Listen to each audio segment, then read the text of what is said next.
July 1740, London, England. Artemis Greaves did not like to think herself a cynical person, but when the masked figure dropped into the moonlit alley to confront the three toughs already menacing her and her cousin, the hand on the knife in her boot tightened. It seemed only prudent. He was big and wore a harlequin's motley, black and red diamond leggings and tunic, black jackboots, a hat with a wide floppy brim, and a black half-mask with a grotesquely outsized nose. Harlequins were meant to be clowns, a silly entertainment, but no one in the dark alley was laughing. The harlequin uncoiled from his crouch with a lethal movement so elegant Artemis' breath caught in her throat. He was like a jungle cat, wild and without a trace of compassion. And like a jungle cat, his attack held no hesitation.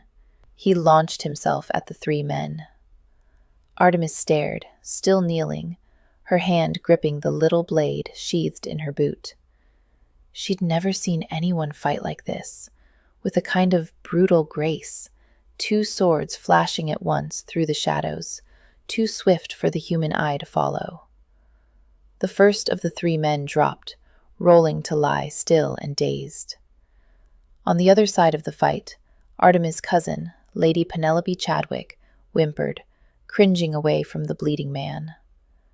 A second man lunged, but the harlequin ducked, sweeping his outstretched leg under his opponent's feet, then kicked the man to the ground and kicked him once more, viciously in the face. The harlequin rose, already striking at the third man. He hammered the butt of his sword against his opponent's temple. The man collapsed with a squishy thud. Artemis swallowed dryly. The dingy little lane was suddenly quiet, the crumbling buildings on either side seeming to loom inward with decrepit menace. The harlequin pivoted, not even breathing hard, his boot heels scraping on cobblestones, and glanced at Penelope. She still sobbed fearfully against the wall.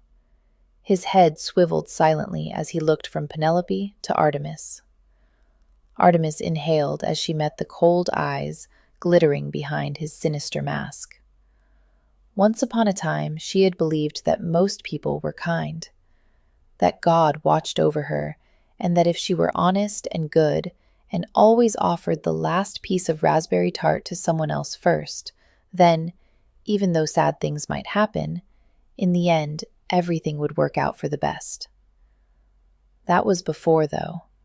Before she lost both her family and the man who had professed to love her more than the sun itself. Before her beloved brother had been wrongly imprisoned in Bedlam. Before she'd been so wretchedly desperate and alone that she wept tears of relieved gratitude when she'd been offered a position as her silly cousin's lady's companion. Before, Artemis would have fallen upon this grim harlequin with cries of thanks for having rescued them in the nick of time. Now, Artemis narrowed her eyes at the masked man and wondered why he'd come to the aid of two lone women wandering the dangerous streets of St. Giles at midnight. She winced. Perhaps she had grown a trifle cynical. He strode to her in two lithe steps and stood over her. She saw those intense eyes move from the hand on her pathetic knife to her face. His wide mouth twitched, in amusement, irritation, pity? She doubted the last, but she simply couldn't tell, and bizarrely, she wanted to. It mattered, somehow, what this stranger thought of her, and, of course, what he intended to do to her. Holding her gaze, he sheathed his short sword and pulled the gauntlet off his left hand with his teeth. He held out his bare hand to her. She glanced at the proffered hand, noticing the dull glint of gold on the smallest finger, before laying her palm in his. His hand was hot as he gripped her tightly and pulled her upright before him. She was so close that if she leaned forward a couple of inches, she could have brushed her lips across his throat. She watched the pulse of his blood beat there, strong and sure, before she lifted her gaze. His head was cocked, almost as if he were examining her, searching for something in her face. She drew in a breath, opening her mouth to ask a question, which was when Penelope launched herself at the Harlequin's back. Penelope screamed, obviously nearly out of her mind with fear, as she beat uselessly at the Harlequin's broad shoulders. He reacted, of course. He turned, yanking his hand from Artemis' fingers as he lifted one arm to push Penelope aside. But Artemis tightened her hand on his. It was instinct, for she certainly wouldn't have tried to hold him back otherwise. As his fingers left hers, something fell into her palm. Then he was shoving Penelope aside and loping swiftly down the lane. Penelope panted, her hair half down, a scratch across her lovely face. "He might have killed us." "What?" Artemis asked, tearing her gaze away from the end of the lane where the masked man had disappeared. "That was the ghost of St. Giles," Penelope said. "Didn't you recognize him? They say he's a ravisher of maidens and a cold-blooded murderer." "He was rather helpful for a cold-blooded murderer," Artemis said, as she bent to lift the lantern. Shed set it down when the Tufts had appeared at the end of the alley. Fortunately, it had survived the fight without being knocked over. She was surprised to see that the lantern's light wavered. Her hand was shaking. She drew in a calming breath. Nerves wouldn't get them out of St. Giles alive. She glanced up to see Penelope pouting. "But you were very brave to defend me," Artemis added hastily. Penelope brightened. "I wasn't I? I fought off a terrible rogue." "That's much better than drinking a cup of gin at midnight in St. Giles.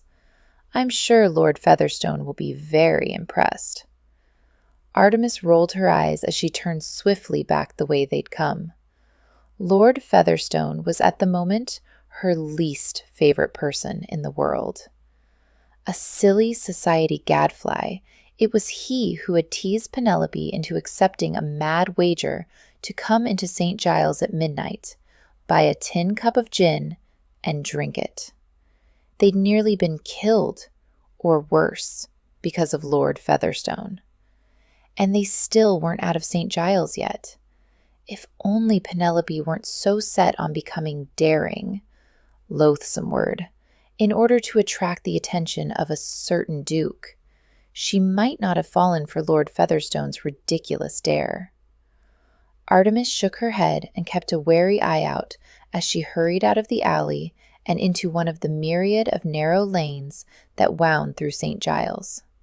The channel running down the middle of the lane was clogged with something noxious, and she made sure not to look as she trotted by. Penelope had quieted, following almost docilely. A stooped, shadowy figure came out of one of the sagging buildings. Artemis stiffened, preparing to run, but the man, or woman, scurried away at the sight of them. Still, she didn't relax again until they turned the corner and saw Penelope's carriage, left standing in a wider street. "Ah, here we are," Penelope said, as if they were returning from a simple stroll along Bond Street. "That was quite exciting, wasn't it?" Artemis glanced at her cousin incredulously, and a movement on the roof of the building across the way caught her eye. A figure crouched there, athletic and waiting. She stilled. As she watched, he raised a hand to the brim of his hat in mocking salute. A shiver ran through her. Artemis? Penelope had already mounted the steps to the carriage. She tore her gaze away from the ominous figure. "Coming, cousin." Artemis climbed into the carriage and sat tensely on the plush indigo squabs. He'd followed them, but why? To discover who they were? Or for a more benign reason, to make sure that they had reached the carriage safely? Silly, she scolded herself. It did no good to indulge in flights of romantic fancy. She doubted that a creature such as the ghost of St. Giles cared very much for the safety of two foolish ladies. No doubt he had reasons of his own for following them. "I cannot wait to tell the Duke of Wakefield of my adventure tonight," Penelope said, interrupting Artemis' thoughts. "He'll be terribly surprised, I'll wager." Artemis murmured noncommittally. Penelope was very beautiful, but would any man want a wife so hen-witted that she ventured into St. Giles at night on a wager and thought it a great lark? Penelope's method of attracting the Duke's attention seemed impetuous at best, and at worst, foolish. For a moment, Artemis' heart twinged with pity for her cousin. But then again, Penelope was one of the richest heiresses in England. Much could be overlooked for a veritable mountain of gold. 2. Penelope was esteemed one of the great beauties of the age, with raven black hair, milky skin, and eyes that rivaled the purple of a pansy. Many men wouldn't care about the person beneath such a lovely surface. Artemis sighed silently and let her cousin's excited chatter wash over her. She ought to pay more attention. Her fate was inexorably tied to Penelope's, for Artemis would go to whatever house and family her cousin married into. Unless Penelope decided she no longer needed a lady's companion after she wed. Artemis' fingers tightened about the thing the ghost of St. Giles had left in her hand. She'd had a glimpse of it in the carriage's lantern light before she entered. It was a gold signet ring set with a red stone. She rubbed her thumb absently over the worn stone. It felt ancient, powerful, which was quite interesting. An aristocrat might wear such a ring.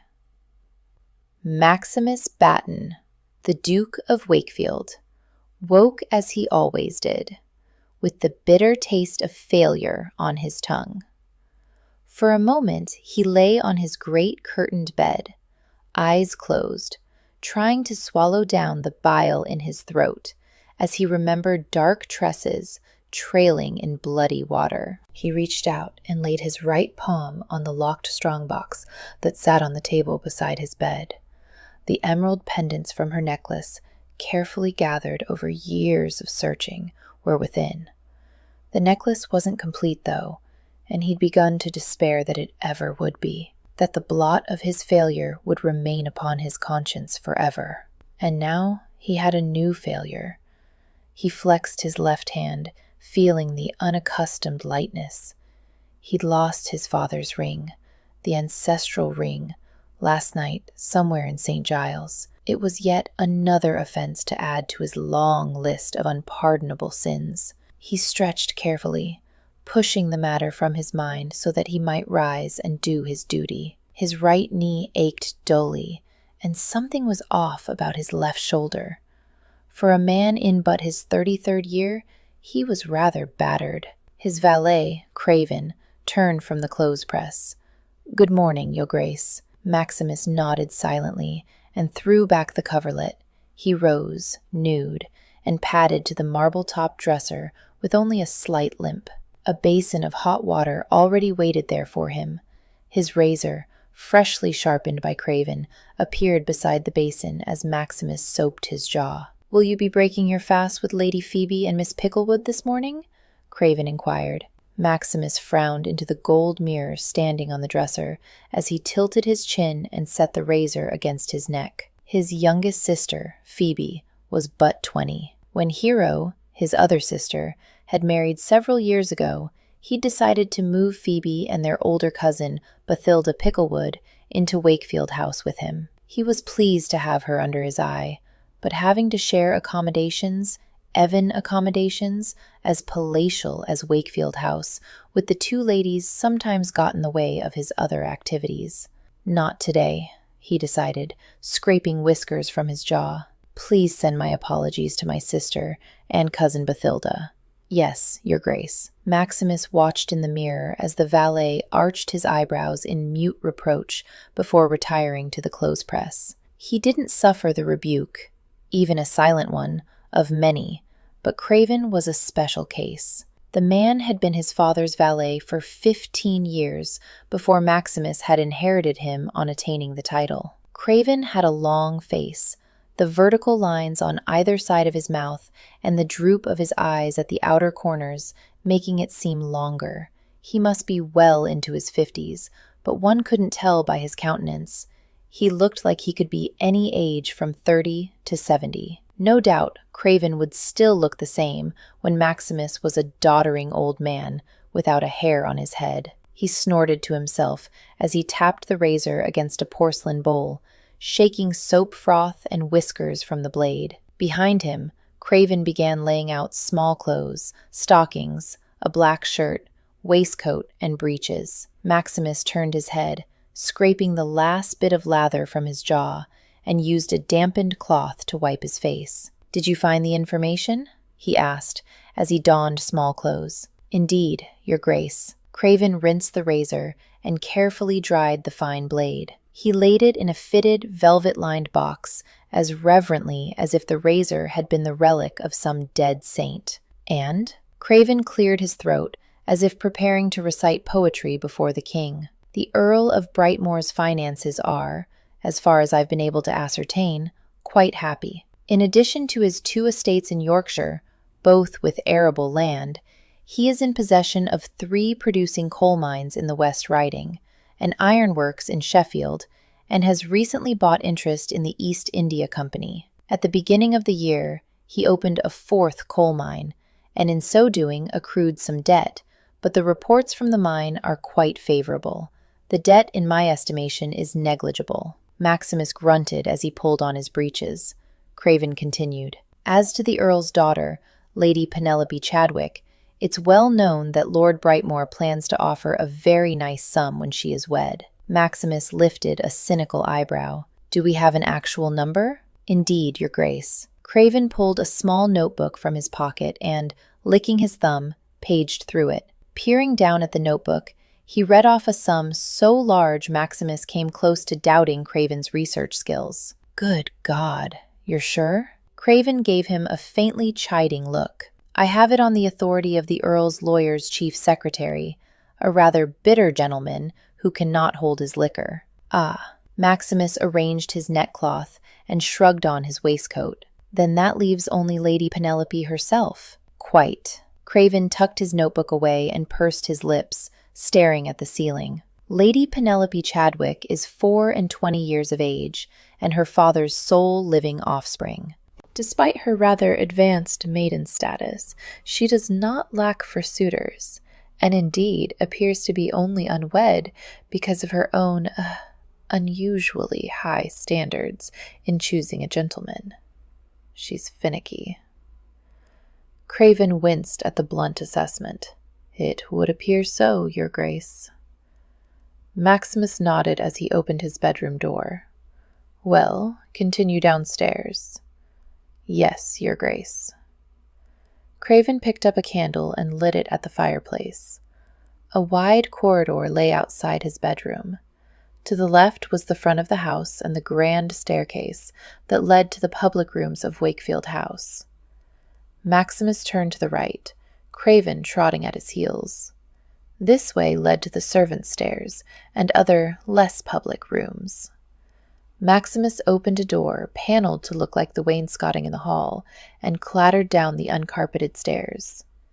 He passed the entrance to the kitchens and continued down another level. The stairs ended abruptly, blocked by a plain wooden door. Maximus took a key from his waistcoat pocket and unlocked the door. Beyond was another set of stairs, but these were stone, so ancient the treads dipped in the middle, worn away by long dead feet. Maximus followed them down as Craven lit candles tucked into the nooks in the stone walls. Maximus ducked under a low stone arch and came to a small paved area. The candlelight behind him flickered over worn stone walls. Here and there, figures were scratched in the stone, symbols and crude human representations. Maximus doubted very much that they'd been made during the age of Christianity. Directly ahead was a second door, the wood blackened by age. He unlocked this as well and pushed it open.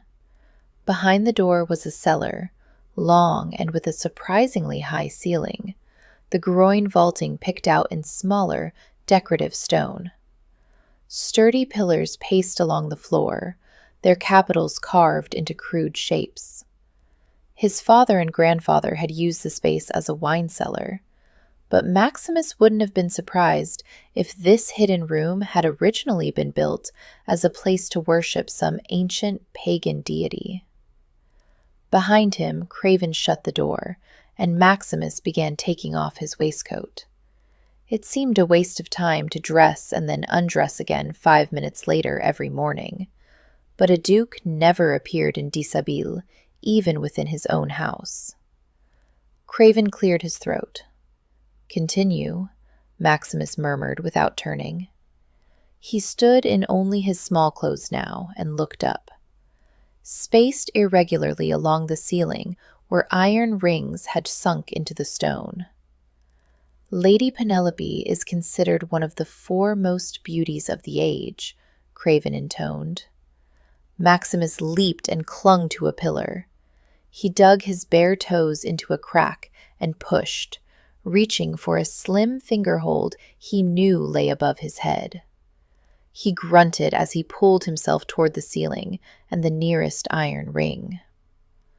Just last year, she was courted by no less than 2 earls and a foreign princeling. Is she a virgin? The ring was just out of arm's reach, a deliberate placing that on mornings such as this Maximus sometimes cursed. He shoved off from the pillar, arm outstretched. If his fingers missed the ring, the floor was very, very hard below. But he caught it one-handed, the muscles on his shoulder pulling as he let his weight swing him to the next ring, and the next.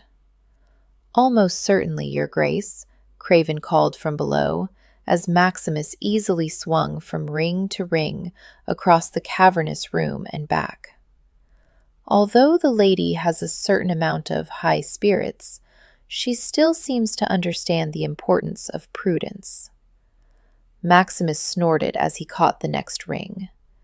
This one was a little closer together than the last, and he hung between them, his arms in a wide V above his head. He could feel the heat across his shoulders and arms now. He pointed his toes. Slowly, deliberately, he folded in half until his toes nearly touched the ceiling above his head. He held the position, breathing deeply, his arms beginning to tremble. "I wouldn't call last night prudent." "Perhaps not," Craven conceded, the wince evident in his voice. "In that regard, I must report that although Lady Penelope is proficient in needlework, dancing, playing the harpsichord, and drawing, she is not considered a great talent in any of these endeavors. Nor is Lady Penelope's wit held in high esteem by those who know her. This is not to say that the lady's intellect is in any way deficient. She is simply not she's a ninny." Craven hummed noncommittally and stared at the ceiling. Maximus straightened and let go of the iron rings, landing lightly on the balls of his feet. He crossed to a low bench where an array of different-sized cannonballs lay.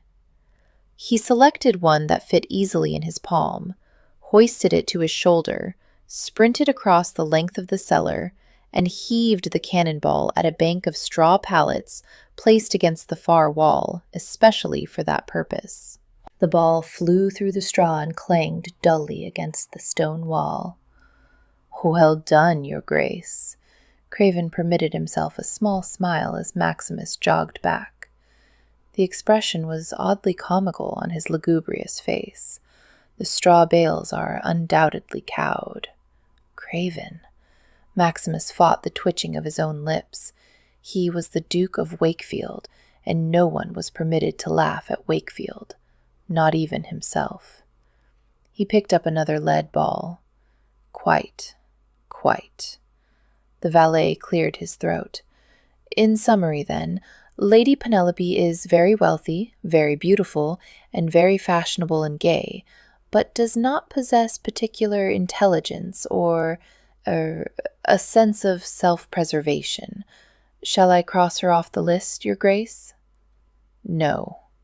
Maximus repeated his previous exercise with a second cannonball. A chip of stone flew off the wall. He made a mental note to bring down more straw. When he turned, it was to find Craven staring at him in confusion. But surely Your Grace wishes for more than an ample dowry, an aristocratic lineage, and beauty in a bride. Maximus looked at the valet hard. They'd had this discussion before. Craven had just listed the most important assets in a suitable wife. Common sense, or the lack thereof, wasn't even on the ledger. For a moment he saw clear gray eyes and a determined feminine face. Miss Greaves had brought a knife into St. Giles last night. There had been no mistaking the gleam of metal in her boot top, and what was more, she appeared quite ready to use it. Then, as now, a spark of admiration lit within him. What other lady in his acquaintance had ever displayed such grim courage? Then he shook the frivolous notion away and returned his mind to the business at hand. His father had died for him, and he would do nothing less than honor his memory by marrying the most suitable candidate for his duchess. You know my thoughts on the subject. Lady Penelope is a perfect match for the Duke of Wakefield. Maximus picked up another cannonball and chose to pretend he didn't hear Craven's soft reply. But is she a match for the man? There were those who compared Bedlam to a hell-writhing purgatory of torture and insanity. But Apollo Greaves, Viscount Kilbourne, knew what Bedlam really was. It was limbo, a place of interminable waiting for the restless moaning in the night to be over, waiting for the scrape of heel on stone that heralded a stale piece of bread to break his fast, waiting for the chilly splash of water that was called a bath, waiting for the stink of the bucket that served as his commode to be emptied, waiting for food, waiting for drink, waiting for fresh air, waiting for something, anything, to prove that he still lived and was, in fact, not mad at all. At least, not yet. Above all, Apollo waited for his sister, Artemis, to visit him in limbo. She came when she could, which was usually once a week, just often enough for him to keep his sanity, really. Without her, he would have lost it long, long ago. So when he heard the light tap of a woman's shoes on the filthy stone in the corridor outside his cell, he leaned his head back against the wall and found a smile to paste on his blasted face. She appeared a moment later, peering around the corner, her sweet, grave face brightening at the sight of him.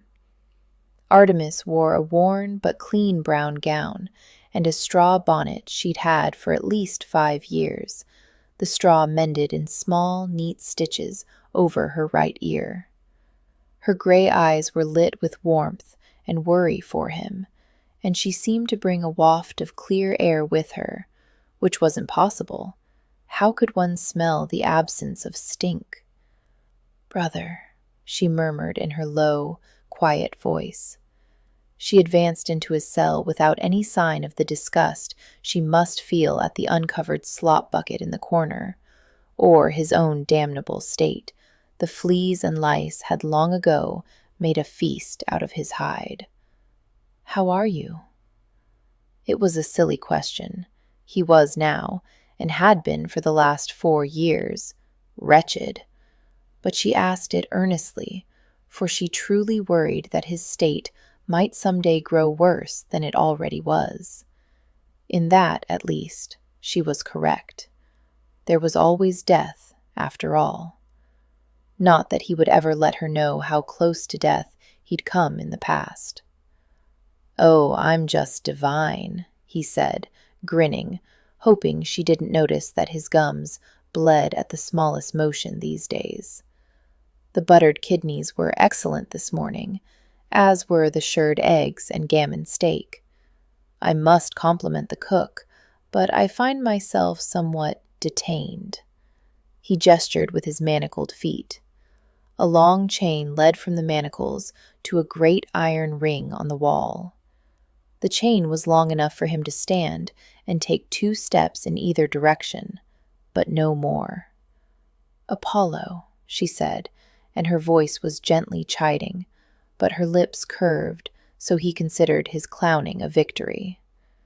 She set down the small, soft sack she'd been holding in her hand. "I'm sorry to hear you've already dined. Since I brought some roast chicken, I do hope you're not too full to enjoy it." "Oh, I think I'll manage," he said. His nose caught the aroma of the chicken, and his mouth began to water helplessly. There'd been a time when he'd never thought much about his next meal, beyond wishing vaguely that cherry pie might be served every day. It wasn't that their family had been rich, far from it, in fact, but they'd never lacked for food. Bread and cheese and joints of roast and buttered peas and peaches stewed in honey and wine, fish pie, and those little muffins his mother had sometimes made. Dear God, the first slurp of oxtail soup, the bits of meat so tender they melted on his tongue, juicy oranges, roasted walnuts, gingered carrots, and that sweet made from sugared rose petals. Sometimes he spent days simply thinking about food, no matter how much he tried to drive the thoughts from his mind. He'd never again take food for granted. Apollo looked away, trying to distract himself as she took out the chicken. He would put it off as long as possible. The inevitable descent into becoming a ravening, mindless animal. He shifted awkwardly, the chains clinking. They gave him straw for both settee and dainty bed, and if he rummaged a bit, he might find some cleanish spot for his sister to sit on. Such were the only comforts he could offer a guest to his cell. "There's cheese and half an apple tart," I wheedled from Penelope's cook. Artemis' expression was gentle and a little worried, as if she knew how close he was to falling on her present and swallowing it all in one maddened gulp. "Sit here," he said gruffly. She sank gracefully, her legs folded to the side as if they were on some pastoral picnic rather than a stinking madhouse. "Here." She'd placed a chicken leg and a slab of the tart on a clean cloth and held it out to him. He took the treasure carefully, trying to breathe through his mouth without seeming to. He clenched his jaw and inhaled slowly, staring at the food. Self-control was the only thing he had left. "Please, Apollo, eat." Her whisper was almost pained, and he reminded himself that he was not the only one being punished for one night of youthful folly. He'd destroyed his sister that night as well. So he raised the leg of chicken to his lips and took one delicate bite, placing it back on the cloth, chewing carefully, keeping the madness at bay. The taste was wonderful, filling his mouth, making him want to howl with eager hunger. He swallowed, lowering the cloth with its contents to his lap. He was a gentleman, not an animal. "How is my cousin?" If Artemis were less a lady, she would have rolled her eyes. "She's up in the bows this morning over a ball we're attending tonight at Viscount Dark's townhouse. Do you remember him?" Apollo took another bite. He'd never moved in the most elite circle, hadn't the money for that, but the name tweaked a memory. Tall, dark fellow with a bit of a manner, witty and knows it. And a devil with the ladies, he thought, but did not say aloud to his sister. She nodded. That's him. He lives with his grandmother, Lady Wimple, which seems a little odd, considering his reputation. The ball, I'm sure, is completely planned by her, but it's usually in his name. I thought Penelope went to balls almost every night of the week? A corner of Artemis' mouth quirked. Sometimes it seems like it. He bit into the tart, nearly moaning over the crisp, sweet apple.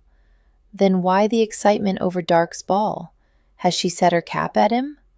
Oh, no. Artemis shook her head ruefully.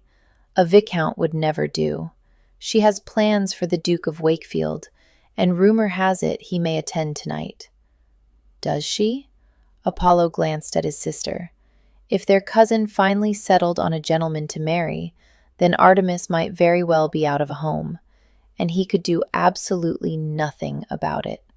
His jaw tensed, and he reined in the urge to bellow his frustration. He took another deep breath and drank from the flask of beer she'd brought him. The warm, sour taste of hops settled him for a moment. Then I wish her well in the endeavor, though perhaps I should be commiserating with his grace. Lord knows I wouldn't want our cousin's sights on me. Apollo, she chided softly, Penelope is a lovely girl, you know that. Is she? He teased. Known for her philanthropy and good works? Well, she is a member of the Ladies' Syndicate for the benefit of the Home for Unfortunate Infants and Foundling Children, his sister said primly. She plucked a piece of straw and twisted it between her fingers. And she once wanted to put all the little boys at the orphanage in yellow coats, you told me. Artemis winced. She does try, really she does. He took pity on his sister and rescued her from her doomed defense of their mercenary cousin. If you believe so, then I'm sure 'tis true. He eyed the way she was bending the piece of straw into angular shapes between her fingers. Is there something else about tonight's ball that you're not telling me? She looked up in surprise. No, of course not. He tilted his chin at the mangled straw in her hands. Then what is disturbing you? Oh. She wrinkled her nose at the bit of straw and threw it away. It's nothing, really. It's just that last night... One hand crept up to touch the fichu that covered the center of her chest. Artemis. The frustration was nearly overwhelming. Were he free, he could question her, find out from servants or friends what was the matter, pursue and make right whatever troubled her. In here he could but wait and hope that she would tell him the truth of what her life was like outside. She looked up. Do you remember that necklace you gave me on our 15th birthday? He remembered the little green stone well enough. To a young boy's eyes, it had looked like a real emerald, and he'd been more than proud to give such a wonderful present to his sister. But that wasn't what they'd been talking about. You're trying to change the subject. Her lips pursed in a rare expression of irritation. No, I'm not. Apollo, what happened? She huffed out a breath of air. Penelope and I went to St. Giles. What? St. Giles was a veritable stew of lowlifes. Anything could happen to a gently reared lady in such a place. God, Artemis, are you all right? Were you accosted? What? She was already shaking her head. I knew I shouldn't have told you. Don't. His head jerked back as if the blow had been physical. Don't keep things from me. Oh. Her expression was immediately contrite. No, my dear, I shan't keep anything from you. We were in St. Giles because Penelope had made a very silly wager, but I took the dagger you gave me. You remember, the one? He nodded, keeping his anguish under wraps. When he'd gone away to school at the age of 11, he'd thought the dagger a clever gift. After all, he'd been leaving his twin sister in the care of their half-mad father and a mother bedridden by illness. But what had seemed a decently sized dagger to a boy was to a man a too small weapon. Apollo shuddered at the thought of his sister trying to defend herself in St. Giles with that little dagger. "Hush now," she said, bringing his attention back to the present with a squeeze of her fingers. "I admit we were accosted, but it ended all right. We were saved by the ghost of St. Giles, of all men." Obviously, she thought this bit of information reassuring. Apollo closed his eyes. 'Twas said the ghost of St. Giles murdered and raped and worse. He didn't believe the tales, if for no other reason than that no one man, even a mad one, could have done all that he was accused of. Still, the ghost wasn't exactly a harmless kitten. Apollo opened his eyes and took both his sister's hands in his. "Promise me you won't follow Penelope into another of her insane schemes." "If," she looked away. "You know I'm her companion, Apollo. I must do as she wishes. She's liable to break you like a pretty china shepherdess and then throw you away to find a new plaything." Artemis looked shocked. "She'd never." "Please, my darling girl," he said, his voice hoarse. "Please." "I'll do my best," she whispered, cupping her hand against his cheek. "For you." He nodded, for he had no choice but to be content with that promise. And yet he couldn't help but wonder, when he was gone, who would worry over Artemis? Chapter 2. Long, long ago, when Britain was young, there lived the best of rulers. His name was King Hurla. His mien was wise and brave, his arm was strong and swift, and he loved nothing better than to go a-hunting in the dark, wild wood. From The Legend of the Hurla King. The Earl of Brightmoor was many things, Artemis thought that night. A respected peer, a man very aware of his wealth, and in his best moments, a Christian capable of adhering to the letter, if not the spirit, of compassion. But what he was not was an attentive father. "Papa, I told you yesterday at luncheon that I was to attend the Viscount of Dark's ball this eve," Penelope said, as her lady's maid, Blackbourne, fussed with the bow of her half-cloak. They were in the grand entrance hall to Brightmoor House, waiting for the carriage to pull around from the mews. "Thought you were there last night," the Earl said vaguely. He was a big man with bulbous blue eyes and a commanding nose that rather overtook his chin. He'd just arrived home with his secretary, a withered little man with a frightening head for numbers, and was doffing his tricorn and cape. "No, darling," Penelope said, rolling her eyes. "Last night I was dining with Lady Waters at her house." Artemis felt like rolling her eyes, but refrained, because of course last night they'd been busy being nearly killed in St. Giles, and hadn't been anywhere near Lady Waters' dining room. Actually, she rather thought Lady Waters might not even be in town at the moment. Penelope lied with a breathtaking virtuosity. The Earl grunted. "Well, you look exquisite, Penny." Penelope beamed and twirled to show off her new gown, a brocaded satin primrose gown, over-embroidered with bunches of flowers in blue, red, and green. The gown had taken a month to put together and cost more than what 90% of Londoners made in a year. "And you too, of course, Artemis," the Earl said absently. "Quite lovely indeed." Artemis curtsied. "Thank you, Uncle." For a moment, Artemis was struck by how very different this life was from the one she'd known growing up. They'd lived in the country then, just she, Apollo, Papa, and Mama. Papa had been estranged from his own father, and their household was meager. There had been no parties, let alone balls.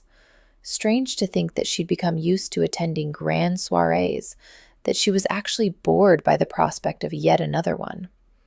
Artemis smiled wryly to herself. She was grateful to the Earl, who was really a distant cousin, not her uncle.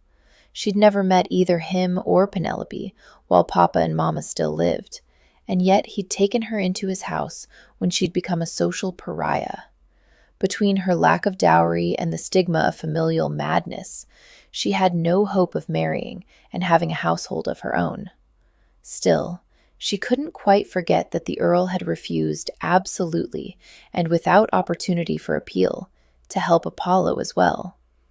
The most he'd done was make sure that Apollo was hastily committed to Bedlam instead of going to trial. That had been an easy enough job for the Earl of Brightmoor. No one wanted an aristocrat hanged for murder.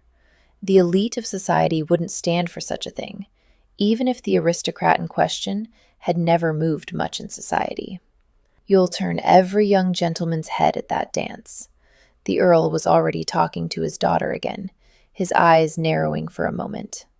Just make sure yours isn't turned as well. Perhaps he was more aware of Penelope than Artemis gave him credit for. Never fear, Papa. Penelope bussed her sire's cheek. I only collect hearts. I don't give them away. Ha! Her father replied rather absently. His secretary was whispering something in his ear. See you tomorrow, shall I? Yes, darling. And with a last flurry of curtsies and bows, from the gaggle of ladies, maids, and footmen, Penelope and Artemis were out the door. I don't know why we didn't bring Bonbon, her cousin said as the carriage pulled away. His fur would have quite set off this gown. Bonbon was Penelope's small, white, and quite elderly dog. Artemis wasn't sure how he would set off Penelope's gown. Besides, she hadn't had the heart to disturb the poor thing when she'd seen him curled up in the silly green and pink dog bed Penelope had made for him. Perhaps, Artemis murmured, but his white fur would have stuck to your skirts as well. Oh, Penelope frowned quite becomingly, her small rosebud mouth pouting. I wonder if I should get a pug. But everyone has one, they're almost common, and the fawn isn't nearly so striking as Bonbon's white. Artemis sighed silently and kept her opinions about choosing a dog by the color of its fur to herself. Penelope began prattling about dogs and dresses and fashion, and the house party at the Duke of Wakefield's country residence they would soon attend. Artemis merely had to nod here and there to help with the conversation. She thought about Apollo and how thin he'd appeared this morning. He was a big manor had been. Bedlam had caved in his cheeks, hollowed his eyes, and made the bones at his wrists protrude. She had to find more money to pay the guards, more food to bring him, more clothes to give him. But all that was just a temporary fix. If she didn't discover some way to get her brother out of Bedlam, she very much feared he wouldn't live another year there. She sighed softly as Penelope kept talking about Belgium lace. Half an hour later, they were descending the carriage steps in front of a grand mansion ablaze with lights. It's a pity, really, Penelope said, shaking out her skirts. What is? Artemis bent to straighten the hem at the back. Lord Dark. Her cousin gestured vaguely at the stunning townhouse. Such a beautiful man, and rich as well. He's nearly perfect. Artemis wrinkled her forehead, trying to follow her cousin's sometimes maze-like thought process. But he's not? No, of course not, silly, Penelope said as she sailed toward the front doors. He's not a duke, is he? Oh, I say, there's Lord Featherstone. Artemis trailed after Penelope as she flitted up to the young lordling. George Featherstone, Baron Featherstone, had large blue eyes with luxuriant curling lashes and a red, full-lipped mouth, and had it not been for the strength of his jawline and the length of his nose, he might have been mistaken for a girl. He was considered very comely by most of the ladies in London society, although Artemis personally found the nasty glint in those pretty blue eyes distasteful. "My Lady Penelope," Lord Featherstone crowed, halting on the marble steps and making an extravagant bow. He wore a crimson coat and breeches with a gold waistcoat embroidered in crimson, purple, and bright leaf green. "What news?" "My lord, I am pleased to report that I have been to St. Giles," Penelope said, extending her hand. Lord Featherstone bowed over it, lingering a fraction of a second too long before looking up through his lush eyelashes. "And did you partake of a cup of gin?" "Alas, no." Penelope flipped open her fan and turned her face into it as if abashed. "Better." She lowered the fan to reveal a grin. I met the ghost of St. Giles. Lord Featherstone's eyes widened. Say you so? Indeed. My companion, Miss Greaves, can bear witness. Artemis curtsied. But this is wonderful, my lady. Lord Featherstone threw wide his arms, the gesture making him wobble, and for a moment Artemis worried that he might overbalance on the steps, but he merely braced himself by throwing one foot on the next step up. A masked demon, vanquished by the beauty of a maiden. He tilted his head and glanced sideways at Penelope, a sly smile on his lips. You did vanquish him, did you not, my lady? Artemis frowned. Vanquish was rather a risque word that could be taken. Good evening, my lady, my lord, a calm, deep voice said. Artemis turned. The Duke of Wakefield appeared from the darkness behind them, his footfalls making no sound. He was a tall, lean man, dressed severely in black and wearing an elegant white wig. The lights from the mansion cast faintly ominous shadows across his countenance, emphasizing the right angles of his face, the stern, dark shelf of his eyebrows, the prominent nose positioned vertically underneath, which led straight to the thin, almost cruel line of his lips.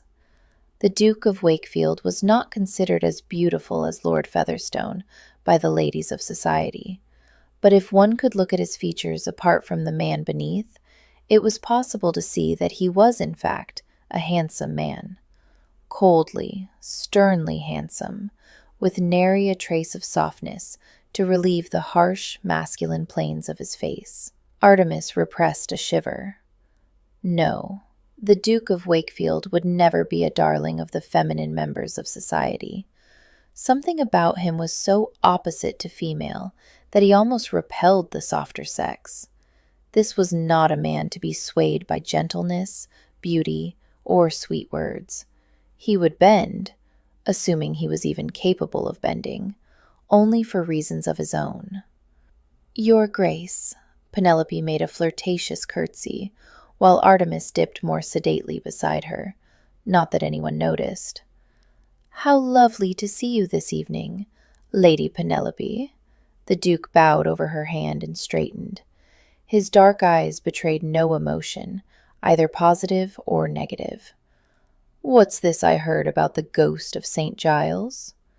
Penelope licked her lips in what might have been a seductive movement, but Artemis thought her cousin was probably nervous. The Duke was rather daunting at the best of times. A grand adventure, Your Grace. I met the ghost himself last night in St. Giles. The Duke simply looked at her. Artemis stirred uneasily.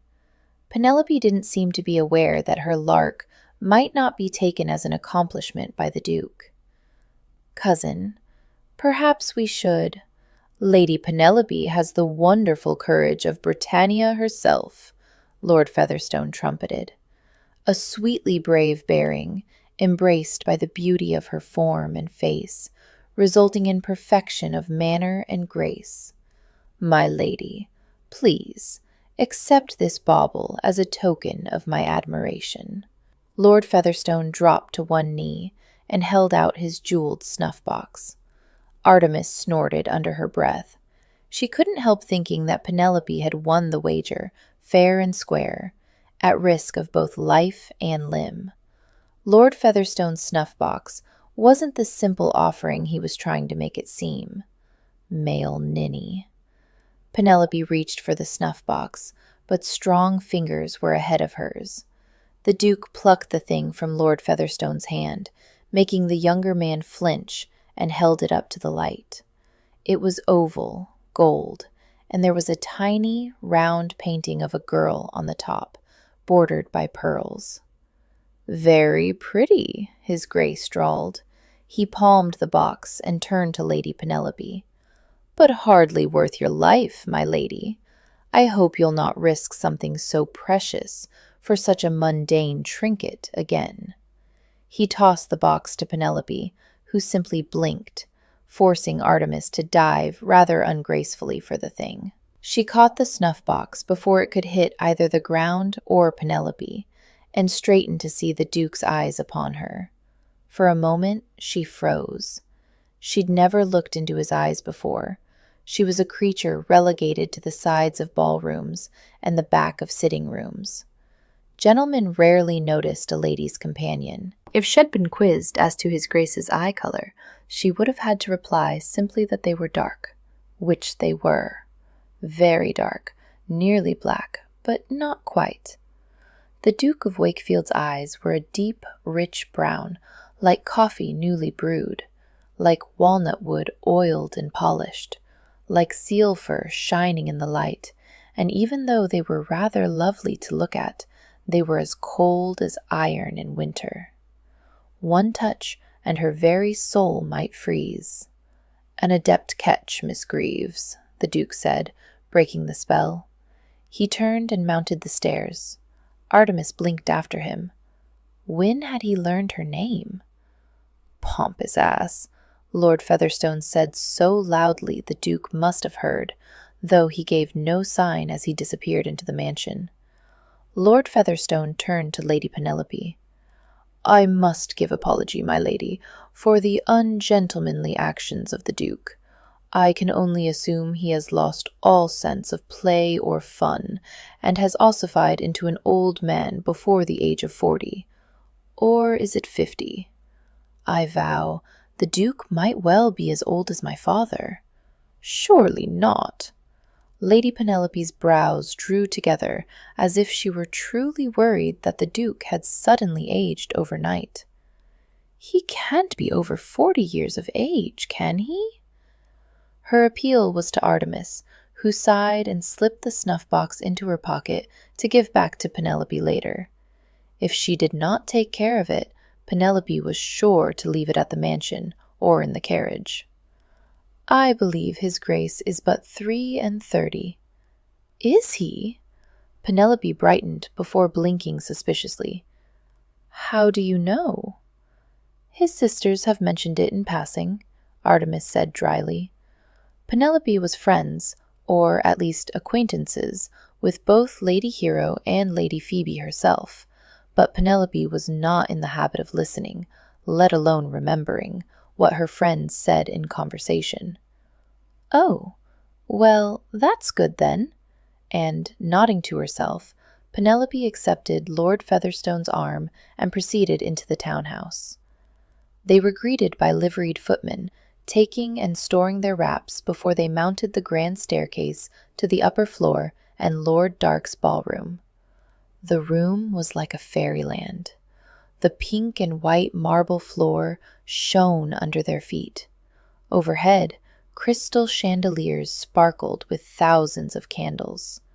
Hothouse carnations in every shade of pink, white, and crimson overflowed from huge vases, perfuming the air with the sharp scent of cloves. A group of musicians at one end of the ballroom played a languid melody, and the guests were arrayed in every color of the rainbow, moving gracefully as if to an unspoken dance, like a cohort of ethereal fairy folk. Artemis wrinkled her nose ruefully at her plain gown. It was brown, and if the other guests were fairies, then she supposed she must be a dark little troll.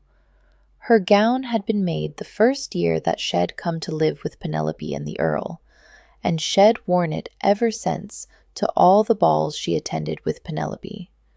After all, she was merely the companion. She was there to fade into the background, which she did with admirable skill, even if she did say so herself. "That went well," Penelope said brightly. Artemis blinked, wondering if she'd missed something. They'd lost Lord Featherstone, and the crowd was thickening around them. "I'm sorry?" "Wakefield." Penelope waved open her elaborately painted fan, as if her companion could somehow read her mind, and thus complete the thought. "Our meeting with the Duke went well?" Artemis supplied doubtfully. "Surely not." "Oh, indeed." Penelope snapped closed her fan and tapped Artemis on the shoulder.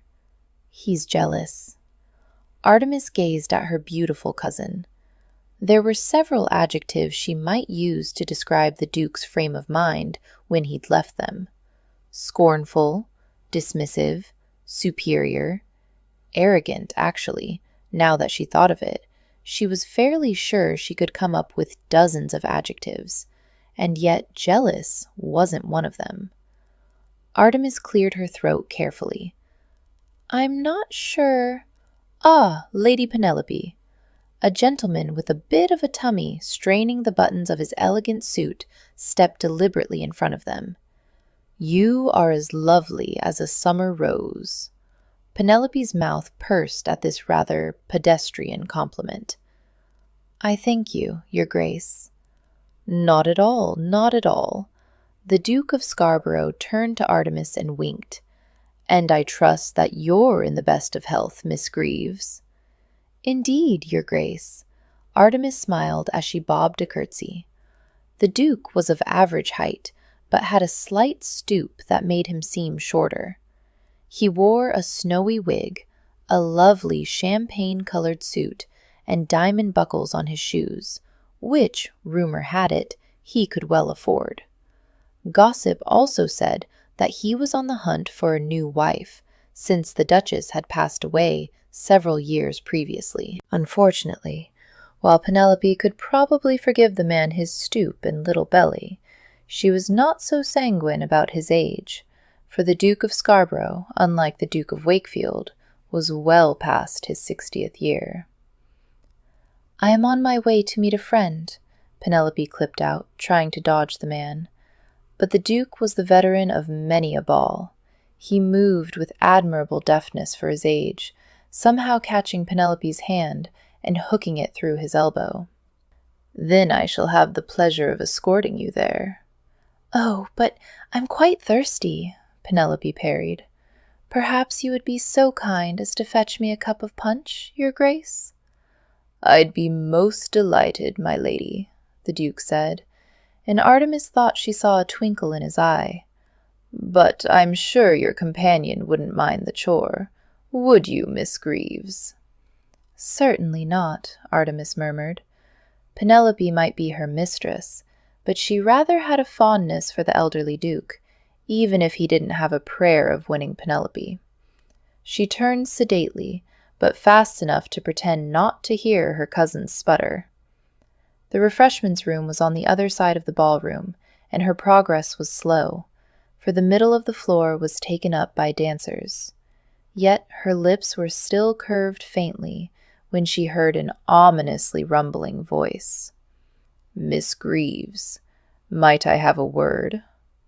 "Naturally," she thought, as she looked up into the Duke of Wakefield's cold, seal-brown eyes. "I'm surprised you know my name," Miss Artemis Greaves said. She wasn't a woman he would notice under normal circumstances. Maximus gazed down at the upturned face of Miss Greaves and reflected that she was one of the innumerable female shades, companions, maiden aunts, poor relations, the ones who hung back, the ones who drifted quietly in the shadows. Every man of means had them, for it was the duty of a gentleman to take care of females such as she, see to it that they were clothed and housed and fed, and if possible, that they were happy, or at least content with their lot in life. Beyond that, nothing.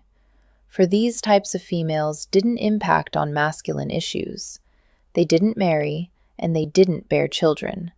Practically speaking, they had no sex at all. There was no reason to notice a woman like her. And yet he had. Even before last night, he'd been aware of Miss Greaves trailing her cousin, always in concealing colors, brown or gray, like a sparrow in the wake of a parrot. She hardly spoke, at least within his hearing, and had mastered the art of quiet watchfulness. She made no move to draw any attention to herself at all. Until last night. She dared to move to draw a knife on him in the worst part of London, had stared him in the eye without any fear at all, and it was as if she stepped into the light. Suddenly, her form was clear, standing out from the crowd around them.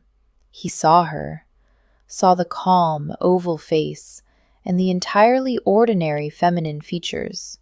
Ordinary save for the large, rather fine, dark gray eyes. Her brown hair was pulled into a neat knot at her nape, her long, pale fingers laced calmly at her waist. He saw her, and the realization was vaguely disturbing. She raised delicate eyebrows. "Your Grace?"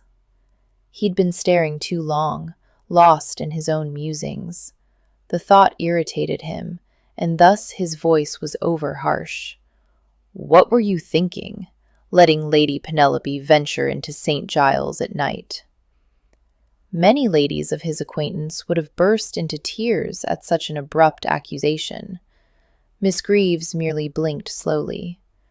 "I cannot imagine why you would think I have any control at all over what my cousin does." A fair point, yet he could not acknowledge it. "You must have known how dangerous that part of London is." "Oh, indeed I do, Your Grace."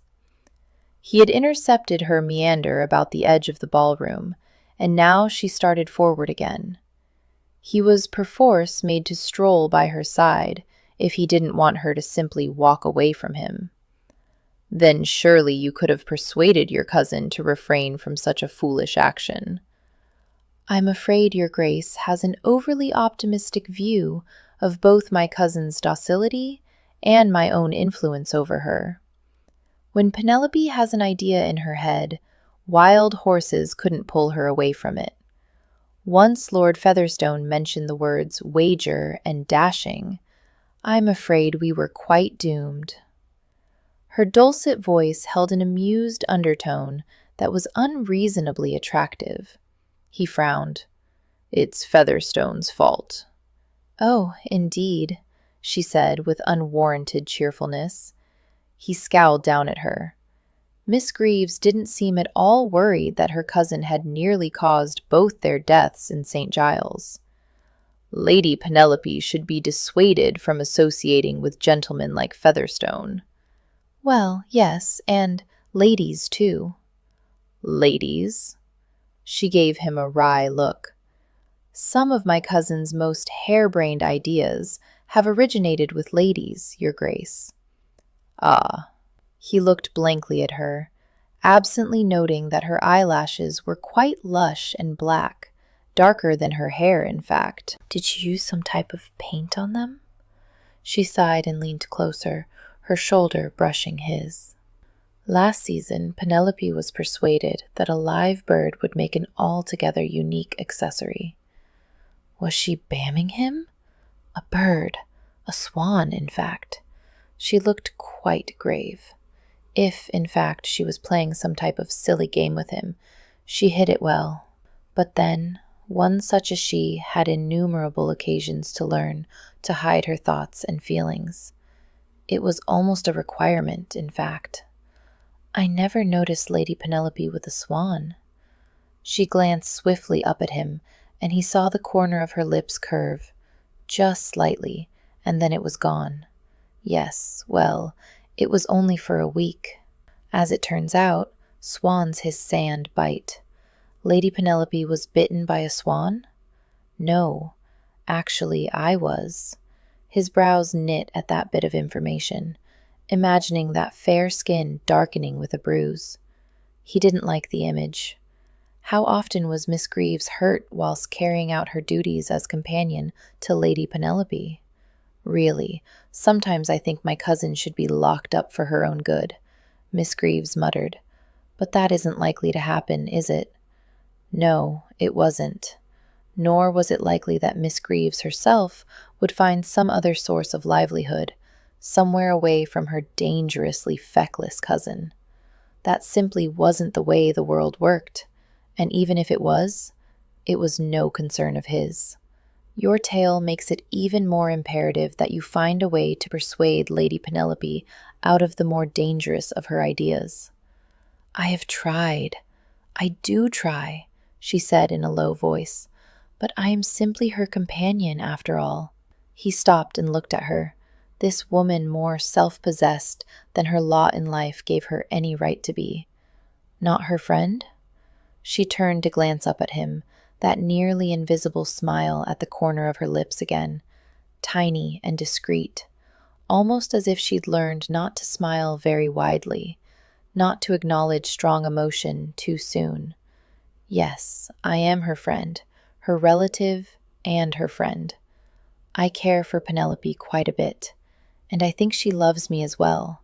But first and foremost, I am her lady's companion. We will never be equals, because my position will always be lesser to hers. So, although I may suggest we not enter St. Giles at night, I can never order her. And whither she goes, so do you? She inclined her head. Yes, your grace. His jaw tightened. He knew all this, yet still he found the information irritating. He looked away. When Lady Penelope marries, her husband will rein her in, keep her safe, keep you safe. Perhaps. She tilted her head, gazing at him. She was an intelligent woman. Surely she knew his intentions toward her cousin. He looked at her hard. He will. She shrugged. That would be for the best, I suppose. Of course, if Penelope were reined in, we wouldn't meet such interesting people as the ghost of St. Giles. You make light of the danger. Maybe I do, your grace, she said gently, as if he were the one who should be reassured. But I must admit, it was exciting to see the ghost. That ruffian. Actually, I'm not sure he is. They had started strolling again, and he finally realized that she'd been making for the refreshments room. May I tell you a secret, your grace? Usually when ladies offered such a thing to him, they did it in the interest of flirtation, yet Miss Greaves' expression was straightforward. He found himself curious. Please. I believe the ghost might be of high birth. He was careful to keep his face blank, even as his heartbeat began to speed. What could he possibly have let slip? Why? He left something with me last night. Dread wrapped itself about his chest. What? That hidden smile played about her lips again. Mysterious, captivating, utterly feminine. A signet ring. The Duke of Wakefield's face was as still as stone. Artemis wondered what he thought, and, rather disconcertingly, what he thought of her. Did he disapprove of her levity regarding the ghost of St. Giles? Or did he find it offensive that she thought a costumed footpad might be an aristocrat? She searched his face for a second more, and then faced forward again. She supposed it hardly mattered what he thought of her, besides being an adequate lady's companion for Penelope. He'd never before sought her out specifically to talk to her. She doubted he would ever do so again. They, simply put, didn't move in the same orbits. She smiled wryly to herself. They didn't even move in the same universe. Are you going to fetch refreshment for Lady Penelope? He asked, his voice rumbling pleasantly at her shoulder. Yes. She saw him nod out of the corner of her eye. I'll help you bring it back. He turned to the footman, ladling glasses of punch, and snapped his fingers. 3. To her amusement, the man leaped to provide 3 glasses of punch, while the Duke simply stood there. That's very kind of you, your grace, she said, all trace of irony carefully erased from her voice. You know that's not true. She glanced at him quickly, startled. Do I? He bowed his head, murmuring quietly, You seem an intelligent woman. You know I'm courting your cousin. Therefore, my offer is but a way to gracefully meet her again tonight. There didn't seem much to say to that, so Artemis remained quiet as they gathered the 3 glasses of punch. Tell me, Miss Greaves, the Duke said as they began the trek back across the ballroom, do you approve of my courtship of your cousin? I can't imagine that my approval matters one way or the other, your grace, Artemis clipped out, unaccountably irritated. Was he patronizing her? Can't you? One corner of his mouth flicked up. But you see, I grew up in a house full of women. I don't discount the weight of a whispered confidence in a feminine boudoir. Several judicious words from you in your cousin's ear could scupper my suit." She looked at him in astonishment. "Your grace assigns me more power than in truth I have." "You're modest." "Truly, I am not." They were nearing Penelope, who was still in conversation with Scarborough. Wakefield's eyes narrowed. "But you haven't answered my question. Will you back my suit?" She glanced at him. In her position, she ought to tread carefully. "Do you have an affection for Penelope?" "Does that matter to Lady Penelope?" He arched an eyebrow pointedly. "No." She lifted her chin. "But I find, Your Grace, that it matters to me." Penelope turned and, catching sight of them, broke into a gorgeous smile. "Oh, Artemis, finally! I vow am quite parched." She took her cup from Artemis' hands and looked up through her eyelashes at Wakefield. "Have you come to scold me some more, Your Grace?"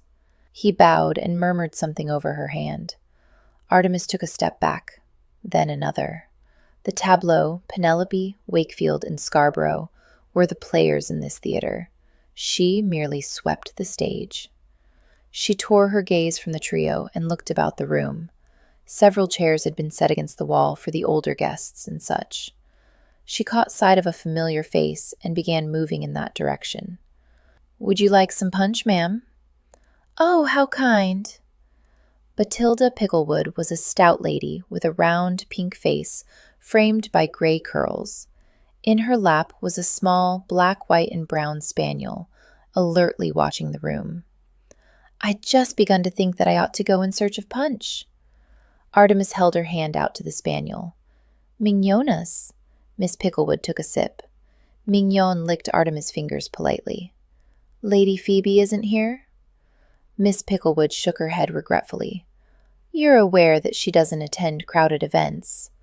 I'm here tonight with my good friend. Mrs. White's is gone to repair a bit of lace on her costume." Artemis nodded as she settled next to the older lady. She did know that the Duke's youngest sister didn't usually attend crowded events, but she'd hoped anyway. A sudden thought occurred to her. "But Lady Phoebe will be at her brother's house party, surely?" "Oh, yes, she's quite looking forward to it, though I'm afraid the Duke isn't." Miss Picklewood chuckled. "He hates house parties, really any party. Says it takes him away from more important things." "I saw you with Maximus earlier." It took Artemis a moment to remember that Maximus was the Christian name of the Duke of Wakefield. Funny to think of a duke having a Christian name, but it suited him. She could see him as a ruthless Roman general. But of course, Miss Picklewood would call Wakefield by his given name. She was a distant relation to the Duke, and she lived with him and Lady Phoebe as a sort of companion for the young girl. Artemis looked at the other woman with new interest. Miss Picklewood must be one of the women his house was full of. "He was helping me bring the punch to Penelope." Miss Picklewood?" "Yes." The older lady looked at her with bright blue eyes. "I don't think I've ever heard how you came to live with the Duke and Lady Phoebe." "Oh, that's simple enough, my dear," Miss Picklewood said. "It was after the death of both of their parents." "Yes?" Artemis frowned at her lap. "I didn't remember that." "Well, it was before your time, wasn't it? 1721 it was. Poor hero had just turned 8, and Phoebe was only a babe, not quite a year. When I heard I was staying with an aunt of mine, I knew I had to go. Who else would look after those children? Neither the Duke nor poor dear Mary Maximus' mother, you know, had living siblings. No, I came down at once and found the house in chaos. The servants were all in shock. The men of business were nattering on about the lands and money and succession, and not noticing that the boy had hardly risen from his bed. I took charge of the girls and helped Maximus as best I could. He was stubborn even then, I'm afraid. After a while, he said he was the Duke now and didn't need a nanny or even a governess. Quite rude, But then he'd lost his parents. Awful shock. Artemis looked over to where the Duke was standing near Penelope, his eyes half hooded and impossible to read. I suppose that explains quite a bit. Oh, yes, Miss Picklewood said, following her gaze. It does indeed. They sat for a moment in silence before Miss Picklewood roused herself. So you see, it can be quite a good life, nonetheless. Artemis blinked, not following her companion's train of thought. I'm sorry? Being a lady dependent on the kindness of relatives, Miss Picklewood said gently and quite devastatingly. We might not have children of our own blood, but if one is lucky, one can find others to help through life. She patted Artemis' knee. It'll all come right in the end. Artemis held very still because she had a quite mad urge to tear sweet Miss Picklewood's hand from her leg, to stand up and scream, to run through the ballroom, out the front door, and keep running until she felt cool grass beneath her feet again. This couldn't be her life. It simply couldn't be. She did none of that, of course. Instead, she nodded pleasantly and asked Miss Picklewood if she'd like another glass of punch. Chapter 3. Now one hot day whilst hunting, King Hurla came upon a clearing with a cool, deep pool. He dismounted and knelt to drink from the pool, and as he did so, he saw reflected in the water a strange little man riding on a billy goat. Good day to you, King of the Britons, called the little man. And who might you be? Asked King Hurla.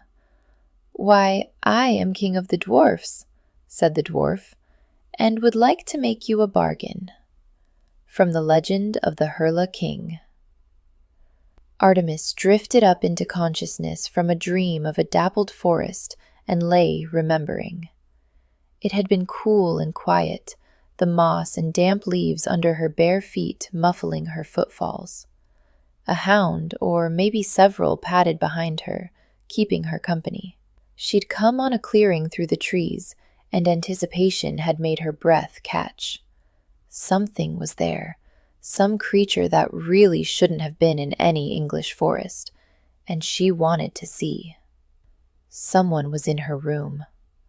Artemis froze, listening. Her room at Brightmoor House was at the back of the house, small but comfortable. In the morning, a maid came to light the fire, but otherwise no one disturbed her here. Whoever was in her room was not the maid. Perhaps she imagined it. The dream had been quite visceral. She opened her eyes. Faint moonlight from the one window showed her the familiar shadows of her room. The chair by her bed, the old dresser by the window, the small mantelpiece. One of the shadows detached itself from beside the mantel. The shadow coalesced into a figure, large and looming, his head distorted by a floppy hat and the outsized nose on his mask. The ghost of St. Giles. He was rumored to rape and ravage, but bizarrely, she felt no fear.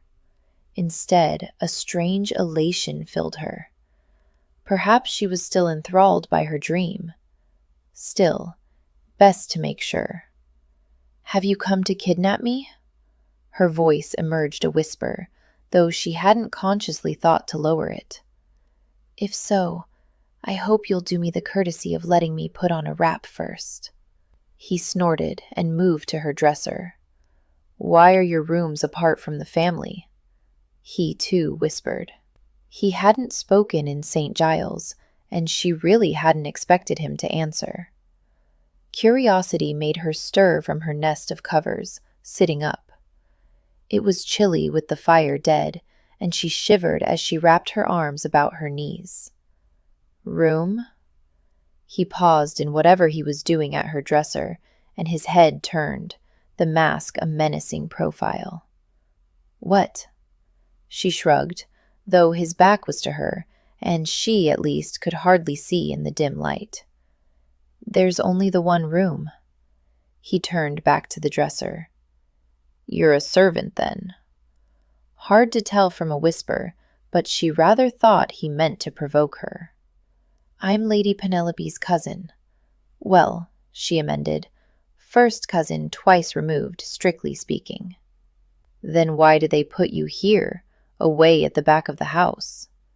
He crouched and pulled out the bottom drawer of her dresser. "Haven't you heard of a poor relation?" She craned her neck, trying to see what he was doing.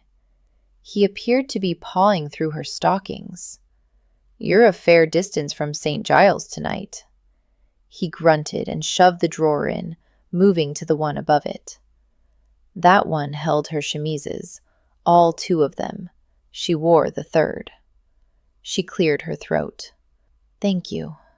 He stilled at that, his head still bent over her drawer. "What?" "You saved my life the other night." She pursed her lips, considering. "Or, at the very least, my virtue. And that of my cousins. I can't think of why you might have done it, but thank you." He turned at that. "Why I might have done it?" "You were imperiled. Wouldn't any man help?" She smiled ruefully and a little sadly. "In my experience, no." She thought he'd simply go back to searching her room, but he paused. "Then I'm sorry for your experience." And the odd thing was that she thought he meant it. She pleated the coverlet between her fingers. "Why do you do it?" "Do what?" He rose and began on the top drawer. That held her few personal possessions. Old letters from Apollo from when he'd been sent away to school, a miniature of Papa, Mama's earbobs, the gilt flaking off and one of the wires broken. Nothing of interest, except to her. She supposed she should feel resentment that a stranger was laying hands on her meager possessions. But really, in the larger scope of all the things that had happened in her life, this was quite a small indignity. He stilled. "You've half a loaf of bread in here, and 2 apples. Do they not feed you that you must steal food?" She stiffened. "It's not for me. And it's not stealing, not really. Cook knows I took them." He grunted and resumed searching. "Why do you don the disguise of a harlequin actor and run about St. Giles?" She cocked her head, watching him. His movements were economical, precise, yet strangely graceful for a man. "You know, there are those who think you a ravisher of women, and worse." "I'm not." He shut the drawer and glanced about her room. Had years spent hunting in the night made him able to see in the dark? She could hardly make out the outlines of her room, and it was her own. He chose the old wardrobe next, a piece that had been replaced with something newer and finer in one of Brightmoor House's guest rooms. He opened the door, peering in. "I've never violated any woman. Have you killed?"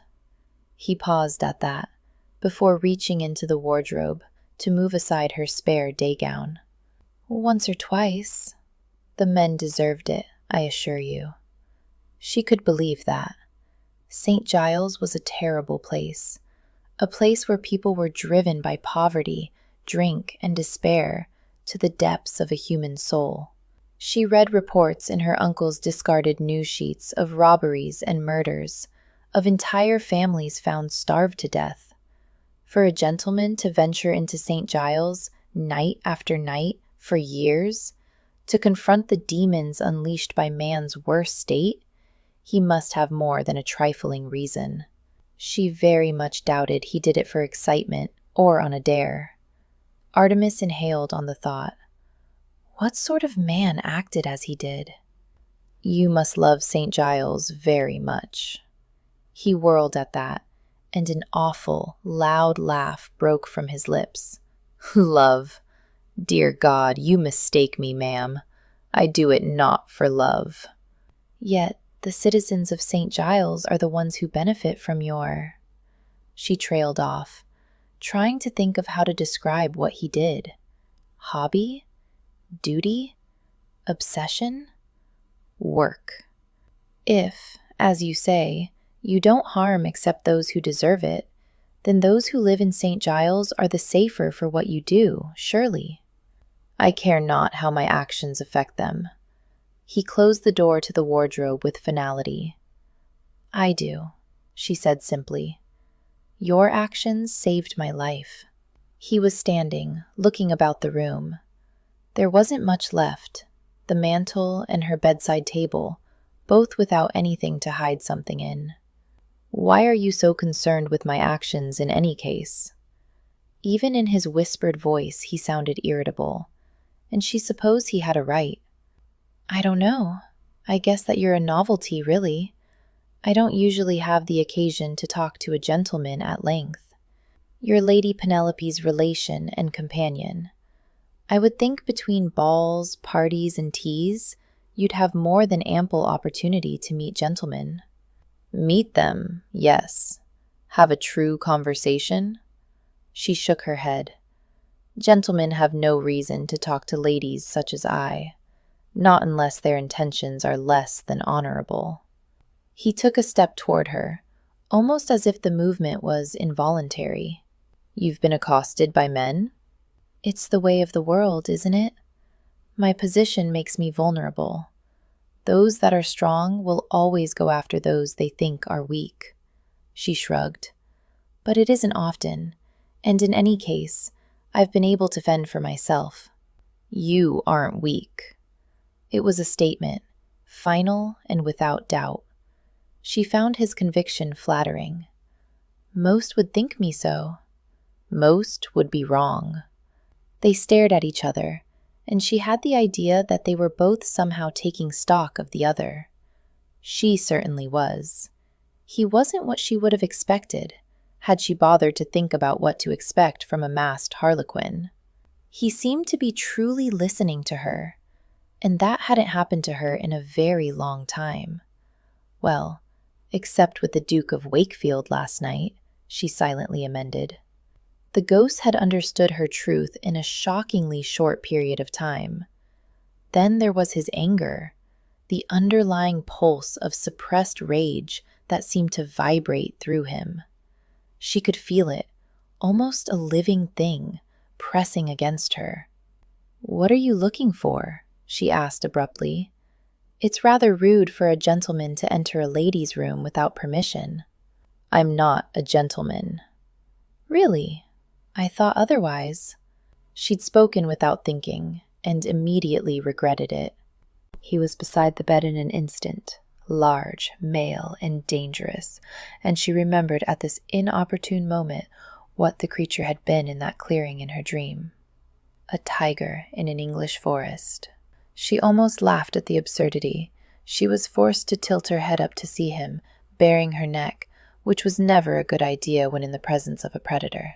He bent over her, deliberately planting his fists on the bed on either side of her hips, caging her in. She swallowed, feeling the heat of his body. She could smell him, leather and male sweat, and it should have repelled her, except it did the opposite. He thrust his masked face into hers, so close she could see the glint of his eyes behind it. You have something that belongs to me. She held very still, breathing in his exhalations, sharing the same air as he, like a very dear enemy. His face dipped toward hers, angling, and her eyelids fell. For a very brief moment, she thought she felt the brush of something warm across her lips. Footsteps sounded in the hall outside her room. The maid was coming. She opened her eyes, and he was simply gone. A moment later, Sally, the upstairs maid, came in the room with her coal shuttle and brushes. Sally started when she noticed Artemis still sitting up in bed. "Oh, miss, you're up early. Shall I send for some tea?" Artemis shook her head, inhaling. "Thank you, no. I'll go down for some in a bit. We came in late last night." "That you did." Sally clattered at the hearth. "Blackbourne says as her ladyship didn't get in until past 2 in the morn. In a right mood she is, too, for having to wait up so late. Oh, and how did the window get left open?" Sally jumped up and crossed to the window, slamming it shut. "Brr! 'Tis too early for such a draught." Artemis' eyebrows rose. Her room was on the third floor, and there was no convenient trellis or vine on the wall outside. She hoped the silly man wasn't lying dead in the garden. "Will that be all, miss?" A fire was crackling on her hearth, and Sally was already by the door, pail in hand. "Yes, thank you." Artemis waited until the maid had closed the door behind her, before drawing the thin chain around her neck out from under her chemise. She wore it always because she didn't know what else to do with what hung on it, a delicate pendant with a glittering green stone.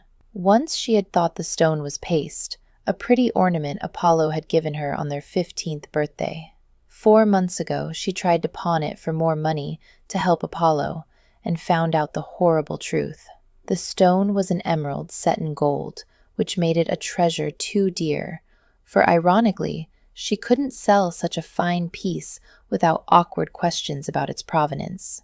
Questions she simply couldn't answer. She had no idea where or how Apollo could have gotten such an expensive piece of jewelry. She'd worn the emerald pendant for months now, too afraid to leave the damnably expensive thing alone in her bedroom. But yesterday she added something else to the chain. Artemis fingered the ghost's signet ring, the red stone warm under her thumb. She should have given it back. It obviously was important to him.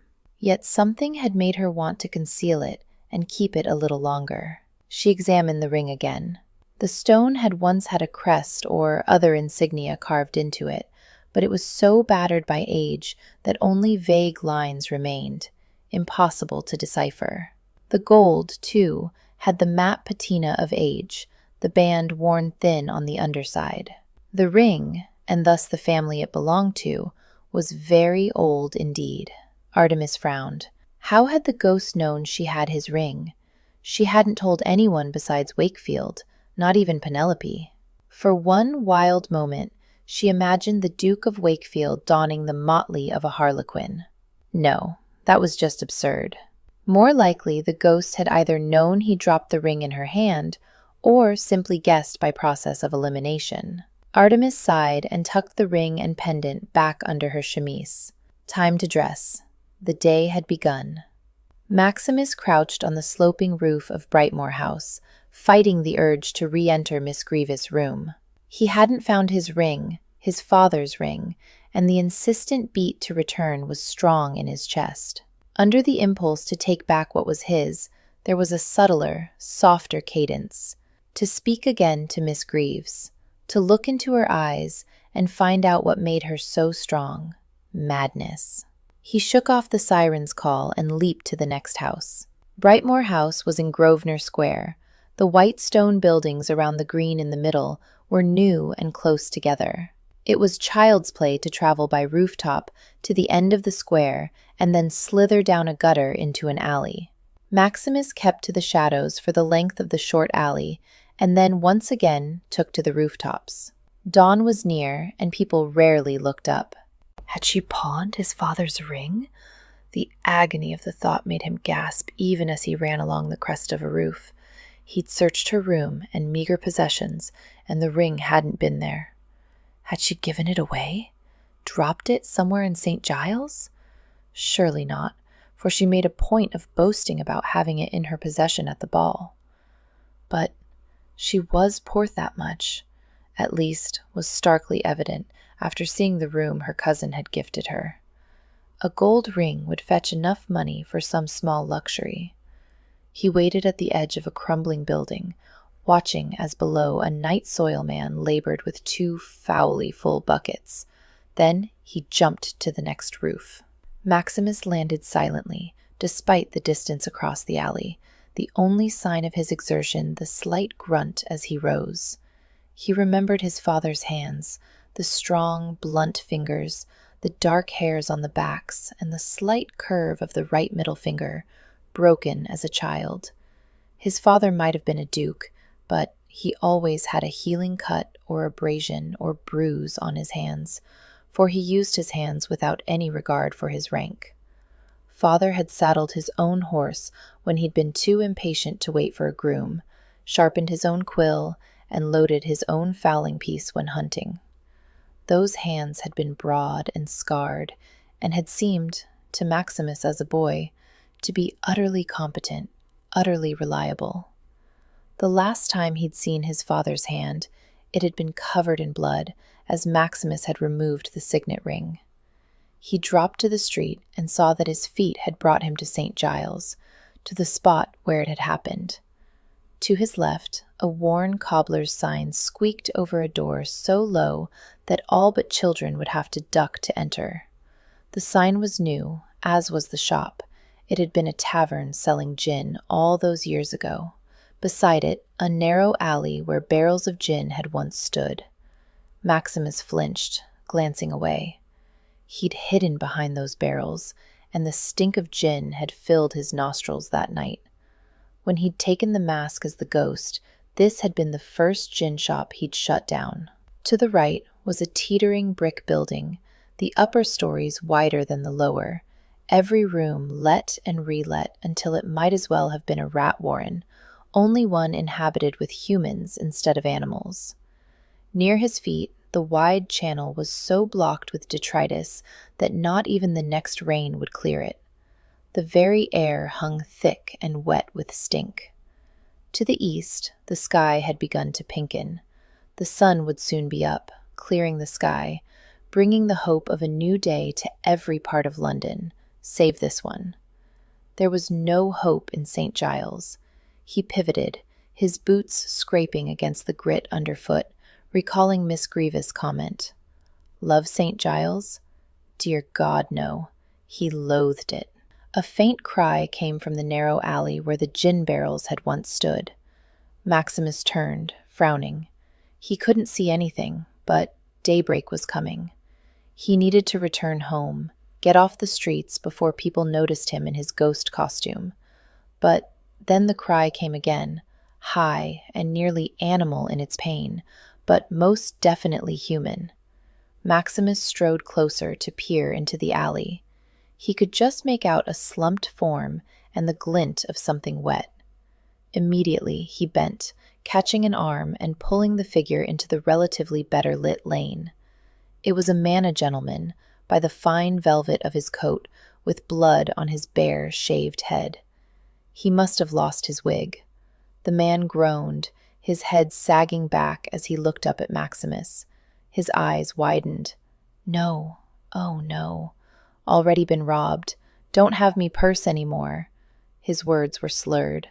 The man was obviously drunk. I'm not going to rob you, Maximus said impatiently. Where do you live?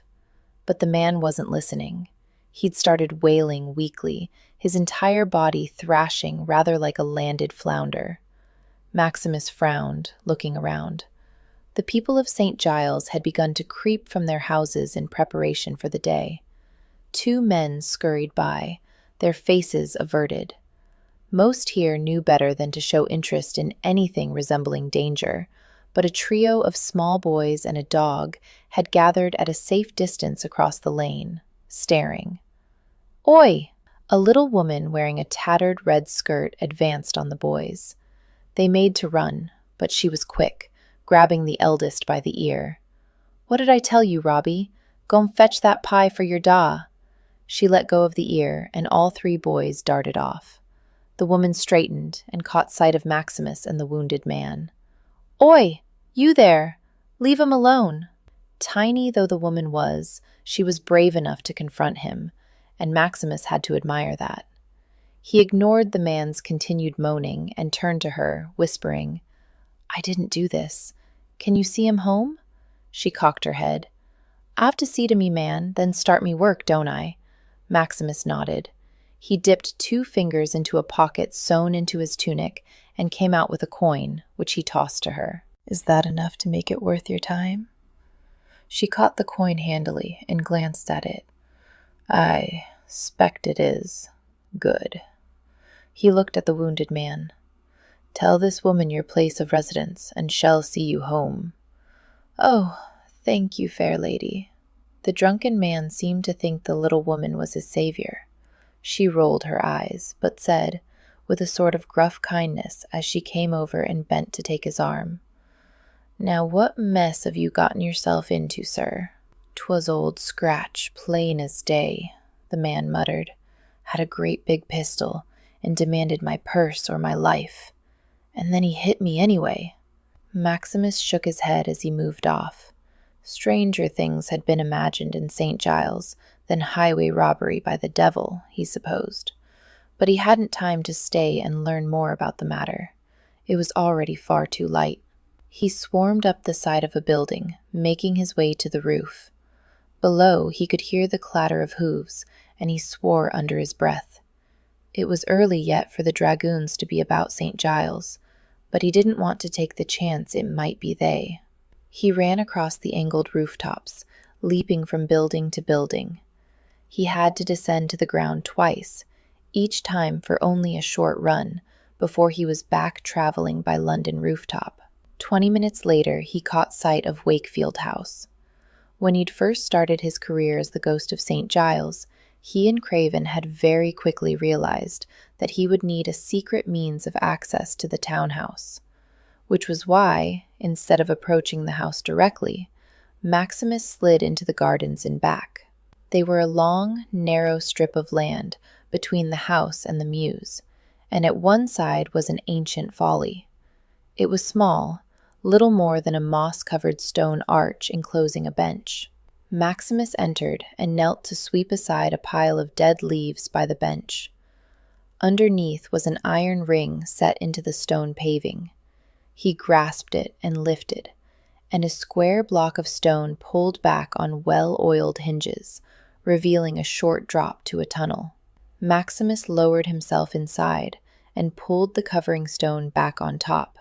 He was in complete and utter blackness. Wet blackness. Maximus crouched, for the tunnel was only about 5 feet high, not nearly tall enough for him to stand upright, and began crab-walking through the cramped space. The walls were barely wider than his shoulders, and he brushed against them often. Water dripped in a slow lament, and he splashed through stagnant pools every third step. He could feel his chest tighten, his breath coming too light and fast, and he fought to breathe deeper, to lay his hand against slimy brick without flinching. Only a few feet further. He'd used the tunnel for years. He should be resigned to its horrors and the memories they evoked by now. Even so, he couldn't help but draw a deep, relieved breath when he came to the wider entrance to his underground exercise room. He felt carefully along the wall as he stepped down, searching for the small ledge that held tinder and flint. He'd only just struck a spark when the door that led to the house opened, and Craven appeared with a candle in hand. Maximus exhaled in relief at the light. Craven advanced toward him, holding his candle high. Maximus had never told his valet his feelings on the tunnel, yet, as in innumerable times past, Craven was lighting the candelabras set into the walls as swiftly as he could. "Ah, Your Grace," the valet drawled as he worked. "I'm gratified to see that you've returned in one piece, and with barely any blood about your person." Maximus glanced down and saw the rusty stain on his tunic sleeve. "Not mine. I found a gentleman who'd been robbed in St. Giles." "Indeed. And was your other mission fruitful?" "Number." Maximus stripped off the tunic and leggings of his costume, swiftly donning his more usual breeches, waistcoat, and coat. "I have a task for you."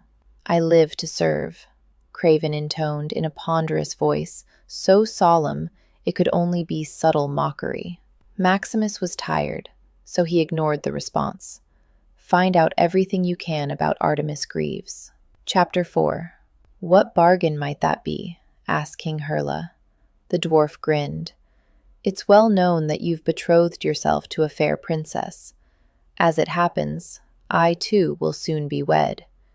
If you will do me the honor of inviting me to your wedding banquet, I in turn will invite you to my wedding festivities." Well, King Hurla thought deeply on the matter, for 'tis known that one should not enter a pact, however innocent, with one of the Fae without due consideration. But in the end, he saw no harm in the invitation. So King Hurla shook the Dwarf King's hand, and they agreed to attend each other's weddings. From The Legend of the Hurla King.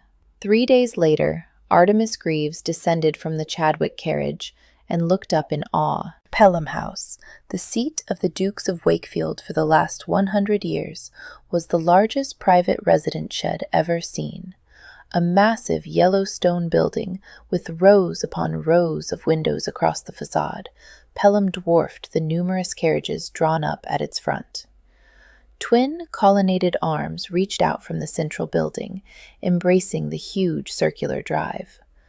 A tall portico dominated the entrance, 4 Ionic columns holding aloft the triangular pediment with wide steps across the front leading to the drive. Pelham House was majestic and daunting and didn't look particularly welcoming, rather like its owner.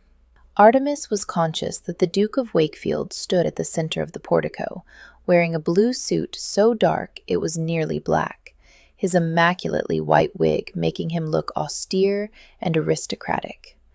Presumably, he was there to welcome his guests to the country party, although one would never know it from his unsmiling face. "Do you see she's here?"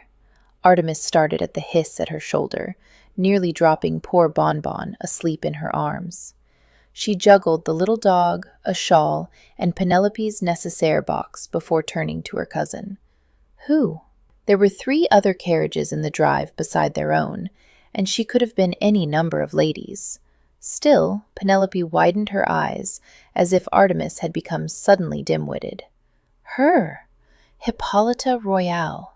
Why ever would Wakefield invite her? Because Miss Royale was one of the most popular ladies of the last year, Artemis thought, but of course did not say out loud. She wasn't actually dim-witted. She glanced to where Penelope indicated and saw the lady descending from her carriage. She was tall and slim, dark-haired and dark-eyed, a quite striking figure really, especially in the dull gold and purple traveling costume she wore. Artemis noted that Miss Royale appeared to be arriving unaccompanied, and it occurred to her that unlike most ladies, she'd never seen the heiress with a particular friend. She was friendly, or at least she seemed so, for Artemis had never been introduced, but she didn't link arms with a bosom bow, didn't lean close and giggle over gossip. Miss Royale appeared eternally alone. "I knew I should have brought the swan," Penelope said. Artemis shuddered at the memory of the hissing fowl, and hoped she didn't look too wild-eyed at her cousin. The swan?" Penelope pouted. "I have to find some way to make him notice me instead of her." Artemis felt a pang of protectiveness toward her cousin. "You're beautiful and vivacious, Penelope dear. I can't imagine any gentleman not noticing you." She forbore pointing out that even had Penelope been plain and retiring, she would still have been the center of attention at all times. Her cousin was the richest heiress in England, after all. Penelope blinked at her words and almost looked shy. Miss Royale murmured a good afternoon as she crossed in front of them on the way to the portico entrance of Pelham. Penelope's eyes narrowed determinedly. "I'll not let that upstart steal my Duke away from me." And so saying, she marched off, evidently with the idea of reaching the Duke of Wakefield ahead of Miss Royale. Artemis sighed. This was going to be a very long fortnight. She crossed to the side of the gravel drive, almost in back of one of the long colonnaded arms, and set Bonbon gently down on the grass. The elderly dog stretched and then toddled, stiff-legged, to a nearby bush. "Ah, Miss Greaves!" She turned to see the Duke of Scarborough striding toward her, looking rather dapper in a scarlet riding habit. "I hope your journey was a comfortable one?" "Your Grace." Artemis dipped into a low curtsy, a little confused. Duke, sir, indeed. Any gentleman rarely sought her out. "Our journey was quite pleasant. And yours, sir?" The Duke beamed. "Rode my gelding, Samson, with my carriage behind, don't you know?" She couldn't help smiling just a bit. He was such a jovial gentleman, and so pleased with himself. "All the way from London?" "Yes, indeed." He puffed out his chest. "I like the exercise. Keeps me youthful." "And where is Lady Penelope, if I might inquire?" "She's gone ahead to greet the Duke of Wakefield." Artemis bent to lift up Bonbon, and the little dog sighed as if in gratitude. When she rose, the Duke of Scarborough's eyes were narrowed. She turned to look where he was gazing. Penelope was leaning close to Wakefield and smiling up at him as she let him kiss her hand. Scarborough caught Artemis' curious stare, and his expression relaxed into another cheery smile. Always did like a challenge. "May I?" He took the necessaire from her hand and offered his arm. "Thank you." She laid her fingertips on his arm, reminded again of why she rather liked the elderly Duke. In her other arm, Bonbon laid his little chin on her shoulder. "Now, Miss Greaves," he said as he led her slowly toward the front doors, "I'm afraid I have an ulterior motive in seeking you out." "Do you, Your Grace?" "Oh, yes."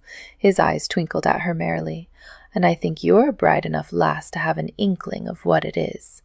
I wonder if you might tell me the sort of things your cousin likes most in the world." "Well," Artemis glanced at her cousin as she thought about the matter. Penelope was laughing prettily at something the Duke of Wakefield had said, though Artemis noted that the gentleman himself wasn't smiling. "I suppose she likes the same sort of things most ladies do. Jewels, flowers, and beautiful objects of all kinds." She hesitated, biting her lip, then shrugged. It wasn't as if it were a secret, after all. Beautiful, expensive objects. The Duke of Scarborough nodded vigorously, as though she'd imparted some wonderful wisdom. "Indeed, indeed, my dear Miss Greaves. Lady Penelope should be showered with all that is most lovely. But is there anything else you might tell me? Anything at all?" They were nearly to the portico, and on impulse Artemis ducked her head to murmur, "What Penelope really adores is attention. Pure, undivided attention." The Duke of Scarborough just had time to wink and say, "You're a marvel, Miss Greaves. Truly you are." And then they were climbing the steps to where the Duke of Wakefield stood with Penelope beside him. "Your Grace?" Wakefield's bow was curt enough to nearly be insulting. His cold eyes flicked between Scarborough and Artemis, and one corner of his mouth crimped. "Welcome to Pelham House." He merely glanced at a waiting footman, and the man promptly stepped forward. "Henry will show you to your rooms." "Thank you, sir." The Duke of Scarborough grinned. "A nice little house you have here, Wakefield. I confess it quite puts my own country seat, Clareton, to shame. Of course, I've recently built a music room at Clareton." Scarborough's eyes widened innocently. "Pelham hasn't been updated since your dear father's time, has it?" If Wakefield was bothered by the rather obvious jab, he didn't show it. "My father had the south facade on the opposite side of the building rebuilt, as I'm sure you remember, Scarborough." Artemis realized with a start that Scarborough was of an age to have been a contemporary of Wakefield's father. What did Wakefield feel, welcoming his father's friend to his home, seeing what his father might have looked like had he lived? She examined Wakefield's face. Nothing at all, if one were to go by his expression. For a moment, the Duke of Scarborough's face softened. "Had all those windows put in to overlook the garden for your mother, didn't he? Mary always did like her gardens." It was slight, but Artemis thought she saw a muscle tick underneath the Duke of Wakefield's left eye. For some reason, the small reaction prompted her into speech. "What sort of instruments have you in your new music room, Your Grace?" "I confess, none at all." Artemis blinked. "You haven't any musical instruments in your music room?" "No." "Then what's the point in it?" Penelope asked rather irritably, joining the conversation for the first time. "'Tisn't a music room without musical instruments." Scarborough looked suspiciously crestfallen. "Oh dear, I hadn't thought of that, my lady.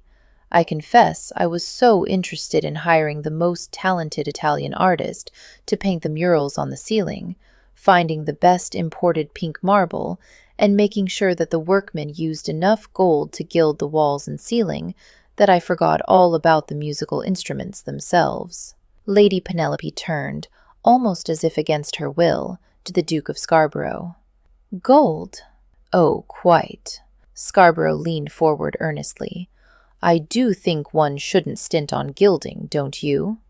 Makes one look so damnably frugal." Penelope's perfect pink lips parted. And now that you've pointed out my folly in neglecting actual instruments for the music room, Perhaps you could give me your opinion." Somehow, Scarborough had tucked Penelope's hand into the bend of his elbow.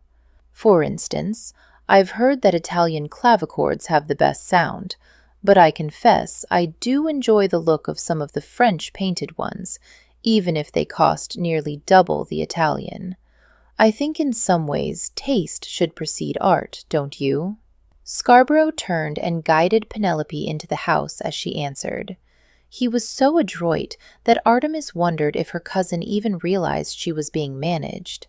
She glanced at the Duke of Wakefield, expecting him to be frowning after the odd couple, and she was indeed right about one thing. He was frowning, but it was at her rather than Penelope. Artemis inhaled, feeling a strange tightness in her chest. He stared at her so intently, as if his entire focus was upon her. Those sable eyes were stern and dark, but there was a spark of something hidden away at the back of them that she suddenly wanted to discover. "Your Grace?" Artemis nearly jumped at the words. More guests had arrived, drawing the Duke's attention. She turned swiftly to go inside, but as she entered the cold marble hall, she thought she knew what she had seen in the Duke's eyes, a spark of warmth. She shivered. The thought shouldn't have filled her with dread, but it did. Artemis woke before dawn the next morning. She had been given a room next to Penelope's, smaller than her cousin's, but far grander than the ones she usually stayed in. But then, everything about Pelham House was grand. She stretched, remembering the long table in the immense dining room where they'd eaten dinner last night. Besides herself and Penelope, Miss Royale, and the Duke of Scarborough, the guests included Lord and Lady Noakes, a couple in their 50s, Mrs. Gillette, a well-known society lady with a penchant for gossip, Mr. Barclay, a male version of Mrs. Gillette, Lord and Lady Ottershaw, political allies of the Duke, and finally Mr. Watts, also a political ally. Artemis was glad to see Lady Phoebe and Miss Picklewood, who were in attendance as well. Unfortunately, she had not had the opportunity to talk to Phoebe last night. They'd sat at opposite ends of the table during dinner, and Phoebe had retired shortly after the meal ended. Artemis rose and dressed in her usual brown serge. It would be hours yet before Penelope would wake and need her. In the meantime, there was something Artemis longed to do. She slipped quietly from the room, glancing up and down the wide corridor outside. A maid was walking away from her, but otherwise, the hallway was deserted. Artemis picked up her skirts and ran lightly to the back of the house. There was a staircase here, grand, but not the overwhelming monstrosity at the front of the house. She crept down it carefully. It wasn't as if she was doing anything wrong, but she liked the idea of moving unseen, of not having to answer to anyone. A door nearly as tall as the front one led to the south side of the house. She tried the handle, holding her breath. It turned beneath her fingers, but then she heard footsteps. Quickly, she opened the door and was out onto the back terrace. She stood beside the door, breathing quietly, and watched through the windows beside the door as a footman hurried by. When he was past, she slipped down the wide steps into the garden. Trimmed hedges stood severe and dark in the grayish-pink light of dawn. She ran her hand over the prickly leaves as she padded down a gravel path. She had worn neither hat nor gloves, a terrible breach of etiquette. Ladies never went outside without both, for fear of freckling in the sun, even when the sun wasn't out. But then, she had never been much of a lady. The hedges ended at a wide cut-grass lawn, and Artemis bent on a sudden impulse, pulling both her slippers and stockings from her feet. Holding them in one hand, she ran for the stand of trees, the dewy grass making her feet wet. She was panting by the time she had made the edge of the trees, her heart beating faster, a grin stretching her lips. It had been so long since she had been in the country, since she had been herself. The Earl of Brightmoor had a country residence, naturally, but neither he nor Penelope ever went there. They were much too enamored of the city. Artemis hadn't been back to the country in years, and she hadn't had a proper run on grass since she had been forced to leave her childhood home. She shook the dreary thought from her mind. This time was precious, and there was no point in using it to mourn past sorrows. The sun was up now, the light fresh and delicately new, and she tiptoed into the trees, placing her steps carefully, for her feet had become tender since she had last walked barefoot on a forest floor. This wasn't really a forest, she knew. It was a carefully cultivated copse, made to look wild by expensive gardeners. But it would do. Overhead, the birds were waking, singing their joy at the new day. A squirrel ran up the trunk of a tree and then paused to scold her as she glided past. Soft leaves rustled underfoot, and every now and again she stepped on bare earth, cool and welcoming. She could lose herself here, cast off her clothing, and become a wild thing, escaping civilization and society, another animal in the woods. She'd never have to go back, never have to bow to those who thought her inferior or simply looked through her as if she were the paper on the walls. She could be free. But who would care about Apollo then? Who would visit him, bring him food, and tell him stories so he wouldn't truly go insane? Head rot, forgotten in Bedlam. And she couldn't let that happen to her darling brother. Something moved in the trees up ahead. Artemis stilled, flattening herself to a broad trunk. It wasn't that she was frightened of whoever it was, but she liked her solitude, wanted to enjoy it a little longer. She heard a panting, and then all at once she was surrounded by dogs. 3 dogs, to be specific. 2 greyhounds and a hunting spaniel with a lovely plumed tail wagging briskly. For a moment she and the dogs merely took stock of each other. She looked around, but no one else seemed to be in the woods, as if the dogs had gone for a jaunty ramble all on their own. Artemis extended her fingers. "Are you 3 by your lonesome, then?" At her voice, the spaniel sniffed interestedly at her fingertips, his mouth hanging open as if he were grinning. She fondled his silky ears, and then the greyhounds bounded forward to give their approval. A corner of her mouth curved up, and she stepped out, continuing her own walk. The dogs ranged in front of her and to the sides, loping ahead before circling back to snuffle her fingers or butt against her hand, as if to receive permission before trotting off again. Artemis meandered for a bit, not worrying about their destination, she and the dogs, and then, suddenly, the trees parted. Ahead was a pond, the morning sun shining off the dappled water. At the far side of the pond was a clever rustic bridge that led to a small, artfully tumbling tower at the other end. The 2 greyhounds went immediately to the pond's edge to drink, while the spaniel decided simply to wade in until he could lap the water without bending his head. Artemis stood at the tree line, watching the dogs, tilting her face to scent the woods. A shrill whistle broke the tranquility. All 3 dogs lifted their heads. The taller greyhound, a brindled brown and gold female, took off toward the bridge.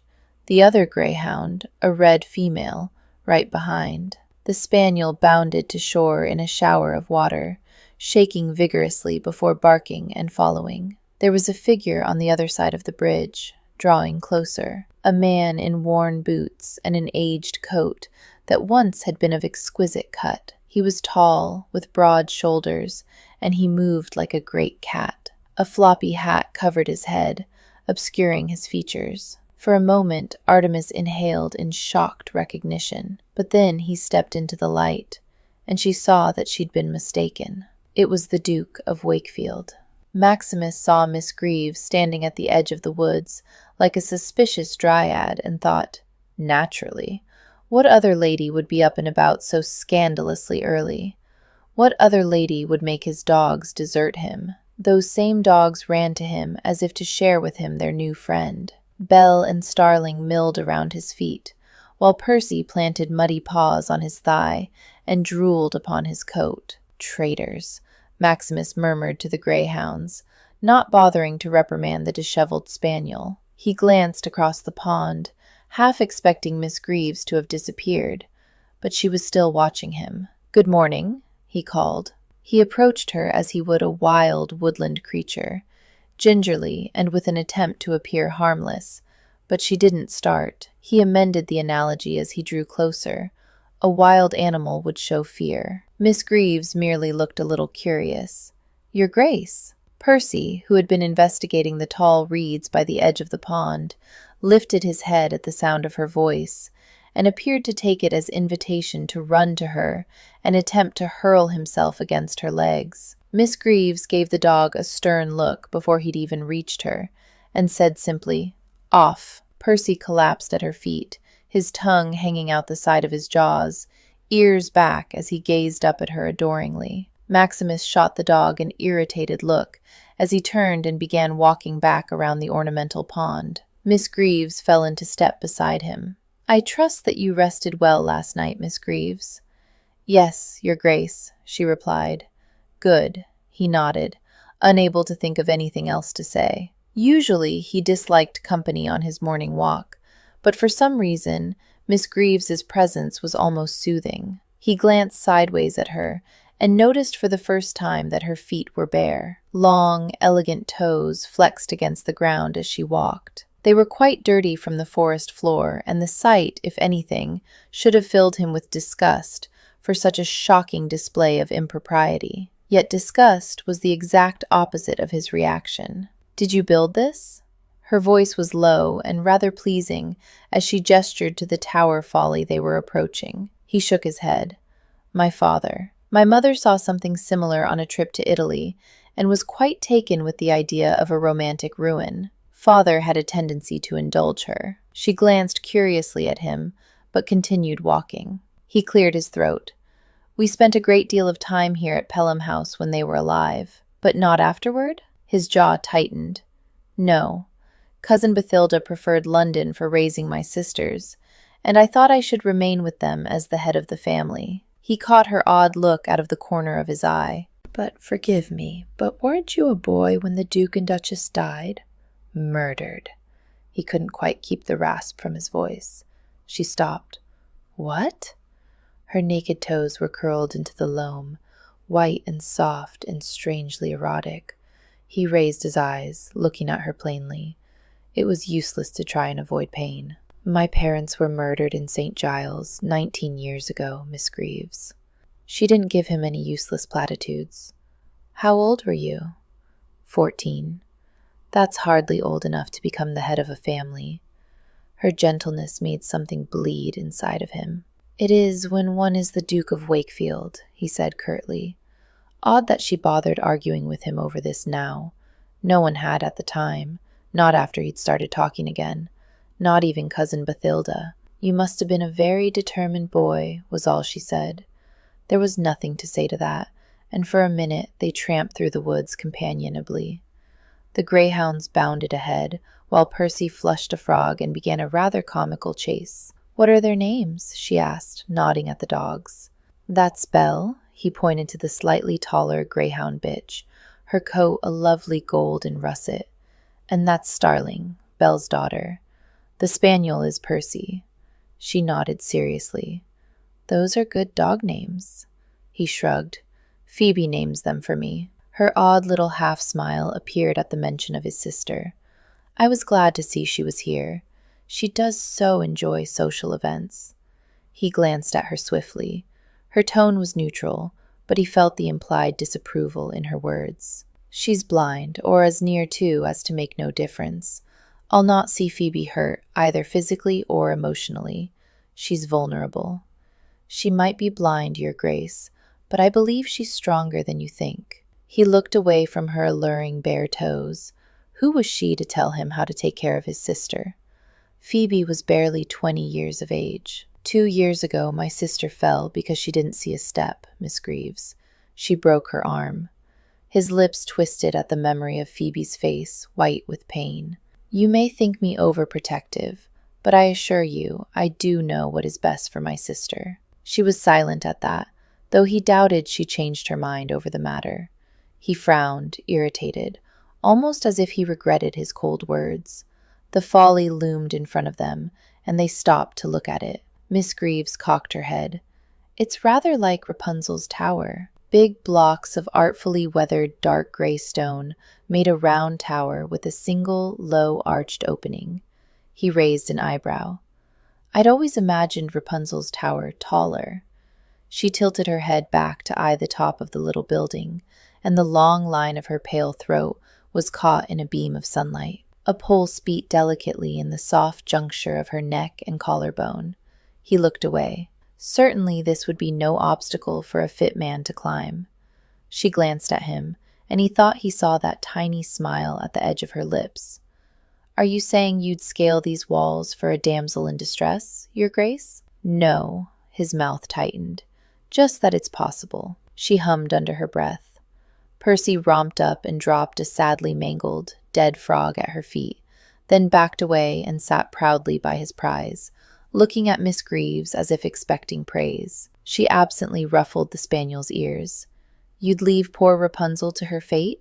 If a lady were so silly as to get herself locked in a stone tower," he said dryly, "I'd break down the door and climb the stairs to help her from the building. But Rapunzel's tower had no door, your grace." He kicked aside the dead frog. "Then yes, I suppose I would be forced to scale the tower walls." "But you certainly wouldn't enjoy it," she murmured.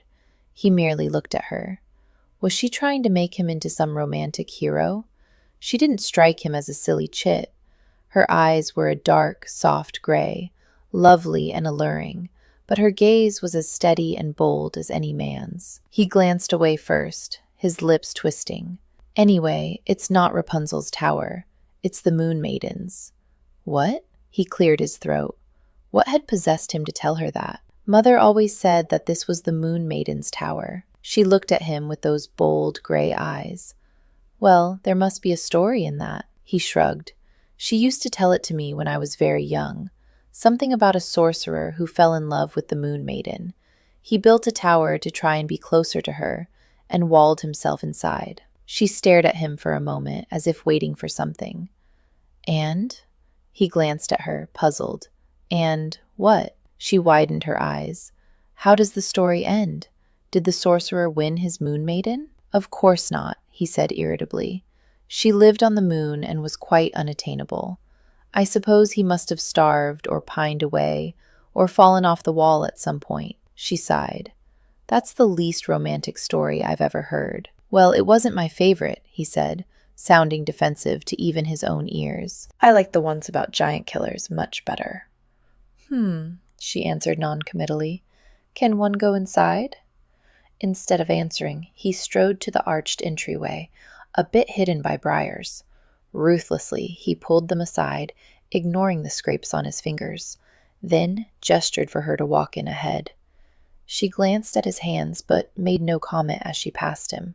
There was a spiral staircase immediately inside, and he watched as she lifted her skirts to climb it.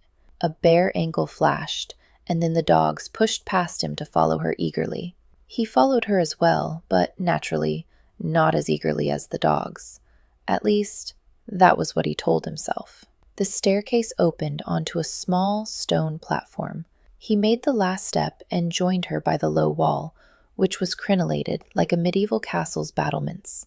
She braced her hands straight-armed on the wall and leaned over to look. The folly wasn't high, no more than a single story, yet one had a nice view of the pond and the surrounding woods. Belle reared up on her hind legs beside her to look as well, while Percy whined and paced, unable to see. A gentle breeze teased a few strands of hair at Miss Greaves' temple, and he couldn't help but think she looked like a ship's figurehead, proud and somewhat wild and ready for adventure. What an extraordinarily foolish thought. "It's quite silly, isn't it?" she said after a moment, almost as if speaking to herself. He shrugged. "A folly." She cocked her head, looking at him. "Was your father a man given to amusements?" He remembered the strong hands, the kind but somber eyes. "No, not much." She nodded. "Then he loved your mother quite a lot, didn't he?" He caught his breath at her words, the loss as bleak and frozen as if it had happened yesterday. "Yes." "You're lucky." Lucky wasn't an attribute most people assigned to him. "Why?" She closed her eyes and tilted her face to the sun. "My father was mad." He looked at her sharply. Craven had made his report last night. The late Viscount Kilbourne had been estranged from his own father, the Earl of Ashridge, and the rest of his family, and had been known for making wild, unfortunate investments, and, at his worst, raving in public. He supposed the normal thing to do would be to offer some word of sympathy, but had long ago used up all his tolerance for polite, meaningless phrases. Besides, Shad been brave enough to forego the usual false comfort when had told her of his own loss. It seemed only just to offer her the same dignity. Still, he couldn't help a small frown as he thought of her as a small girl, living with an unpredictable sire. "Were you frightened?" She glanced at him curiously. Number one always thinks one's upbringing, one's family, is perfectly normal, don't you think? Had never considered the matter. Dukes weren't, generally speaking, considered normal. In what way? She shrugged, her face tilted toward the sun again. One's own family and situation are all one knows as a child. Therefore they are, by default, normal. I thought everyone had a papa who sometimes stayed awake all night writing philosophical papers, only to burn them all in a rage in the morning. It was only when I was old enough to notice that other fathers didn't act like my own that I realized the truth. He swallowed, oddly perturbed by her recitation. "And your mother?" "My mother was an invalid," she said, her voice precise, unemotional. "I rarely remember them in the same room together." "You have a brother?" he replied, testing. Her brow clouded. "Yes, my twin, Apollo. He's in Bedlam." She turned to look at him, her eyes wide open and sharp. "But then you already know that. My brother is notorious, and you're the type of man to find out all he can about a prospective wife." There was no reason to feel shame, so he neither denied nor confirmed that had her investigated along with her cousin. He simply held her gaze, waiting. She sighed, turning away from the wall. "Lady Penelope will want me soon." He followed her down the short staircase, watching her level shoulders, the vulnerable angle of her nape as she bent her head to watch her steps, the companionable bump of Percy against her skirts. It would be the height of idiocy for the Duke of Wakefield to pursue the cousin of the woman he wanted as wife. And yet, for the first time in his life, Maximus wanted to let the man rule him instead of the title. Chapter 5. King Hurlo was married a fortnight later, and a grand affair it was indeed. 100 trumpets blared the news from the castle rooftops. A parade of dancing lasses led the procession, and the feast that followed became one of legend. Princes and kings journeyed from all corners of the earth to witness the nuptials, yet none compared to the dwarf king. He arrived with his retinue, all dressed in fairy finery, riding on goats, and bearing a great golden horn filled with rubies and emeralds as a wedding gift. From the legend of the Hurla king, Artemis had long ago come to terms with her life and her fate. She was an acolyte, a handmaiden subject to the whims of her cousin. Her life was not her own. What might have been, what she had once dreamed of so long ago, late at night in a young girl's bed, would never be. That was simply how it was. So there was no percentage in watching that afternoon as the Duke of Wakefield tucked Penelope's hand into the bend of his elbow and led her from the dining room, where they'd all just partaken of luncheon. His head was bent solicitously toward Penelope's, dark to dark. They made a lovely couple. Artemis couldn't help wondering if, when they were married, he'd ever let his wife know that he liked to walk his woods as the dawn lit the sky. Would he tell her the silly story about the Moon Maiden's tower?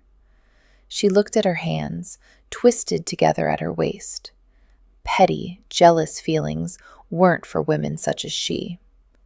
"I'm so glad you came," Lady Phoebe Batten interrupted her thoughts by linking arms and said in a lower voice, "Maximus guests are so very ancient." Artemis glanced down at the other woman as they strolled from the dining room. Phoebe wore her light brown hair pulled back from her softly rounded face, and the sky blue of her gown set off her pink cheeks and large brown eyes.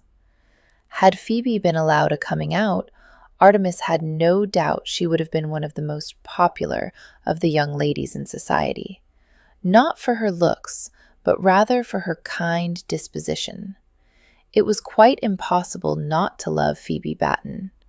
But Phoebe had an unbreakable fate, just as Artemis did. Her near blindness had kept her from the usual balls, soirees, and courting a lady of her rank and privilege should have had by right. Sometimes Artemis wondered if Phoebe was as sanguine about her situation as she was with hers. "Penelope is closer in age to you than me," she pointed out as they neared the doors to the south terrace. Most of the guests had decided to stroll the garden after luncheon.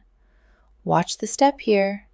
Phoebe nodded in thanks, carefully placing her slipper-clad foot on the marble step.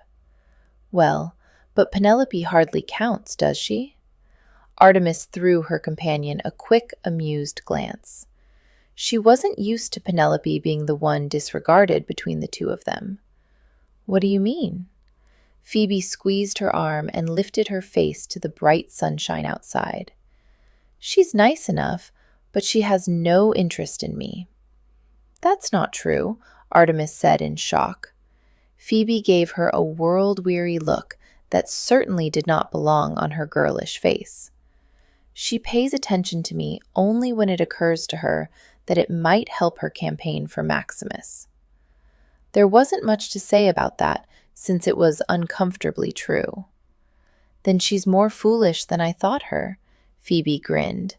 "And that's why I'm so glad you're here." Artemis felt her lips lift. "Here are the steps down to the garden." I can smell the roses." Phoebe turned her head toward a trellised rose a few yards away. Unlike the rest of the primly pristine garden, the rose was rather wild and weedy looking, more suited to a cottage garden than a formal one. There was no reason for it to be here, except for the near-blind girl beside her, happily scenting the air. "Can you see anything?" Artemis asked low. The question was so intimate it verged on the rude, but Phoebe merely tilted her head. "I can see the blue sky and the green of the garden. I can see the shape of the rose bushes over there, but the individual flowers are lost to me." She turned to Artemis. "I'm much better in bright light. For instance, I can see that you're frowning at me right now." Artemis hastily put a more pleasant expression on her face. "I'm glad. I'd thought that you'd lost more." "Indoors and at night I have," Phoebe replied matter-of-factly. Artemis hummed to show that she'd heard. They started down one of the graveled garden paths. She'd bypassed the garden in favor of the woods this morning. Now she found it pleasant to meander in the afternoon sunshine, though of course she was properly gloved and bonneted. A peal of laughter turned heads. "Lady Penelope?" Phoebe asked, leaning close to Artemis. "Yes?" Artemis watched as Penelope tapped Wakefield flirtatiously on the arm. He was smiling down at her. "She's getting on well with your brother." "Is she?" Phoebe asked. Artemis glanced at Phoebe, wondering. Phoebe had made it plain in the past that she didn't think Penelope the best choice for her brother, but of course she had no say in the matter. Was Phoebe worried that she'd have to move out of her brother's house if Penelope married Wakefield? "Here's Miss Picklewood," Artemis told her companion as they approached two ladies. "She's in conversation with Mrs. Jellett." "Oh, Phoebe, dear," Miss Picklewood called. "I was just telling Mrs. Jellett that you're the one who manages the garden." Phoebe smiled. "I only maintain the garden. Mother was the original designer." "Then she had quite an artistic hand," Mrs. Jellett said promptly. "I do envy you the space you have to work with. My Mr. Jellett left me only a small garden at our country house. Now, can you tell me what this elegant flower is? I don't remember ever seeing the like." Artemis watched as Phoebe bent and felt the flower before giving a quite academic lecture about the plant, its origin, and how it had come to be growing here at Pelham.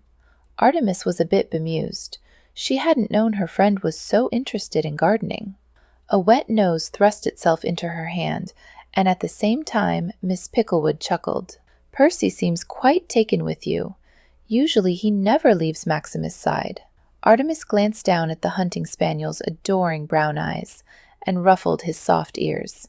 She was surprised to see that Bonbon was by the bigger dog's side, pink tongue hanging out as he panted happily. She looked up. The Duke was escorting Penelope on the far side of the garden. "Where's Mignon?" Miss Picklewood pointed to where the little spaniel was nosing under a boxwood. "She doesn't much like the larger dogs, unlike Bonbon." Artemis crouched to give the little white dog a pat as well. "I haven't seen him so active in years. I must show Lady Noakes," Mrs. Jellett was saying in a rather too loud voice.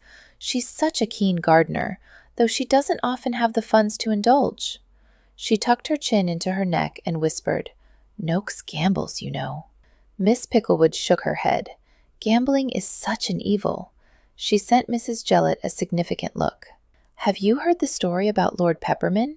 "No," Phoebe gave a small groan. "If you'll excuse us, Cousin Bathilda," Mrs. Jellett, Artemis expressed a special interest in the espaliered apricot trees. Artemis dutifully took her friend's arm and waited until they'd walked out of earshot before leaning close. "Espaliered apricots?" Phoebe stuck her nose in the air. "Something everyone should take an interest in. Besides, I'm not sure I could take the Pepperman story again." A shrill whistle rent the air. Percy, who had been trotting along beside them, lifted his head alertly before racing to Wakefield's side. Bonbon scrambled on short little legs to keep up with his new friend. Artemis watched the dogs go and found herself staring at the Duke. He was looking in her direction, and even at this distance he was commanding, almost as if he were demanding something of her. She felt lightheaded. Then Penelope tapped him on the arm, and he turned to the other woman to smile and make some comment. Artemis shivered despite the bright sunshine. Phoebe bumped at her shoulder. "I've been thinking." "Have you?" Artemis said distractedly. Wakefield and Penelope had met up with Lord and Lady Ottershaw, and even at this distance she recognized the slight stiffening of the Duke's shoulders. He seemed displeased by something Lord Ottershaw was saying. Wouldn't it be lovely if all the ladies from the Ladies' Syndicate, for the benefit of the Home for Unfortunate Infants and Foundling Children, went together to see the theater at Hart's Folly? Artemis blinked and looked down at Phoebe. "That does sound lovely. I'm sure Penelope would like to attend. She likes any sort of public event, even if she doesn't always follow the play." Phoebe smiled up at her. "And you too, of course. You're rather an honorary member, don't you think? Since you attend the meetings with Penelope?" "I suppose." Artemis' lips twisted wryly. She certainly would never be a real member since the Ladies' Syndicate existed to help the Home for Unfortunate Infants and Foundling Children in St. Giles. Money was a rather large prerequisite for becoming a member. "Oh, do say you'll come," Phoebe said, hugging Artemis' arm close. "They're doing Twelfth Night with Robin Goodfellow playing viola. She's always so funny in her breeches roles. I quite love her low voice and the droll way she speaks her lines." Oh, Artemis thought with a pang. Phoebe probably couldn't actually see the actors on the stage when she attended the theater. It would all be about the speeches of the actors for her. "Of course I'll come," she said warmly to the younger woman. "That's settled then," Phoebe said with a little skip. "I'll ask the other ladies if they can attend too." Artemis felt the corner of her mouth curl at Phoebe's infectious joy. They were nearing the end of the garden and a stone seat set against the wall, and Artemis now saw that a solitary figure sat there, gazing into the distance as if deep in thought. "You know," she said impulsively, "I've heard that Miss Royale is an heiress in her own right." Phoebe's brows knit slightly. "Yes?" Artemis squeezed her arm significantly. "There's always room for one more member of the Ladies' Syndicate." "Oh," Phoebe said. Artemis patted her arm and raised her voice just a bit. "And here's Miss Royale." That lady swung her head around as if she hadn't noticed their approach. Good afternoon. Her voice was low for a woman, her expression cautious. Phoebe smiled innocently. Are you enjoying the gardens, Miss Royale? Why, yes, my lady, Miss Royale replied. Will you both join me? Her words were a trifle belated, as Phoebe had already settled on one side of her, while Artemis had taken the other. Thank you, Phoebe said sweetly. I was just telling Miss Greaves that I do hope all the ladies of the Ladies' Syndicate, for the benefit of the Home for Unfortunate Infants and Foundling Children, can join me at Heart's Folly when we return to town. Miss Royale blinked at this information, but politely replied, I don't believe I've heard of the Ladies' Syndicate for the benefit of the Home for Unfortunate Infants and Foundling Children. Phoebe opened her eyes wide. Haven't you? Artemis privately hid a smile as Phoebe began expounding on the St. Giles Orphanage and all the good works it did for the most vulnerable of children. She glanced up as she did so and saw Wakefield, still strolling with Lady Penelope and Lord Ottershaw. His face was creased in an irritable frown. What had Lord Ottershaw said to him? Maximus woke from dreams of work unfinished and bloody tresses shining dully in the moonlight. Had been awake until well past 2 of the clock, in polite argument with Ottershaw. Maximus didn't mind the intrusion of politics into his house party, but he didn't like the other man's insistence on bringing up the matter when Maximus had been in the garden with Lady Penelope. But, although Ottershaw was an uncouth blowhard, he was also an important political ally in order to build a strong backing for Maximus' newest gin act. Thus, the dreary duty of debating the man into the small hours. He rose and quickly donned his old coat and boots and strode through Pelham to the back of the house. Even having slept later than usual, he met only a few servants, and they were well trained enough to simply bow or curtsy without speaking as he passed by. Mornings were the one time of day that he kept to himself. Outside, he strode around Pelham in the direction of the long stables. Usually, the dogs were waiting for him in the stable yard, eager for their ramble, but today the yard was empty. Maximus frowned and set off for the woods. The sun was already up as he crossed the wide south lawn, and the sudden darkness of the canopy when he entered the woods made him blind for a moment. He closed his eyes, and when he opened them again, he appeared before him like some ancient goddess, calm and otherworldly, standing under the tall trees as if she owned them, his dogs at her side. Percy broke the moment first, naturally, rushing from Miss Greaves to him, muddy and excited. A small, formerly white dog darted out from behind her skirts, barking madly as it chased after Percy. "You're late today, Your Grace," Miss Greaves said, almost as if she'd been waiting for him. "Foolish notion. I talked long into the night with Lord Ottershaw," he said. "Is that Lady Penelope's dog?" He looked down at the dog sniffing around his ankles. He didn't remember ever seeing the animal so muddy or so active. Yes. She fell into step with him as easily as if they'd been doing this for years. "What were you talking to Lord Ottershaw about?" He glanced at her. She wore a brown dress he'd seen innumerable times on her before, and he remembered her wardrobe with its 3 dresses, 2 for day and 1 for evening balls. "We discussed politics. I doubt a lady such as yourself would be interested." "Why?" He frowned. "Why what?" "Why wouldn't a lady such as myself be interested in your political discussion, Your Grace?" Her tone was perfectly correct, and yet somehow he thought she was mocking him. As a result, his voice might have been a trifle brusque. "It had to do with canals, and a proposed act of my own to eradicate the gin trade in London amongst the poor." "Fascinating stuff, as I'm sure you'll agree." She didn't rise to the bait. "What do canals have to do with the gin trade?" "Nothing." He picked up a stick and threw it rather over hard for Percy. Not that the silly spaniel minded. The dog took off, barking joyfully, as Lady Penelope's pet tried gallantly to keep up. Apparently, the odd pair had become friends. "Ottershaw is angling for me to back his act opening a canal in Yorkshire that will benefit his mining interests before hell throw his support behind my gin act." "And you don't want to support his canal?" She picked up her skirts to step over a tree root, and he saw the flash of her white ankle. She'd taken off her shoes again.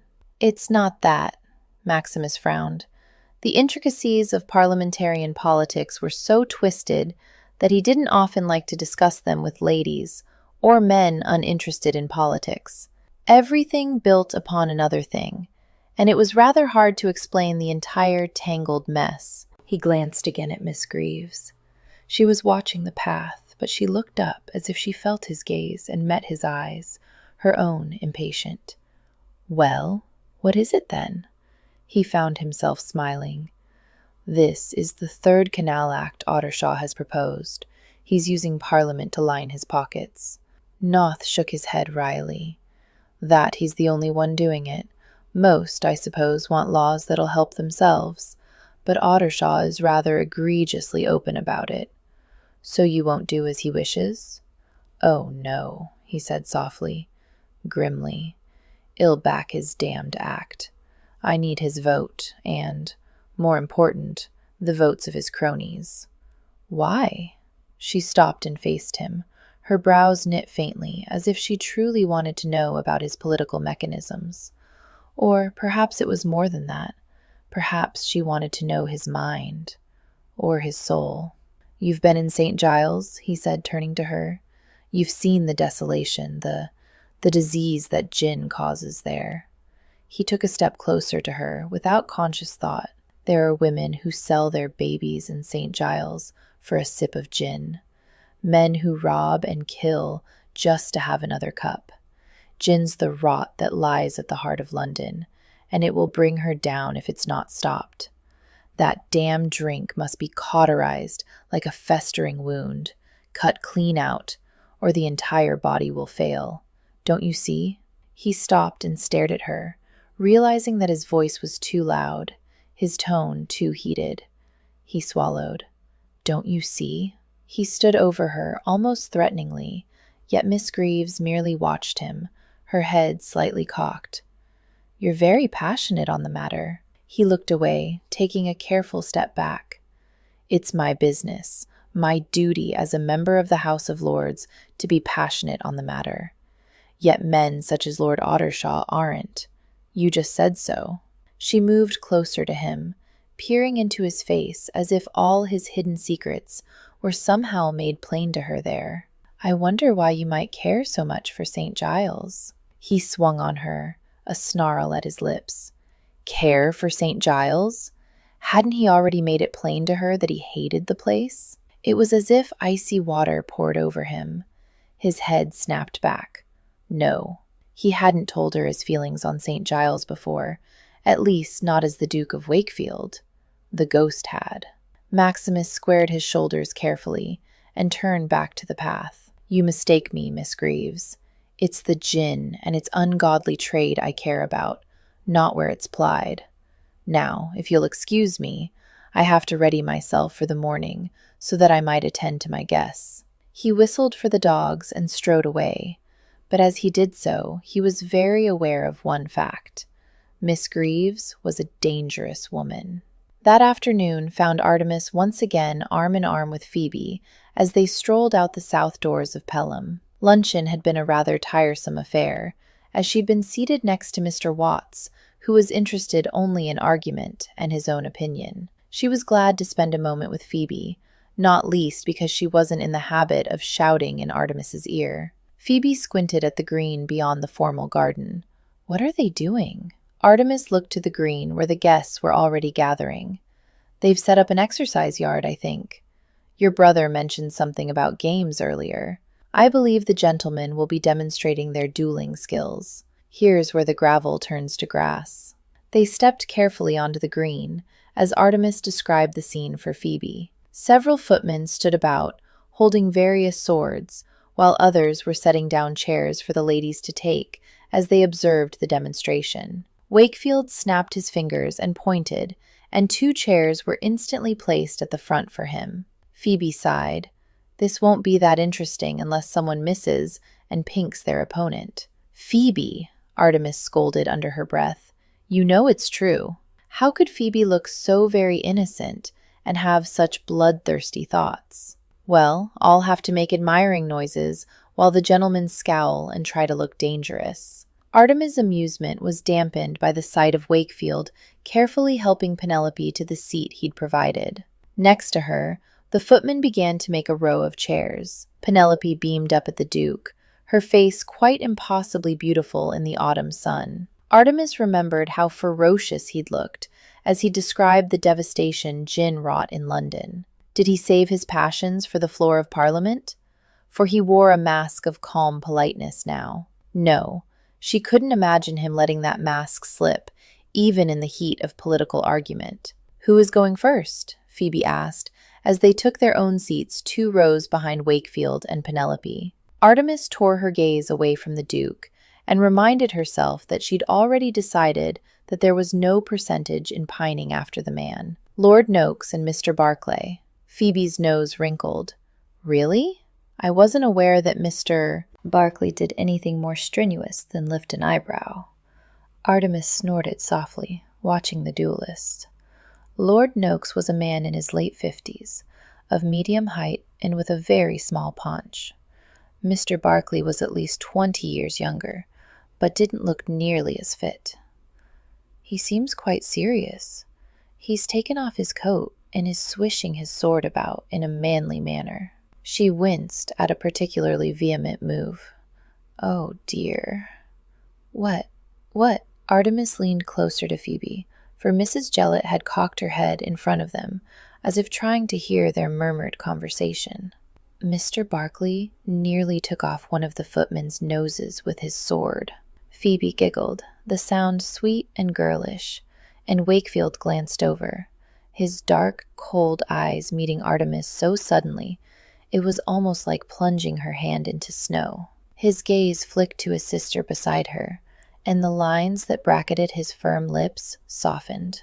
Strange that, here and now, they were hardly acquaintances, yet in the woods, they were something very close to friends. The duelists raised their swords. The match was utterly without surprises. All gentlemen were taught from a young age how to duel, to use swords with elegance and grace, more a dance than any real fighting. Artemis knew that there were schools in London where aristocrats went to perfect their form, exercise, and learn the rules of sword fighting. They were all trained, either well or not, and they all used the same regimented movements. She couldn't help comparing the 2 males lunging in precise steps that probably had flowery French names, with the ghosts moving with deadly intent. The 2 gentlemen in front of her wouldn't last a minute with the ghost, she realized. The thought sent an elated thrill of triumph through her. She really ought to be ashamed of such a bloody bias. But she wasn't. She wasn't. The duel ended with the courteous touch of a blunted sword tip to Lord Noakes' embroidered waistcoat, just over his heart. Phoebe discreetly yawned behind her palm when Artemis related the scene. Lord Ottershaw and Mr. Watts were next. By the time the Duke of Scarborough took off his coat for the 3rd demonstration, Artemis was watching the back of Wakefield's head as he bent politely once more to hear Penelope's chatter, and wondering if he was as bored as she was. He was attentive to her cousin, but Artemis had a hard time believing he really found her conversation very interesting. She grimaced and looked away. What a sour woman she was becoming. She had a sudden, awful vision of herself as a crabby old lady, shuffling along in whatever house she landed in, as her cousin's companion, faded, dusty, and forgotten. "Oh, that's interesting." Artemis looked up at Phoebe's soft exclamation. "What? You said it was the Duke of Scarborough in front of Maximus and Penelope." Phoebe nodded discreetly to where the older man stood in front of her brother and Penelope. Scarborough was grinning and bending over Penelope's hand. "He isn't used to that." "What?" Artemis jerked her gaze away to stare at her companion. "Who?" "Maximus." Phoebe had a fond smile on her face, an expression that Artemis had a hard time reconciling with the autocratic iceberg that was Wakefield. With a rival, he usually just indicates what he wants, and others rush to see that he gets it. Artemis bit her lip, stifling a smile at the image of servants, family, and friends, scurrying to fulfill the Duke's every whim as he strode by, oblivious.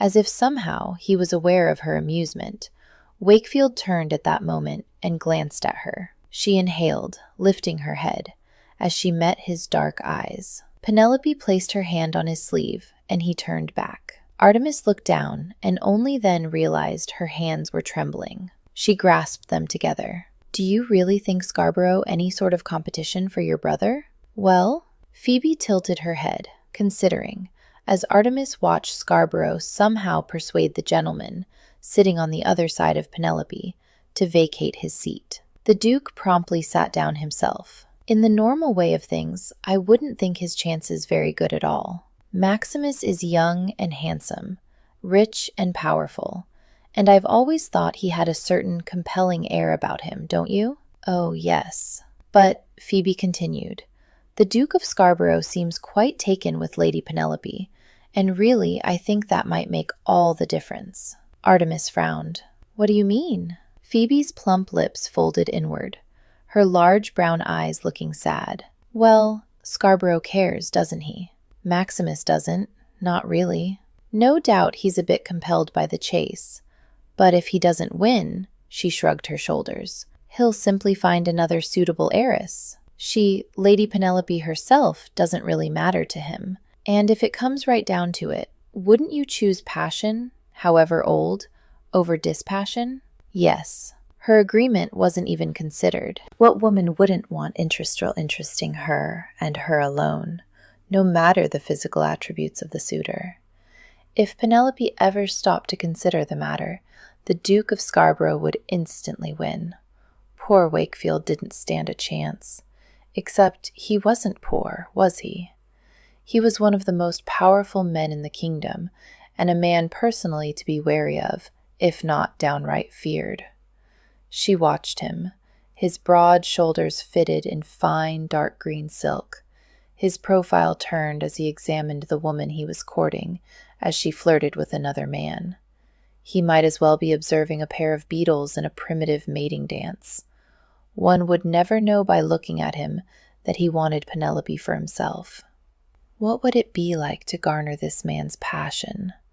Artemis felt a visceral thrill go through her at the thought. Had Wakefield ever been engaged? Was he even capable of deep interest? He was so contained, so cold, save for that one moment this morning when he'd come alive over the gin trade, of all things. It seemed almost laughable to think of him bound by obsession with a female. Yet she could imagine him so intent, focused on his goal, his woman. He'd guard his chosen mate, make her both fear and long for his attention. She shivered. He would be relentless in his pursuit, unmerciful in his victory, and she would never see him so. She sighed, determinedly staring at her hands clenched in her lap. She longed for a man like the Duke. The ache of want was a physical thing, but she would never have him, let alone a man more attainable. Her fate was to be alone, cursed to celibacy. The voice of the Duke of Scarborough rose. Artemis glanced up. The latest duelist had finished, and Scarborough was saying something to Wakefield. Scarborough's face was jovial, but his eyes were hard. "What's happening?" Phoebe asked. "I don't know," Artemis replied. "I think Scarborough is asking something of your brother." "Oh my. He's challenged Wakefield." "Has he?" Phoebe looked interested. Artemis' brows rose. "Is your brother a good swordsman?" "I don't know," Phoebe shrugged. "He's never been much interested in fashionable pursuits. She prefers politics, but it hardly matters, does it? Scarborough must be 30 years his senior." Penelope threw back her head in a sharp laugh that they could hear easily even 3 rows back. Artemis couldn't help but lean forward. Wakefield was so rigid, so proud. Scarborough said something else, and Wakefield abruptly stood. "He's accepting." "Oh dear," Phoebe said with much satisfaction. "He can't win," Artemis muttered in distress. If he beats Scarborough, he looks a bully.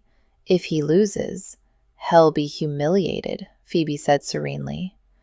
Artemis felt a sudden sharp irritation with her good friend. The younger woman should be at least a little upset at the prospect of her brother's downfall. Wakefield's valet, a tall, thin man, was helping the Duke remove his coat.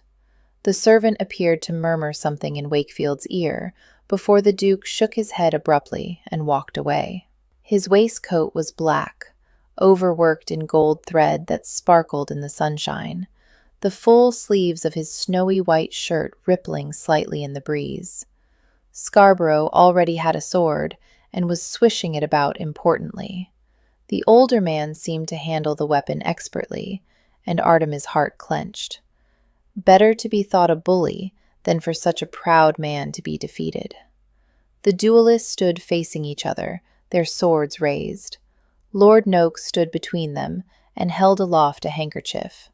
For a moment all was still, as if everyone had realized that there was much more to this duel than a simple demonstration of skill.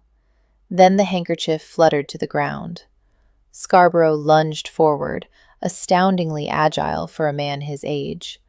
Wakefield caught his first thrust and retreated, moving carefully. It was evident at once that he either was a much less practiced swordsman or he was holding back. "Scarborough is pressing him," Artemis said anxiously. "Your brother is only defending." Scarborough smirked as he said something so low only his opponent could hear. Wakefield's face went completely blank. "Your Grace," Wakefield's valet called in warning. Wakefield blinked and cautiously stepped backward. Scarborough's lips moved again. And then something unexpected happened. The Duke of Wakefield transformed. He crouched low, his body flowing into an elegant threat as he attacked the older man with a kind of brutal grace. Scarborough's eyes widened, his own sword parrying blow after blow as he backed hastily. Wakefield's sword flashed in the sunlight, his movements too fast to interpret, his lean body dangerous and controlled, and Artemis had the sudden realization that he was toying with Scarborough. She was standing now, unaware of having left her seat, her heart beating unnaturally fast. "What's happening?" Phoebe stood as well, pulling frantically at her arm. Wakefield lunged without fear, without hesitation, at the older man, using a flurry of precise, deadly blows that, had the swords been sharp, as Artemis choked, her mouth hanging open. She'd seen this before. Wakefield didn't move like a dancer. He moved like a great jungle cat, like a man who knew how to kill, like a man who had killed. Scarborough stumbled, his face shining with sweat. Wakefield was on him in seconds, a tiger pouncing for the kill, his lip curled into almost languid dismissal of the other man as his sword descended toward. "Your Grace!" The valet's shout seemed to loop about Wakefield's neck and jerk him back like a noose. He froze, his great chest heaving, his snow-white sleeves fluttering in the breeze. Scarborough stared at him, gape-mouthed, his sword still half raised in defense. Wakefield deliberately touched his sword to the ground. "What is it?" Phoebe asked. "What is it?" Artemis blinked. "I don't know.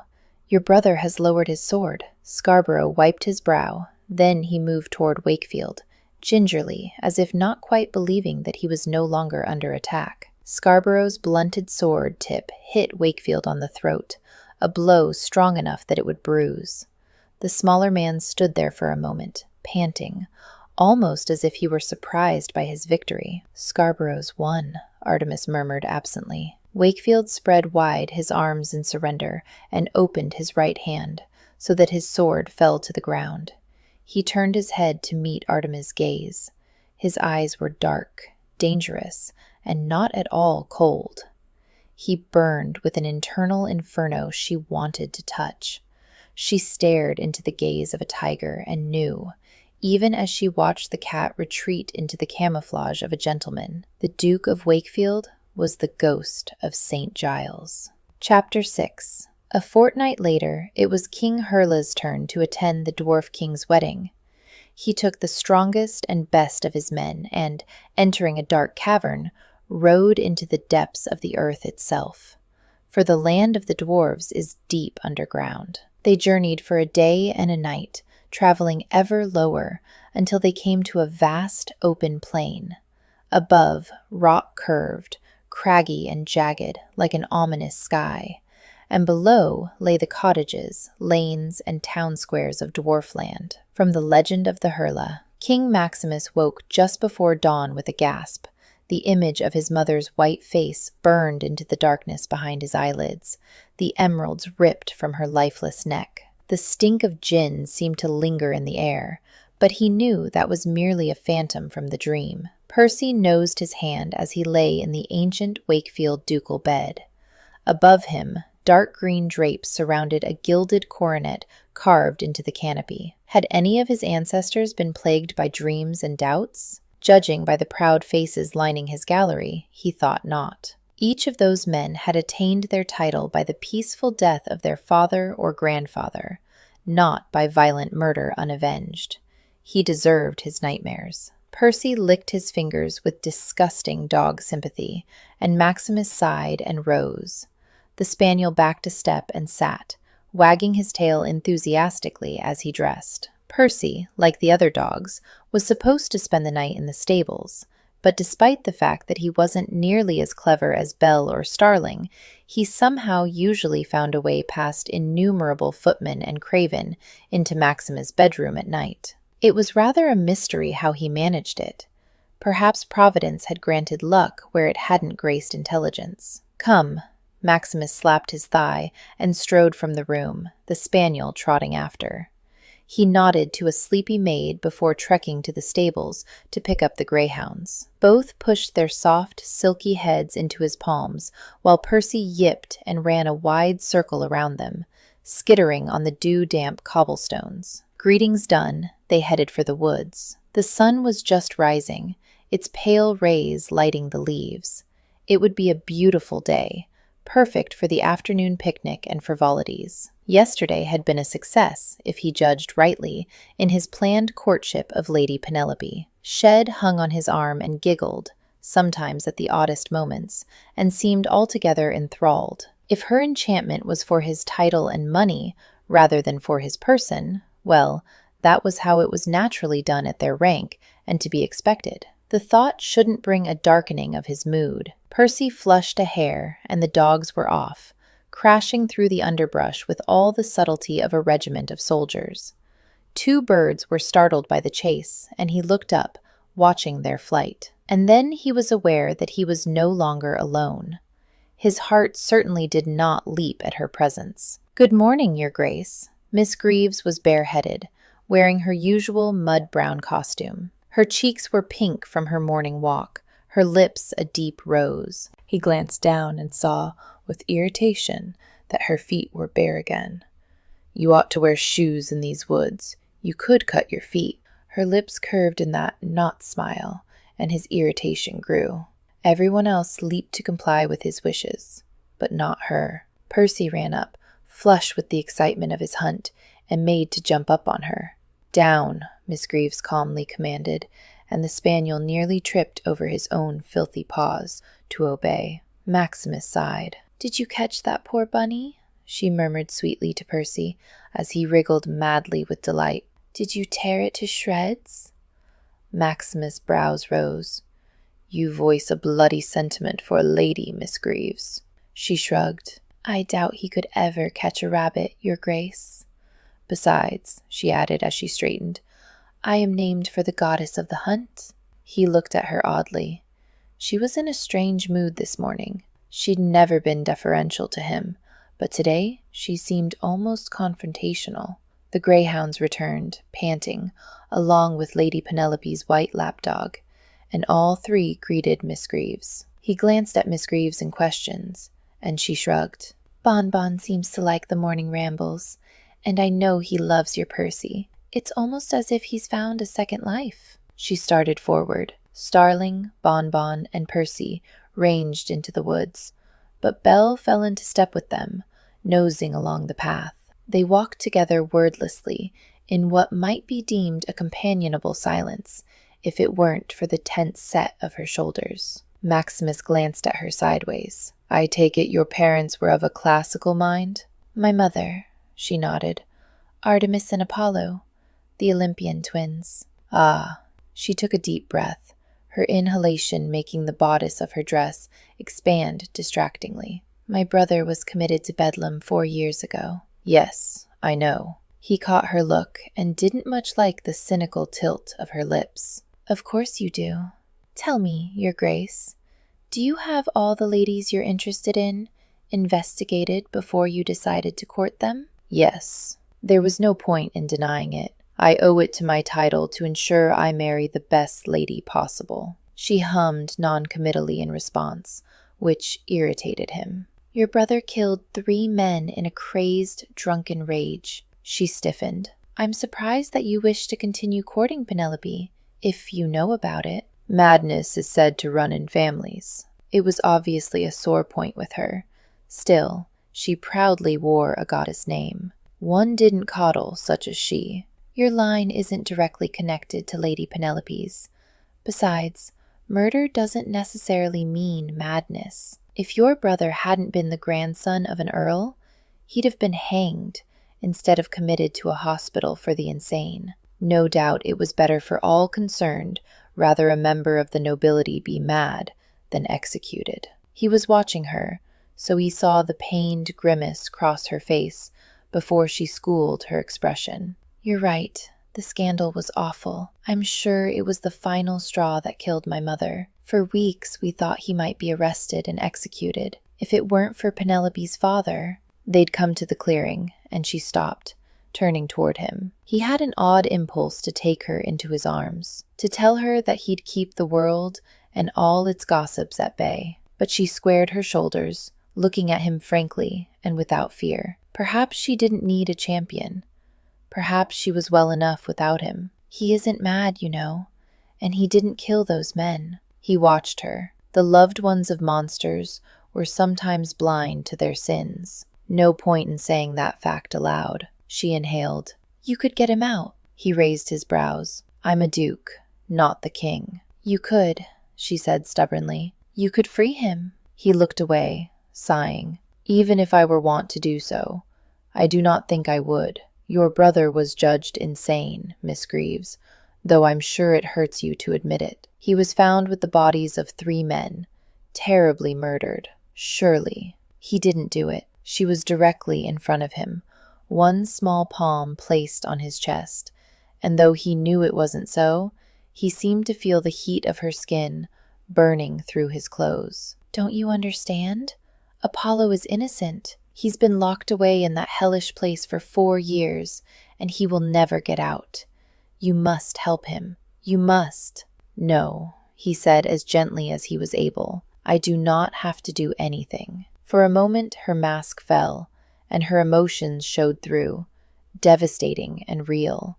Rage, hurt, and a grief so deep it rivaled his own. Stunned, he opened his mouth to speak, but before he could, she struck, as precisely and mercilessly as her namesake. "You do have to save my brother," she said, "because if you do not, I will tell everyone in England that you are the ghost of St. Giles." Artemis held her breath. She dared to slip a bridle over a tiger's head, and now she waited to see if he'd do her bidding or bat her aside with one powerful paw. The Duke of Wakefield stood very still, his sable eyes slowly narrowing on her, and she was reminded that, save for the king, this was possibly the most powerful man in England. At last he spoke. "I think not." Her lips firmed. "You believe I won't do it?" "Oh, I believe that you're quite capable of such perfidy, Miss Greaves," he said silkily as he turned to continue his walk. She swallowed. It had been a shared walk, but it no longer seemed like one. Heat rose in her cheeks. "My loyalty lies with my brother. I did save your life in St. Giles," he reminded her. She remembered that lithe grace, the deadly skill with his swords, and she remembered the final salute he'd given her before she mounted the carriage. She was now certain that he'd made sure to see her to safety. None of that mattered. He is my brother, and his life is at stake. I will not feel guilt. He spared her a dismissive glance. Nor do I expect you to, madam. I merely state the facts.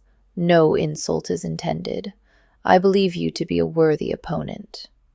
But he sighed and stopped to face her as if dealing with a particularly trying maidservant.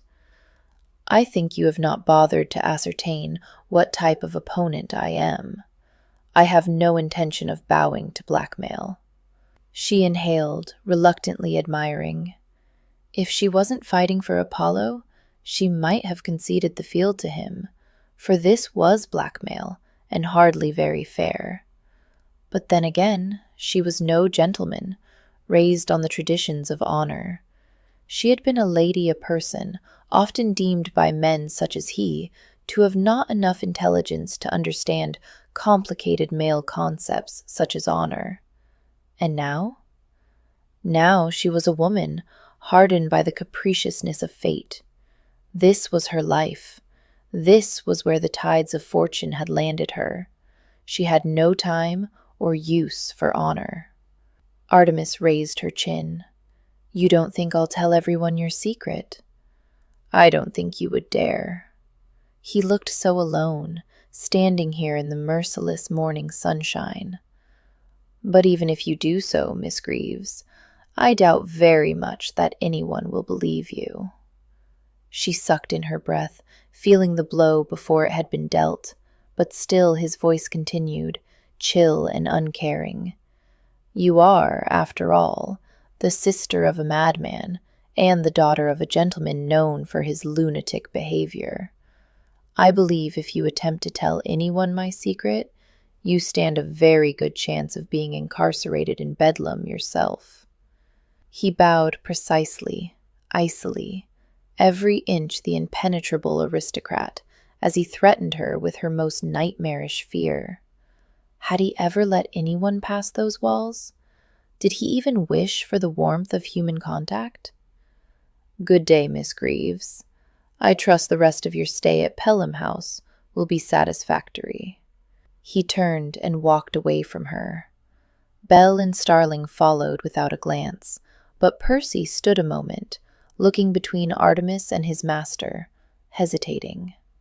Go on, she muttered to the dog, and with a low whine he trailed after the Duke. Bonbon whimpered and leaned against her ankles.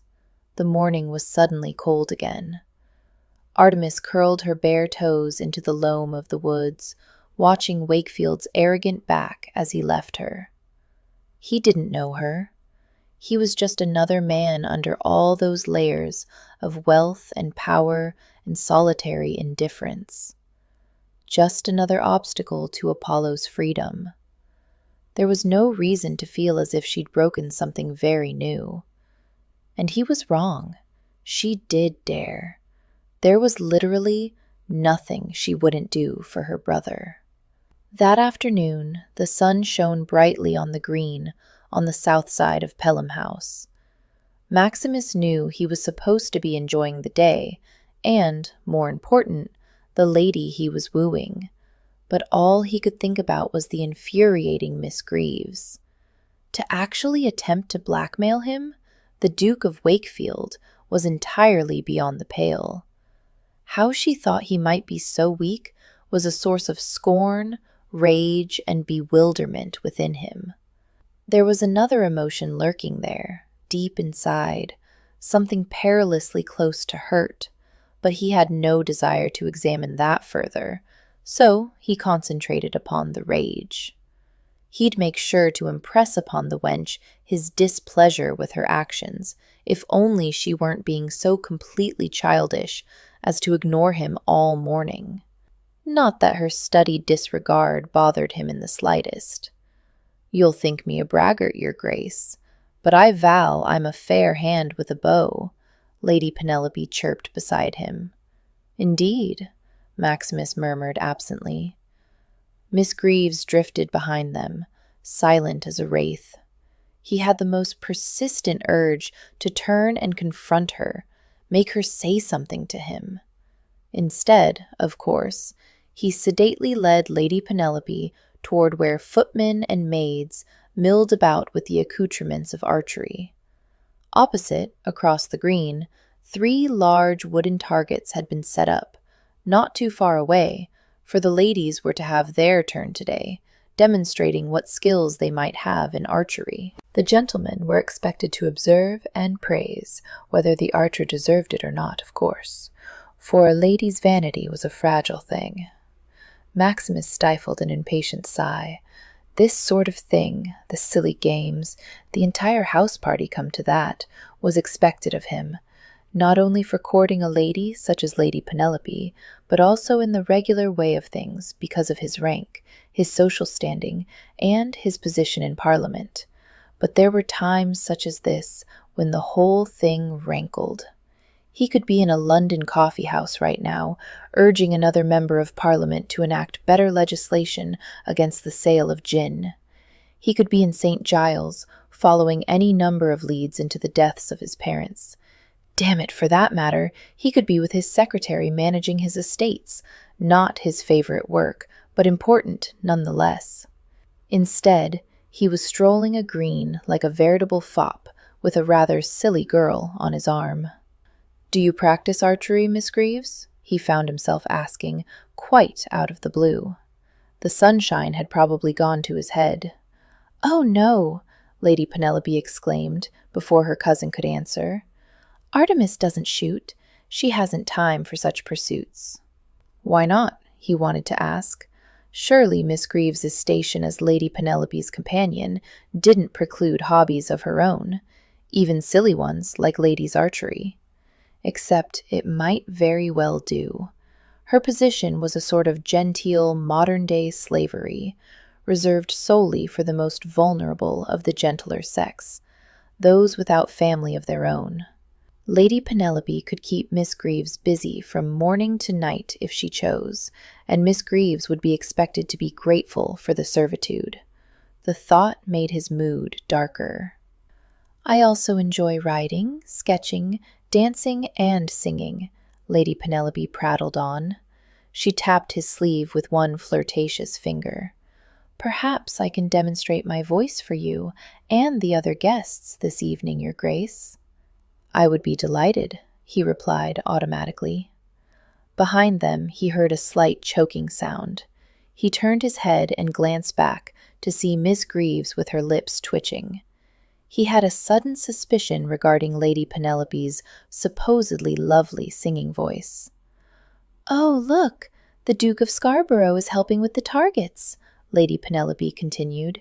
"He told me last night that he likes to hold an annual contest at his country estate for athletics such as running and archery, so I suppose he's quite the expert. No doubt that's why he's so skilled at fencing as well." She seemed to realize her comments weren't the most politic, and sent an annoyingly sympathetic glance his way.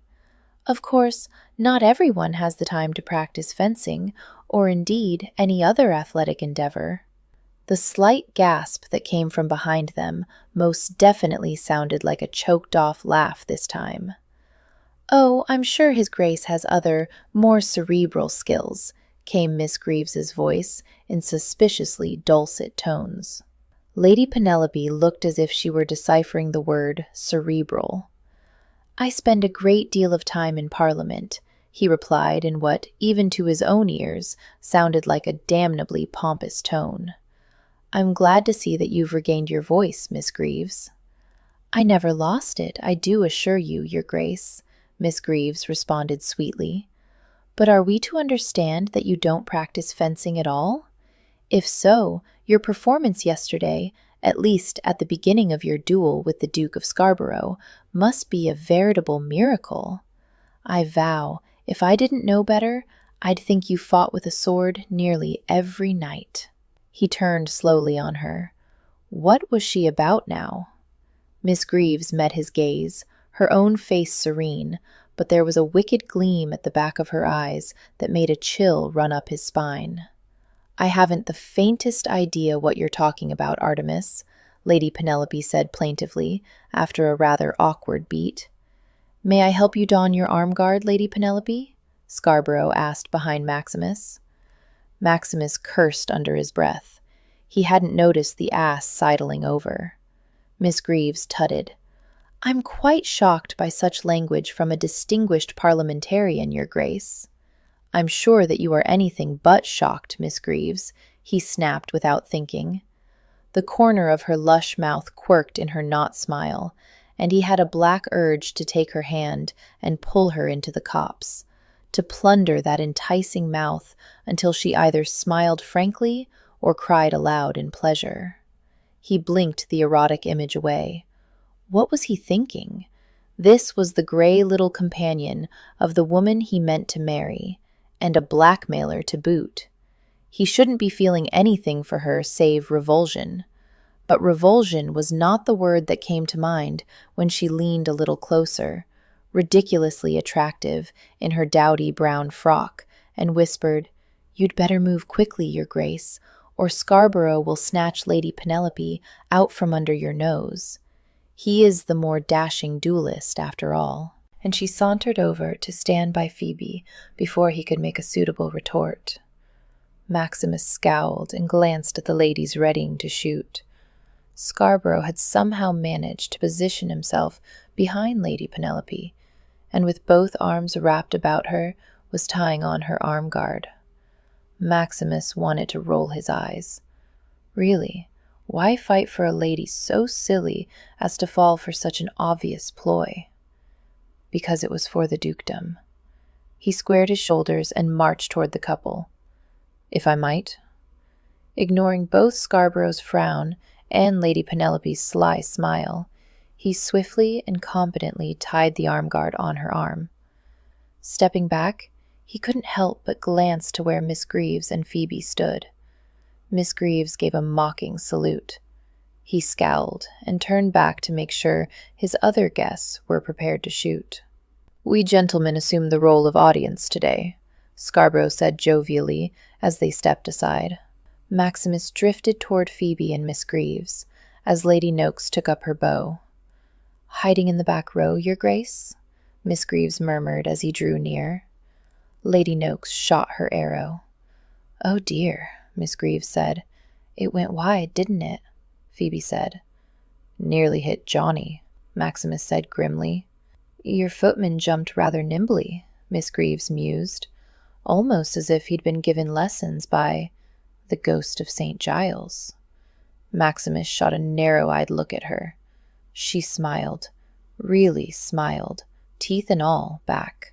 And despite the circumstances, her blackmail, the people all around them, his anger, he caught his breath in admiration. When Miss Greaves smiled, her entire face lit and became utterly beautiful. Maximus looked away, swallowing. Phoebe giggled. "I can see why you sought refuge back here with us, dear brother. Self-preservation is the better part of valor, I think." They watched in silence as both Mrs. Jellett and Lady Ottershaw shot rather wildly, though Mrs. Jellett's arrow found the target through some fluke of the wind that seemed to surprise even her. Maximus cleared his throat, loath to admit either his own cowardliness or his guest's lack of talent with a bow and arrow. "Lady Penelope has a fine form." The lady was angling herself as she drew her string back. "Oh, indeed," Miss Greaves said earnestly. "She practices on her form quite often." They watched in silence as Lady Penelope's arrow hit the rim of the target and bounced off. "Her aim is another matter, of course," Miss Greaves murmured. Maximus winced as Johnny crept cautiously into the field to retrieve the arrows shot so far. The footman was a braver man than he. "She's going for another shot," Scarborough said, and indeed, Lady Penelope had assumed her archer's stance again. She made a very fine figure, he noticed dispassionately. The cherry-red ribbons twined in her ebony locks fluttered in the wind, and her profile was almost Grecian. She shot, and all three footmen threw themselves prone to the ground. "Oh, well done, my lady," Scarborough shouted, for Lady Penelope's arrow had hit the outer blue circle of the target. The lady beamed in pride and stepped back graciously for Miss Royale's turn. The footman looked besieged. Miss Royale took up her bow and called to the footman, "Best stand back. I've never done this before." "Never practiced archery?" Phoebe murmured. "Grew up in India." Mrs. Jellett had come to stand near them as she waited her next turn. Heathen place. No doubt that explains her dark complexion. Miss Royale's first 2 shots went wide, but she managed to hit the outer ring with her third one. She stepped back, looking quite pleased with herself. Fortunately, the remainder of the archery demonstration proceeded without incident, and although none of the ladies hit the inner red circle of the targets, neither did they maim one of his footmen. So, as Phoebe put it, the afternoon must count as a victory. Maximus held out his elbow to Lady Penelope to lead her inside for refreshments. As they walked, he bent to listen attentively as she recounted her exceptional success at shooting. He murmured praise and encouragement at the appropriate moments, but all the while he was aware that Miss Greaves had lingered behind at the archery field. "Oh, I've left my gloves behind," Lady Penelope exclaimed as they entered the yellow salon. The other guests were already taking seats. "I'll go fetch them for you," Maximus said, for once trumping Scarborough. He bowed and left before the lady or the Duke could comment. The halls were deserted as he strode toward the south doors. All the guests were in his yellow salon, and the servants were naturally in attendance there as well. All the guests save one. He saw her as he slipped out the south doors. She stood in profile across the green, her back straight, her stance that of some long-ago warrior maiden. As he walked toward her, Miss Greaves drew back her bow briskly, aiming a tad high to account for the wind, and let her arrow fly. Before it had hit the target, Shed notched another and shot it. A third followed just as rapidly. He glanced to the target. All 3 of her arrows were clustered together at the center of the red circle. Miss Greaves, who did not shoot, was a better shot than all the other ladies, and probably the men as well. He glanced from the target to her and saw that she stared back, proud and unsmiling. Artemis. She was named for the goddess of the hunt, goddess who had slain without remorse her only admirer. Something quickened in him, rising, hardening, reaching eagerly for the challenge. She was no soft society lady. She might disguise herself thus, but he knew better. She was a goddess, wild and free and dangerous, and a most suitable opponent. He picked up Lady Penelope's gloves and, unsmiling, saluted Miss Greaves with them. She bowed to him, equally grave. Maximus turned to the house, thinking. He had no idea how he would do it yet, but he meant to best her. He'd show her that he was the master, and, when Shed admitted his victory well, then he'd have her, and he'd hold her, by God, his huntress, his goddess. Chapter 7. If the Harleking's wedding had been grand, the Dwarf King's nuptials were magnificent. For 7 days and 7 nights there was feasting and dancing and storytelling. The caverns sparkled with gold and jewels, for a dwarf has a deep and abiding love of the treasures that come from the earth. So when King Hurla at last presented his wedding gift, there was a roar of approval from the dwarf citizens. He offered a golden chest, twice the size of a man's fist, spilling over with sparkling diamonds.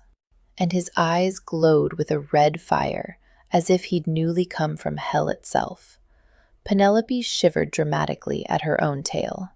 Artemis, listening to the story of their encounter with the ghost of St. Giles for what seemed like the 100th time, leaned closer to Phoebe and murmured in her ear, or as if he had a slight infection of the eye. The younger woman clapped her hand to her mouth to stifle a giggle.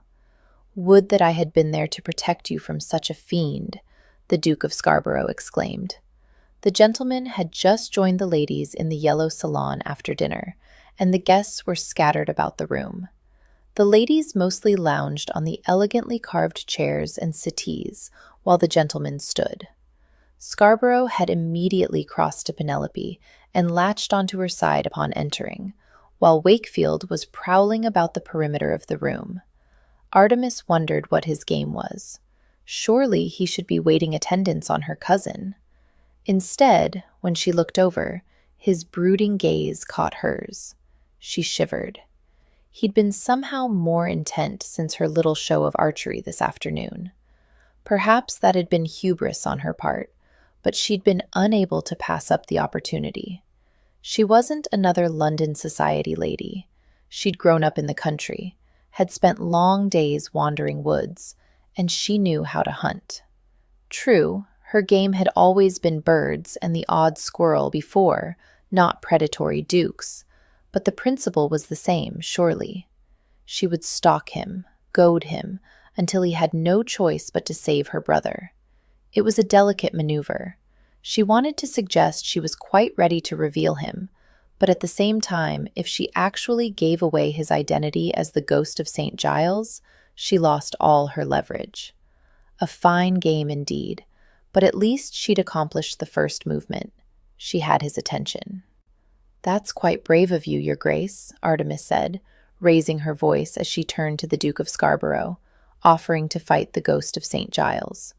For I noted at the time that the ghost was a rather large man. Why, he was almost exactly the same height as— She glanced about the assembled party as if searching for a gentleman of suitable height. When her eyes landed on Wakefield, he already had a wry expression. "Why, our host, the Duke of Wakefield, in fact." There was a fraught pause as Artemis held Wakefield's narrowed gaze, before it was broken rather prosaically by Penelope. "Don't be silly, Artemis. The ghost was at least a foot taller than his grace, although I'm quite sure the Duke of Scarborough would have been able to defeat him." The last was a lie so obvious that Artemis didn't even bother rolling her eyes. "Certainly, his grace would have been of better help than my brother," Phoebe said, uncaring of her treachery. "Phoebe," Wakefield growled low in warning. "Yes, brother dear?"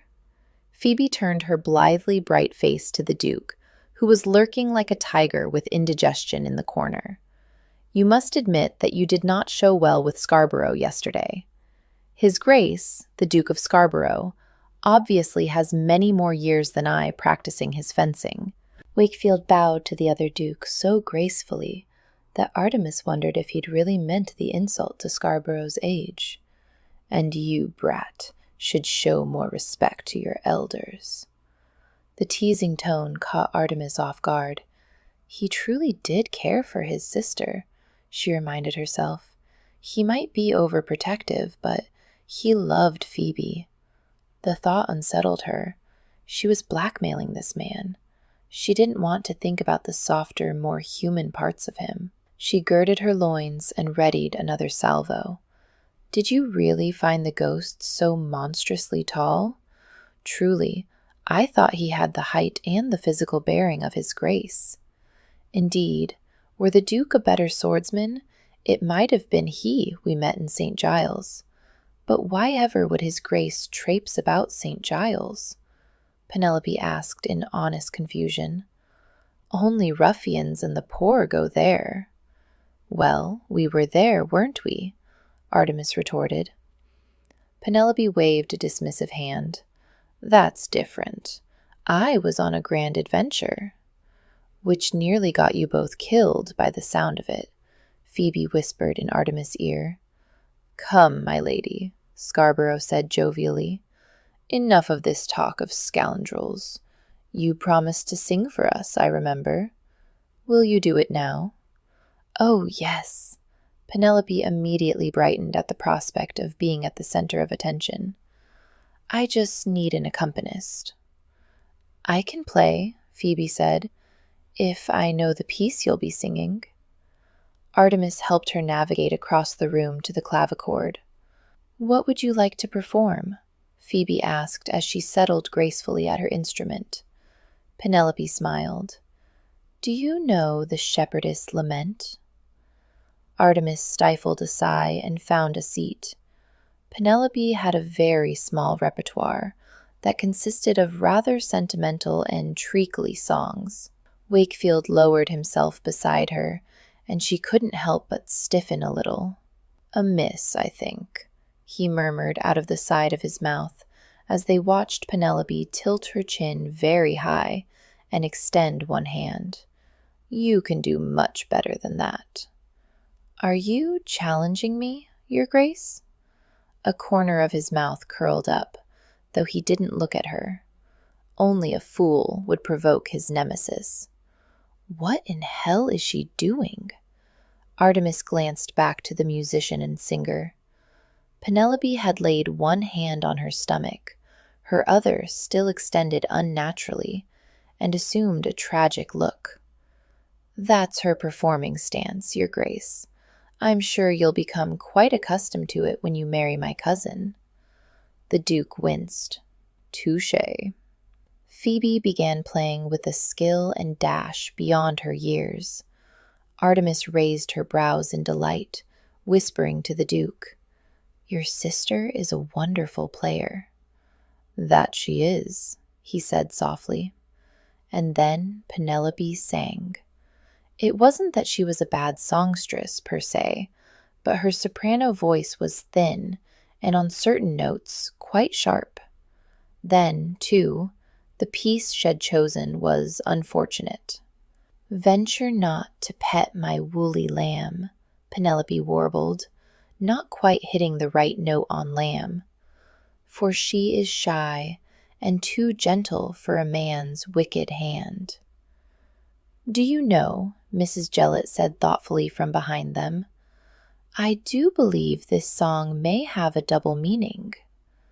Artemis caught the Duke's sardonic gaze and felt the heat rise in her cheeks. "Behave, Miss Greaves," he murmured under his breath, his voice husky and deep. "Fine words for a man who runs about St. Giles at night in a mask," she whispered. He frowned, glancing around. "Hush." She arched one eyebrow. "Why?" The look he gave her was somehow disappointed. "That's the way of it, then?" There was absolutely no reason to feel shame. Artemis lifted her chin. "Yes, unless you wish to do as I asked you this morn." "You know that's impossible." He stared at Penelope and Phoebe, though she certainly hoped he wasn't paying attention to them, since his upper lip was lifted in a curl of disdain. "Your brother killed 3 men." "No," she said, leaning a little closer to him, so that their words would not be overheard.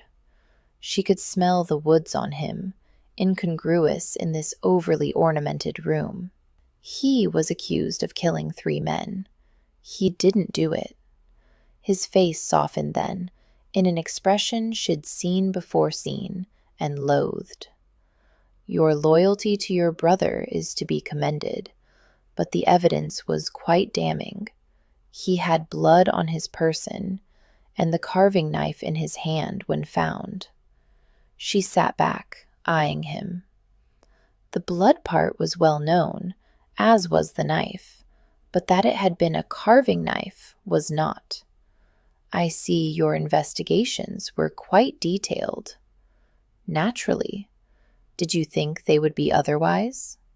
He finally turned to look at her, and his face was hard and cold, as if they'd never wandered together at early dawn in a secluded wood.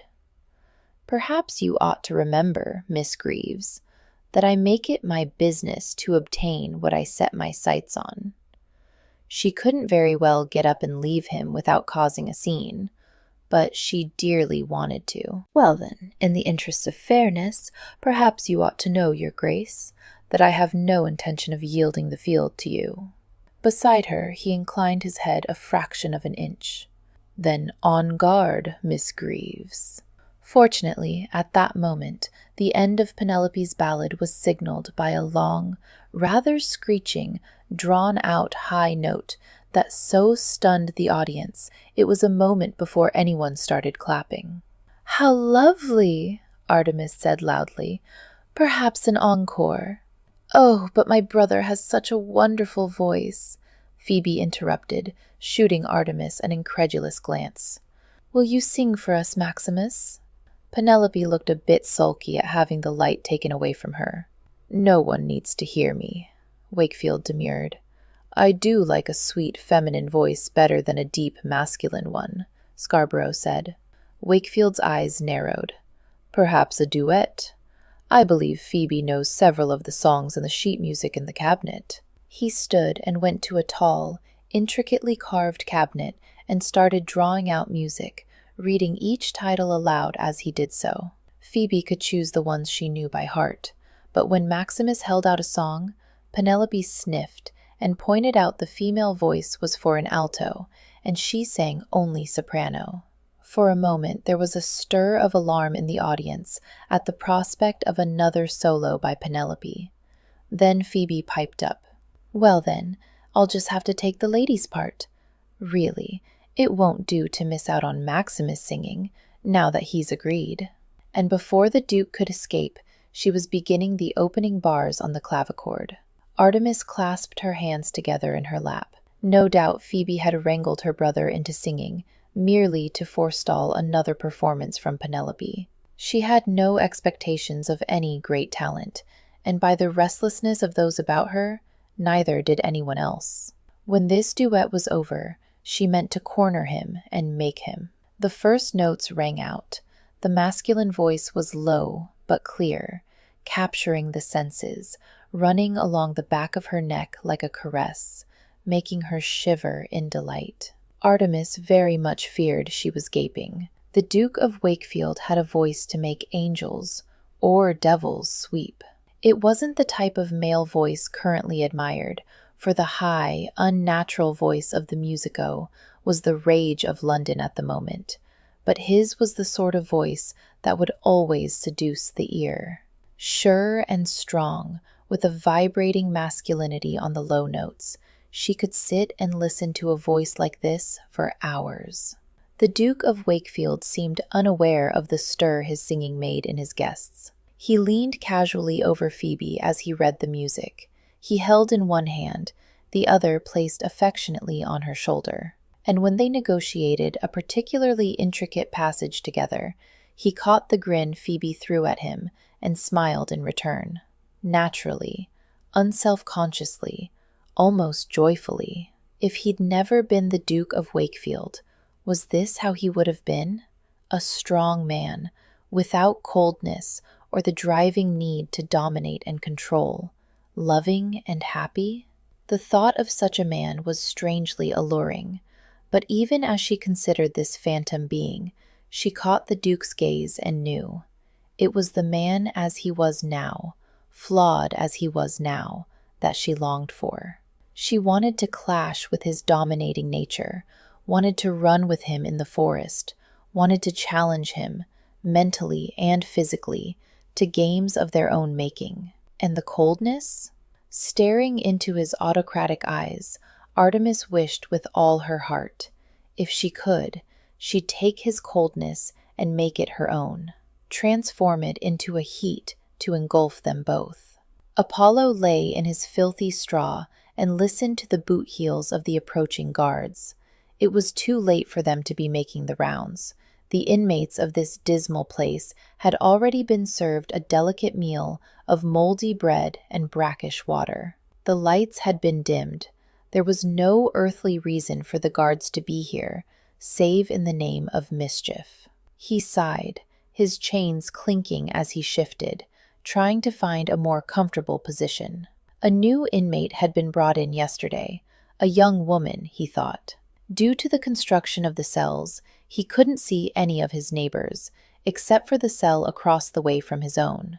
That was occupied by a man whose diseased skin bore a striking resemblance to lichen on a rock. Last night, the new female inmate had sung well into the wee hours, the words of her song quite vulgar, yet her voice had been beautiful and somehow lost. Whether she was truly mad or simply the victim of relatives or a husband grown tired of her, he had no idea. Not that it mattered here. Light glowed in the corridor, and the boot heels stopped. "'Ave you something for me, pretty?" It was Ridley, a man both muscled and mean. "Give us a kiss, then." And that was Leech, Ridley's favored henchman. The woman moaned, low and hurt. Whatever they intended for her was probably quite grim. A chain rattled, as if she were trying to scurry out of their reach. "Oi!" Apollo shouted. "Oi, Ridley!" "Shut it, Kilbourne!" the guard yelled. He sounded distracted. "You've hurt my feelings, Ridley," Apollo shot back. "Why don't you come over here to kiss it better?" No reply this time, save for a sob from the woman. There was the sound of rending cloth. Damn it! Once upon a time, Apollo had thought himself a man of the world, a gentleman inured to the black sin that lurked in the depths of London. He drank and gambled, and even purchased the favors of pretty women once in a while, for such were the pursuits of boys fresh from university and full of themselves. He'd been so innocent, so naive. Then he'd come to Bedlam and found what true venality was. Here, things that called themselves men preyed upon those weaker than they, solely for the sport of it, solely to laugh in the despairing faces of their victims.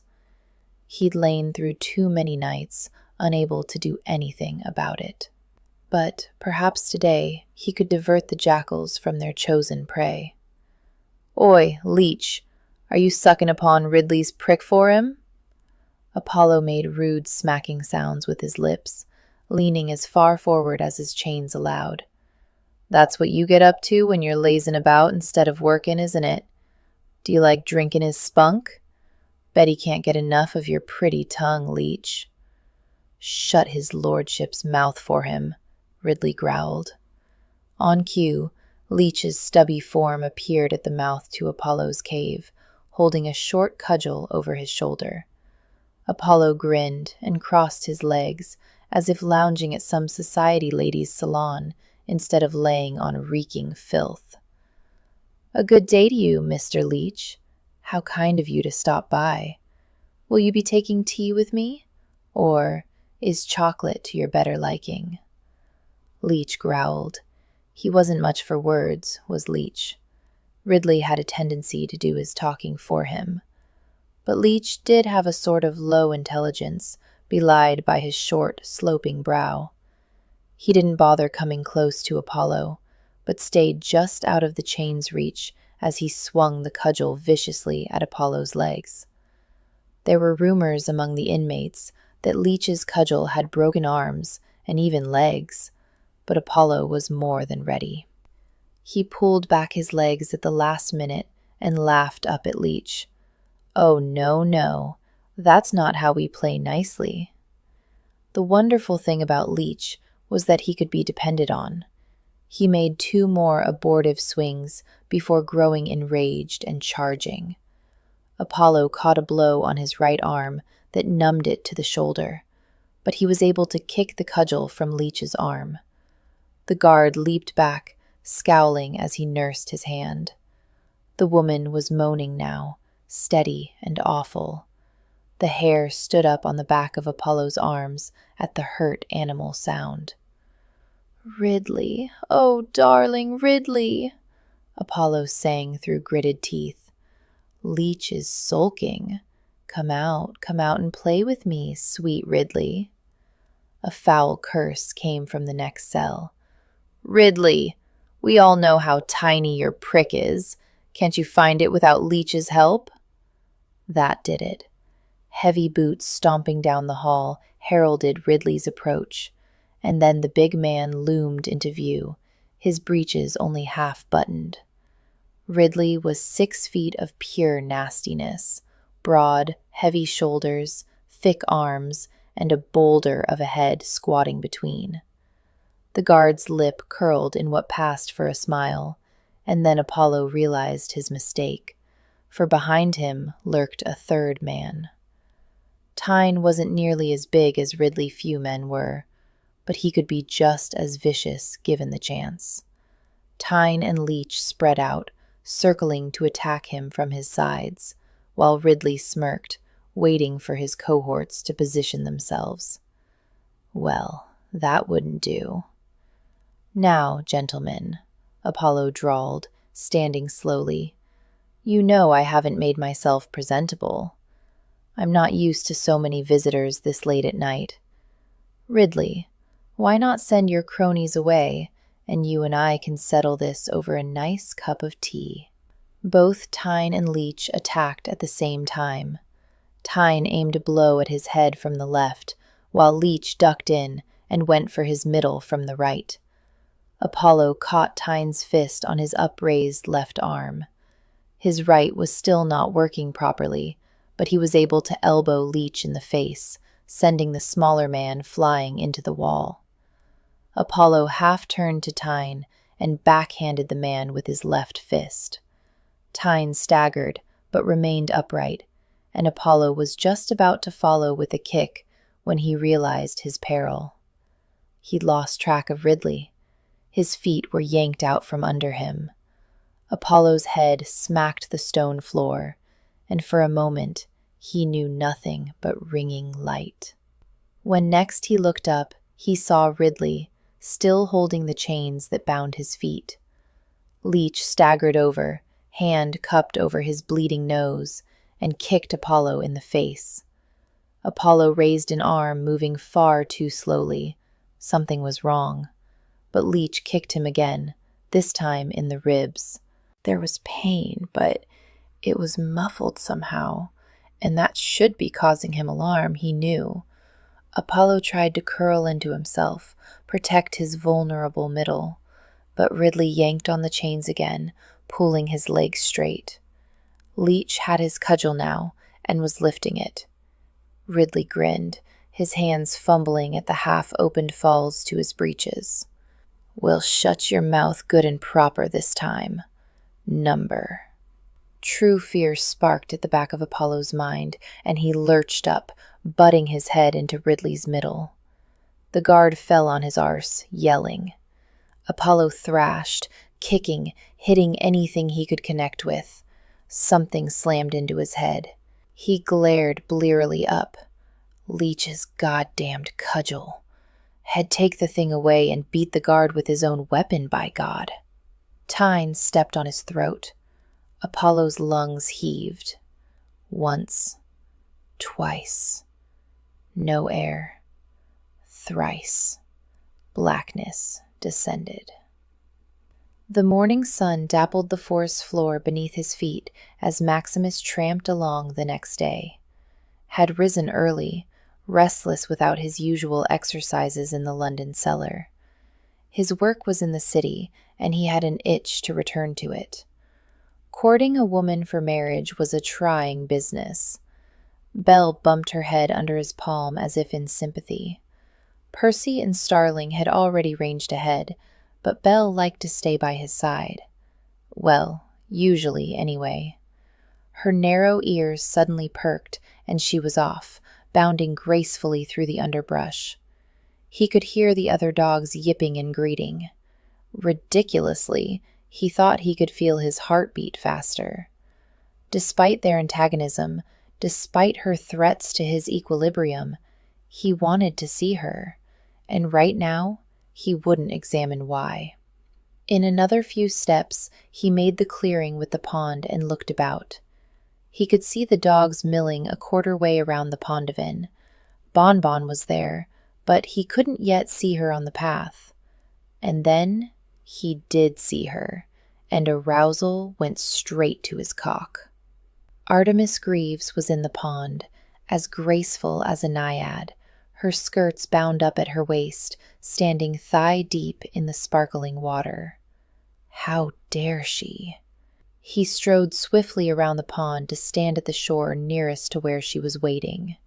Miss Greaves. She glanced at him, and if anything looked displeased to see him. Your Grace? What? He said softly, but dangerously. Are you doing in the pond? I would have thought that obvious, she murmured as she began moving toward the shore. I'm waiting.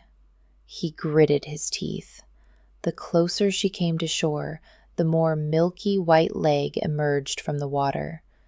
It was soon apparent that she was bare, from just below the juncture of her thighs all the way to her narrow feet. Her skin glistened in the morning sun, pale and vulnerable, wholly, terribly erotic. As a gentleman, he should look away, but damn it, it was his pond. Anyone could happen upon you, he hissed, aware at the back of his mind that he sounded like a prudish old woman. Do you really think so? She asked, finally reaching the shore and stepping onto the mossy bank of the pond. I doubt most of your guests usually rise before 9 of the clock at the earliest. Penelope hardly ever emerges from her rooms before noon. She stood there, head cocked, as if she truly wanted to debate the morning habits of his guests. Shed made no move to lower her skirts. He watched a bead of water slide slickly down one rounded thigh, over the pretty contours of her knee, faster down the smooth slope of her calf to drip off one delicate ankle bone. He snapped his gaze up to her face. She still looked merely curious, as if standing half nude in front of him was a completely acceptable way to start the day. Good God, did she think him a eunuch? He wanted to shake her, to scold her until she hung her head in shame. He wanted to "Put down your skirts," he growled. If this is your way of provoking me because of our disagreement, I'll have you know it won't work. That wasn't my intent, she said calmly. As I told you, I was simply waiting for no other reason but the enjoyment of it. However, I do think you incorrect. He couldn't follow her with her legs so alluringly exposed. What? What makes you think I can't provoke you? She arched an eyebrow and untied the knot that held her skirts up. They fell, shrouding her gorgeous legs to the ankle, and that did not annoy him at all. You're not to go wading in my pond again, he said. She shrugged and picked up her shoes and stockings where they lay on the path. Very well, Your Grace, but it's a great pity. I should have liked to go swimming.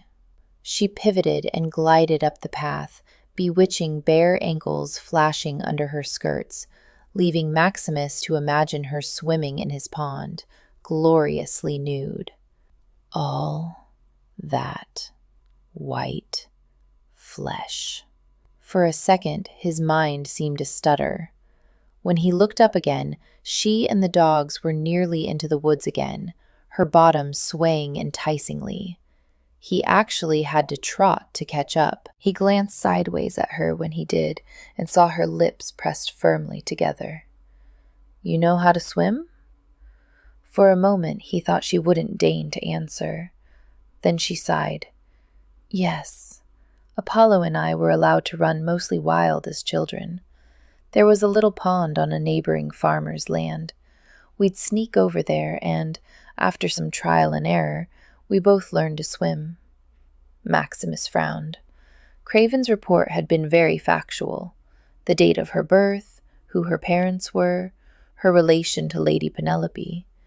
But he found there was more he'd like to know about Miss Greaves. It was always prudent to learn all one could about one's enemies. You didn't have a governess? She laughed softly, though it sounded sad.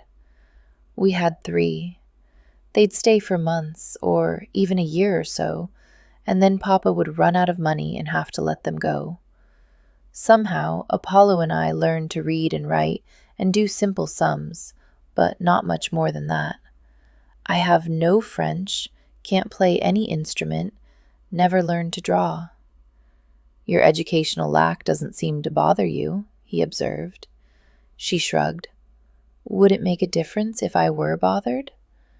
I have some other skills not usually seen in ladies. Swimming, as I told you, and how to shoot a gun. I can bargain down a butcher to within an inch of his life. I know how to make soap and how to put a bill collector off. I can do mending, but not embroidery. Can drive a cart, but not ride a horse. Know how to grow cabbages and carrots, and even make them into a nice soup, but I haven't the least idea how to trellis roses. Maximus' hands tightened into fists at his side at this recitation. No gentleman should let his delicately bred daughter grow to womanhood without the most basic instruction of her station. Yet you're the granddaughter of the Earl of Ashridge. Yes. Her voice was terse, and he knew he'd stumbled on some tender spot. You never mention it aloud. Is your relationship a secret? It's not. She wrinkled her nose and amended her statement. At least, on my part, it isn't. My grandfather has never acknowledged me. Papa had a falling out with his father when he married Mama, and apparently stubbornness runs in the family. Maximus grunted. You said your grandfather never acknowledged you. Did he acknowledge your brother? In his way. She strode along, the greyhounds at her side. It struck him that, had she a bow at her back and a quiver of arrows, she could have posed for a painting of the goddess she'd been named for. As Apollo was his future heir, apparently grandfather thought it important he be properly educated. He paid for Apollo's schooling at Harrow. Apollo says he's even met grandfather once or twice. He sucked in a breath. Your grandfather has never even met you? She shook her head. Not to my knowledge. He frowned. The idea of abandoning family was anathema to him. He couldn't conceive of doing it for any reason. He looked at her closely, a thought striking him. Did you try contacting him when? When my mother was dying and Apollo had been arrested, and we were quite desperate? She snorted. Of course I did.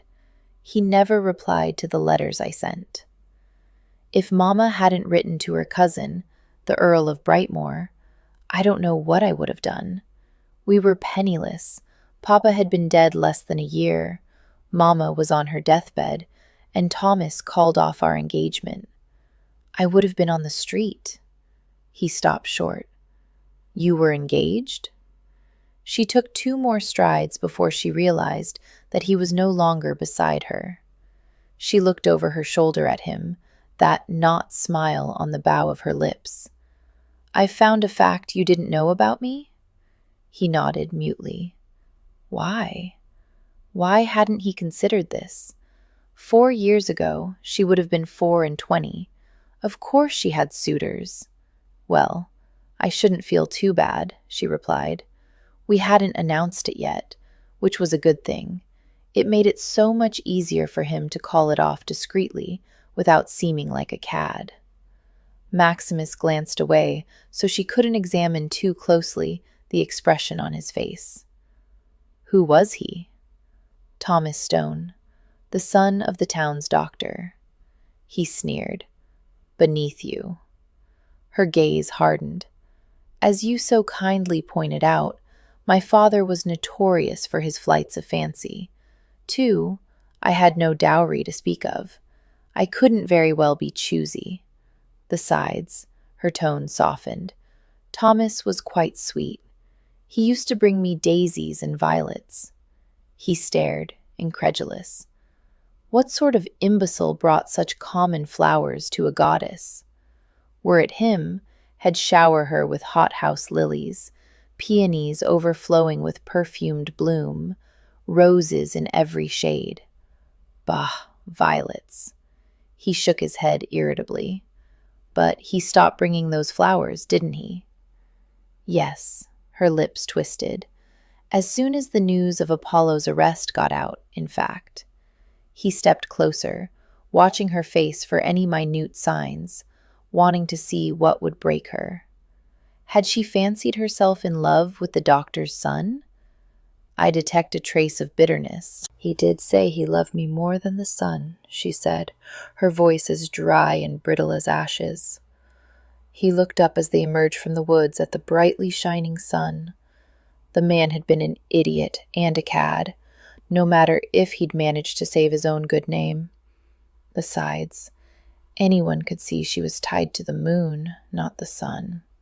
Then I wish I had it in my power to make him live without the sun for the rest of his pitiful life. She stopped and glanced at him. That's a romantic thing to say. He shook his head. I'm not a romantic man, Miss Greaves. I don't say things that I don't mean. I find it a waste of time. Do you? She looked at him oddly for a moment, then sighed and glanced toward the house. We're no longer in the woods, are we? The day is about to begin. He bowed. Indeed it is. Don your helmet, Lady Moon. She lifted her chin. And you yours. He nodded and strode away without looking back. But he couldn't help wishing it were different, that they could lay aside their armor and find a way to have the woods around them, always. A far too dangerous thought. Chapter 8. The Dwarf King was very pleased with King Herlast's wedding present, and when at last the feasting ended and his guests were leaving, he bid farewell to his friend with the gift of a small, snow-white hound. I know your love of the hunt, said the Dwarf King. With this hunting dog in your saddle, your arrow will never miss the quarry. But mind that you do not dismount before the dog leaps down of its own accord. In this way, you shall always be safe. From The Legend of the Herla King. Artemis entered Penelope's room just before 11 of the clock, to find her cousin seated before her vanity mirror, turning her head one way and then another as she scrutinized her coiffure. What do you think of this new style? She asked. Curled tendrils framed her face, artfully interwoven with seed pearls. Blackbourne suggested it, but I'm uncertain if it truly complements the roundness of my face. Blackbourne was at the far end of the room, tidying Penelope's stockings, and could clearly hear their exchange, not that Penelope seemed to care. I like it, Artemis said truthfully. It's quite elegant, yet very modern, too. Penelope flashed one of her lovely smiles, the real one that not many people saw. For a moment, Artemis wondered if Wakefield had ever seen that smile. Then she shook the thought aside. Do you want your shawl? I suppose you've already been out. Penelope touched a curl. Yes, I had a ramble with Bonbon. I had wondered where Bonbon had got to. Penelope nodded at herself in the mirror, apparently satisfied with her hair. No, I'll leave the shawl, and then, if I get cold, I'll send Wakefield or Scarborough to fetch it for me. She grinned over her shoulder at Artemis. Artemis shook her head, amused at the thought of her cousin using dukes as her errand boys. Then, if there's nothing else, shall we go down? Yes. Penelope gave a last careful pat to her hair. Oh, wait, there was something.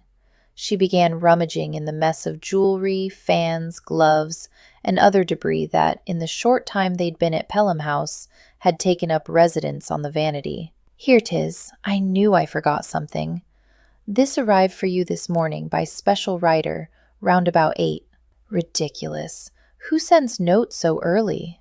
She held out a rather tattered letter. Artemis took it, prying off the seal with her thumbnail. There was no use chiding Penelope about the lateness in delivering the letter. Her cousin was perennially absent-minded, especially in matters not her own. Hastily, she scanned the cheap paper, words suddenly jumping out at her as she realized that the letter was from the guard at Bedlam that she'd bribed long ago to send word if anything terrible ever happened. Your brother dying come soon. Dying? No, this couldn't be true. Not when she'd finally found a way to get him out. But she couldn't take that risk. Dying. Penelope. Artemis carefully folded the letter, creasing it between her fingertips. Her hands were trembling. Penelope, I must return to London. What? Penelope was peering at her nose in the mirror now. She dabbed on a bit of rice powder.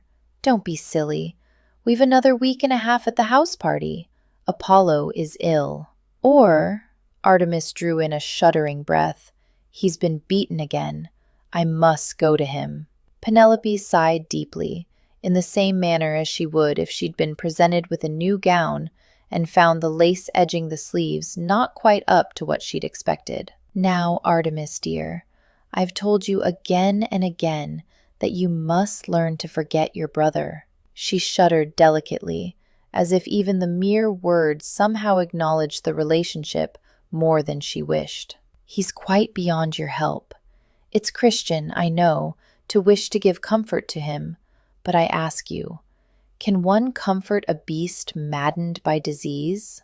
Apollo is not diseased, nor is he a beast, Artemis said in a tight voice. Penelope's ladies' maids were still in the bedroom.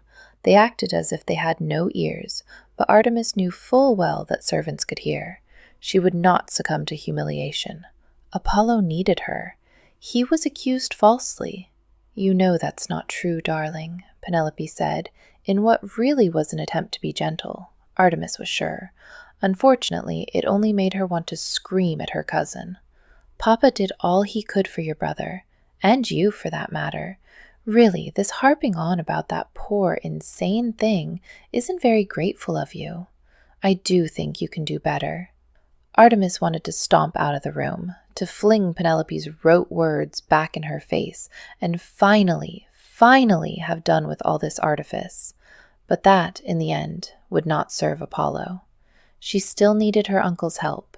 If she left now, abandoned Penelope and the Earl of Brightmoor's protection, then she might reach Apollo, but she'd have no way of getting him out of Bedlam. Only a powerful man could do that. Perhaps, in fact, only the Duke of Wakefield.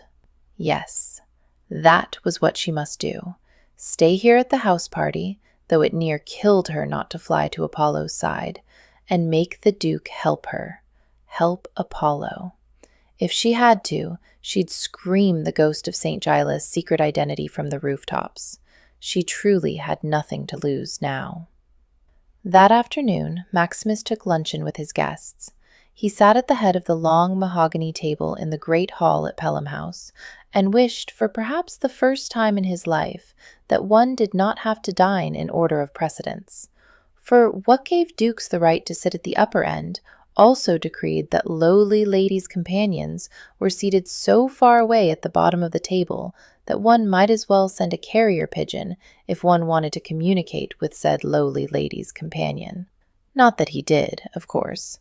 Whatever had caused the hectic flush in Miss Grieve's cheeks, the almost manic gesturing, the nearly desperate light in her fine gray eyes, all of that was of no concern to him, or shouldn't be in any case, for he found himself quite unable to keep his attention on his table companion's chatter. Not that it was easy at any time to understand Lady Penelope. That lady fluttered her eyelashes as she said, "And as I told Miss Alvers, one might suggest chocolate after 4 of the clock, but to actually drink it, and with pickled cucumbers no less, can never be correct. Don't you agree, Your Grace?" "I haven't formed an opinion about chocolate, before or after 4 of the clock," Maximus replied dryly. "Hadn't you, Wakefield?" Scarborough, sitting to his left, looked shocked. "I find that deplorable, though no offense is meant." "And none taken," Maximus murmured as he took a sip of his wine. "But all persons of manners must have an opinion on chocolate," the older man continued, "and indeed other beverages, and when they ought to be taken, how, and with what other suitable foodstuffs. Lady Penelope shows great sensitivity to have such a pretty turn of mind on the matter." Maximus arched a brow at his rival. Really, the man had certainly won this round by the simple expedient of having been able to articulate such nonsense with a perfectly straight face. What was more, he checked Lady Penelope's expression closely, sighing silently when he found the lady had swallowed the sweetly wrapped offal, hook, line, and sinker. Maximus discreetly tipped his wineglass to the older man. Scarborough winked back, but Lady Penelope was already leaning forward, nearly dipping her abundant cleavage in her fish, to say earnestly to Scarborough, "I'm so thankful you agree, Your Grace. You would not credit it, but Artemis, just last week, said she didn't care one way or the other if her tea was taken with blue figured china or red. Scarborough inhaled sharply. You don't say. Indeed. Lady Penelope sat back, having delivered this terrible breach of etiquette. I have both, naturally, but wouldn't dream of serving anything but coffee in the red, although sometimes she peeked coquettishly at Scarborough through her eyebrows. Sometimes I do serve chocolate in the blue. Naughty thing, the elderly Duke breathed. Maximus did sigh aloud at that, though no one seemed to notice. Was this truly the type of conversation he would have to endure once married? He stared broodingly into his wineglass, and then glanced down the table to where Miss Greaves was laughing too loudly at something Mr. Watts had said. Somehow he doubted he would ever grow weary of her conversation. The thought was disturbing. He shouldn't even be meditating on Miss Greaves. There was no room for her in his carefully ordered life. I suppose I ought not to blame poor Artemis, Lady Penelope said with a thoughtful air. She hasn't my refinement, nor my sensitivity. Maximus nearly snorted. If refinement was quibbling over the type of china to serve chocolate in, then he supposed that Miss Greaves did indeed lack it, and he, for one, regarded her the better for it. He looked down the table again, and felt an irrational urge to push poor Mr. Watts out of his chair, when Miss Greaves tilted her head toward him to hear something he'd said. He caught her eye briefly, and she stared back in defiance, her mouth twisting tragically before looking away again. Something was wrong. She was leaking emotion. He sipped his wine, contemplating the matter. It was barely a few hours since he'd seen her in the woods this morning.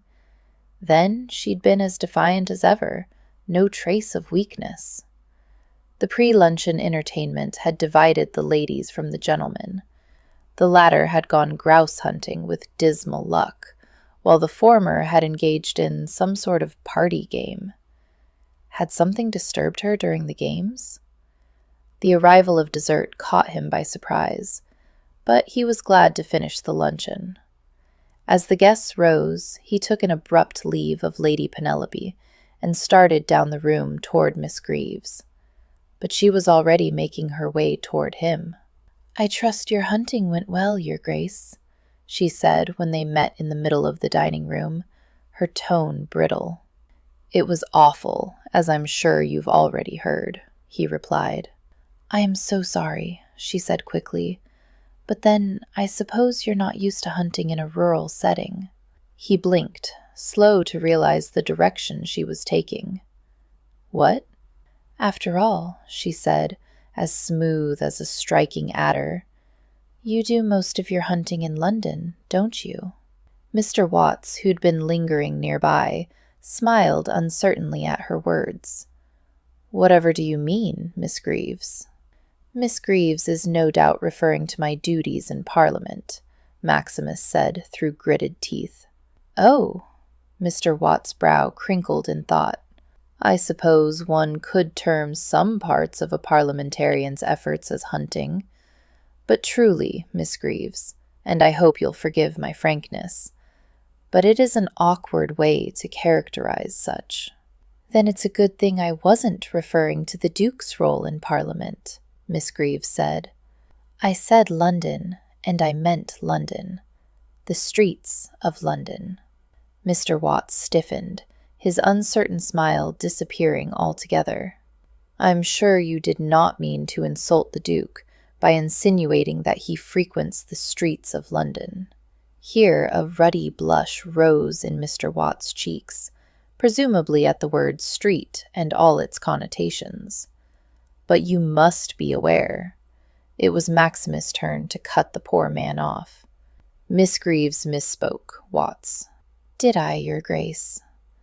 Her chin was raised challengingly, but there was a desperate, vulnerable glint in her eyes, a glint that made him simultaneously want to shake her and protect her. I'm not at all sure I misspoke. But then, if you would like to have me quit this discussion, You know full well what you can do to stop me." He inhaled and spoke without thinking, ignoring their audience. "What has happened?"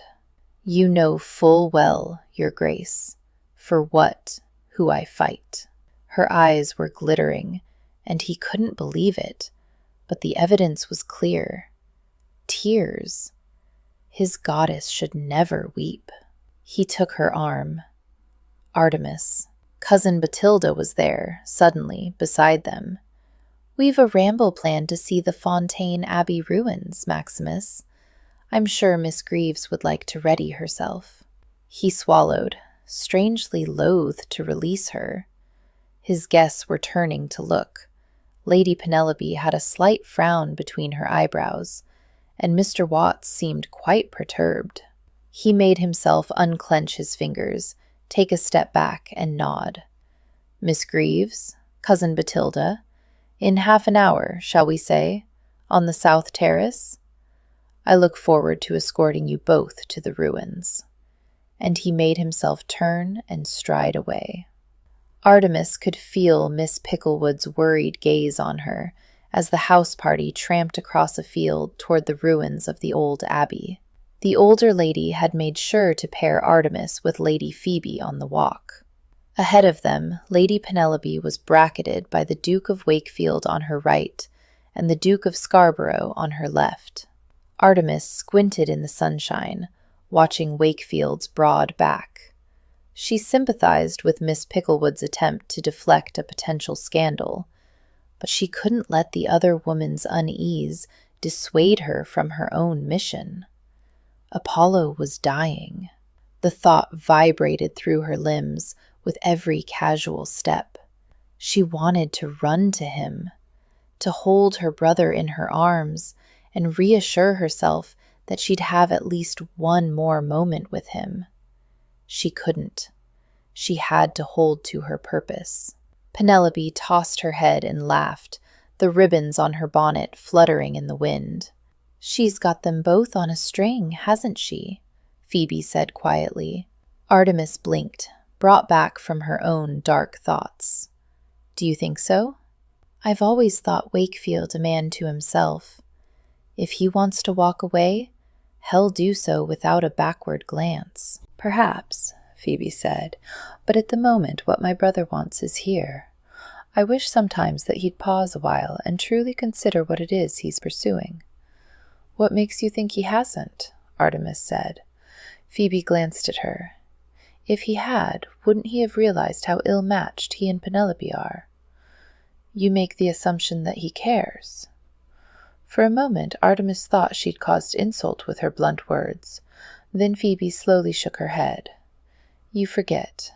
He may have a crusty exterior, but truly my brother isn't as cold as the world thinks him."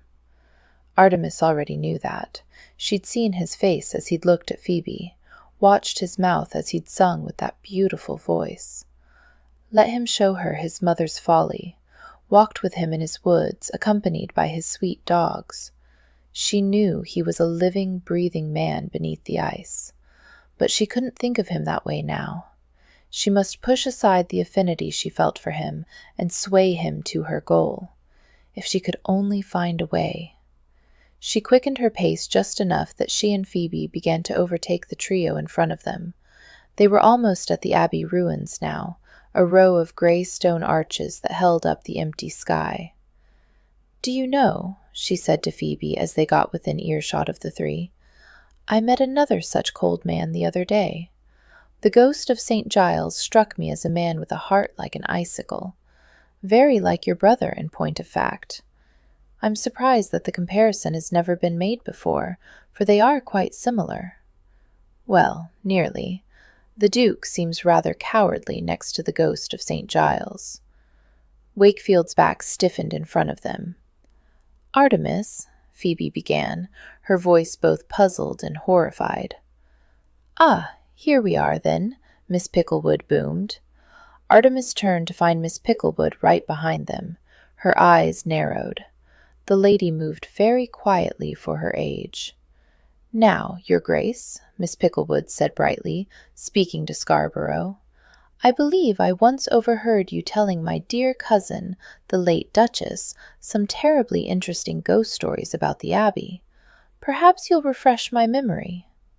"Your memory, Miss Picklewood," Scarborough said, bowing gallantly, "is as sharp as a razor." "Oh, but do tell us a story," Penelope said, clapping her hands. "Very well, but my tale is a long one, my lady," the Duke said. He drew out a large handkerchief from a pocket and dusted off one of the big tumbled stones that must have at one time made up the Abbey's walls. He laid the square of linen down and gestured. "Please, take a seat." All the ladies found places to sit as of Artemis, who preferred to stand, and the footman who had trailed the party began serving wine and minuscule cakes pulled from wicker baskets. "Now then," Scarborough began, assuming a dramatic pose, feet braced wide apart, one hand comfortably tucked between the buttons of his waistcoat, his other hand gesturing toward the ruins. "Once this was a grand and mighty abbey, erected and inhabited by monks who had taken a vow of silence." Artemis paid little attention to Scarborough's words. She watched the assembled group dispassionately, and then began slowly moving around the outer edge of the guests. She slipped behind Mrs. Jellett, paused a moment, then moved again. Her object was to circle around to where Wakefield stood, beside Penelope. And when the maiden woke up, she was served a most wonderful meal by the monks. But of course none of them spoke, because they'd all taken their vow of silence. Artemis glanced down to maneuver around a crumbling stone with its base obscured by weeds, which was why she didn't see him until it was too late. "What the hell do you think you're doing?" Wakefield growled in her ear. He clamped his hand on her upper arm. Wisely, she kept silent. He drew her toward where part of the wall still stood. They were at the back of the group, and thus few noticed them. Miss Picklewood raised her head, a bit like a guard dog with its hackles high, but Wakefield shot her a rather filthy look. And then they were out of sight of the others. But the Duke didn't stop. He hustled her through the ruins and into the stand of trees that edged one side of the abbey. Only when they were sheltered by the cool branches of the great trees did he stop. "Wake," he turned and seized both her arms. "She's gotten into you?" "He's dying," she whispered furiously, trembling within his grasp. "I didn't receive the letter until almost noon, because Penelope didn't think it important enough to give it to me earlier. Apollo is lying in that hellhole dying." His jaw set as he searched her face. "I can have a carriage readied for you to return to London within the hour. If the roads are—" She slapped him, quick and hard. His head turned slightly with the blow, but other than that his only reaction was the narrowing of his eyes. Her chest was heaving as if she were running. "No, you must go to London. You must get him out. You must save my brother, because if you don't, I swear upon everything I hold holy that I'll ruin both you and your illustrious name." "Ill, little bitch," he breathed. His face turned fiery red, and he slammed his mouth against hers. There was no softness in him. He claimed her lips like a marauder, hard and angry. If Shed once thought him cold as ice, well, that ice was burned away now by the fire of his rage. He shoved his tongue into her mouth, his breath a hot exhalation against her cheek. He tasted of wine and power, and something within her trembled in answer. His chest was pressed to her, and each frantic breath she took shoved her breasts into his waistcoat. He wasn't gentle, and he wasn't at all romantic, and despite that, she almost lost her way, almost found herself wandering in the wildness of his lips, in the passion of his anger. She almost forgot everything. She remembered the brother who needed her just in time. She pulled back, gasping, trying to find words as his hands tightened, preventing her from escaping entirely. He ducked his head to look her in the eye. "I don't have to do anything you order me to do, Miss Greaves. I am a duke, not your personal lapdog. And here, now, I am Artemis, not Miss Greaves, she blazed. You'll do as I say, because if you don't, I'll make sure you're the laughingstock of London, that you're banished from England forever. His eyes flared wide with anger, and for a moment she was sure he was going to strike her down. He shook her roughly instead, sending her fichu slithering to the ground. Stop demanding. Stop trying to be something you're not. The pain bloomed in her breast, so sharp, so cold, that for a wild moment she thought he'd stabbed her with a dagger rather than words. He yanked her close, his mouth against her exposed neck. She could feel the scrape of his teeth, sharp with warning. Artemis let her head fall back, her eyes closed, her lips suddenly trembling. Apollo dying. Please, please, Maximus. I'll refrain from provoking you any more. I'll stay in the shadows with my stockings and shoes on and never swim in your pond again. Never disturb you again. Only please, do this one thing. I beg you. Save my brother. His lips left her throat. She could hear Scarborough's voice somewhere back at the ruins, still telling his silly children's stories. She could hear a bird trilling a series of high, bouncing notes, suddenly cut off. She could hear the rustling of the eternal trees. But she couldn't hear him. Perhaps he wasn't there anymore. Perhaps he was merely a figment of her imagination. She opened her eyes in panic. He was staring at her with a face entirely expressionless, as if made from cold stone. Nothing showed at lips or brow or cheek. Nowhere save in his eyes. Those burned with an impassioned fire, reckless and deep, and her breath caught at the sight as she waited for her and her brother's fate. A goddess should never have to beg. It was the one thought, clear and simple, that ran through Maximus' mind. Everything else, his rank, the party, their conflict, seemed to fall away from that one truth.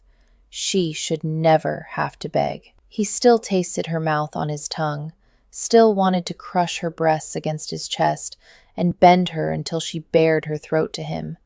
But he made himself let her go. Very well. Artemis blinked, her sweet lips parting as if she didn't believe what she heard. What? I'll do it. He turned to go, his mind already making plans, when he felt her fingers clutch at his sleeve. You'll take him from Bedlam? Yes. Perhaps his decision had already been made from the moment he'd seen tears in her eyes. He had a weakness, it seemed, a fault more terrible than any Achilles' heel. He couldn't stand the sight of her tears, but her eyes shone as if he'd placed the moon itself into her hands. Thank you. He nodded, and then he was striding in the direction of Pelham before he could linger and be drawn again into the seduction of her mouth. He emerged into the sunshine and was almost surprised by the sight of his guests. His tête-à-tête in the woods with Artemis had seemed like an interlude in another world, a journey of days, when it had in reality been only minutes. Cousin Bathilda looked up with a crease between her brows. Maximus, Lady Penelope was wondering if you might show us the famous Abbey well. Scarborough has been telling us that some poor girl flung herself into it centuries ago. Not now, he muttered as he brushed past her. Your Grace. Bathilda had never been mother to him. His own mother had died when he'd been 14, old enough to no longer need a parental hand. Yet, when Bathilda rarely used that tone and the courtesy of his title, he always paid attention. He turned to face her. Yes? They stood a little apart from the group. What are you about? She whispered, frowning. I know Lady Ottershaw and Mrs. Jellett have spent the last 5 minutes muttering between themselves over you and Miss Greaves, and even Lady Penelope must be wondering what you can have had to say to her lady's companion that necessitated dragging the poor woman off into the woods. Bathilda took a deep breath. Maximus, you're on the very brink of causing a scandal. Then it's a good thing that I have cause to go to London, he replied. I've had word that a business matter cannot wait. What? But he had no time to make further ridiculous excuses. If Artemis was right and her brother was truly dying, he must get to London and Bedlam before the man perished. The thought prompted him to start into a jog as soon as he was away from sight of the abbey. Maximus was panting by the time he made Pelham. He detoured by the stables to order 2 horses saddled, then ran inside the house. He wasn't surprised to see Craven eyeing him askance at the top of the stairs. "Your Grace seems out of breath. I do hope you're not being chased by an overly enthusiastic heiress." "Pack a light bag, Craven," Maximus snapped.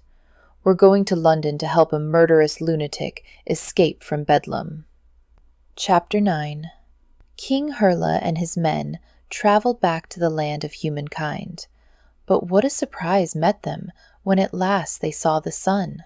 Brambles hid the entrance to the cave, and where once there had been fertile fields and plump cattle, now a strange thorny forest had grown, and in the distance they saw the ruins of a great castle. They rode until they found a peasant to question. "We have no king or queen here," stuttered the peasant. "Not since noble Hurla king disappeared and his queen died of grief. And that, my lords, was nigh on 900 years ago." From the legend of the Hurla king. Artemis could hear voices as the Duke met his guests at the abbey ruins. The tones rose and then fell, and then it was nearly quiet enough that she might imagine that she was by herself in the little wood, alone and safe. But she was no longer a girl with fanciful dreams. She knew she must face the real world and the rest of the guests. She took a deep breath, smoothed down her hair, and before she could waver, made for the abbey. It wasn't very bad, not nearly as bad as the morning after Apollo was arrested. Then she had to walk through the village green to fetch a bit of beef from the butcher. He'd closed his doors and pretended not to see her outside, and she had to walk home empty-handed, with the loud whispers of people she thought her friends in her ears. The guests turned and stared as she emerged from the woods, and Lady Ottershaw and Mrs. Jellett put their heads together. But Phoebe smiled at the sight of her. One genuine smile of friendship was worth 1,000 false faces. "Where have you been?" Penelope asked when she reached her. "And where is your fichu?" Artemis felt the heat rise in her cheeks and her too bare throat, but there was nothing for it but to brave it out. Casually, she put her hand to her neck and discovered the chain with the emerald drop and Maximus' ring was exposed as well. Had Maximus seen his ring? If he had, he'd given no indication. She tucked them both back into her bodice as casually as she could. The ring was merely a signet ring, like many others in England. Hopefully, it wouldn't be recognized. "Artemis?" Penelope was waiting for her answer. "I saw a bearded titmouse and wished for a closer look." "With the Duke of Wakefield?" "He has an interest in nature," she said, entirely truthfully. Penelope looked suspicious, but was distracted by a whispered word from Scarborough. The guests were gathering their things in preparation for returning back to Pelham House. Phoebe started for Artemis, but Miss Picklewood laid her hand on her charge's arm and directed her to accompany Miss Royale. A confused expression flitted over Phoebe's sweet face, but then she smoothed it into social politeness and took Miss Royale's arm. "Miss Greaves, will you walk with me?" Miss Picklewood asked in a tone that suggested an order rather than a request. "The path is so uneven." "Of course," Artemis murmured, as she linked arms with the older lady. "We haven't had a chance to speak in quite some time," Miss Picklewood said softly. They were at the back of the line of returning guests, a position that Artemis felt sure the other lady had maneuvered them into. "I hope you've been enjoying the country party?" "Yes, ma'am," Artemis answered warily. "Good, good," Miss Picklewood murmured. "So often I'm afraid people come to these country parties and leave their, shall we say, higher principles behind in London. You wouldn't believe, I know, my dear, but such scandalous goings-on I've heard about." "Oh," Artemis thought herself inured to innuendo, But the problem was that she rather liked Miss Picklewood, and so cared for her opinion. The older lady's words made her ears burn. "Oh, yes, my dear," Miss Picklewood said ever so gently. "And of course, it's always the most innocent who become entangled in gossip's net, as it were. Why, a married lady, especially if she's titled, can get away with all sorts of things. I won't enumerate them, for they aren't for innocent ears. But a respectable young matron who might not be titled or have any weight in society must be very, very careful." Miss Picklewood paused as they picked their way around an outcropping of rock, then said, "And of course, it's quite beyond the pale for an unmarried lady to engage in any sort of behavior that might seem untoward, especially if such behavior might make her lose what was otherwise her only position." "I understand," Artemis said tightly. "Do you, dear?" Miss Picklewood's tone was gentle, but underneath there was iron. "It's the way of the world that the ladies in such cases are always to blame, never the gentlemen. And it's also the way of the world that dukes, however honorable they might be otherwise, have no reason but the nefarious to take young, unmarried ladies of little means into secluded places. You must have no hopes there." "Yes," Artemis breathed in quietly, making sure her voice did not shake. "I do realize." "I wish it were otherwise," Miss Picklewood exclaimed quietly. "Truly I do. But I think it doesn't do for ladies such as we to be anything but utterly practical. Too many have stumbled into disaster thinking otherwise." "Ladies such as we?" "Of course, dear," Miss Picklewood said comfortably. "Do you imagine I was born with gray hair and wrinkles? I once was a comely young girl like you. My dear papa loved to play at cards. Unfortunately, he was never very good at it. I did have several offers from gentlemen, but I felt we wouldn't get on well, so I went to live with my Aunt Florence. Quite a persnickety old lady, I'm sad to report, but a good heart underneath it all. After Aunt Florence, I went to my brother's house. You would think the closeness of blood would make the connection dearer, but such was not the case between my brother and me. Possibly our mutual antagonism was made worse by my sister-in-law, a dreadful penny-pincher who resented another mouth to feed in their household. I was forced to return to my aunt.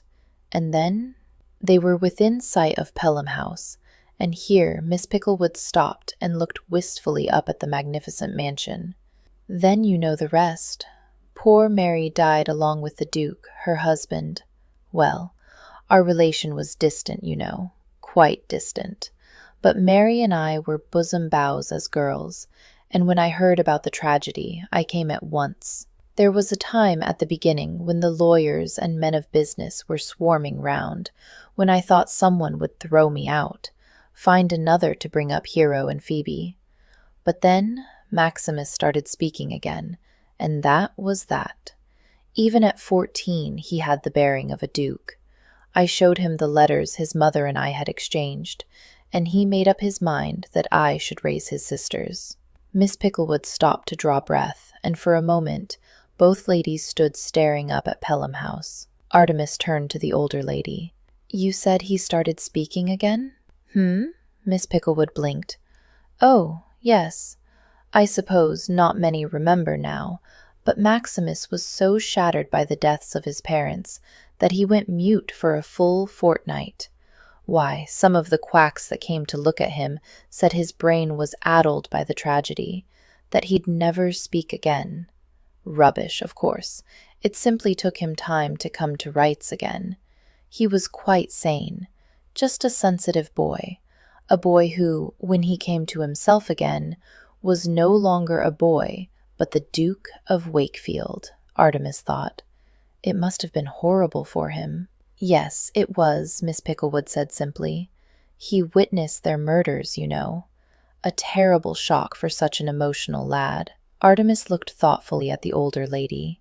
Emotional wasn't a word she ever used to describe the Duke. But perhaps he'd been a different person before the tragedy. "Goodness!" Miss Picklewood exclaimed. "I have gone off track. Your pardon, my dear. I'm afraid sometimes my words run away from me. I simply wanted to let you know that you and I aren't that different after all. We're merely at dissimilar stages of life. I too can understand the temptations of our position, but you must learn to resist them for your own good. Thank you, Artemis said gravely, for she knew the advice was meant kindly. Miss Picklewood cleared her throat. I do hope this little talk won't come between us. Not on my part, Artemis assured her. The elder lady nodded, evidently satisfied. Then let us see if refreshments have been laid out for us. Artemis nodded.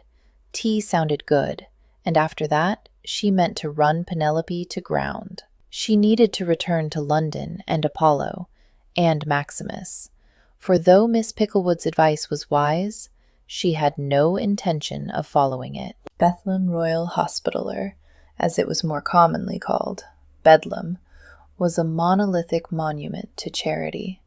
Newly built since the Great Fire, its long, low silhouette was all that was modern and grand, almost as if the governors meant to put icing on the rot within, or advertise their wares, Maximus thought cynically, as he slipped through the magnificent front gates just as the clock struck midnight.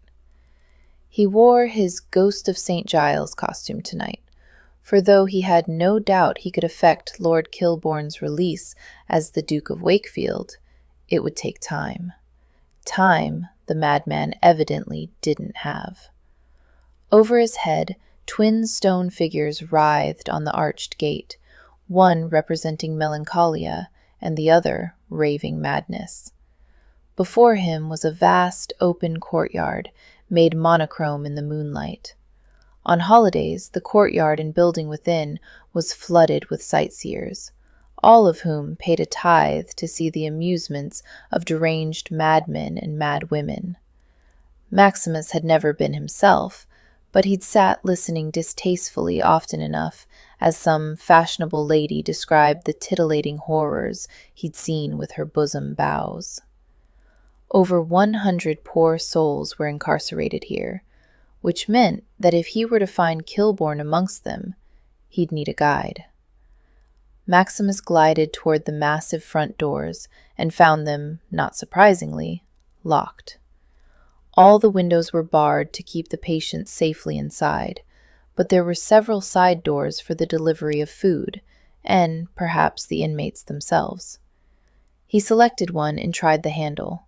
It, too, was locked. So he tried the next obvious choice. He knocked.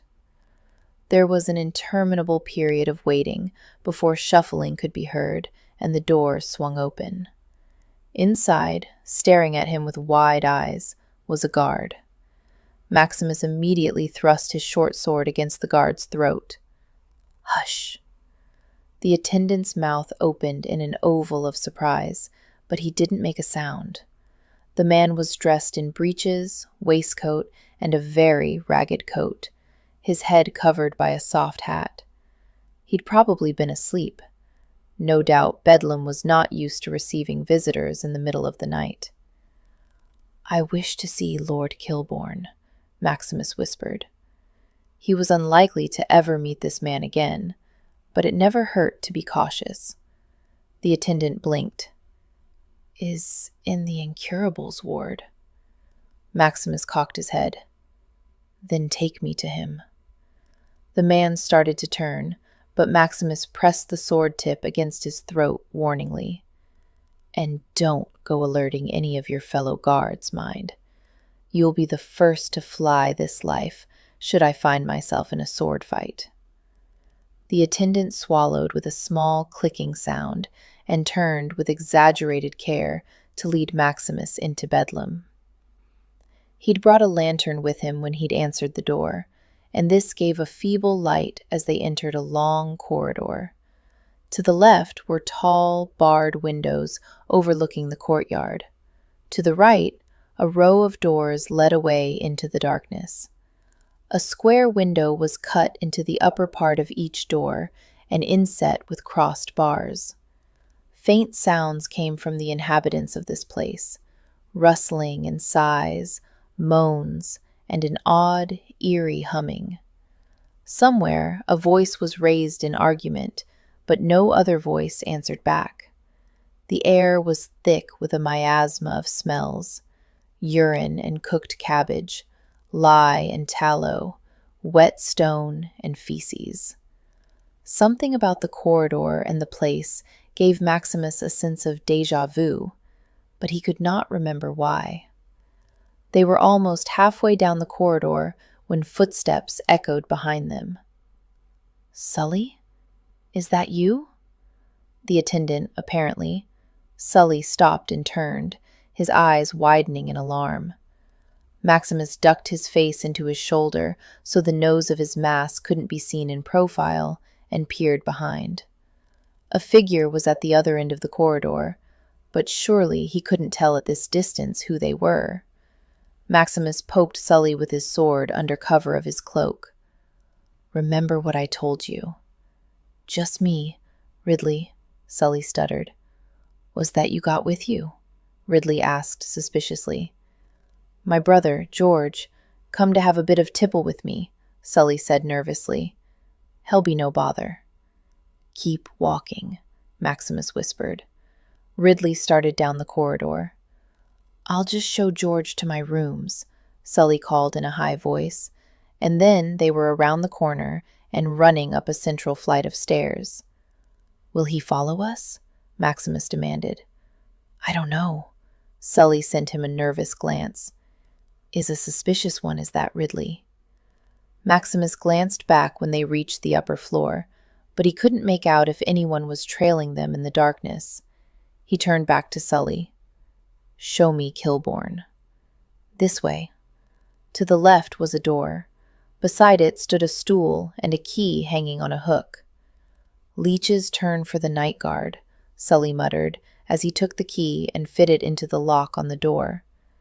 "Is probably drunk in his bed, though." As Sully held high his lantern to open the door, Maximus could see the sign that hung over the lintel: "Incurable." Beyond lay a long corridor like the one below, save that here the cells opened on both sides. The rooms had no doors to either shield the occupants or protect the visitor. The inmates within lay upon straw like stabled animals, and the stink of their manure was enough to make Maximus' eyes water. Here was a white-haired, bearded venerable, his nearly colorless eyes staring sightlessly into the light as they passed. There, a young woman, pretty save for the savage lunge she made at them when they crossed her doorway.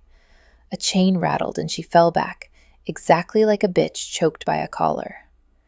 The youth in the next stall laughed, high and hysterical, scrabbling at his own face as he did so. Sully crossed himself and hurried to the last stall. He stopped and held his lantern high, illuminating a massive male body lying in the straw. Maximus frowned, stepping closer. "Is he alive?" Sully shrugged. "Was when we brought dinner round to the others. Course, he didn't eat it, seeing as how has been asleep."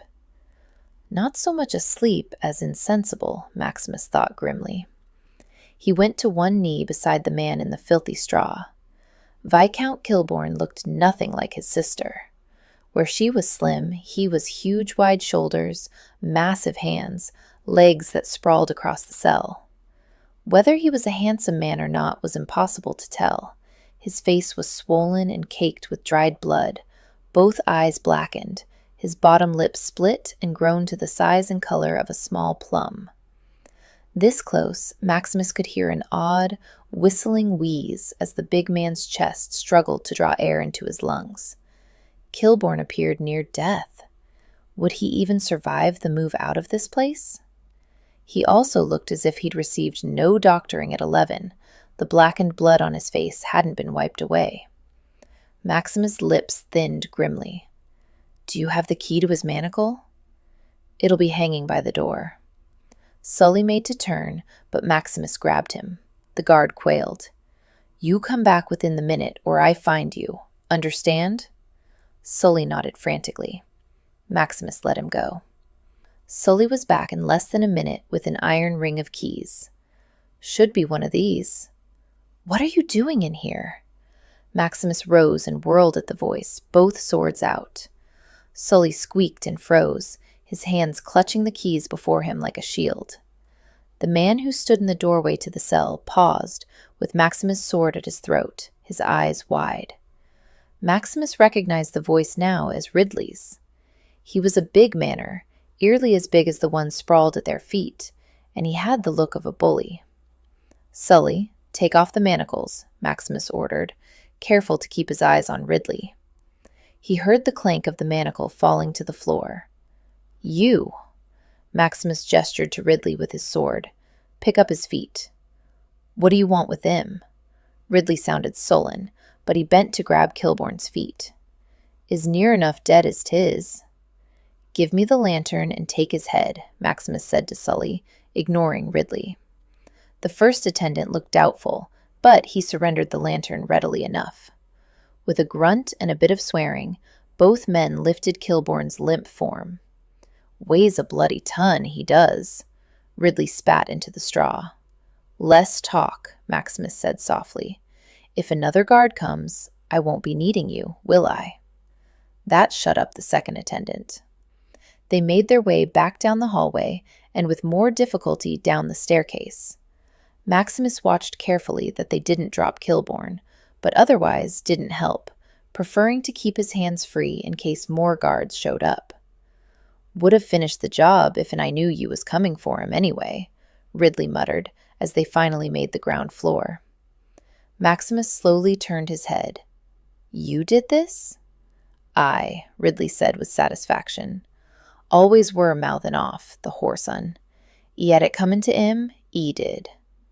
Maximus looked at Kilbourne, lying near death, his face unrecognizable, and thought, "No one deserved that." "Surprised he lived through that first night," Ridley mused, apparently under the impression that they were now fast friends. "Really?" Maximus asked in a flat tone. He looked at the rows of cells they passed, the long, wide corridor, perfect for viewing the inmates, and suddenly knew what this place reminded him of: the Tower Menagerie. The humans within this place were used for the entertainment of others, exactly like the exotic animals of the menagerie, excepting that the animals were better kept. "We gave it to him good, we did," Ridley said in a voice that made Maximus' skin crawl. "And if he hadn't passed out so quick, we would have give it to him better, if'n you know what I mean." "Oh, I think I do," Maximus growled. They were at the end of the long ground-floor corridor now. "Put him down by the door." Sully looked at him warily, while Ridley was puzzled. How are you going to get him out the door?" "Don't worry your head about it," Maximus said gently, and smashed him on the temple with the butt of his sword. Ridley slumped to the floor. Sully threw up his arms. "Please, sir." "Did you take part in this?" "No." Sully might have been lying, but Maximus hadn't the heart to hit him in any case. The gore on Kilbourne made him sick. He bent, took Kilbourne's right arm, and hauled the big man over his shoulder with a grunt. The man was heavy, but not as heavy as his stature should make him. Maximus could feel the bones of Kilbourne's wrist, stark and hard. No doubt he'd lost weight in this place. The thought made Maximus' mood darker. "Open the door for me." Sully ran to do his bidding. Maximus stepped out, but paused to look over his shoulder at Sully. "Tell Ridley and all the other guards. I'll be back. At night, when you're sleeping, when you least expect it.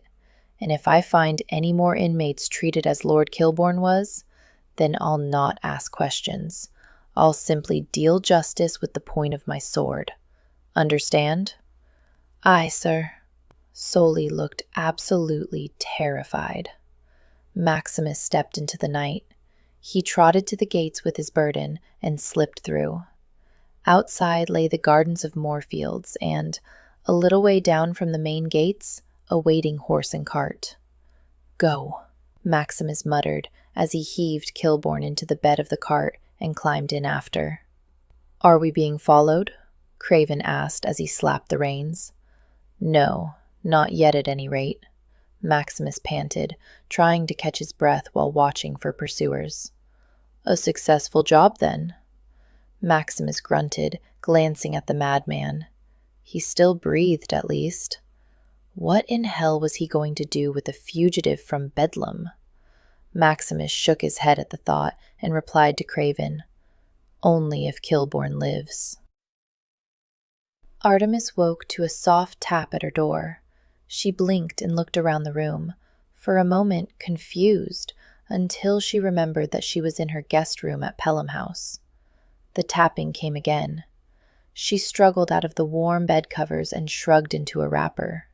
A glance at the window showed that it was just dawn. Artemis cracked the door open to find a maid, already dressed for the day. "Yes?" "Beg pardon, miss, but there's a messenger for you at the back door. Says he's to speak to you and no other." Apollo. It must be. Trembling, Artemis found her slippers and followed the maid down the stairs and back toward the kitchens. Had Maximus found her brother? Did he still live? The kitchens were already abustle with preparations for the day. Cooks and maids were rolling out pastry, footmen carrying silver, and a young girl carefully tended the hearth. A great table lay in the middle of the kitchens, the center of much of the food preparation, but at one end a lad sat, a cup of tea and a plate of freshly buttered bread before him. He stood as she neared, and Artemis saw that his clothes were still dusty from the road. "Miss Greaves?" "Yes?" He fumbled in his coat pocket before drawing out a letter. "His Grace said I was to place this in your hands and no others." "Thank you." Artemis took the letter, staring for a moment at the embossed seal. "Here, miss," the lad said, holding out his butter knife. He had a fresh, country face, though he must have come from London. "To break the seal." She smiled her thanks, rather tremulously. She was afraid, and hastily broke the seal. The letter held only one sentence, but it meant the world. "He is alive, at my house, miss." Artemis exhaled a breath she hadn't known she'd been holding. Oh, thank God. Alive. She must go to him at once. About to leave the kitchen, the letter clutched in her fist. She remembered the messenger with a pang. She turned back to him. "I'm afraid I forgot to bring my purse down, but if you'll wait here, I'm sure I have a shilling for you." "No need, miss." The lad grinned in a friendly way. "His Grace is a generous master. He said as how I wasn't to accept coin from you." "Oh," Artemis said. That Maximus had thought to spare her the embarrassment of having no money for the messenger made her heart warm. "Well, I thank you then." The lad nodded cheerfully and went back to his breakfast. Artemis hurried back to the stairs. She'd half convinced Penelope yesterday that there wasn't much point in staying if their host had left for business in London. Perhaps she could get her cousin to arise a bit earlier than usual. The upper hall was dim when she made her door, but she could hear a footman hurrying away further down the corridor. Artemis pushed open the door and went to the dresser to begin a hasty toilet. She'd learned long ago how to dress herself without help, as Papa had been able to afford a maidservant only irregularly. So she dressed in her usual brown serge and sat to put up her hair, and only then noticed something odd. Her hairbrush had been placed bristle-side down. She always left it up. The back was made of common wood, and the boar's bristles were the most delicate part of the brush. Had the maid moved it? But the fire hadn't yet been made. The maid hadn't been to her room this morning. Artemis pulled out the top drawer of her dresser. Her paltry collection of stockings lay inside, and seemed as usual. But the next drawer... The corner of one of her chemises was caught in the drawer, the edge sticking out. She couldn't be entirely certain. Perhaps she had shut the drawer hastily herself, but she thought not. Someone had been in her room. Someone had gone through her things. Artemis recalled the sound of retreating footsteps as she neared her door. Had Maximus sent orders for one of his footmen to search her room whilst she was called to the kitchen to see his messenger? It seemed an odd thing for him to do, and she couldn't think why he'd do it. Perhaps to get back his ring without asking for it? She drew out the chain from the fichu. She donned and examined again the ring and pendant. They winked silently in her palm. She shook her head and tucked the pendant and ring back into her bodice. The ring belonged to Maximus, and she would give it to him as soon as she saw him in London, as soon as she saw Apollo. The rest of her toilet took minutes, and then she was hurrying to Penelope's room. Her cousin was naturally still abed, but after an interminable 2-hour wait, Penelope was ready to go down for breakfast. "I don't know why we must rise so early," Penelope grumbled. "After all, if Wakefield has flown off to London, there's no one to see me, is there?" "What about Scarborough?" Artemis asked absently, and then felt like groaning. The last thing she needed was to encourage Penelope to stay for the elderly Duke. "Scarborough is charming enough." Penelope's cheeks actually pinkened, despite her casual words. "But he's not as rich as Wakefield, nor as powerful." "He's a duke," Artemis said softly, as they entered the long room at the back of the house where breakfast was served. "And he likes you." "Oh, do you think so?" Penelope stopped and glanced at her, her expression shy. "Of course," Artemis nodded, to where the elderly Duke had stood at their entrance. Just look at his expression. Scarborough was smiling so widely, Artemis was afraid something might crack in his face. It was odd, really, but the Duke did seem to like her cousin, not just her youth or beauty, but Penelope herself. "But he's so old," Penelope said, for once lowering her voice. She had a slight frown between her brows, as if honestly distressed. "Does that really matter?" Artemis said softly. "He's the type of man who will shower his wife with all manner of expensive gifts. It's said that his first wife had a veritable treasure chest of jewels. Think how nice that would be." Penelope bit her lip, looking indecisive. "Well, he's be returning to London in any case." They neared Scarborough as they spoke, and his face fell almost comically as he heard Penelope's last words. "Never say you're deserting me." "Lady Penelope?" Penelope made a moo as she sat in the chair Scarborough held for her. "Since it seems our host has deserted us, I think it's the thing to do." "Ah, yes." Scarborough frowned down at the gammon steak on the plate before him. "Wakefield did take off yesterday like a startled hare. I've never seen the like. I do hope," he said jovially, glancing at Artemis, "that he didn't take your teasing about the ghost of St. Giles badly, Miss Greaves." "I do not think the Duke is so easily frightened," Artemis replied. Scarborough raised his eyebrows and spread wide his hands. "And yet Wakefield has fled his own country home." Artemis' heartbeat picked up. The last thing she wanted was suspicion being cast Maximus' way now.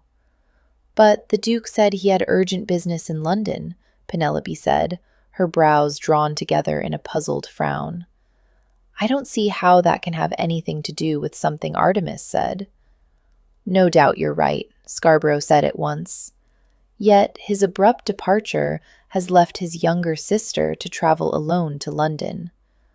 "But surely Miss Picklewood will be accompanying her," Artemis pointed out. "Not as I understand it," Scarborough said to her. "Apparently Miss Picklewood received news this morning of a friend in Bath who has been struck by a sudden illness. She's already left to go to her side." "Then Lady Phoebe will simply have to make do with her lady's maid on the trip to London," Penelope said dismissively. "A servant is hardly the same as a companion, especially for a lady in Lady Phoebe's condition," Scarborough mused. "As I said, it's a pity that Wakefield found his business more urgent than his blind sister." Artemis winced at the blunt words. Yet the Duke's insistence on the subject might be used to her advantage. Penelope usually only gave her a half day once a week to do as she pleased. Even if Apollo were gravely injured, Artemis very much doubted that Penelope would let her go to the Duke of Wakefield's London home for more than a couple of hours. But if she thought it was her own idea, Artemis cleared her throat. "I know that Wakefield is very fond of Lady Phoebe." Of course, the Duke grumbled. "In fact, I suppose he would be very grateful if someone were to volunteer to travel with his sister." Penelope wasn't a complete widgeon. She immediately understood. Artemis understood, and didn't much like it. "Oh, I couldn't. Why, with you and my maids and all my luggage, we barely fit in the carriage on the way here. It's simply impossible." "That is too bad," Artemis murmured. "Of course, Phoebe could take her own carriage, and only you could travel with her." Penelope looked horrified. "Or I could go." "You?" Penelope squinted, but it was a calculating squint. "But you're my lady's companion."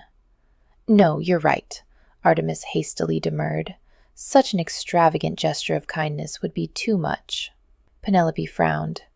"You really believe Wakefield would think me extravagantly kind?" "Oh, yes," Artemis said, wide-eyed with sincerity. "Because you will be. And if you lend me for the time that Miss Picklewood is away, why, Wakefield will hardly be able to thank you enough." "Oh my," Penelope breathed. "What a very good idea." "You are beneficence itself, my lady," Scarborough announced, as he bent over Penelope's hand and winked at Artemis. Chapter 10. At the peasant's words, one of Herlaw's men leaped from his horse, but when his feet touched the ground, he crumbled into a pile of dust. King Herlaw stared and remembered the Dwarf King's warning. None of them could dismount before the little white dog, or they, too, would turn to dust. He gave a terrible cry at the realization, and as he did so, both he and his men faded into ghostly forms. Then he spurred his horse and did the only thing left to him. He hunted. Thus King Herla and his retinue were doomed to ride the moonlit sky, never quite of this world or the next. From the legend of the Herla King. Will he awake? Maximus stared down at the madman later that morning. Viscount Kilbourne was hidden away in the cellar under Wakefield House, having been smuggled in along the secret tunnel.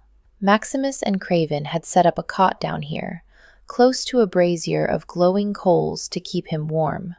Craven frowned at his motionless patient. "'Tis uncertain, your grace. Perhaps if we were able to take him to a more salubrious place above ground." Maximus shook his head impatiently. "You know we cannot risk Kilbourne being found." Craven nodded. "'Tis said on the streets that Bedlam's governors have already sent for soldiers to hunt down the ghost. Apparently they are quite embarrassed at the escape of one of their inmates." "They ought to be embarrassed by the entire place," Maximus muttered. "Indeed, your grace," Craven replied, "but I still fear for our patient. The noxious fumes from the brazier, not to mention the damp of the cellar, aren't the best conditions for an invalid," Maximus cut in, "but discovery and a return to Bedlam would be much worse. He wouldn't survive another beating. As you say, your grace, this is the best we can do, but I don't like it very much. If we could but send for a physician more learned in the healing arts." "The same objection applies."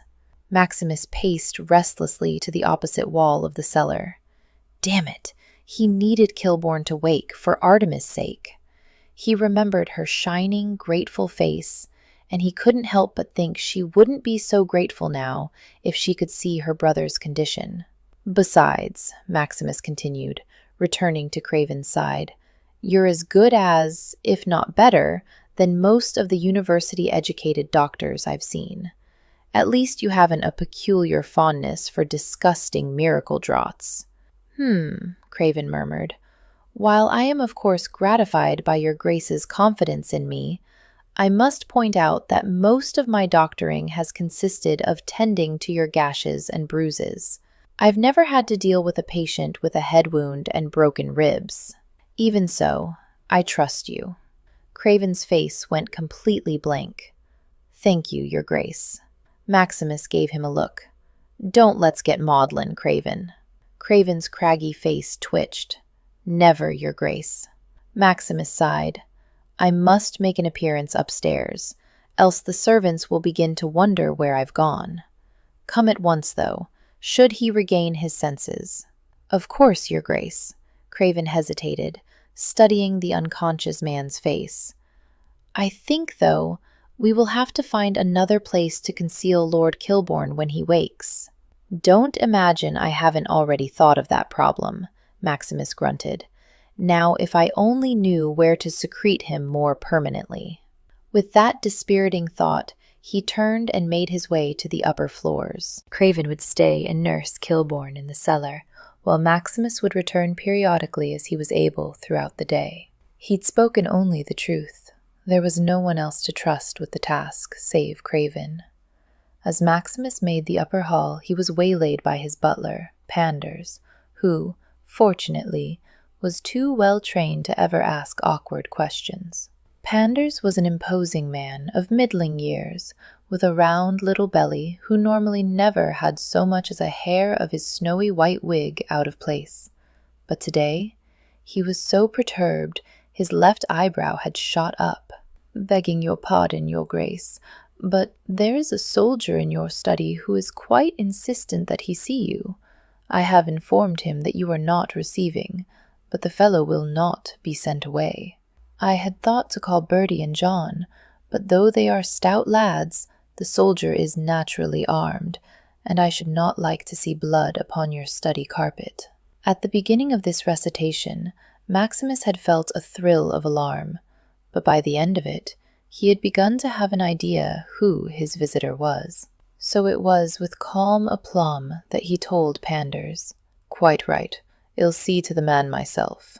His study was at the back of the house, situated so that he might not be disturbed by the hubbub of the street, or the frequent callers whom Panders usually dealt with quite adequately. Today's visitor was another matter. Captain James Trevelyan turned as Maximus opened the door to his study. The dragoon officer was tall, with a long, lined face that lent him an air of austerity, even though he was much the same age as Maximus. "Your Grace." Trevelyan's nod was so curt that in any other man Maximus might have taken insult. Fortunately, he was long used to the dragoon's lack of obsequiousness. "Trevelyan," Maximus murmured, and took a seat behind his massive mahogany desk. "To what do I owe the pleasure of your visit? We met just a fortnight ago. Surely you haven't managed to stop the gin trade in London in that short a space of time?" If the dragoon captain felt any resentment at Maximus' sarcasm, he hid it well. "No, Your Grace. I have news regarding the ghost of St. Giles." Maximus interrupted the officer by waving an irritable hand. "I've told you more than once that your obsession with the ghost of St. Giles does not interest me. Gin is the evil in St. Giles, not some lunatic in Harlequin's motley." "Indeed, Your Grace, I am well aware of your thoughts on the ghost," Trevelyan said with composure, "yet you persist in ignoring them." "I do what I think best for my mission, Your Grace, and between the ghost and this new fellow, Old Scratch who?" Maximus knew his voice was too sharp, but he'd heard that name before. The drunken aristocrat in St. Giles who had been robbed. He'd said his attacker was Old Scratch. "Old Scratch," Trevelyan replied, "a rather vicious highwayman who has been hunting in St. Giles. He's much newer than the ghost." Maximus clenched his jaw as he glared at the man. A little over 2 years ago, he'd caused the 4th Dragoons to be outfitted and brought to London to assist in the veritable war on gin in London. He'd handpicked Trevelyan himself for he wanted an intelligent, brave man, a man capable of making important decisions on his own, a man resistant to both bribes and threats. But the problem was that the same qualities that made the dragoon captain excellent at his job also made him damnably stubborn when he saw what he perceived to be a lawbreaker in his territory. Trevelyan had been near obsessed with the ghost almost from the start of his mission. The irony of having his own nemesis in his pay was not lost on Maximus. Trevelyan shifted, clasping his hands behind his back. "You may not be aware, Your Grace, that the ghost of St. Giles broke into Bedlam last night, assaulted a guard, and effected the escape of a murderous madman." Ah, of course Trevelyan would be interested in the matter. Maximus leaned back in his chair, steepling his fingers before him. "What do you propose I do about it?" Trevelyan looked at him for a long moment, his face perfectly impassive. "Nothing, Your Grace. It is my job to capture and detain the ghost of St. Giles so that he doesn't do further harm in St. Giles, or, indeed, the rest of London." "And this latest event will somehow help you capture him?" "Naturally not, Your Grace," the captain said with grave respect. "But I find it interesting that a footpad that usually is to be seen only in the same place he is named after ventured so far east as Moorfields." Maximus shrugged, feigning boredom. "The ghost has been, I believe, sighted at the Opera House near Covent Garden. That is outside St. Giles." "But very close to St. Giles," Trevelyan replied softly. "Moorfields is clear across London. Besides, that particular ghost retired 2 years ago." Maximus stilled. "I beg your pardon? I have made a study of the ghost of St. Giles, Your Grace," Trevelyan said, with the calmness of a man announcing that it looked like rain. "By examining the movement, actions, and minute physical dissimilarities, I have come to a conclusion. There are at least 3 men who play the ghost of St. Giles." How Maximus blinked, aware that the captain was silently watching him. The man Trevelyan sought, the man who could expose Maximus' secret, lay 4 floors below them at this very moment. He pulled himself together and frowned. "Are you sure?" "Quite." Trevelyan clasped his hands behind his back. One of the ghosts was much deadlier than the other 2. He often wore a gray wig beneath his floppy hat, and he had a tendency to not worry about his own safety, more so even than the others. "I believe that man retired this summer. One ghost never killed, as far as I am aware. His hair was his own, a dark brown, and he wore it clubbed back. I have not seen him for 2 years. Most probably, given his occupation, he is dead. The third is still quite active. He wears a white wig, and he's ferociously adept with the sword. I consider him the original ghost, since he was the first I ever saw, on the night that the old home for unfortunate infants and foundling children burned to the ground. He helped with the apprehension of the mad woman known as Mother Heartsease." Good God! For a moment, Maximus could only stare at the man. He'd been the one to capture Mother Heartsease? Fortunately, Trevelyan seemed to take no note of his speechlessness and was continuing. "It is my theory that it is this last ghost, the original ghost, who broke into Bedlam last night. The madman the ghost liberated must be someone very important to him. Or the ghost is a madman himself." Maximus pulled a stack of papers forward, as if ready to dismiss the other man. "Again, I don't see how this matter is of importance to me." "Don't you?" Maximus looked up sharply at the dragoon captain. "Explain." It was Trevelyan's turn to shrug. "I mean no offense, Your Grace. I merely observe that the ghost appears to have much the same interests as you. He patrols St. Giles, often accosting thieves, footpads, and those engaged in the gin trade. He seems to have the same obsession with the gin trade that you yourself have. He's also rumored to be a murderer and a ravisher of women," Maximus said dryly. And yet, just a few months ago, I interviewed a woman who said the ghost saved her from ravishment, the dragoon captain said. What's your point, Trevelyan? No point, Your Grace, the captain said smoothly. I simply seek to keep you apprised of my intentions. Consider your report complete, then, Maximus said, and began thumbing through his papers. If that is all, I have business to attend to. The dragoon captain bowed and limped to the door, closing it softly. Maximus immediately dropped the papers and eyed the door. Trevelyan was treading too close for his taste.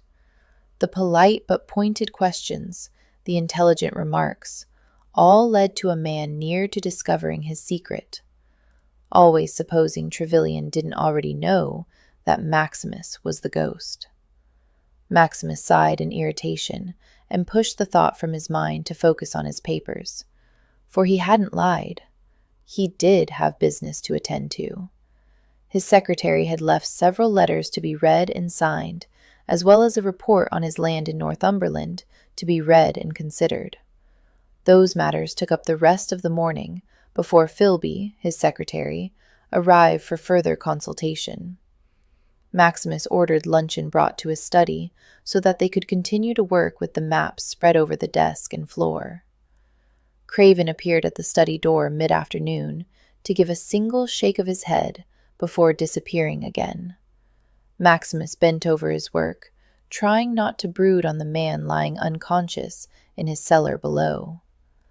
Supper was a makeshift meal as well, since Philby and he had run across a complicated bit pertaining to the inheritance of a tiny tract of land, hardly worth the bother at all if it didn't give access to a coal mine. It wasn't until nearly 9 of the clock that he looked up again, and that was because of a commotion in the hall, boisterous enough to be heard even at the back of the house. Maximus stood and stretched. That's done for the day, I think, Philby. The secretary nodded wearily and began gathering the maps as Maximus strode out of the study. He could hear Phoebe chattering before he saw her, and rounded the corner to find her piling her hat and gloves in Pander's arms, as Belle, Starling, and Percy milled about her feet. Maximus eyed the dogs with a raised brow. Usually they stayed at Pelham. I trust your trip was uneventful, Maximus said in greeting, as Percy attempted to knock him down. Phoebe turned from pulling off her gloves. She was an affectionate little thing, and she flung herself at once into his arms. Oh, Maximus, it was quite fun with Artemis along. And he looked over his sister's shoulder to see Artemis Greaves, with Bonbon the dog in her arms, regarding him gravely. Miss Greaves, the Duke of Wakefield said, as Phoebe stepped back from his arms. What a surprise! It had only been little more than a day since she'd last seen him, yet the shock of his presence before her shook her physically. He was so commanding, so vital. This man, Maximus, should gripped her and kissed her, with such an intense passion she'd felt as if she were drowning, helpless and wanting more. Now he stood before her, and she had so many questions to ask, and she could utter none of them. Your Grace, Artemis murmured, dipping into a curtsy as Bonbon wriggled in her arms. I trust the surprise is not an ill one. She set the elderly dog down on the floor, and he ran to nip affectionately at Percy's legs. Don't be silly, Artemis, Phoebe laughed. And you, Maximus, you mustn't be quite so stern.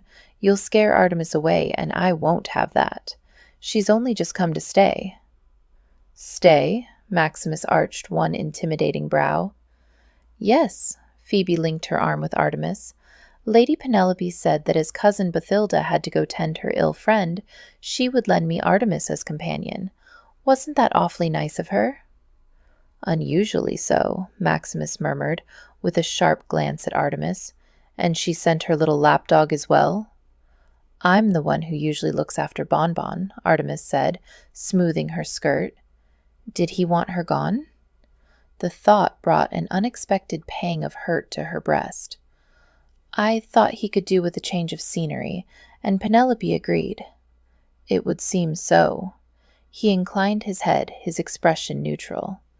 And whose decision was it to bring up the greyhounds and Percy? Mine, of course, Phoebe said brightly. I think they get lonely when we leave them at Pelham. Maximus murmured noncommittally. We've made all sorts of plans on the drive home, Phoebe chattered on. I thought we could attend the theater at Hart's Folly and go shopping and perhaps see the fair. Maximus' mouth thinned at that. I'll accompany you on the first two, but the last is out of the question. Oh, but Phoebe... The single word seemed to signal defeat to the girl. Her bright smile wobbled a bit before she caught it and continued. Anyway, we'll have a wonderful time while Artemis is here. I just sent the maid upstairs to have the pink room freshened for her, and I ordered tea. Would you like to join us? Artemis half expected Maximus to decline. Phoebe had indicated in the carriage that he often kept much to himself, even though they shared the same house in London. But Maximus inclined his head. I'd be delighted. He offered his arm to Artemis, and she laid her hand on his sleeve, taking advantage of Phoebe turning to talk to the butler, to lean close and whisper, Where is he? He shook his head minutely. Later. She bit her lip. The drive up to London had been near agony, trying to be bright and cheerful with Phoebe, and all the while worried and wondering about Apollo. Please. His deep brown eyes met hers. As soon as I can, I promise. It was illogical, but his words of assurance warmed her. She knew that if Apollo's health were dire, he'd take her straight to her brother. As it was, they needs must endure tea and cakes first. Maximus held out his other elbow to his sister, and he led them both up a curving flight of stairs with a gilded rail, with the dogs following merrily behind. At the top, immediately facing the stairs, was a grand salon. Pink-painted doors were ornamented with bas-relief carved vines picked out in gold. The salon itself had a soaring ceiling, intricately painted with gods floating, foreshortened on billowy clouds. Artemis tipped back her head, studying the scene. The education of Achilles, Maximus murmured in her ear. Well, that explained the centaur. Must we have tea in here? Phoebe was muttering on the other side of him. I always feel like I'm on a stage. The blue sitting room is much more comfortable. Maximus ignored his sister's complaints. Mind the table there. Mrs. Henry's had it moved whilst we were in the country. Oh. Phoebe carefully skirted the low marble table with his help before sitting on a rose settee. Bonbon jumped up to sit beside her, his mouth open in a wide, doggy grin. Artemis took the seat opposite her, and the greyhounds settled at her feet. I do hope your business in London was very important, Phoebe said severely. It quite spoiled the party at Pelham when you left so abruptly. Everyone was calling for their carriages this morning. I'm sorry if I caused you distress, Maximus replied, looking rather more bored than sorry as he leaned against the ornate black marble mantel near them. Percy wandered over and flopped down on the hearth with a gusty sigh. Phoebe rolled her eyes. It's not my distress you should be worried about. Lady Penelope was quite put out, wasn't she, Artemis?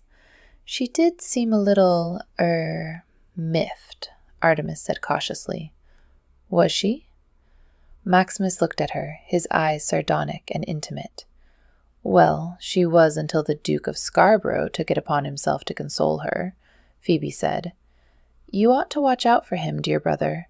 Scarborough will snatch her out from under your nose. I'll worry about that when Scarborough's income increases by another 10th. Oh, Maximus, Phoebe said, her mouth turning down. The maids entered at that moment, so Phoebe was forced to swallow whatever she was about to say. Artemis watched as the tea things were set on a low table between them, along with trays of cakes and small, savory treats. Will that be all? The head maid asked Phoebe. Yes, thank you, Phoebe replied, and, as the maids trooped out again, turned to Artemis. Would you like to pour? Of course. Artemis leaned forward and began assembling the tea. "I know it isn't my place, Maximus," Phoebe began slowly as she offered a piece of cake to Bonbon. "But I can't help but think that you deserve better than a wife who weighs your worth down to the halfpenny." "Shall I have a wife who values not the importance of money, particularly my money?" Maximus asked lightly, as he accepted his dish of tea from Artemis. His hands made the dainty dish look like a thimble. "I would you had a wife who valued you instead of your money," Phoebe snapped back. Maximus waved an impatient hand. "It matters not. My money is from the dukedom, and while I live, I am the duke. One might as well sever my heart from my chest as separate me from my title. We are one and the same." "Do you truly believe that?" Artemis asked low. Both Phoebe and Maximus looked at her as if startled by her voice, but it was only Maximus that Artemis concentrated on. Maximus and his unfathomable, deep brown eyes. "Yes," he answered without hesitation, without even stopping to think about it, as far as she could see. "And if you didn't have the title?" she asked. She shouldn't talk to him like this in front of Phoebe. It revealed too much about their peculiar relationship. Yet she needed to know his answer. "Who would you be then?" His mouth flattened impatiently. "Since I do have the title, it doesn't matter. Humor me."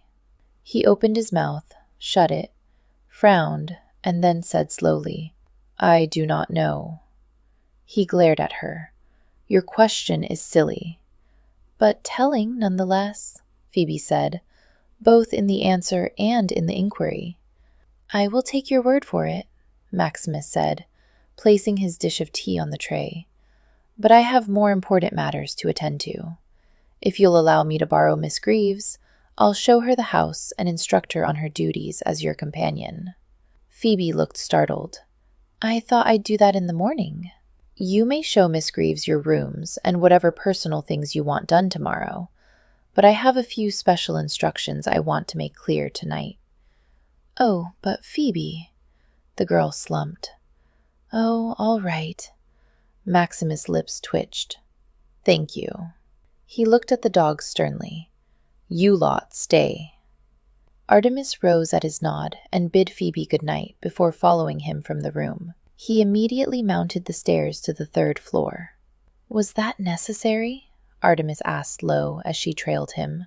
"You do want to see your brother, don't you?" he inquired rhetorically. "Of course," she said tartly, "but you needn't have made it sound as if I were Phoebe's keeper, and that you have special instructions about her." He turned at the top of the stairs, so suddenly that she nearly ran into him.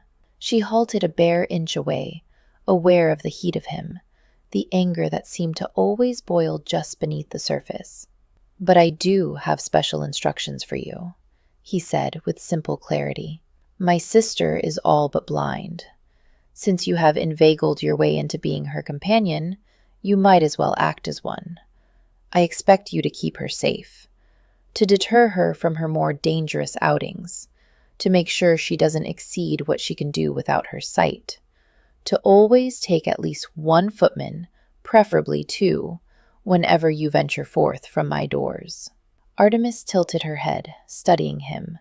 His concern was real, but it also must be nearly stifling for Phoebe. "You find an afternoon at the fair too dangerous?" "For one such as she, yes," he said. "She might be easily lost in a crowd, easily shoved or jostled. There are pickpockets, thieves, and worse at the fair. A gently bred lady of means who cannot see is an obvious and easy target. I will not have her hurt." "I see." "Do you?" He didn't move, but his sheer size seemed suddenly intimidating. "My sister is very dear to me. I would do anything to keep her from harm." "Even if your measures to keep her safe become a cage?" she asked gently. "You speak as if she were like any other young girl her age," Maximus growled. "She's not. She's blind. I brought in every doctor, every man of science, every learned healer from near and far, no matter the expense or trouble. I let them torture her with noxious medicines, all in the hope they could help her. None could keep her from going blind. I couldn't save her sight, but I'll be thrice damned before I see her further hurt." Artemis inhaled, his fervor both exciting and slightly frightening. "I understand." "Good." He turned and led her down the hall. "These are my sister's rooms." He indicated a pale green door. "And here is the pink room where Phoebe wants you to stay." He gestured to the next door down, which stood ajar. A maid hurried out, pausing only to curtsy deeply to Maximus. Artemis peeked inside. The walls were covered in a deep rose-watered silk, lending the room its name. A canopied bed was bracketed by 2 carved tables, topped by yellow marble, and the fireplace was surrounded by rose-veined marble. "It's delightful," Artemis said truthfully. She glanced over her shoulder to the Duke.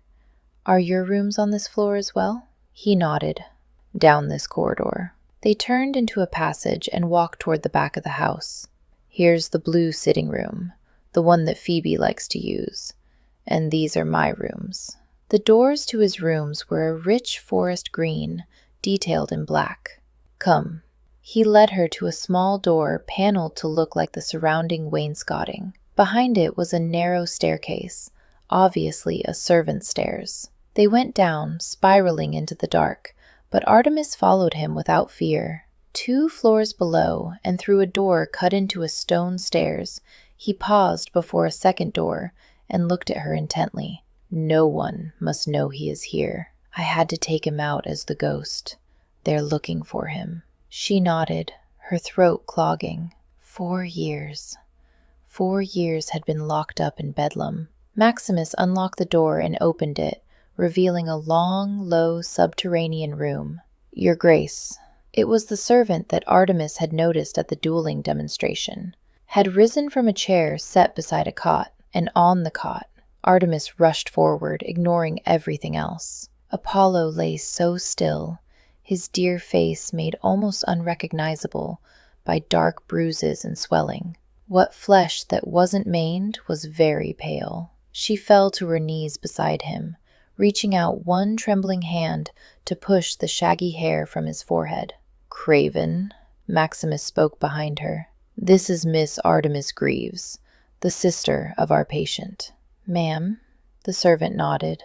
"Have you called a doctor?" she asked, without taking her eyes from Apollo's face. She slid her hand over his unshaven cheek to his neck and searched. There, a flutter. The blood still beat within his veins. "No," Maximus answered. She turned at that, her eyes narrowed. "Why not?" "I told you," he said patiently, his voice even. "No one must know." She held his gaze a moment longer before turning back to Apollo. He was right.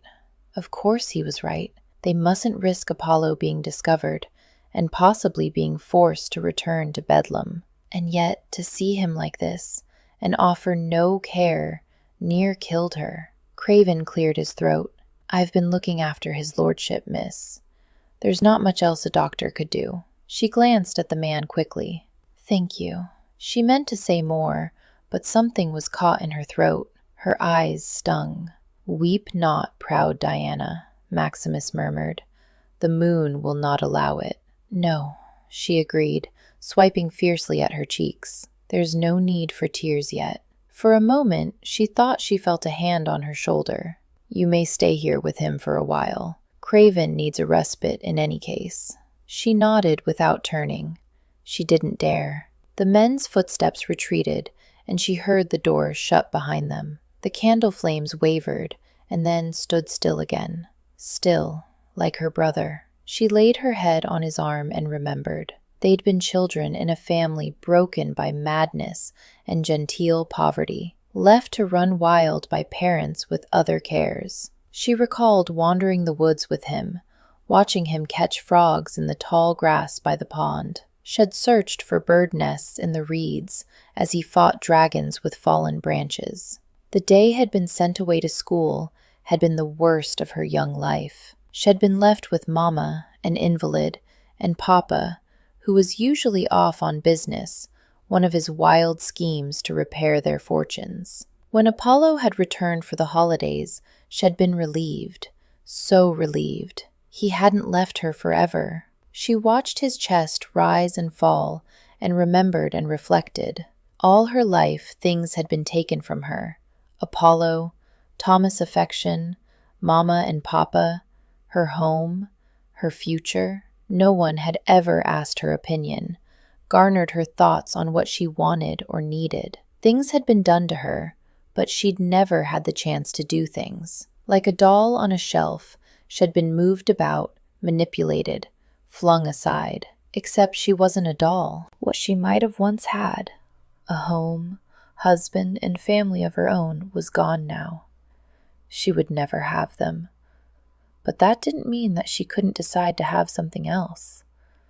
That she couldn't live her life as best she could, as best she wanted. She could either spend the rest of her life being manipulated and quietly mourning what she'd lost, or she could create a new life, a new reality. The candles had burned low when Craven opened the door to the chamber again.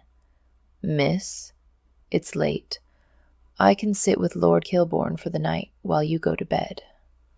"Thank you." She rose, stiff from sitting on the cold stone floor, and looked at the man. "You'll let me know if he changes?" "Yes, I will," he said, and his voice was kind. Artemis touched Apollo's cheek and then turned to make her way up the stairs, up out of stagnation and despair. Chapter 11. For 100 years King Hurla led his wild hunt, and all those who had the misfortune to see the shadowy riders in the moonlit sky crossed themselves and muttered a prayer, for death often followed such a sighting. On one night of the year, and one night only, King Hurla and his hunt became corporeal, the night of the autumn harvest when the moon was full. On that night, everyone who could hid in terror, because King Hurla sometimes caught up mortals into his wild hunt, dooming them for eternity. It was on such a night that King Hurla captured a young man. His name was Tam. From The Legend of the Hurla King. Maximus was just sealing a letter in his sitting room when he heard the door to his bedroom open. Craven had already gone down to tend to Kilbourne, and the other servants had strict instructions not to bother him between the hours of 10 at night and 6 in the morning. Maximus rose and crossed to look in his bedroom. Artemis stood by his bed, her beautiful dark gray eyes calmly inspecting it. Something within his veins began to heat. "These are my private rooms," he said as he strolled toward her. "I know." She watched him without any fear. "I've come to give you back your ring." She unwrapped the fichu from about her neck, revealing the plain, square neckline of her dress and the chain that disappeared into the valley between her breasts. Dipping a finger into the shadowy recess, she pulled out the chain and drew it off over her head. He just caught sight of something else on the chain, something green, and then she took the ring off before tucking the chain into a pocket and giving the ring to him. He stepped closer to her and took the ring between his fingers. It was warm from her body heat, as if she brought the ancient metal to life. Holding her gaze, he screwed the ring onto his left little finger. As he stared into her eyes, she seemed to stop breathing, and the color rose, delicately pink in her cheeks, giving the illusion of vulnerability. Something in him wanted to seize her and lick the tenderness from her sweet skin. He swallowed. "Why are you here?" She shrugged one delicate shoulder. "I told you to bring you your ring." "You come to a bachelor's room's bedroom, after dark, all by yourself, to give him a trinket You could just as easily hand him in the morning." His voice was mocking. He wanted to break her suddenly, to make her feel the rage he did at the situation they had been placed in. Were it not for her history and his, he might have courted this woman, might have made her his wife. "Have you no care for your reputation?" She stepped toward him until she was so close he fancied he breathed the same air as she, and when she tilted her face up to look at him, he saw that she wasn't nearly as calm as he'd imagined. "No," she murmured, her voice a siren song. "None at all." "Then I'll be damned if I will," he muttered, and kissed her. There it was again, that whirlpool pulling her in, sweeping away all the doubts and fears and sorrow, all her thoughts, leaving in their place only feeling, pure and searing. He licked into her mouth with a hot, conquering tongue. Artemis stood on tiptoe, trying to get closer to him, spreading her fingers wide against the silk of his banyan. If she could, she would have crawled right into him, made a home for herself in his broad, strong chest, and never emerged again. This man, she wanted this man, despite his wretched title, his money, his land, his history, and all his myriad obligations. Maximus, just Maximus. She'd take him bare naked if she could, and be the gladder for it. The man without the trappings was what she craved, but since his trappings came with him, she'd take them perforce as well. He pulled back, his chest heaving, and looked at her angrily. "Don't start something you mean to stop." She met his gaze squarely. "I don't mean to stop." His eyes narrowed. "I cannot give you marriage." She'd known. She'd never thought he could. She would have sworn so had she been asked a minute earlier. But his blunt words were an arrow of pain, piercing her heart nonetheless. She bared her teeth in a smile. "Have I asked you to?" "No, and I never shall," she vowed. He still wore his white wig, and she snatched it off, flinging the expensive thing aside. Underneath, his dark brown hair was shorn close to his head. She ran her hands over it, reveling in the intimacy. This was the private man beneath. This was the man without his public persona. Suddenly, she wanted all his disguises stripped away. She began working frantically at the buttons of his banyan, almost tearing the beautiful shot silk in her haste. "Hush," he murmured to her, catching her hands with his own. He looked at her, and although his voice was gentle, his face was not kind. "Are you experienced, my Diana?" She scowled. The very last thing she wanted was for him to send her away because of some ridiculous scruples. On the other hand, she didn't want any more lies between them. Number. His expression didn't change, save for a small, satisfied curve of his lips.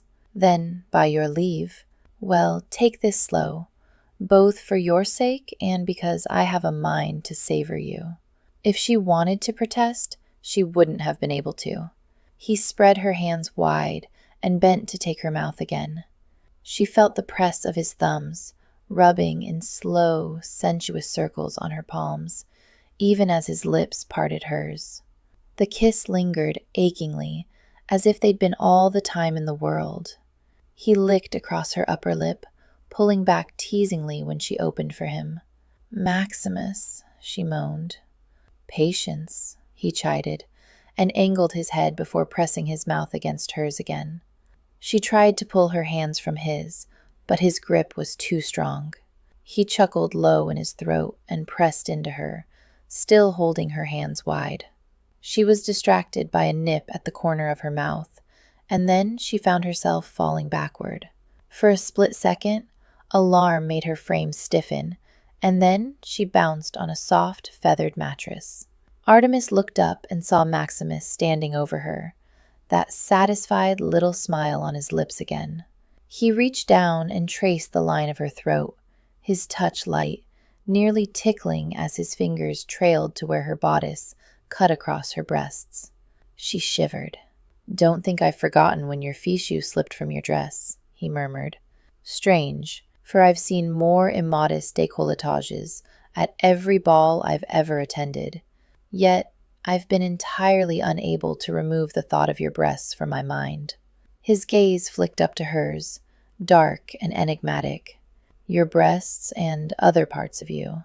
Perhaps it's the very fact that you usually cover yourself so modestly in public that makes the unveiling that more anticipated. Or perhaps," he bent and whispered in her ear, "it's you, merely you." She swallowed even as he licked around the rim of her ear, pausing to tug on her earlobe with his teeth, before trailing his open, wet mouth down her neck and to the slopes of her breasts. "I've never before been so obsessed with a woman," he said, his warm lips brushing against her flesh with each word. "I wonder if you've ensorcelled me, Diana." His tongue probed between her breasts, and she inhaled sharply. He'd at last let go of her hands, and she moved both to his head, holding him against her as he made love to her still-clothed bosom. Surely, if anyone were bespelled, it was she. In moments, she would be giving up any hope of marriage, of the future she'd taken for granted before Apollo's arrest. She felt nothing but exultation at the prospect. To finally live, to take the reins of her own life, however hobbled. This was what she wanted. If she were bespelled, she wanted the spell to never end. Artemis blinked and saw that Maximus was watching her. Second thoughts? The exact opposite. She pulled him down, and this time it was she who kissed him, fiercely if not expertly. "Roll over then, my goddess of the moon," he murmured against her lips. "Let me free you from these earthly weights." She moved to her belly then, and felt the tiny tugs as he unhooked her bodice, untied her skirts, unlaced her stays.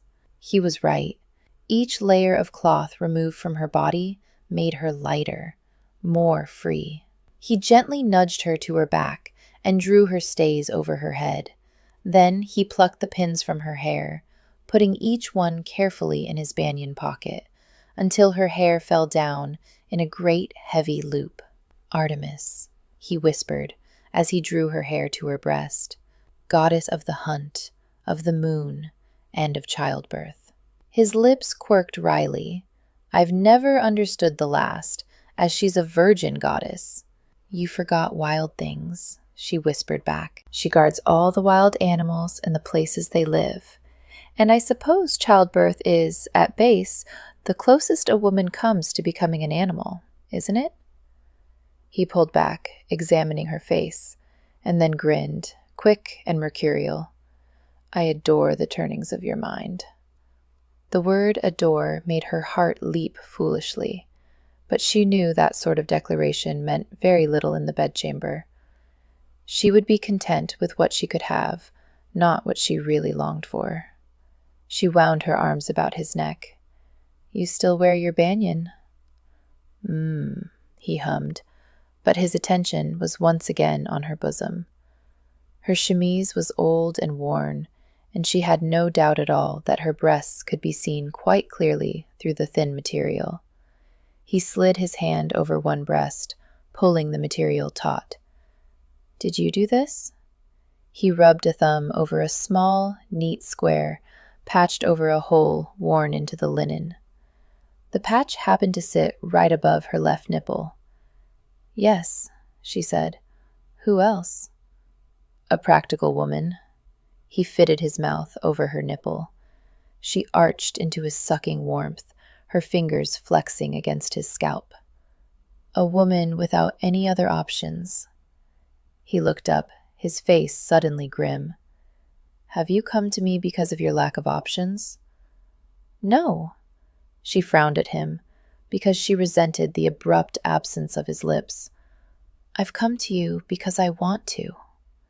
She arched up to him, scraping her teeth against the edge of his jaw before falling back. "I come of my own free will. I have the right to do as I wish." He nodded slowly. "So you do." And he caught her chemise between his hands and ripped it from top to bottom.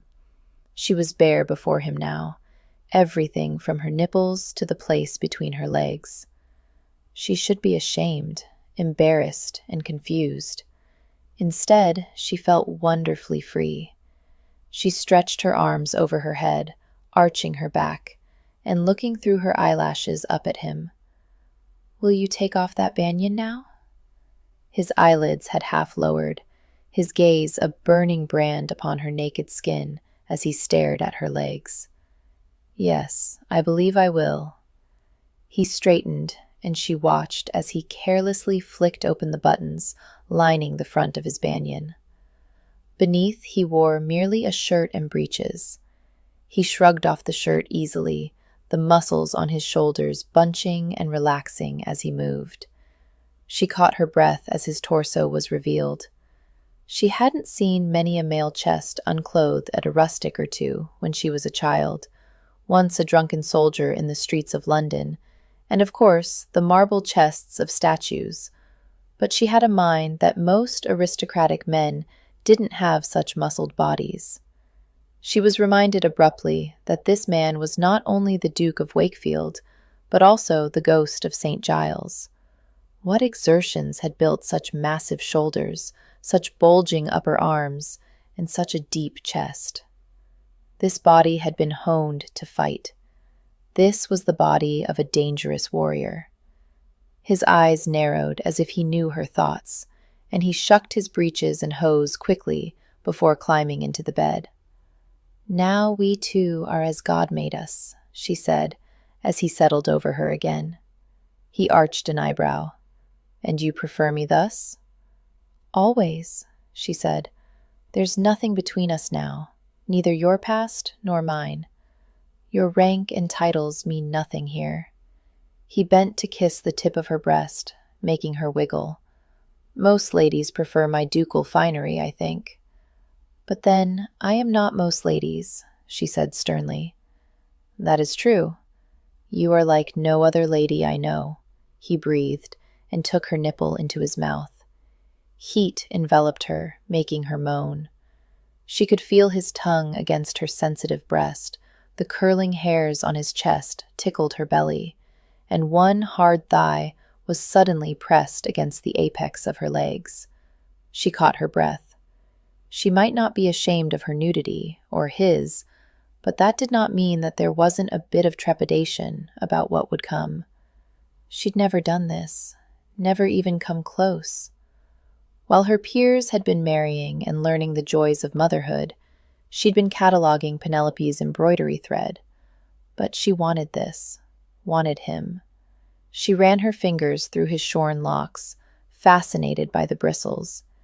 He had speckles of gray at the sides, making him look both more commanding and more human. Her hands dropped to his broad shoulders, and their warmth, their tensile strength, made her bite her lip in anticipation. He was so vital, so alive, and soon he would be her lover. He moved abruptly to her other breast, sucking strongly even as his fingers teased the first damp nipple. The twin points of pleasure made her restless. She clenched at his sides with her fingers, wanting more. He reared back, watching her. "All right? Yes?" She frowned and bit her lip, shaking her head against the pillow. The corner of his lips quirked, but he looked far from amused. A dark flush had moved up his high cheekbones, and the lines beside his mouth had deepened. She could feel that part of him, his male part, pressed into her leg. It seemed to throb against her, a living thing wanting sacrifice. He petted down her side, soothing her as if she were a fractious mare. She glared at him, prompting him to kiss her, hot and quick on the mouth. Patience. I don't want to be patient anymore. She stared at him defiantly. She wanted to find out what this was about, what would happen, and how it would feel, and if she would be a different woman afterward. He smiled down at her just as his fingers reached the tiny curls at the top of her slit. She could feel him parting them, carefully, probing, and she went very still, waiting to see what he would do. One finger trailed to her valley, and he looked up into her eyes and smiled. "You're wet." She frowned because she didn't like not knowing if that was good or bad. He bent, brushing his mouth against hers, growling so deeply his words were nearly unintelligible. "Wet for me." "Good then." He slid his thumb between her folds and found that nub at the top, pressing down as he watched her face. She arched involuntarily, the sensation singing through her limbs. A muscle ticked on his jaw, his face stern and ruthless as he pressed again, his finger finding her entrance and slipping in. She bit her lip, staring back at him, refusing to break their gaze, wanting him to continue. "God," he whispered. His nostrils flared suddenly, and seemingly against his will, he kissed her. She opened hungrily beneath him, trying to press up with both her head and her pelvis. But he held her still, pleasuring her with his fingers, taunting her with his tongue. She tore her mouth from his, panting. "Faster." "Like this?" he asked, and flicked with his thumb. "Yes." She closed her eyes, her words slurred as she felt the lovely warmth. "Yes, oh yes." His long fingers explored her intimately, each touch sparking her passion higher as he kissed her with leisurely thoroughness. She felt something building beneath her surface, like water over a fire just before it comes to a boil. She closed her eyes, lost in the sensations, feeling wanton, feeling free. He broke their kiss and suddenly took her nipple between his lips, just as he sped up his flicks against her clitoris, and she felt as if something inside her detonated. She shuddered, arching into his mouth, his hand, waves of fiery bliss spreading to her toes and fingertips. It was like finding a new world. She opened her eyes to see him delicately licking the tip of her nipple as he watched her.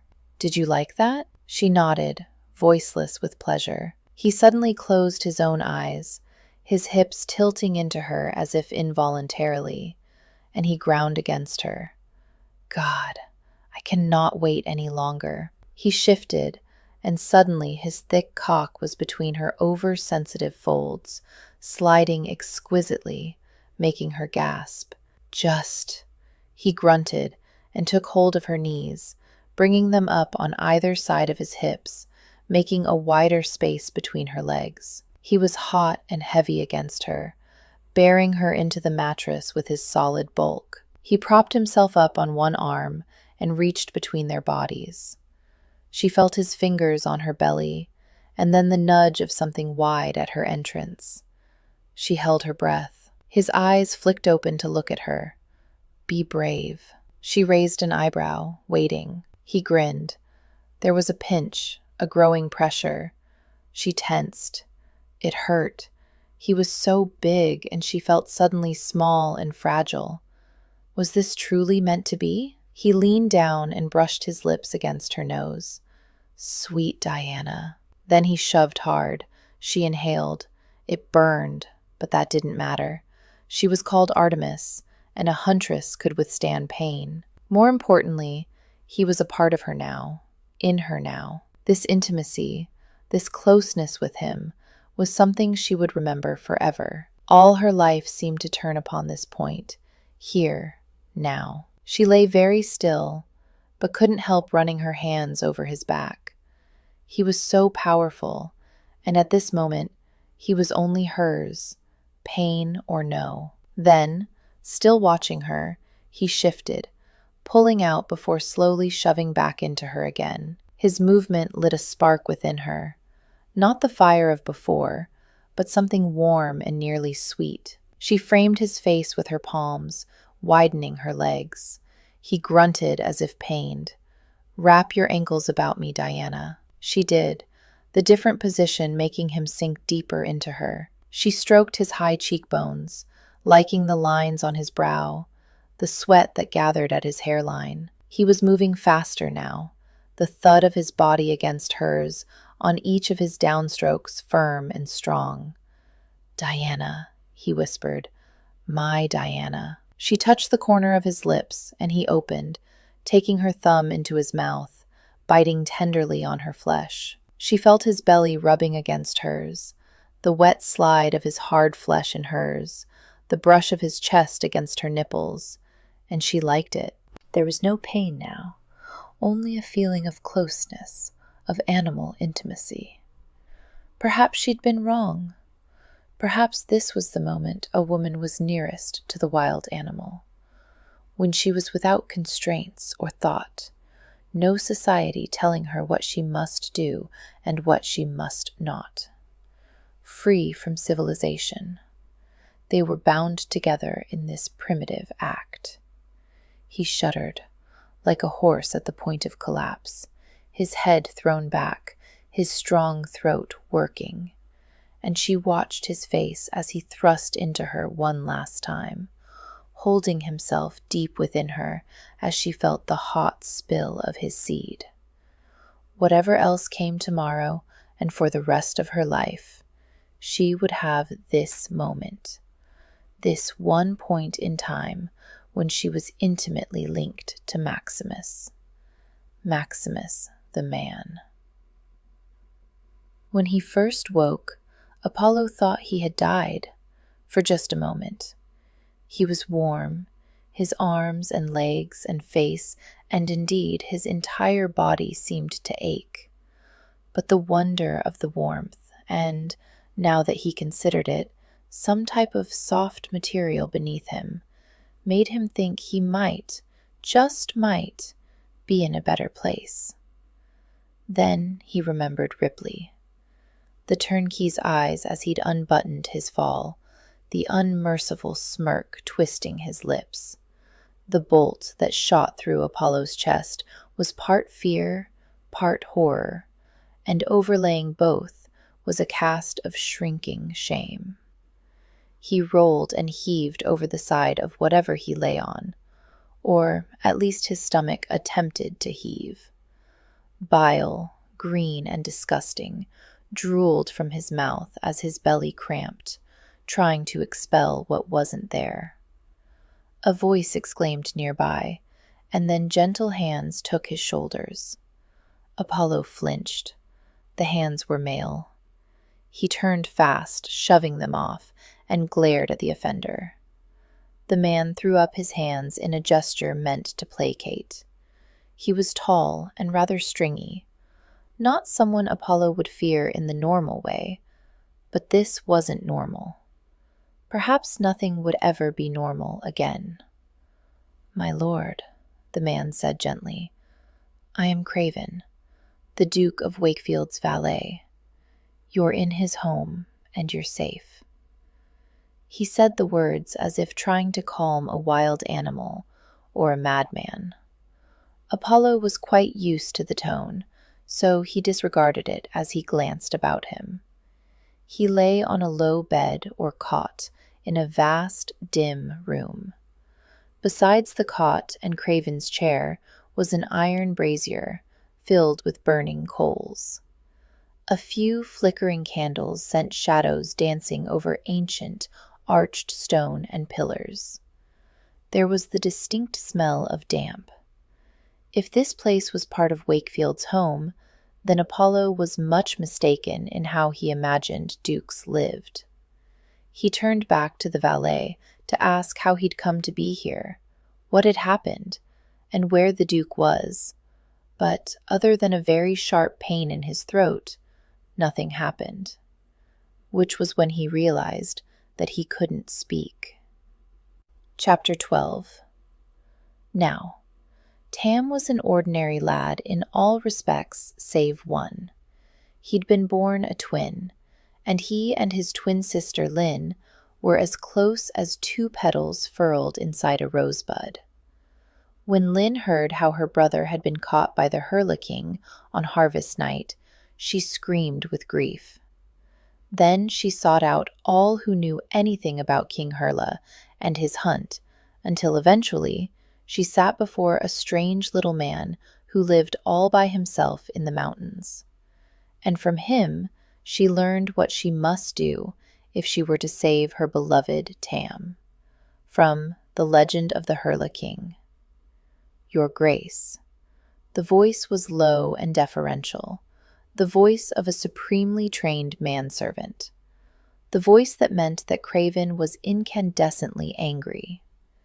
Maximus opened his eyes to see the valet standing by his bedside, holding a candle and very obviously not looking at the woman in the bed beside him. What? Viscount Kilbourne has awakened, Your Grace.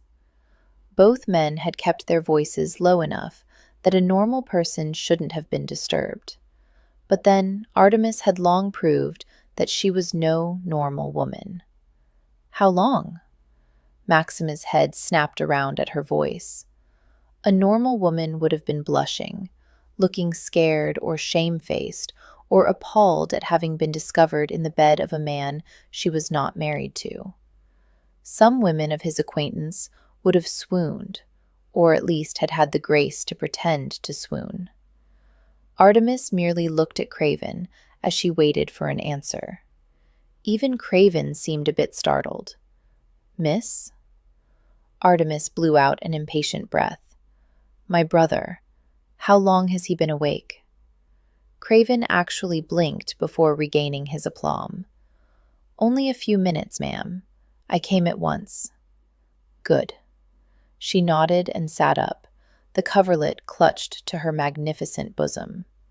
Maximus scowled. Would you please turn, Craven? She asked, and then barely waited for the valet to give his back before tossing aside the covers and emerging naked. Is he well? She asked as she bent, presenting her delicious arse to Maximus' gaze as she picked up her stockings from the floor. She sat on the edge of the bed to quickly roll them on. Craven cleared his throat. Lord Kilbourne appears to be in some pain, ma'am, but he understood when I told him I was going to fetch you. She nodded. Thank you. She bent for her stays, struggling into them before trying to tighten the laces. Maximus muttered an ugly oath and rose from the bed, ignoring the disapproving set of Craven's back. Let me. She turned her head to the side, giving him her profile, before stilling as he touched her shoulders. She pulled her hair over one breast so he could see the laces. This wasn't how he'd meant to spend their morning together. She'd been a virgin goddess, of course, but even the most brave of females must feel a bit delicate the morning after her deflowering. He glanced at the windows, still barely gray with pre-dawn. They hadn't even been able to share a breakfast.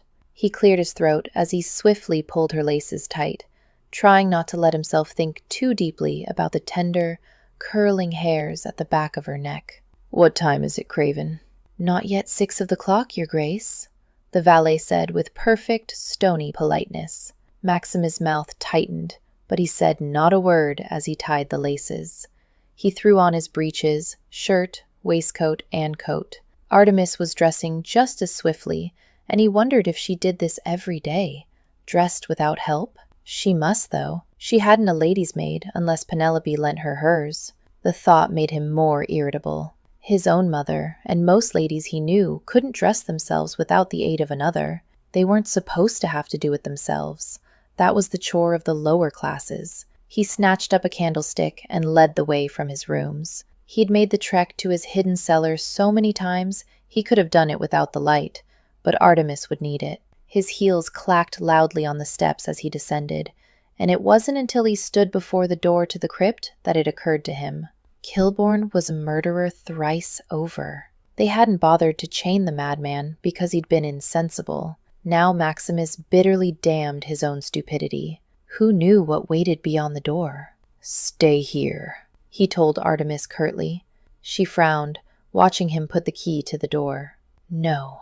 His head reared back, his eyes narrowing. He simply wasn't used to anyone disobeying his orders. He took a breath to still his immediate impulse to order her back to his rooms. We don't know what his disposition is like. Her look was withering. Which is why I'm coming inside. Maximus darted a look at Craven. The valet was examining the ancient graffiti on the wall as if he'd never seen it before and was considering writing an academic paper on it. He might be dangerous. She arched an eyebrow.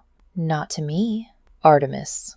She simply reached out and covered his hand with hers to turn the key and push open the door. Artemis started to enter the room, but Maximus was damned if he'd let her go in first. He might not be able to stop her from seeing her lunatic brother, but he could protect her at the very least. He ducked his head and went inside ahead of her. The cellar was very quiet. The brazier still glowed with the embers of the coals, and a single candle flickered, casting light on the man in the cot. He was still, lying on his side, facing away from the door. Maximus approached cautiously. Artemis might think her brother harmless, but he'd been found with the bloody bodies of 3 of his friends. A man capable of that was capable of anything. He was within a stride of the bed when its occupant reared up like a sleeping giant awakened. Maximus had been aware that Viscount Kilbourne was a big man, had carried his dead weight out of Bedlam after all, but somehow Kilbourne seemed to have gained bulk along with his senses. His shoulders were as broad and thick as those of a smith, his head shaggy with untrimmed hair. His beard had grown, and now Kilbourne looked like nothing so much as a green man, something big, feral, and ancient that haunted gloomy woods and knew not the language of men. Maximus had thought the tales of the murder scene exaggerated, but the beast before him looked quite capable of tearing a man's head from his shoulders. Apollo. Artemis started around Maximus. He caught her arm and drew her to his side. She shot him an irritated glance. The one her brother gave him was much more murderous. He stared at Maximus' hand tight about his sister's wrist, and then raised angry eyes to meet Maximus' gaze. Maximus was relieved to see that Kilbourne didn't share his sister's eye color. His eyes were a muddy brown. The madman opened his mouth and made a choking sound before closing his lips. A low rumble came from deep in his chest, and it was a moment before Maximus realized that Kilbourne was growling at him. The hairs stood up on the back of his neck. "Let me go to him," Artemis said, pulling against his grip. No. One thing to let her into the room when he thought her brother still weak, quite another to let her near this animal. Maximus. Both Craven and Kilbourne swiveled their heads to stare at her when she used his Christian name. She ignored them. "You may come with me, but I will touch and talk to my brother." Maximus swore beneath his breath, earning himself a disapproving stare from Craven. "You are the most stubborn woman I know." She merely stared at him with an implacable look that would have done justice to the most severe of society dowagers. He sighed and turned to the madman. "Show me your hands." Maximus half expected no response at all, but Kilbourne immediately shoved his great paws in front of him. Maximus lifted his eyes to the animals and saw sardonic anger in the muddy brown. "Not such a beast after all, then." "I am Wakefield," Maximus said directly to the man. "I don't believe we've met before. On the request of your sister, I took you out of Bedlam and brought you to my own house." Kilbourne lifted one eyebrow and glanced about the long, low cellar. "You're under the house," Maximus said. "I was forced to take you out at sword point. The governors of Bedlam would very much like to have you back." Kilbourne's eyes narrowed speculatively. Then he looked at Artemis. "You're safe here. He won't make you return to Bedlam," she said. Maximus felt a tug on the grip he still had on her arm. "Will you?" He didn't dare take his eyes off the Viscount. "No, my word of honor. If you're committed to Bedlam again, it won't be from any action of mine." The sardonic expression had returned to Kilbourne's eyes. He hadn't missed the implication that Maximus thought him quite capable of doing something that would have him apprehended and returned to the madhouse. Another tug on his hand, and a reproachful Maximus. Her next words were for her brother, though. "You can trust him, darling, truly." Kilbourne didn't take his gaze off Maximus, but he nodded. He took a breath and opened his mouth. A terrible, wrenching noise issued from Kilbourne's lips, and Maximus' eyes widened as he realized. "Stop!" Artemis tore herself from his hand and hurried to her brother. "Apollo, you must stop!" Kilbourne grimaced horribly, his hand clutching his throat. "Let me see." Artemis placed her small hand on his great paw. "Craven, would you be so kind as to bring us some water, wine, and a few cloths?" "Right away, ma'am." The valet turned. "Bring foolscap and a pencil as well," Maximus said. Craven hurried from the room. "Darling," she crooned to the monster, and Maximus couldn't stop the stab of jealousy, even if it was her brother. "You must let me have a look." The great paw dropped. Artemis drew in a sharp breath. Even from his stance behind her, Maximus could see the black bruise stamped upon Kilbourne's throat. It was in the shape of a boot. She turned to look at Maximus, her beautiful gray eyes stricken. He took her hand again, this time to comfort rather than to restrain. Kilbourne watched with narrowed eyes as his sister curled her fingers about Maximus' hand. For a madman, he seemed uncommonly aware. Artemis turned to help her brother to lie down upon the cot. He might have regained consciousness, but he obviously was still injured. She smoothed the blanket over his chest and murmured softly to him as they waited interminably for Craven's return. It seemed like hours later when Craven re-entered the cellar, bearing the requested items. Artemis immediately took one of the cloths the valet held and dipped it in the jug of water he'd brought. She wrung out the cloth and laid it on her brother's throat, her movements exquisitely gentle. Maximus waited until she was done before handing the pencil and paper to Kilbourne. The man looked at him, then propped himself on one elbow to scratch out words on the paper. Maximus bent to read the bold, scrawled hand. "When can I leave?" Apollo was alive. That was the main thing, Artemis reminded herself late that afternoon as she trailed Phoebe from shop to shop. Even if he still distressingly couldn't talk, even if Maximus seemed to think her darling brother mad despite her protests and Apollo's own quite sane manner this morning, at least he was safe. Everything else could be managed, as long as he was alive and safe. Apollo would heal and speak again, and she would somehow persuade Maximus of what an idiot he was being. Apollo would be all right. "Artemis, come see." She brought herself back to the present at Phoebe's eager urging. Shopping with Phoebe was nothing like shopping with Penelope. Penelope shopped like a general planning a major campaign. She had objectives, strategies for assault and retreats, though she hardly ever retreated, and the ruthless eye of a woman ready to slaughter her enemy, in this case, the shopkeepers of Bond Street. Despite Penelope's great wealth, she seemed to consider it her duty to bargain down the price on everything she bought. Artemis had once witnessed a shopkeeper acquire a tick under his eye after 2 hours of waiting upon Lady Penelope Chadwick. In contrast, Phoebe shopped like a honeybee in a field of wildflowers, erratically and with no clear purpose in mind. So far, they'd stopped at a stationer's, where Phoebe had flitted from bound books to blank sheets of foolscap, caressing the papers and bindings with sensitive fingers. She'd finally alighted on a darling little blank notebook, bound in dyed green calfskin and embossed in gold bumblebees. Rather fitting, that. Afterward, they'd wandered into a perfume shop, where Phoebe had sniffed delicately at a bottle and sneezed for the next 10 minutes, complaining under her breath about the overuse of ambergris. That had been a relatively short stop. Phoebe had tried another few bottles and then left, whispering that the proprietor hadn't the proper nose for perfumes. Now they stood in a tobacconist's, as Phoebe poked into different jars. Behind the jars of finely ground tobacco were twists of leaf tobacco for smoking. Artemis wrinkled her nose. She'd never particularly cared for the aroma of tobacco smoke. "Does your brother imbibe from a pipe?" "Oh, Maximus never smokes a pipe," Phoebe said absently. Claims it makes his throat dry. Artemis blinked. Who are you buying the tobacco for, then? No one, Phoebe said dreamily, inhaling.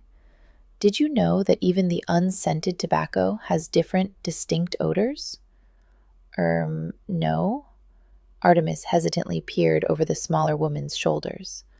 Although she could see a slight variation in the color of the tobacco powder in the rows of open jars, they all looked virtually the same to her.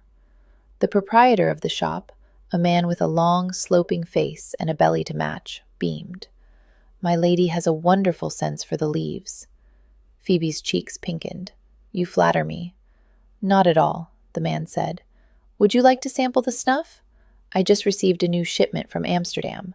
Would you believe it's scented with lavender? No. Apparently lavender was an unusual scent. Phoebe looked quite excited. Half an hour later, they exited the shop with Phoebe clutching a small pouch of the precious snuff. Artemis eyed it doubtfully. Many fashionable ladies took snuff, but Phoebe seemed a little young for such a sophisticated hobby. Artemis! She looked up at the call, in time to see Penelope hurrying toward them, a beleaguered maid trailing behind, laden with packages. There you are, her cousin exclaimed as she drew close, rather as if she'd somehow misplaced Artemis. Hello, Phoebe. Are you shopping? Phoebe opened her mouth, but Penelope continued on without pause. You wouldn't believe the dreariness of my journey back to London. Nothing to do but embroider, and I pricked my thumb 3 times. I did try to have Blackbourne read to me, but her voice is quite sputtery, not at all like yours, Artemis, dear. That must have been very trying for you. Artemis hid a smile, feeling quite fond of her cousin suddenly. Well, of course I don't mind lending you to Phoebe at all, Penelope said carefully, and then rather spoiled the intent of her statement by adding, Did the Duke notice my generosity? Artemis' lips parted, but no sound emerged, for her mind had come to a halt. The Duke. Maximus. Penelope was still determined to have him as husband. Of course she was. She didn't know nothing had changed for Penelope in the last 2 days, while everything had changed for Artemis. She'd lain with the man her cousin wanted as a husband, and she had a sudden urge to weep. It wasn't fair either to Penelope or herself. Life shouldn't be this complicated. She should have stayed far, far away from the Duke. Except that while she might have been able to hold the Duke at length, Maximus the man was another matter entirely. And despite the guilt that seeped through her veins like poison, she couldn't help but feel that Maximus, if not the Duke, belonged to her, not Penelope. At least, that was the way the world should be. So grateful, Phoebe was saying, when Artemis became aware that the other 2 women were still talking. I do appreciate you lending her to me. Well, just as long as I get her back eventually, Penelope said, sounding like she was regretting her beneficence, and Artemis realized with another horrid pang that she might never go back to Penelope. What did Maximus want with her? Would she become his mistress, or was he interested in only one night? Blackbourne shifted, and one of the boxes in her arms began to slide. But it'd better go, Penelope said, eyeing her purchases like a hawk. The crowds are awful today, and I was forced to leave the carriage 2 streets over. They said their farewells, and Artemis watched Penelope retreat, chiding poor Blackbourne over the packages all the while. Would best hurry, Phoebe said, laying her hand on Artemis' arm. Artemis raised her eyebrows as she carefully guided the younger woman away from the noisome street. To where? Didn't I tell you? Phoebe grinned up at her. We're meeting Hero for tea at Crotherby's. Oh. Artemis couldn't help a small jolt of pleasure. She quite liked the elder of the Batten sisters, though she didn't know her as well as she knew Phoebe. Another block further, just past an elegant millinery shop, Crotherby's ornate sign loomed up ahead. A smiling maid opened the door, and Artemis immediately caught sight of a flaming head of hair sitting in the corner of the little shop. Miss Greaves! Lady Hero Reading looked up at their approach. What a lovely surprise! I hadn't known you'd be accompanying Phoebe here today. Lady Penelope has lent her to me, Phoebe said, as she felt for a chair and lowered herself into the seat. "We've been shopping." Hero rolled her eyes at Artemis. "She didn't take you to that terrible tobacconist, did she?" "Well," Artemis tried to think of how to answer. "It's not terrible," Phoebe said, rescuing her. "Besides, how else am I to surprise Maximus with snuff?" "Maximus has quite enough snuff as it is," Lady Hero said, as two girls began placing tea things on the little table between them. "And I can't help but think 'tisn't quite respectable for an unmarried lady to be seen in such an establishment." Phoebe's brows drew together ominously. "That's the very shop you buy Lord Griffin's snuff at." Hero looked smug. "And I'm no longer a maiden. Shall I pour?" Artemis hastily cut in. "Please," Lady Hero said, distracted. "Oh, there are fairy cakes. I always like fairy cakes." "I did get something for you as well," Phoebe said, and fished the little bumblebee notebook from her pocket. "Oh, Phoebe, you are a dear." Lady Hero's face shone with genuine delight. Artemis felt a twinge of sadness. Of course, the notebook wasn't for Phoebe herself. She wasn't sure the girl could see to read or write anymore. She looked down, careful to steady her hand as she poured. It wouldn't do to spill the hot tea. "It looks just like the one Mother used to have," Hero murmured, still examining the notebook. "Really?" Phoebe leaned forward. Her elder sister looked up. "Do you remember? I showed you it when you were in the schoolroom. Mother used it to remember names. She was dreadful at it, you know, and she hated to admit it, so she always had the notebook and a small pencil with her." For a moment, Lady Hero's voice trailed away, and she stared into space, as if looking at something far distant from the cozy tea house. "She forgot it that night, for I found it in her rooms months later." Lady Hero frowned at the small notebook. "It must have vexed her. They'd gone to the theater, you know." "I didn't know," Artemis said, though she wasn't sure Lady Hero had been speaking to her. "I thought they were killed in St. Giles."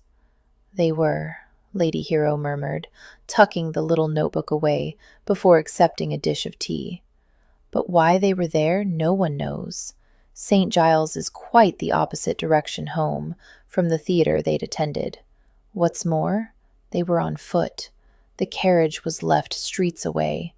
Why they left the carriage and why they headed into St. Giles is a mystery." Artemis knit her brows as she poured a second dish. "Doesn't the Duke know why they went that way on foot?" Lady Hero glanced at Phoebe before staring into her tea. "I don't know if he can remember." "What?" Phoebe looked up. Lady Hero shrugged. "Maximus doesn't like to talk about it, you know that. But over the years, I've gleaned bits and pieces here and there. As far as I can tell, he won't talk about anything that happened that night after the last act of the play." For a moment they were silent as Artemis poured herself the last dish of tea. "He saw them killed, I have no doubt," Lady Hero whispered. "When the coachman and footman found them, Maximus was lying over their dead bodies." Artemis blinked at the terrible image and carefully set down her teacup. "I didn't know he was wounded." Lady Hero looked up, her eyes weary with an old sorrow. "He wasn't." "Oh." Unaccountably, Artemis's eyes blurred.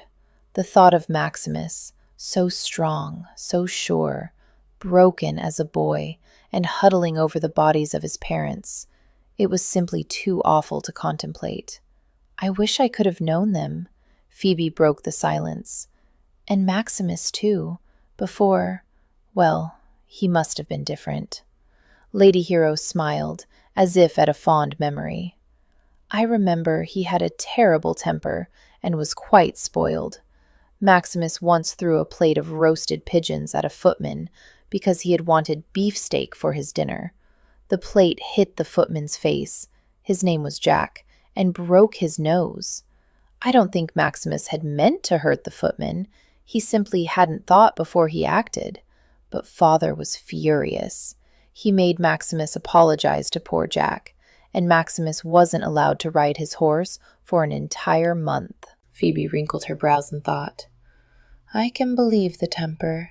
Maximus is quite frightening when he loses his calm, but I can't even imagine him acting that impulsively. He must have been very different as a boy. He was different before mother and father were killed, Lady Hero said pensively.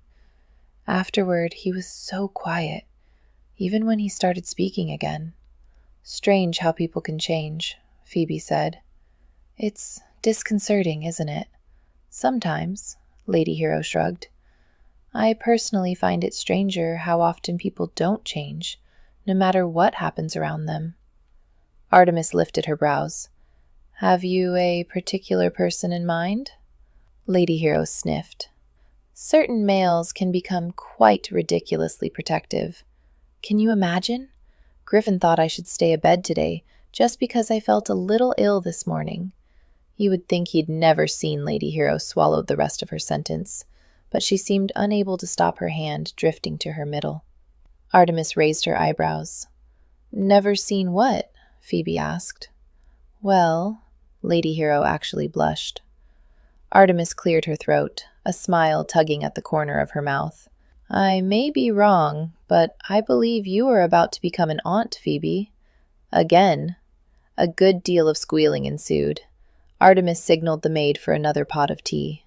When Phoebe had at last quieted, and Artemis had poured everyone a fresh dish of tea, Lady Hero sat back. It's just that he becomes so brooding.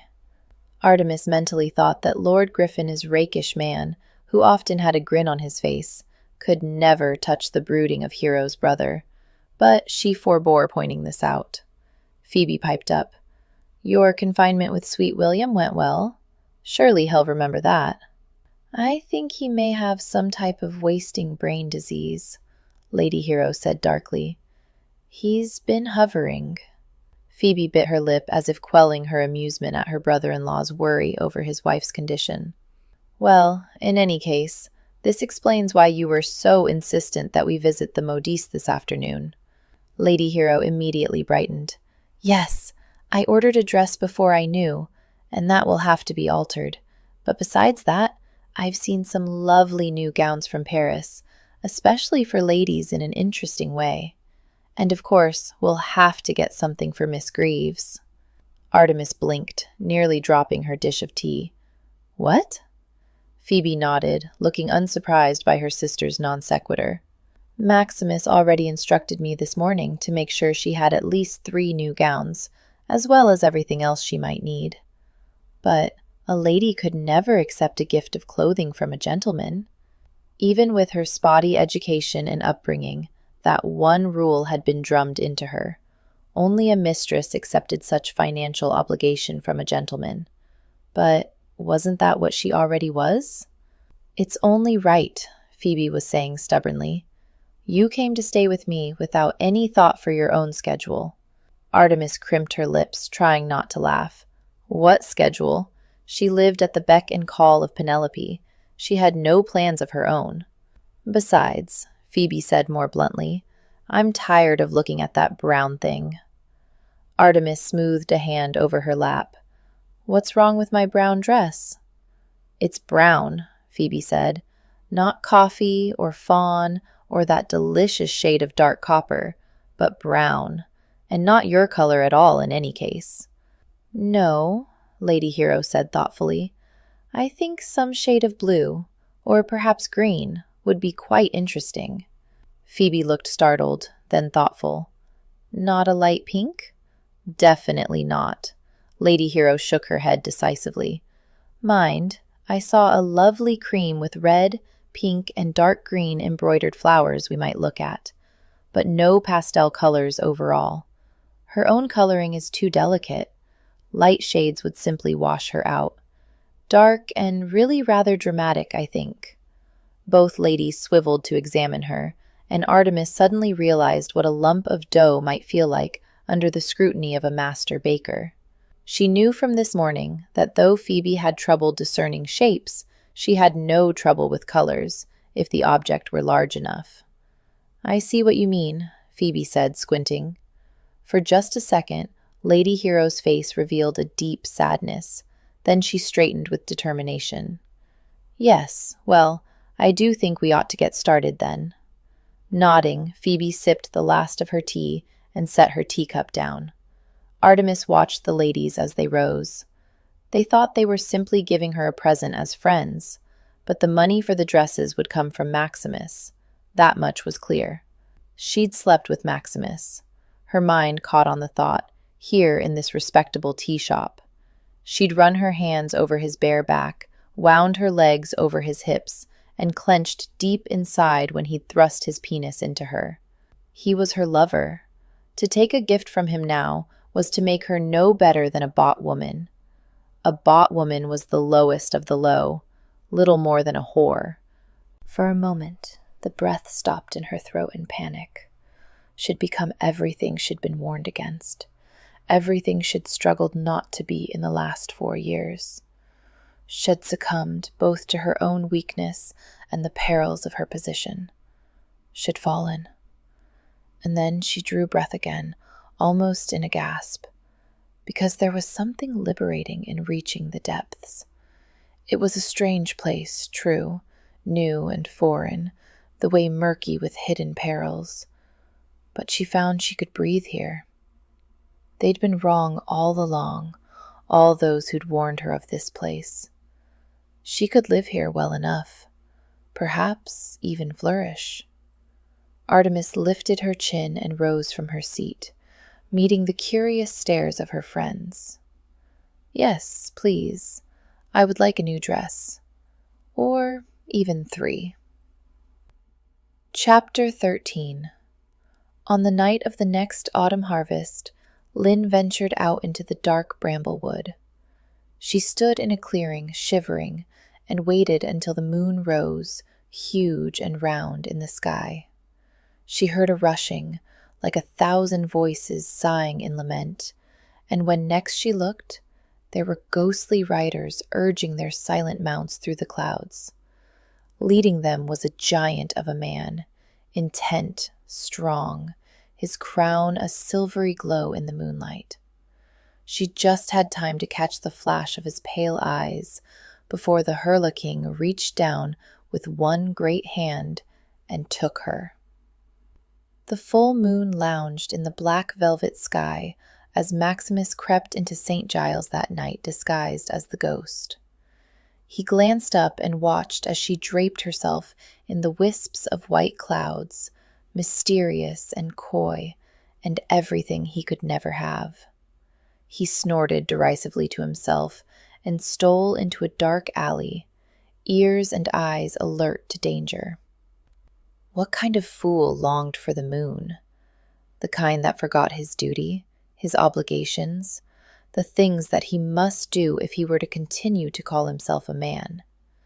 No, not just a man, but the Duke of Wakefield.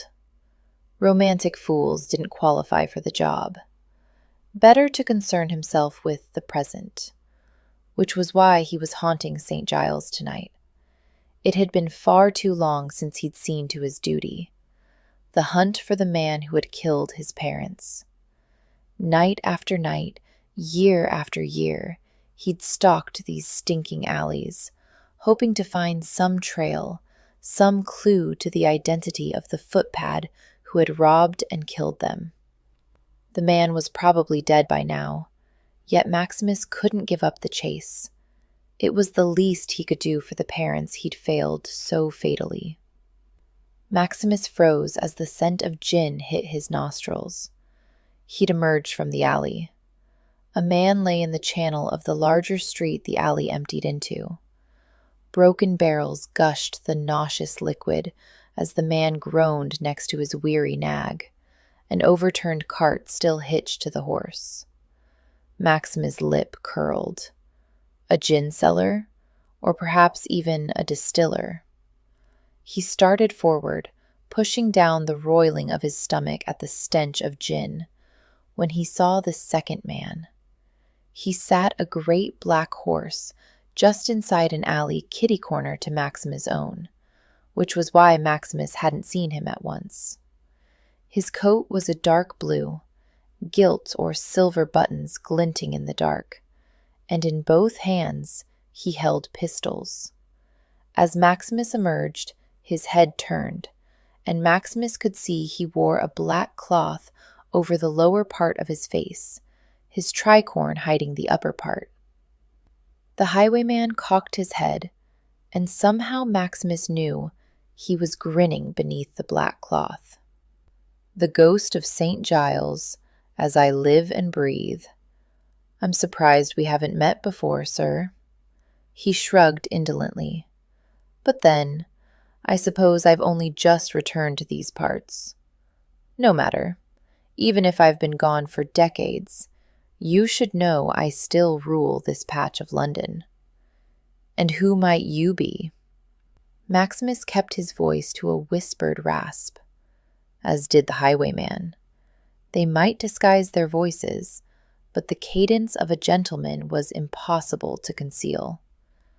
"Don't you recognize me?" The highwayman's tone was mocking. "I'm Old Scratch," and he fired one of his pistols. Maximus ducked. The brick beside his head exploded, and the gin cart horse bolted up the street, dragging the broken cart behind. The highwayman wheeled his own horse and galloped away down the alley. Maximus hurdled the gushing barrels and raced after Old Scratch, his heart banging against his chest as his boot heels rang on the filthy cobblestones. The alley was darker than the street they'd left. He might be running headlong into a trap, but he wouldn't have been able to not give chase even if the real Old Scratch had stood in his way. There'd been a glint at the highwayman's throat, something pinned to his neckcloth. It had almost looked a shout, then the clear boom of a gunshot. Maximus hit the end of the alley at a dead run, nearly barreling into the flank of Captain Trevilian's mount. The captain was fighting as his horse attempted to rear. One of his dragoons was down on the ground, blood welling from a wound on his stomach. The wounded man gasped, eyes wide and uncomprehending. Another dragoon, a pale young lad, was still mounted, his face white and shocked. "Stay with him, elders," Trevilian shouted at the boy. "Do you hear me, elders?" The young soldier's head snapped up at the tone of command. "Yes, sir." But the ghost. Let me worry about the ghost. Trevilian had control of his horse now, and Maximus braced himself for his attack. Instead, Trevilian gave him a sharp look and said he was heading north, in the direction of Arnold's yard. With that, he wheeled his horse and set spurs to the beast's sides. Maximus leaped to a crumbling house, swarming up the side. The way to Arnold's yard was a maze of twisting, narrow lanes, and if Old Scratch was truly headed in that direction, then Maximus could move more quickly over the rooftops. Above, the moon had deigned to reveal her pale face, casting his shadow ahead of him as he scrambled over tiles and rotting wooden shingles, while below, Maximus caught his breath. Below, Trevilian was riding like a demon, skillfully guiding his horse around obstacles and leaping the ones he couldn't avoid. It had been so long since Maximus had hunted like this, in tandem with another. Once, long, long ago, there had been the others, young men, one just a boy. They'd sparred and fought, joked and wrestled, but somehow had grown apart, forever stalking the stinking streets of St. Giles alone. His quest hadn't room for others. It was good, he realized as he panted and ran, good to have someone at his back. He heard a shout from below and slid to the edge of the roof to peer over. Trevilian had come to an alley entirely blocked by an empty cart. The dragoon captain looked up, a shaft of moonlight catching the gleam of metal on his tall hat and illuminating the pale oval of his face. "I'll have to find a way around. Can you go ahead?" "Yes," Maximus shouted down. Trevilian nodded curtly without another word and backed his horse. Maximus ran. The rooftops were jumbled here. The buildings were from before the Great Fire. They listed, tired and crumbling, waiting for another fire or merely a strong wind to send them crashing to the ground. He leaped between two buildings so close that a grown man would have to turn sideways to sidle between them. He made the second roof, but his boot slipped. He fell, sliding on his hip, nearly off the edge. He caught himself just as his boots flew into space. He could hear the clatter of hoofbeats now. Trevelyan couldn't have found a way around so fast. It must be Old Scratch. Maximus twisted, peering beyond his dangling feet, and saw as the shadow entered the alley below. He didn't give himself time to think. He let go. Whether by instinctive timing or simple good luck, he landed on Old Scratch. The highwayman just had warning enough to raise his arm in defense. Maximus caught an elbow to the side of his face, and then he fell to the horse's haunches as the horse reared beneath both of them. Maximus slid, his booted toes brushing the ground, before he kicked back up to straddle the horse. His weight pulling on the highwayman's upper body, combined with the horse's movement, should have dragged Old Scratch from the saddle. Somehow, the highwayman hung on with unnatural strength and skill. The horse's front hooves met the cobblestones again with a teeth-crunching jolt, nearly throwing Maximus from his prey. Maximus punched at the man's head, missing as the highwayman twisted like a snake. Maximus grabbed for his hat, trying to reach the scarf. If he could only see Old Scratch's features. The highwayman turned almost all the way around in the saddle, gold and green glinting at his throat. A knife flashed. Maximus hit out with a gloved hand, felt a tug, and the knife clanged against the bricks on the nearby building. But he'd had to let go to defend himself. The horse lurched forward as the highwayman put spurs to its side, and at the same time, Maximus felt a hard shove. He tumbled to the ground, heavy hooves flying close to his head. Instinctively, he ducked and rolled as the sound of hoofbeats retreated. For a moment, he lay against a wall, gulping air. You let him get away. The voice was Trevelyan's, and slightly out of breath. Maximus looked up with a glare. Not on purpose, I assure you. The dragoon captain grunted, looking tired. He was leading his horse, having entered the alley from a very narrow lane. Maximus rose, glancing from the narrow lane to Trevelyan's rangy mare. I'm surprised you didn't get stuck in there. The other man raised a sardonic eyebrow. I think Cowslip's surprised too. He gave the mare an affectionate pat on the neck. Maximus blinked. Cowslip? Trevelyan glared. I didn't name her. Maximus grunted non-committally. He supposed he hadn't any leg to stand on, considering the names his sister had given his dogs. He bent to examine the ground close to the wall of the opposite building.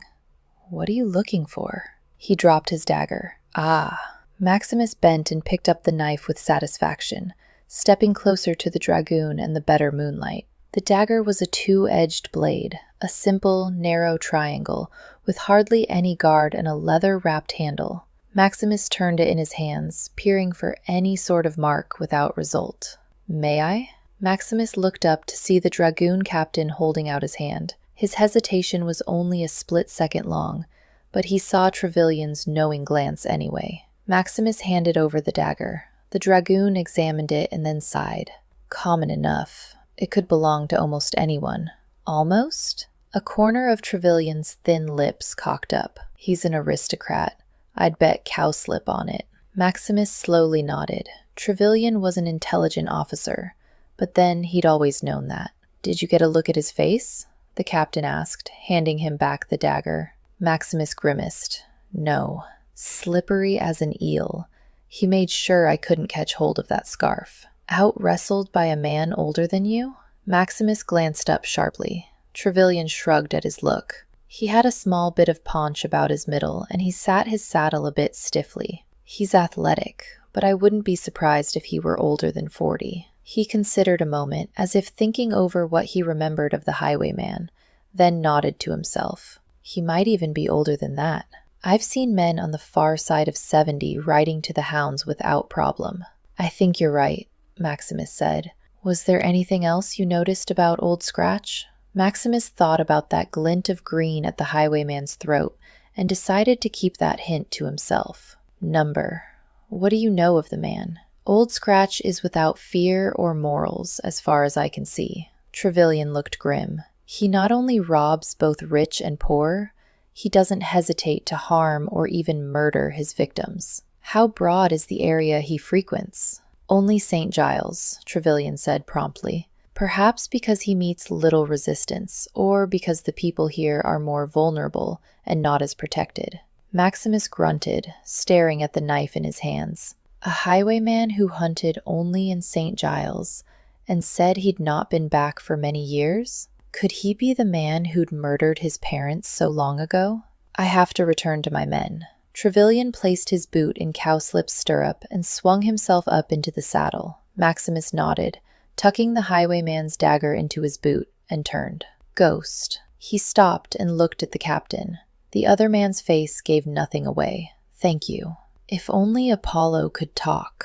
Artemis frowned as she crept down the darkened hall that night, Bonbon trotting at her heels. It was past midnight, so everyone ought to have been asleep in Wakefield Housewell. Everyone save Craven, who she'd left guarding her brother. The valet never seemed to sleep. One presumed he must be fulfilling his duties to Maximus, yet he somehow managed to care for Apollo as well. Artemis shook her head. Craven was a capable nurse, though she didn't like to think how he'd come by his experience. Yet Apollo still couldn't speak. Otherwise, her brother seemed to be getting better, but every time he tried to utter a word, his throat only produced strangled sounds. Sounds that quite obviously caused him a great deal of pain. She just wished he could tell her he was better in his own words instead of scrawled handwriting. Then she might believe him. The corridor outside Maximus' door was deserted. Still, she looked nervously around before she tapped at the door. She might have decided to embrace her path as a fallen woman, but it seemed it was hard to quell the fears of a lifetime. Artemis waited, shifting from one foot to another, disappointment seeping through her breast as the door remained silently closed. Perhaps he hadn't meant to see her again. Perhaps he'd thought it only a one-time event. Perhaps he was bored with her now. Well, she wasn't yet finished with him. She tried the handle and found the door unlocked. She quickly pushed it open and entered, closing it just as quickly behind her. Then she looked around. She hadn't the time to examine his rooms last night. He'd been otherwise distracted. Artemis went to the connecting door through which Maximus had emerged the night before. It led to a sitting room cum study. Percy stood from where he'd been lying before the banked fire and stretched before coming over to greet both her and Bonbon. Artemis patted his head absently as she examined Maximus' sitting room. Books lined the walls and overflowed into neat stacks on the floor. An enormous desk was completely covered with papers, also in neat, cornered stacks. The only thing, in fact, that looked at all out of order was a globe on a stand, which appeared to be draped with Maximus banyan. Artemis bit her lip to quell their upward curve at the sight. She wandered to the globe, giving it a gentle spin, banyan and all, before setting her candlestick on the desk and trailing her fingers across the papers.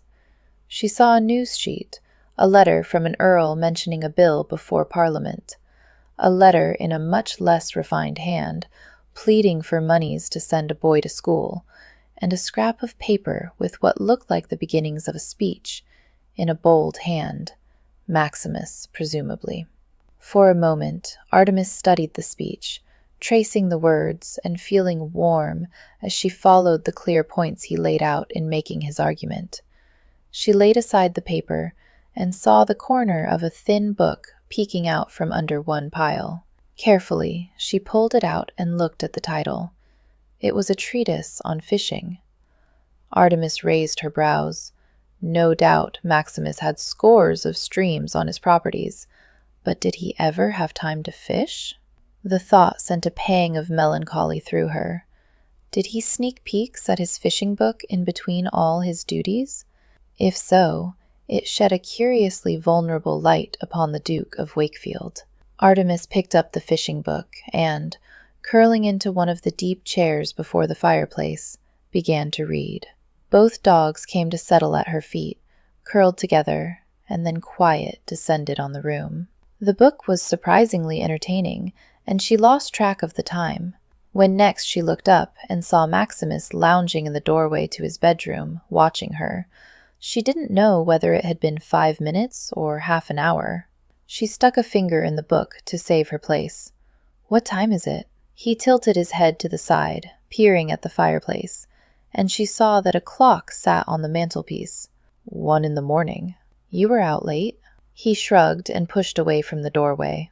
I often am. He turned to walk back into his bedroom, and she set aside the book, rose, and followed him, leaving the sleeping dogs behind in the sitting room. He wore the same coat and waistcoat that had worn to the supper at home with Phoebe. She found another chair and sat to watch as he peeled off the coat. Were you out as the ghost? What? She nearly rolled her eyes, as if she couldn't guess where he'd been all this time. Were you running about as the ghost of St. Giles? He doffed his wig and placed it on a stand. Yes. He took a small dagger from his boot and set it on the dresser. Her eyebrows rose. Do you always carry that?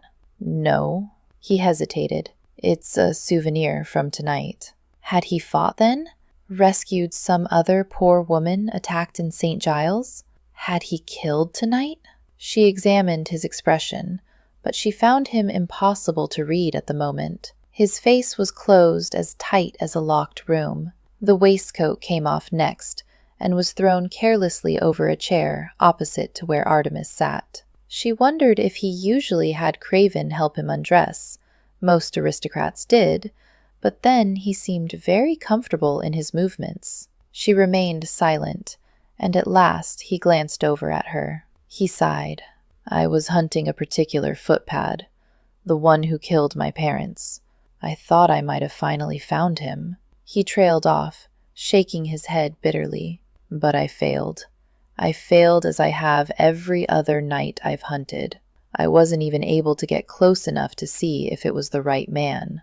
Artemis watched as he stripped his shirt off with a violent movement, revealing those broad shoulders. How many nights had he returned to his house alone, having lost what had seemed a promising trail to his parents' murderer? He picked up a pitcher of water from his dressing table and poured into a wash basin. No words of sympathy? She watched him splash water on his face and neck. Would anything I say make a difference? He froze, water dripping from his chin, as he leaned over the basin, his back still toward her. What do you mean? She shivered and tucked her feet into the chair beside her, pulling the edge of her wrap over her bare ankles. You've hunted for years now, in secret and alone, done so without praise or censure. You are a force unto yourself, Your Grace. I doubt anything I said or do would move you. He shifted, finally, swiveling his head to look at her over his shoulder. Don't call me that. What? Your Grace. His reply made her want to cry, and she didn't know why. He was something to her now, but it was all so complicated, made more so by his title and all it entailed.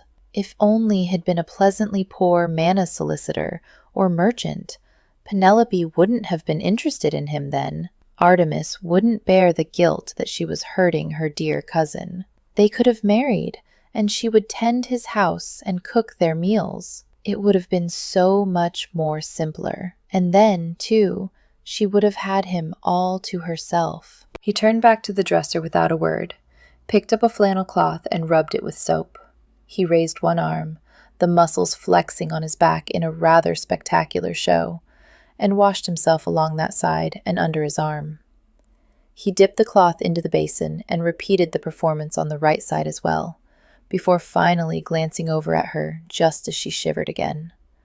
Maximus scowled and dropped the cloth into the water. He stoked the fire, making it flame high. Then he strode to his wardrobe and plucked out a lap rug, came to her, and arranged the plush folds over her legs. You should have told me you were cold. His hands were infinitely gentle. Your water is cold, she murmured.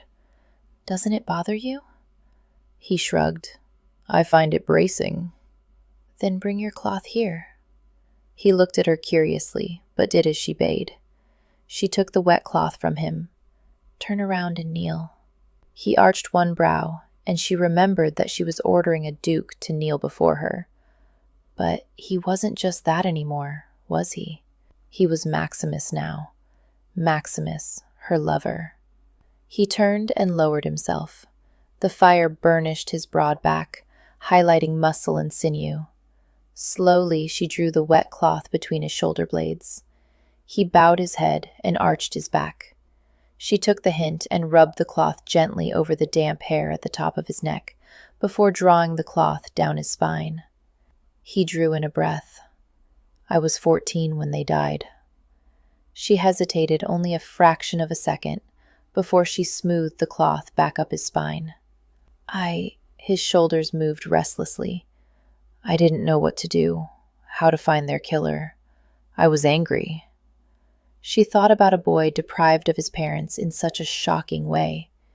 Angry was probably a great understatement.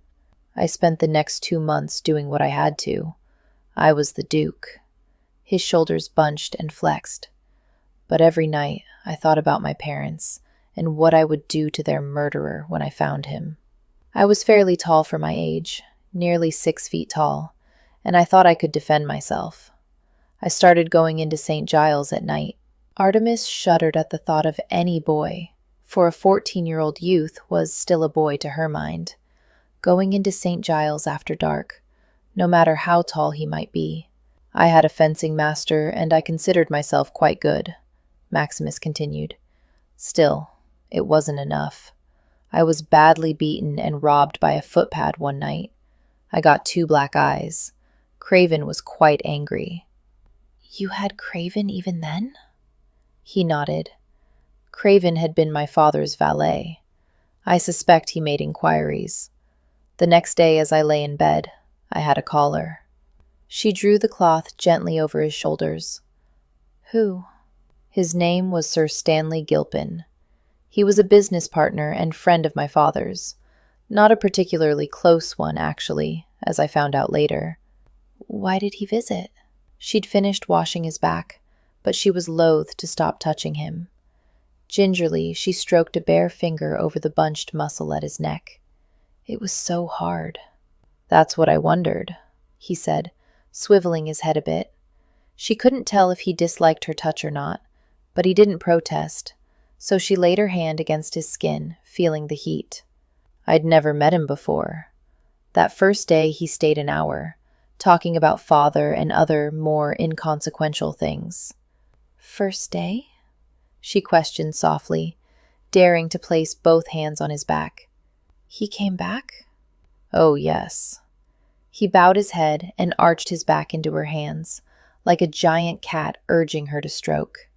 He came back every day for the week that I was abed, and then, at the end of that week, he told me he could train me so that I wouldn't be beaten the next time I went to St. Giles to look for my parents' murderer.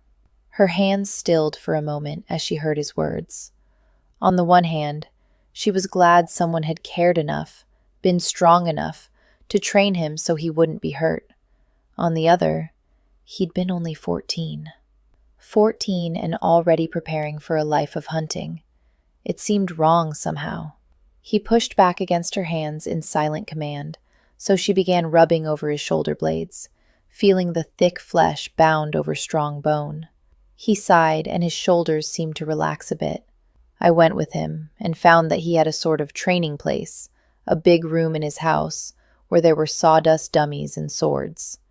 He showed me how to use the swords, not as a gentleman, but as the footpads might. He taught me not to fight fair, but to fight to win. How long? She asked, her voice choked. What? He started to look over his shoulder, but she dug her thumbs into the ropes of muscle on either side of his spine. Instead, he groaned and let his head fall. How long did you train like this with Sir Stanley? She whispered. 4 years. His voice was almost absent. Mostly by myself. Mostly? He shrugged. At the beginning, when I first came, there was another boy, a sort of ward of Sir Stanley's. Actually, I suppose he was a young man. He must have been 18 at the time. I remember that he fought ferociously when he wasn't reading, and he had a dry sense of humor. I rather liked him. Maximus' admission was almost whispered to himself. Artemis felt tears prick at her eyelids. Had he had any friends of his own age after his parents' death? Or had he spent all his time training for revenge? What happened to him? Maximus was silent so long she thought he might not answer, but then he rolled one shoulder. Went off to university. I remember I got a package from him once, a book, Moll Flanders. It's rather risque. I think I still have it around here somewhere. Later, after I'd left, Sir Stanley trained a third boy. I've met him once or twice. I suppose we three were sort of Sir Stanley's legacy. Strange. I haven't spoken to either about that time, about any of it, in years. He sounded troubled. She swung her legs down from the chair and settled them on either side of his shoulders, spread wide, so that she might more comfortably rub his arms. They were so strong, simply corded with muscle, and yet he was only a man. Didn't all men need companionship, friendship, love? His head lolled against her right thigh, a heavy weight that made her aware that she wore only a chemise and wrap. For many moments they were quiet together, as she stroked his arms and back, and the fire crackled. She was rubbing her thumbs in circles on the ball of his shoulder joints when she asked, "When did you become the ghost?" She thought he might refuse to talk more, but he answered readily enough. "When I was 18. Sir Stanley and I rather fought about it. I wanted to go into St. Giles by myself earlier, but he hadn't wanted me to. By 18, though, I made my own decisions." She knit her brows. There was something she was missing. To go into St. Giles was one thing. Why did you wear a harlequin's costume? He chuckled, tilting his head back so he could see her eyes. That was Sir Stanley's idea. He had rather an odd sense of humor, and he was quite excited by the theater. He had a costume made for me and said that a man in a mask can hide not only his identity, but the identity of his family. He can move about like a ghost. She brought her hands up on either side of his lean, upside-down face. But what a strange idea. He shrugged. I've sometimes wondered if Sir Stanley hadn't been the ghost of St. Giles in his youth. The legend is older than my tenure. Your tenure? The boys who sparred with me, they were ghosts as well. All three of us, at different times, and sometimes at the same time. Were? She swallowed. Are they dead? No, he said lazily. Merely retired. I'm the only ghost of St. Giles remaining. He sounded so lonely. She bent over him, nearly near enough to kiss. Maximus? His eyes were watching her lips. Yes? Why were you in St. Giles when your parents died? There was a second when she knew she'd pried too far, when his gaze froze and his sable eyes iced over. Then he was pulling her head down. I don't remember, he murmured against her lips just before he kissed her. Chapter 14. For a year Lynn rode pillion behind King Herla in his awful wild hunt. The phantom horse between her legs labored and strained, but did not make a sound. She saw King Herla bring down great stags and mighty boars, but he never once celebrated his success. Only sometimes, after she had bagged a hare or small hart, did he turn his head, and she felt the weight of his gaze upon her. Then she would see that he watched her, his pale eyes cold and bleak, and so very, very lonely. From the legend of the Herla King. It was odd kissing a man upside down, odd, but also oddly erotic. Artemis could feel Maximus' lips slanted across hers, the shadow of his beard on his chin scratching faintly against her nose. In this position, their lips didn't quite fit together properly, so to compensate, she had to open her mouth wide, as did he. It wasn't elegant, this strange twisting of tongues, this driven mingling of mouths. This was passion made elemental, even though there was no hurry at all. She felt his hand reach up, grasping her head to hold her in place for the ravishment of her mouth. He broke away for a second, and she saw a flash of determined sable eyes. Then he twisted his torso to face her. He leaned into her widespread legs and wrapped one arm about her waist as the other brought her face back to his. She thought she heard him murmur, "Diana."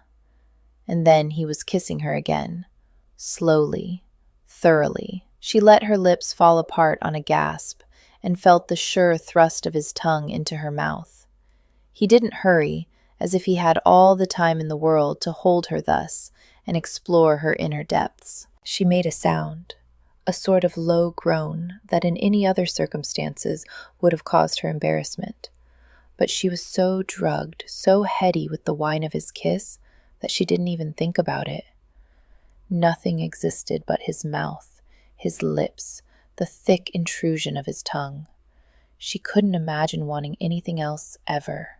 But he broke from her, withdrawing his tongue, his lips, though she whimpered and made an aborted move to follow him.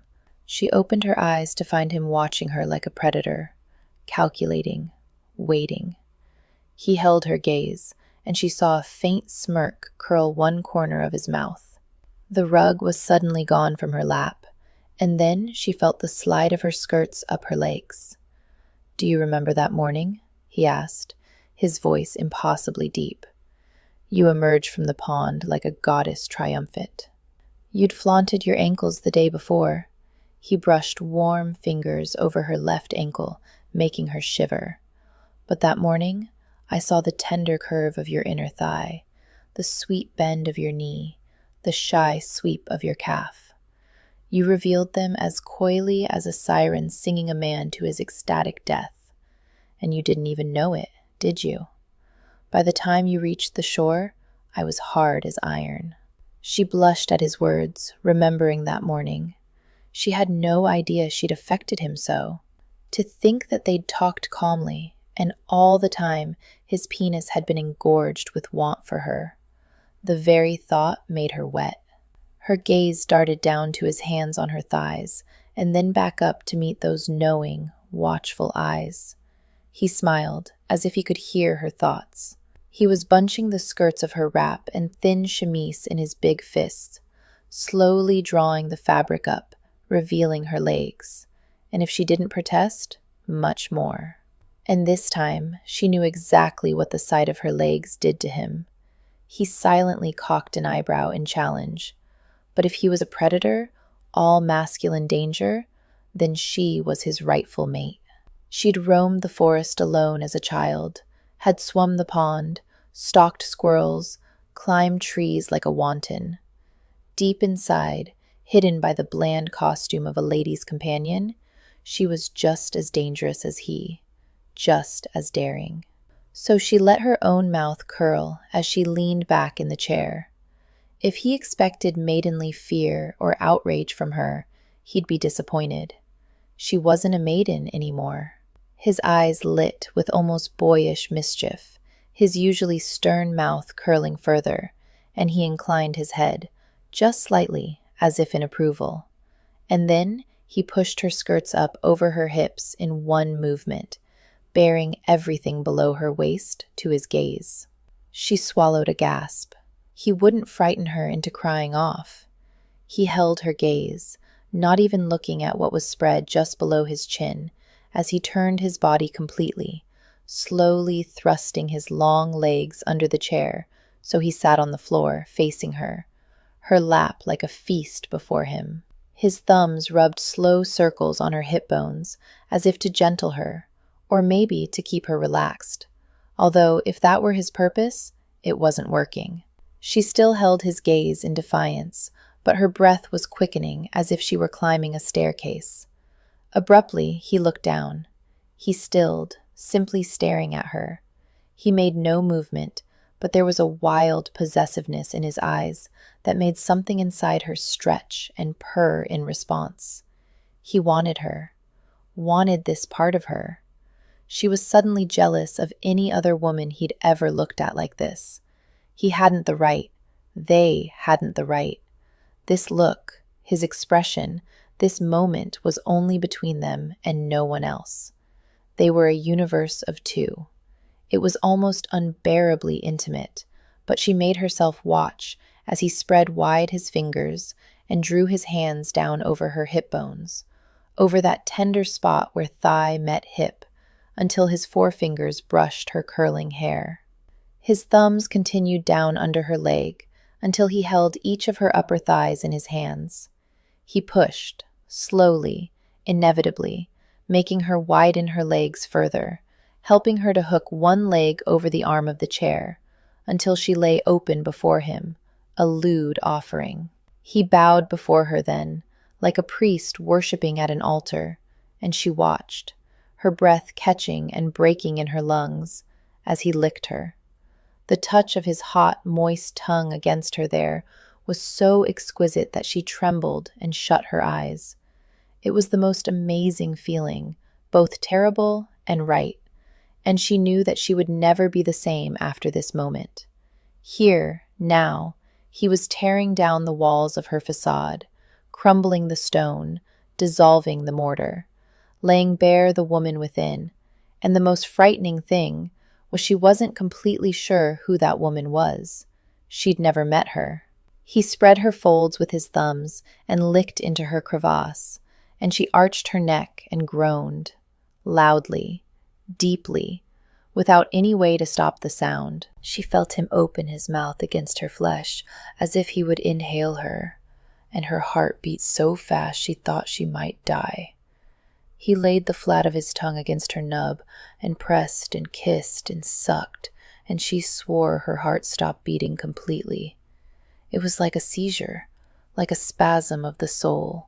Her body quaked, and she caught his head between her palms to hold him there against her.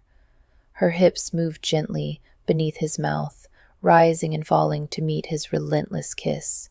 She threw her head back, her back arching, as he flicked his tongue against her, fast and hard and obscene, wet noises filling the room.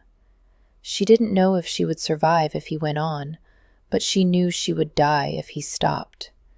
And when the culmination hit her, she rose, like an eagle spreading her wings, watching her, his mouth still between her thighs, the heat of his gaze enough to scald her newborn skin.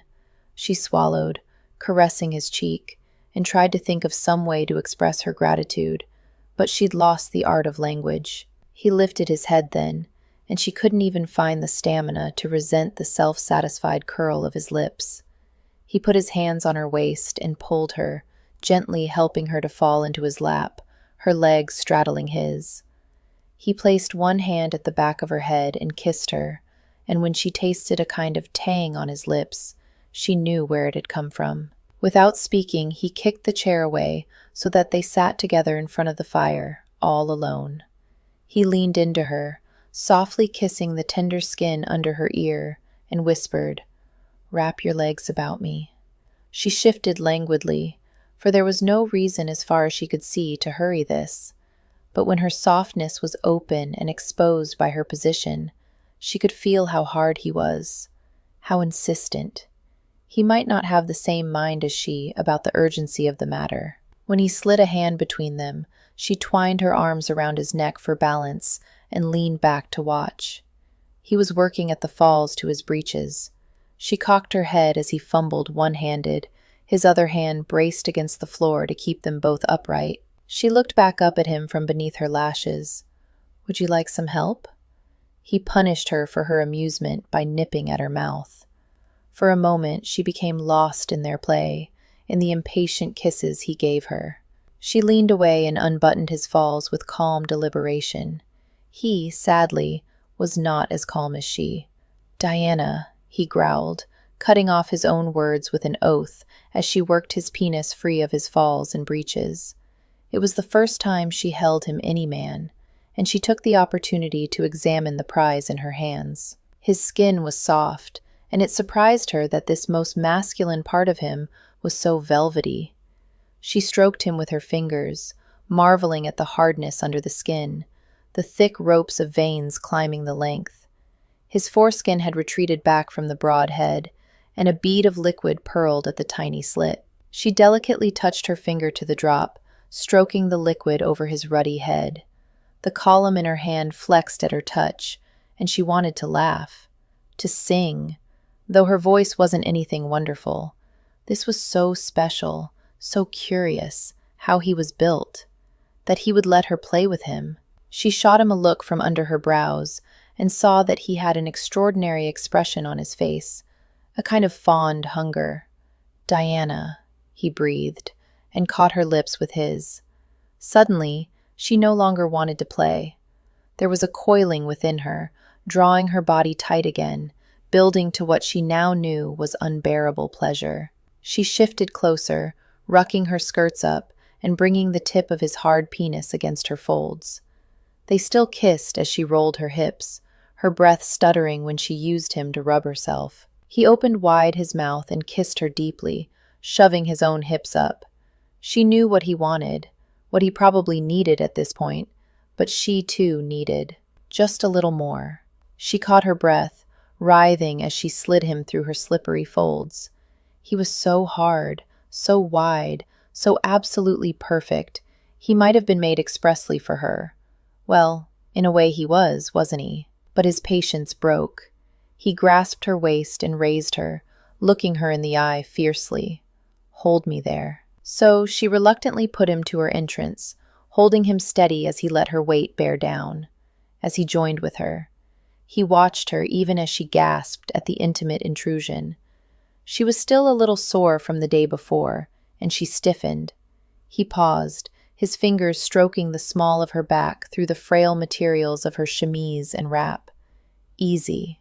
She nodded as her flesh accepted him, and he seemed to understand it as the permission it was. Slowly he impaled her on his cock. She was aware of the fluttering of her heart, of the short, staccato pants of her breath, of the way his face was set and grim, as if it took all of his considerable control to keep from simply thrusting up into her. But the soreness was fading now, being replaced by the lovely feeling of being stretched full. She bit her lip, arching her head back, staring at the ceiling as she rotated her hips gently, screwing herself down on him until she felt the smooth silk of his breeches against her bottom. He groaned, deep and very male, and bowed his head against her for a moment, his hot breath panting across the slopes of her breasts. She ran her hands over his upper arms soothingly and felt when they bunched beneath her fingers. That was her only warning. He shoved her up, his cock sliding exquisitely through her tunnel as he withdrew. Then he set his feet flat on the floor and drove his hips into her. Fast and hard, he set a punishing pace. Shed once imagined lovemaking as a sweet joining of souls, a gentle wave surging and retreating, an act both respectful and honored. What Maximus was doing to her was anything but sweet. He gasped, his great chest working as if he fought off demons. Sweat beaded on his brow and shone in the fine hairs on his chest. His movements were sharp and abrupt as he drove himself into her again and again. He was nothing like the sophisticated aristocrat he was in front of others. One corner of his mouth twisted in a sneer, his eyes a glaring furnace. He used her body for his own pleasure, for his own need, working her up and down on his cock. He was little more than an animal now, and she gloried in it. She had driven him to this, had made a man who captured kings and foreign diplomats with the surety of his eloquence quite simply lose his mind. He pushed up with all his might, shoved to the hilt within her, and froze, head thrown back in an agony of pleasure. She leaned forward and delicately licked the salt sweat from his lips as his seed flooded her. The next morning, Craven attended Maximus in his rooms and was excruciatingly correct until Artemis left to dress herself in her own rooms. The door had hardly closed behind her lovely bottom when the valet turned slowly to Maximus and pinned him with a gaze that would have done justice to the king in one of his fouler moods. "Pardon me, your grace, But I hope you'll not mind if I speak bluntly. Would it matter? Maximus muttered under his breath, wishing he'd at least had his morning cup of tea before his own valet raked him over the coals. Craven didn't bother acknowledging the interruption. I wonder if you've quite lost your bloody mind. Maximus began soaping his face in a rather vicious manner. If I wanted your opinion, I would have. Much as it pains me to speak to you in this manner, Craven said, I feel I must. Your Grace. Maximus snapped his mouth shut and snatched up his razor, making sure his hand was steady before setting the blade to his jaw. He could feel Craven behind him, and he knew without turning that the valet would be standing at attention, shoulders back, head held high. A gentleman does not ravish a lady, Craven said. A lady, moreover, living under his own roof, and therefore in his protection. Maximus banged the razor against the wash basin, feeling irritated at both Craven and himself. I've never ravished a woman in my life. What else to call the seduction of an unmarried lady of gentle birth? It was a well-aimed volley, and Maximus felt the hit. She'd already told him that she'd been hurt previously by her ass of a fiancé. Was he, in the end, any better? No, of course not. At least that doctor's son hadn't gone so far as to seduce her, as Maximus had. Was he hurting her, his goddess? Did she hide a heart bruised from his careless actions? The mere thought made him want to punch walls. No one should hurt her so, least of all him. Craven was right. He was a cad and a rogue, and if he were any sort of gentleman at all, he'd give her up, break off the thing, and set her free. And yet he wouldn't. Quite simply, he could not bear to let her go. He took a deep breath and said tightly, Craven, what is between Miss Greaves and myself is of no concern of yours, isn't it? The other man's voice had an edge Maximus had rarely heard in it before. If not my business, then whose? Do you listen to your sisters, Miss Picklewood, the men you call friends in Parliament? Maximus turned slowly to look at the valet. No one spoke to him thus. Craven's face was sagging, and he looked every inch of his years. You are a law unto yourself, your Grace. You always have been. It's what helped you to survive the tragedy. It's what made you a great man in Parliament. But it also means that when you are wrong, there is no one to make you pause. Maximus' eyes narrowed. And why should I pause? Because you know what you have done, what you are doing, is not right. It was she who came to my bed, not the other way round, Maximus muttered, feeling heat flush his neck, even as he gave the feeble excuse. A gentleman has full control over his urges. All his urges, Craven said, with just a hint of sarcasm. Would you blame the lady for your own fault? I blame no one. Maximus turned back to his dresser, unable to meet his valet's eyes. He scraped the stubble from his right cheek. And yet you should, Craven. Craven's voice sounded old. Tell me you mean to marry the lady, and I'll gladly celebrate. Maximus froze. What he wanted, and what was best for the dukedom, was entirely separate. You know I cannot. I plan to marry Lady Penelope Chadwick. And you know, your Grace, that Lady Penelope is a frivolous fool, not worth half of you. Not worth half of Miss Greaves, for that matter. Have care, Maximus said, frost dripping from his lips. You malign my future duchess. You haven't asked her. Yet? Craven held out pleading hands. Why not make this right? Why not marry the lady you've already bedded?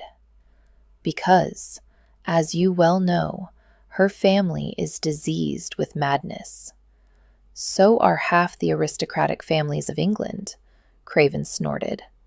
More than half if we count the Scots. Lady Penelope herself is related to Miss Greaves and her family.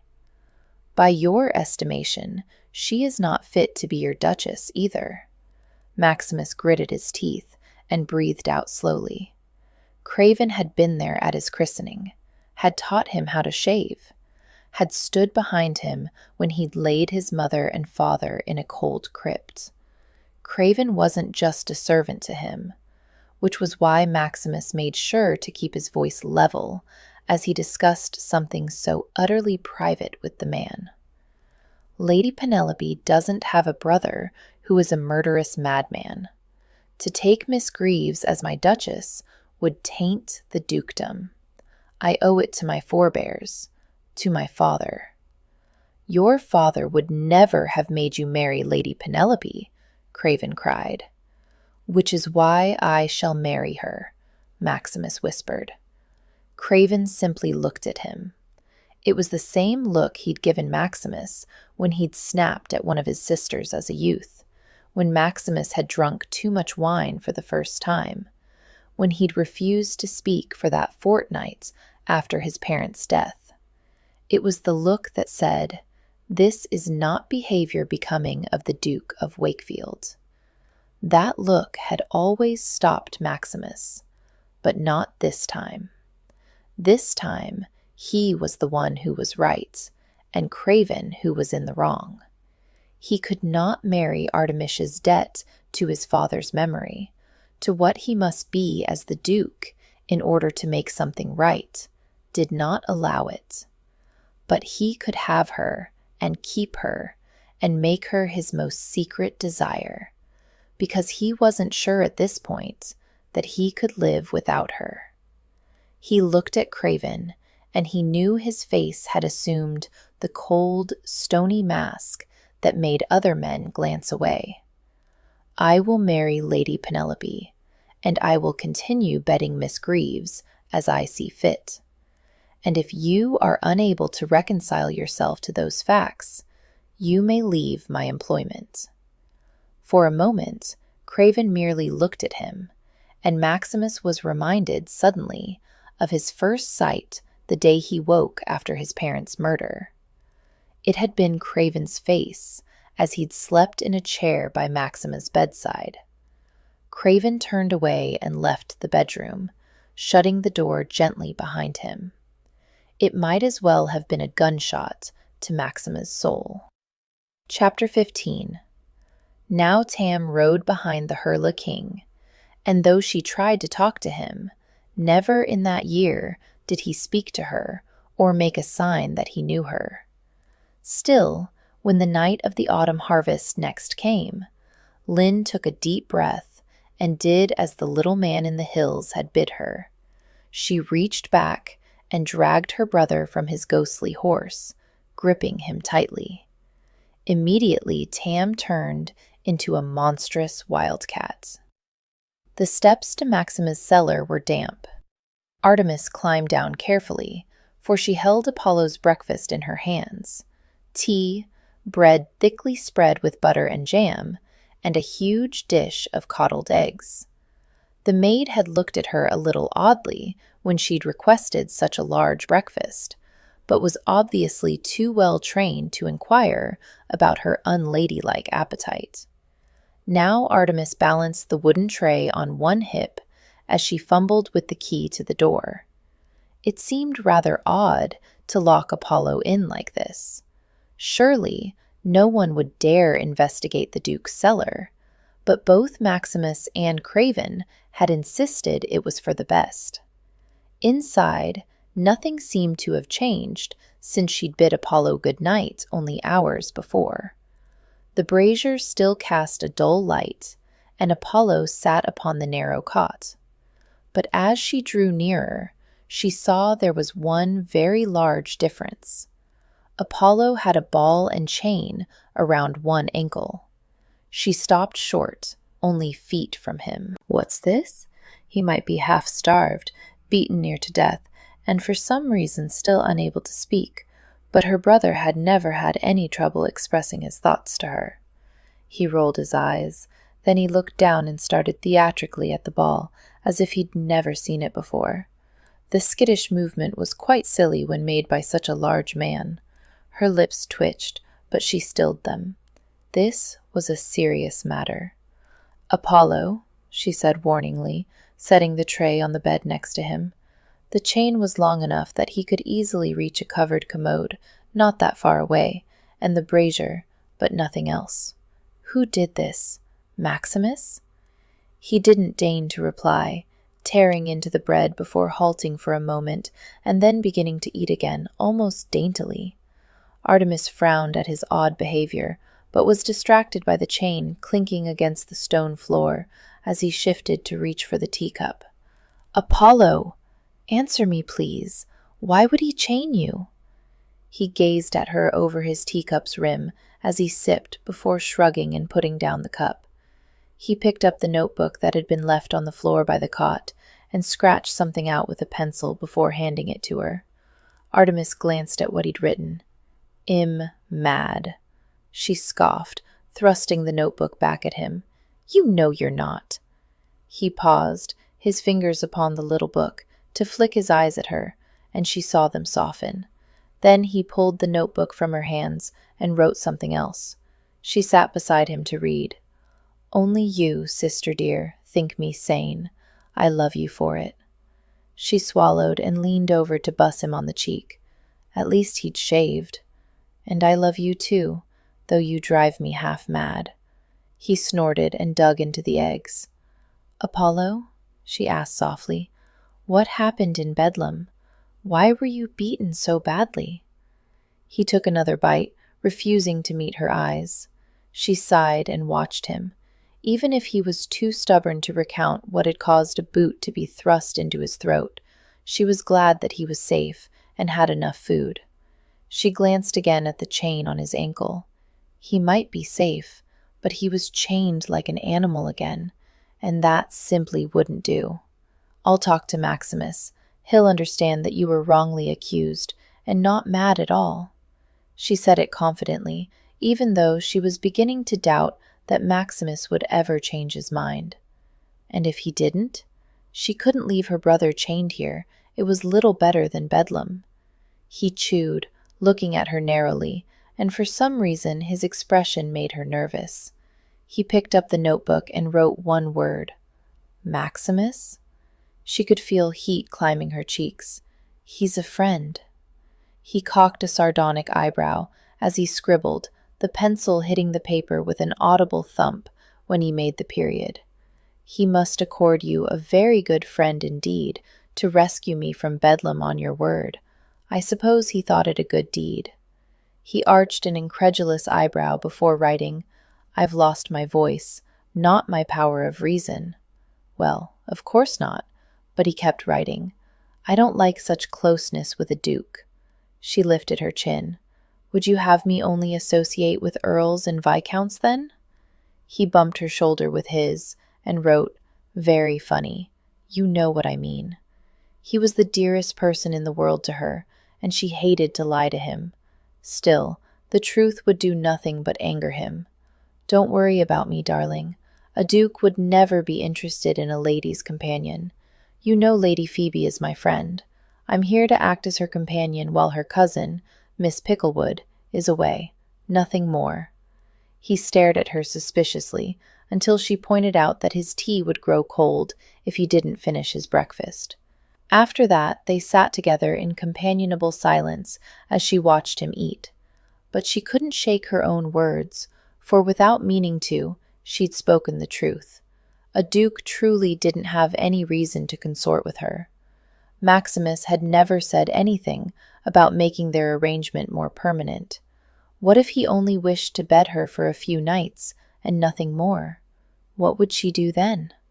What they'd done made it impossible for her to live again as Penelope's companion, even if her cousin never found out the truth. Artemis simply couldn't deceive Penelope in such an awful manner. Her actions had laid waste to her former life. Maximus felt his heart beat faster that night as he made his way through the shadows of London, dressed as the ghost of St. Giles. It was as if he could no longer keep a raging beast inside. Nearly 20 years, more than half his life, had spent in this hunt. Had not married, not sought out friendship or lovers.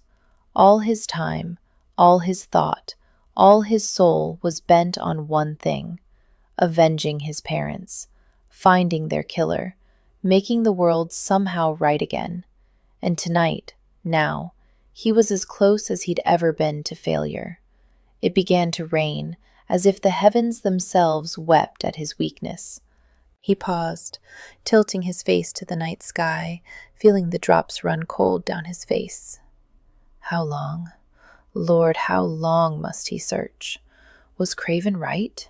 Had he done penance enough, or would he forever toil? A shout came from nearby, and without turning he ran into the night. The cobblestones were slippery beneath his boots, and his short cape whipped away behind him as if mocking his attempt at flight. The rain was relentless, but that didn't stop the denizens of London from coming out. He passed two dandies mincing their way along, holding their cloaks over their heads. Maximus merely ducked to the side when one pointed and yelled. A horse shied as he passed, as if the animal knew the blackness blown over his soul. More people up ahead had come out too early. Maximus darted to the right and grasped a pillar supporting an overhanging second story. He pulled himself up, only to find himself face to face with a fair-haired child in a nightgown at the window. He paused, startled, as the child stuck a finger in her mouth and simply stared. Then he began climbing again. The tiled roof was slippery, but he hoisted himself up and over the edge and began running. The rain beat down, soaking his tunic, making the shingles slippery, turning the world into a house of mourning. Below, the people streamed through the rain, miserable and wet, while above he leaped from rooftop to rooftop, soaring through the air, risking with each jump a fatal fall to the ground. He neared St. Giles. He knew because he could smell it, the stink of the channel, the rot of bodies living on nothing but despair and Ginnelway's gin. He fancied he could smell the stench of the liquor itself, foul and burning, with the sweet note of juniper. Gin pervaded this entire area, drowning it in disease and death. The thought made him want to vomit. He stalked the night, running through the rain, haunting the rooftops of St. Giles for minutes, days, a lifetime, perhaps even forgetting what had come here for, until he found it, or rather, him. Below, in a yard so small it had no name, he saw the highwayman called Old Scratch. The man was mounted and had a whimpering youth cornered, his pistol aimed at the boy's head. Maximus acted on instinct and entirely without plan. He half slid, half climbed down the side of the building, dropping between the boy and Old Scratch. Without hesitation, Old Scratch turned his pistol on Maximus and fired. Or tried to. Maximus grinned, rain sliding into his mouth. "Your powder's wet." The boy scrambled to his feet and fled. Old Scratch tilted his head. "So 'tis." His voice was muffled by the wet scarf bound around the lower half of his face. He seemed entirely unafraid. Maximus stepped closer and, though the light was dim, he finally got a clear look at the emerald pinned at the other man's throat. Saw it and recognized it. He stilled, his nostrils flaring. Finally! Dear God, finally! His gaze flicked up to the obscured eyes of the man on the horse. "You have something that's mine." "Do I?" "That," Maximus said, pointing with his chin. "That emerald belonged to my mother, the last of two. Do you have the other one still as well?" Whatever had expected from Old Scratch, it wasn't the reaction he got. The man threw back his head and bellowed with laughter, the sound echoing off the tilting brick walls that surrounded them. "Oh, your Grace, I should have recognized you. But then, you're not the sniveling boy you were 19 years ago, are you?" "No, I'm not," Maximus said grimly. "But you're just as foolish," the devil taunted him. "If you want the last of your mother's emeralds, I'd suggest searching within your own house." Maximus had had enough. He drew his sword and charged. Old Scratch yanked on the reins, and his horse reared, iron-shod hooves flashing in the night. Maximus ducked, trying to edge around the great beast to reach its master, but the highwayman wheeled his horse and gave it spur, galloping down the only alley leading out of the yard. Maximus whirled and leaped to a corner where two walls met. He jumped and climbed, his fingers hurriedly searching for holds in the dark. He could hear the hoofbeats retreating, the sound fading. If he didn't make the roof soon, he'd lose the man and horse in the maze of narrow streets that made up St. Giles. Desperately, he reached for a fingerhold over his head. The brick gave without warning, coming entirely off the wall, and with it his hold on the building. He fell backward, scrabbling like a rat, his fingernails scraping against the brick. He hit the muddy ground with a thump that sent sparks flying across his vision. And then he lay there, flat on his back in the filthy yard, his hands and back and shoulders aching, with the rain falling coldly in his face. The moon had disappeared from the midnight sky. Artemis woke to the feel of strong arms grasping her tight and lifting her from her bed.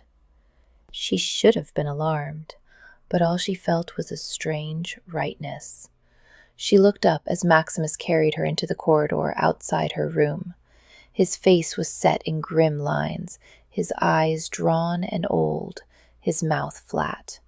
He wore his banyan, its silk smooth beneath her cheek. She could hear his heart beating, strong and steady. She reached up and traced the groove beside his mouth. His gaze flicked down to hers, and the naked savagery she saw there made her gasp. He shouldered open his door and strode to his bed, placing her there like a prize of war. He stood over her and tore the clothes from his body.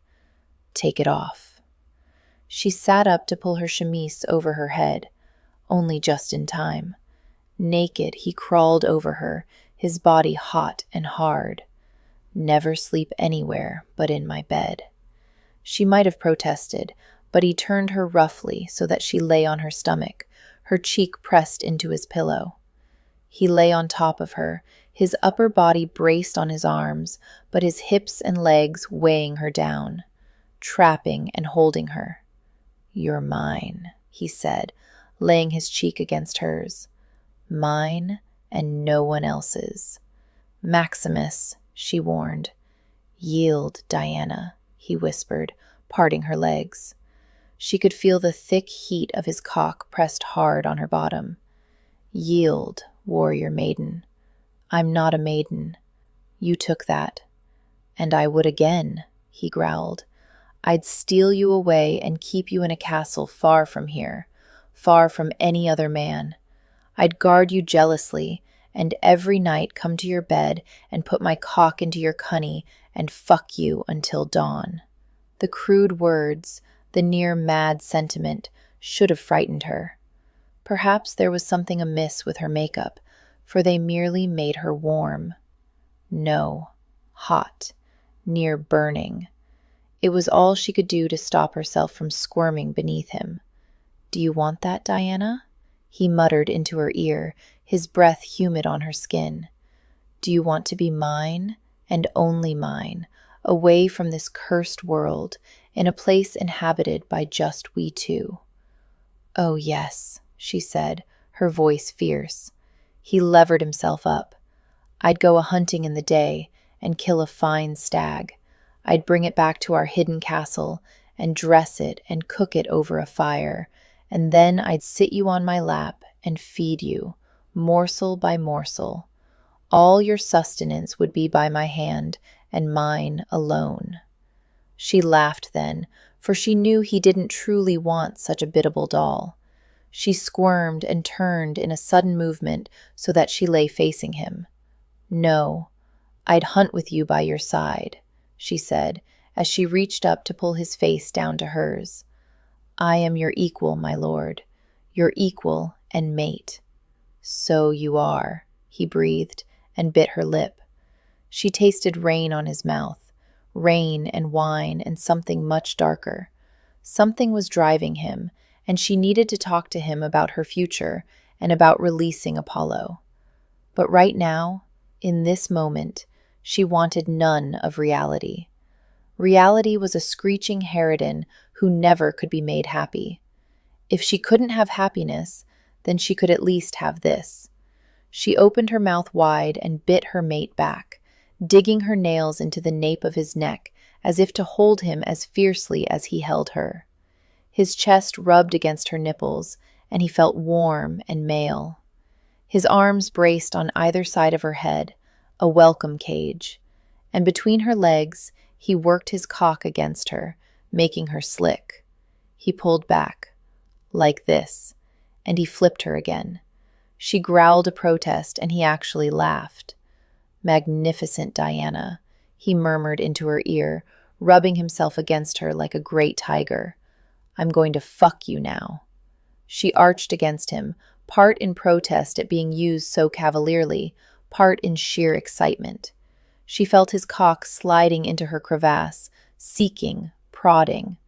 One day she wanted to see him, all of him, wanted to touch and taste and explore this magnificent body.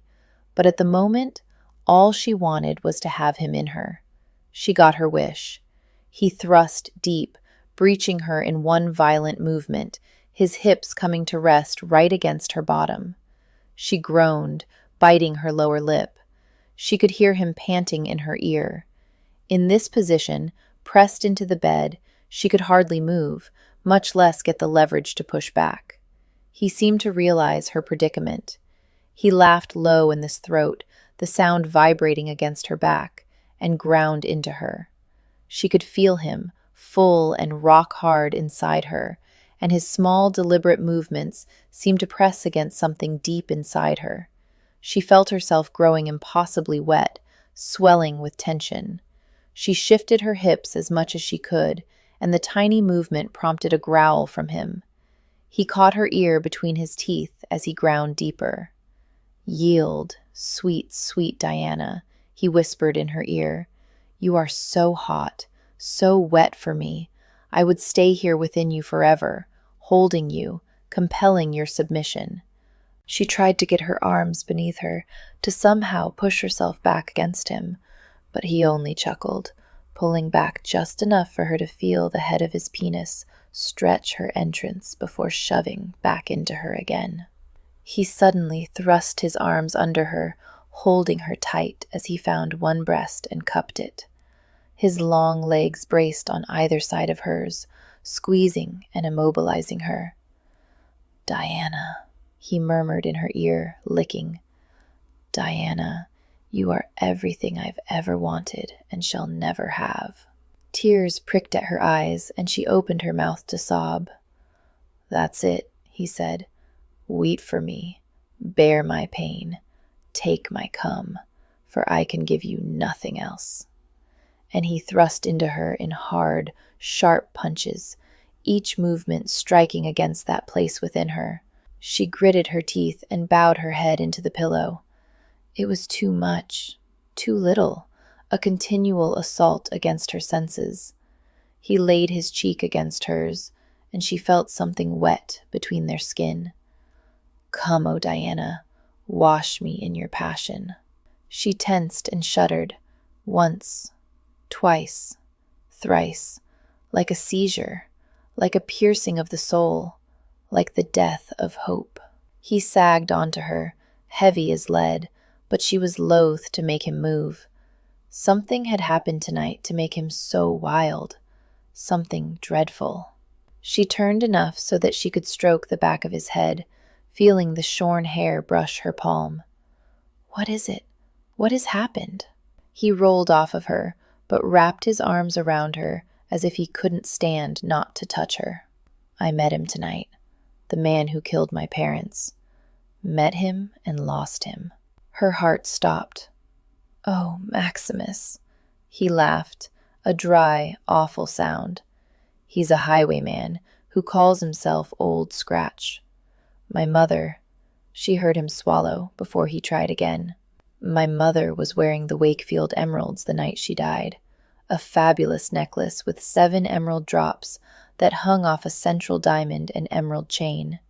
He must have broken it up after he stole it, for it was several years after her death before I saw the first emerald drop on the neck of a courtesan.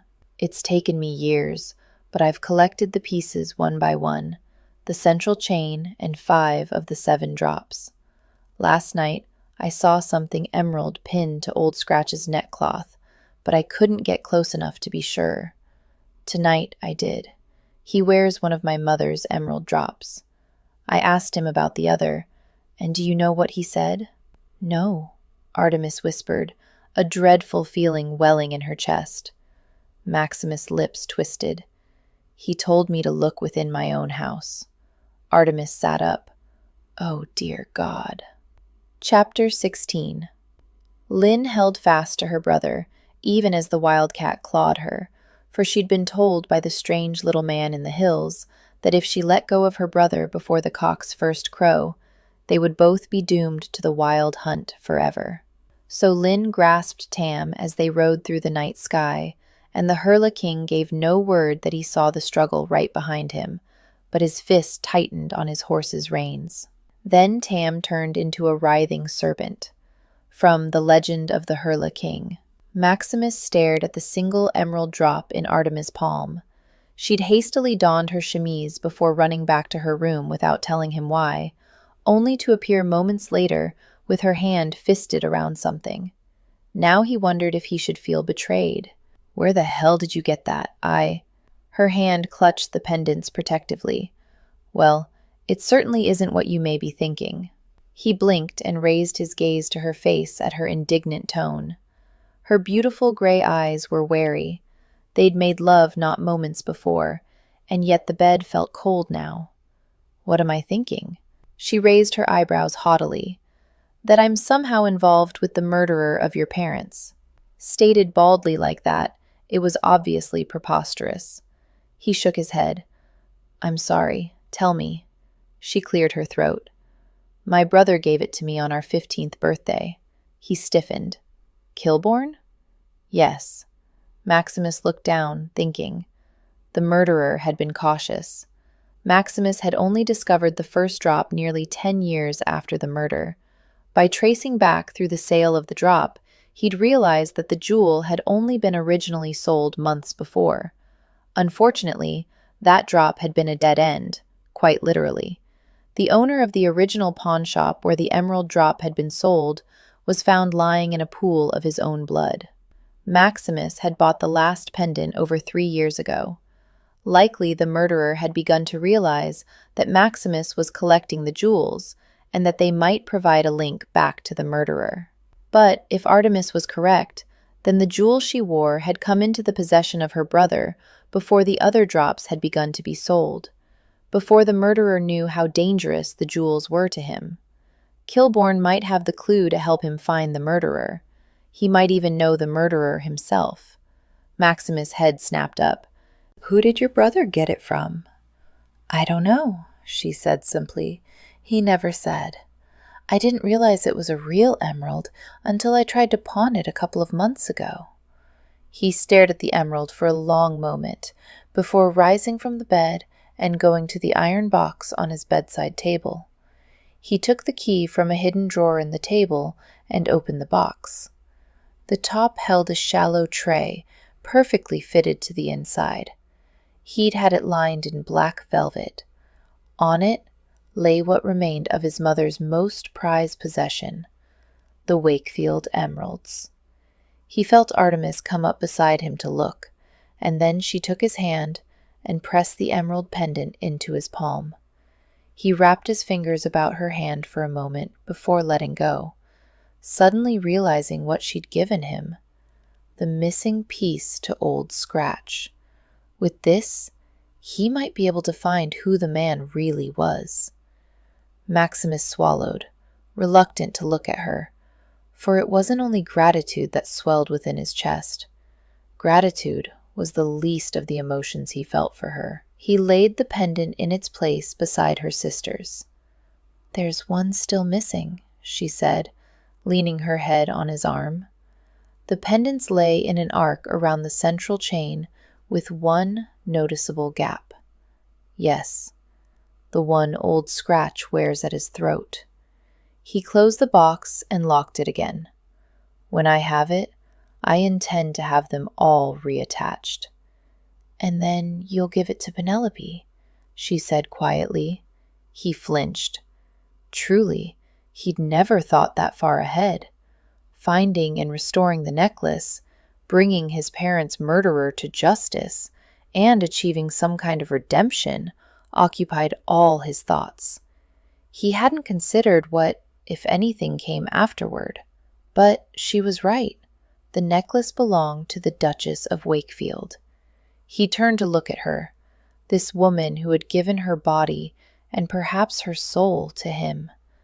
This woman who knew him like no other on earth. This woman he could never, never honor as he should, as he wanted to. Yes, Penelope will like it, Artemis said, her voice very calm, her beautiful eyes wide and unblinking. She was always brave, his Diana. She loves jewels, and the emeralds are magnificent. She looked gorgeous in them. Her very bravery broke something inside of him.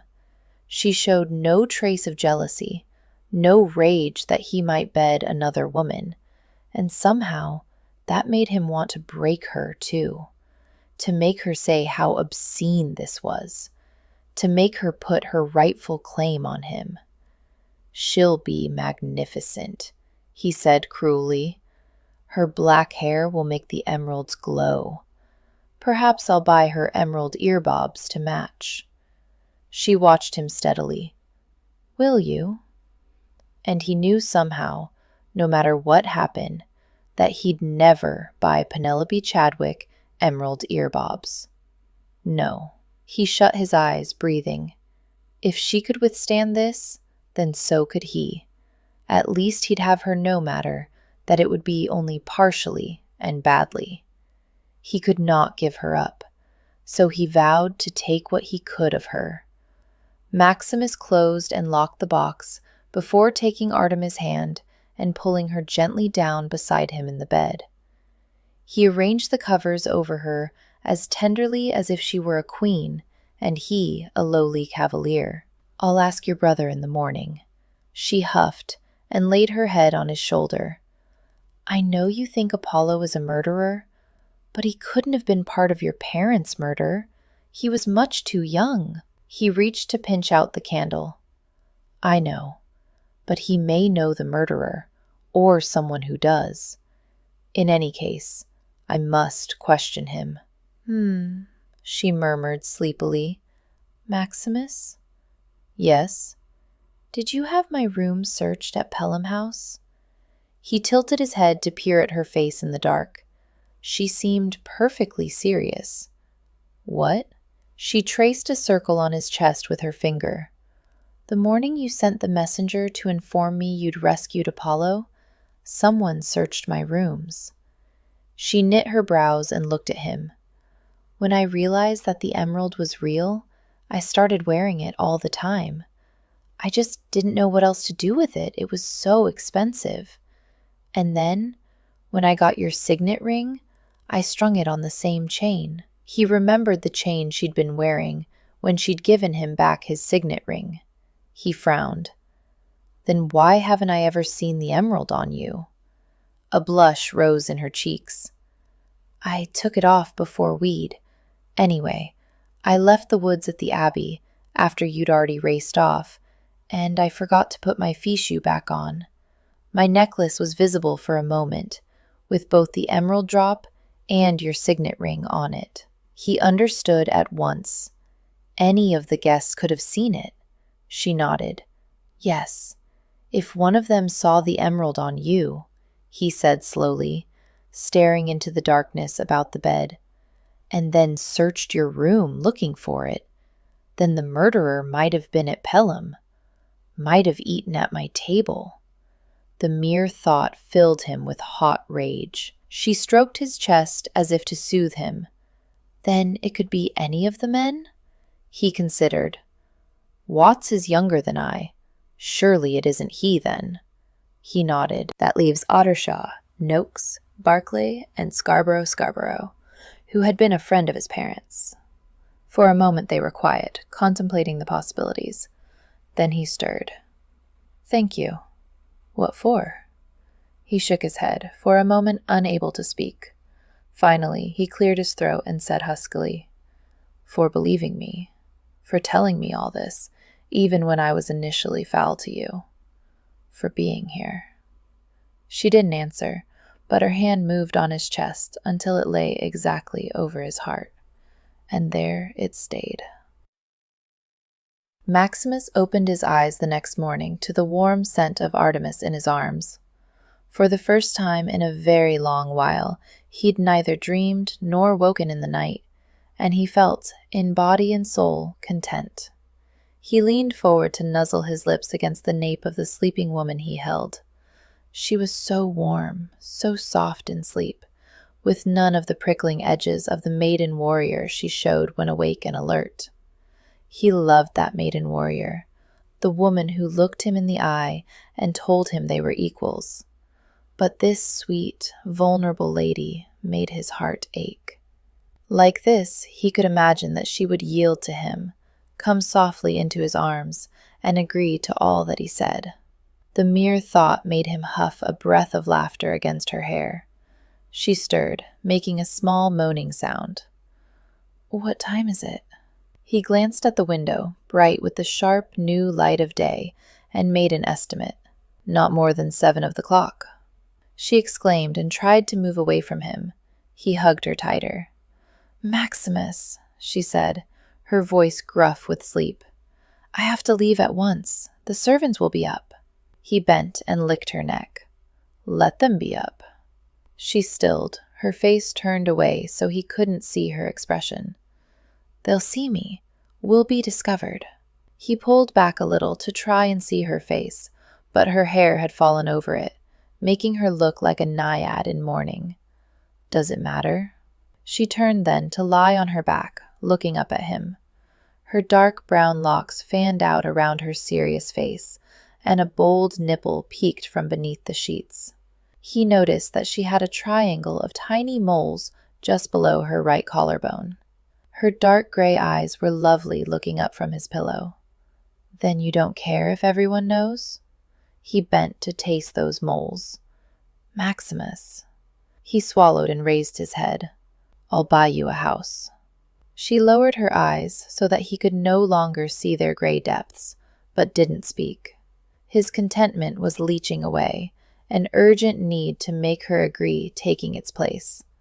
Something very like fear was freezing his heart, either here in London or in the country, though if you're in the country, I won't be able to see you as often.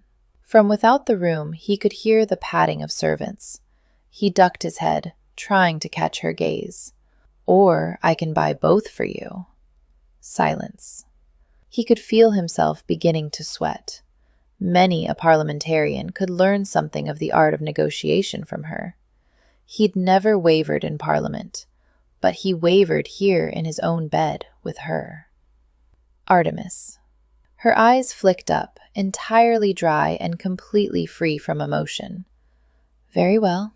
It should have been a moment of triumph that snared his goddess, but instead he felt an odd sense of sorrow, even loss. Suddenly he knew. He'd never have her. Not truly. Not like this. Perhaps that was what made his kiss so harsh, almost desperate, but her lips parted beneath his, as easily as if she were a biddable wench, merely here for his own pleasure. Her very passivity made him more frantic, for he knew it wasn't real. He rolled onto her, his body caging hers, as if he could cage her heart as well.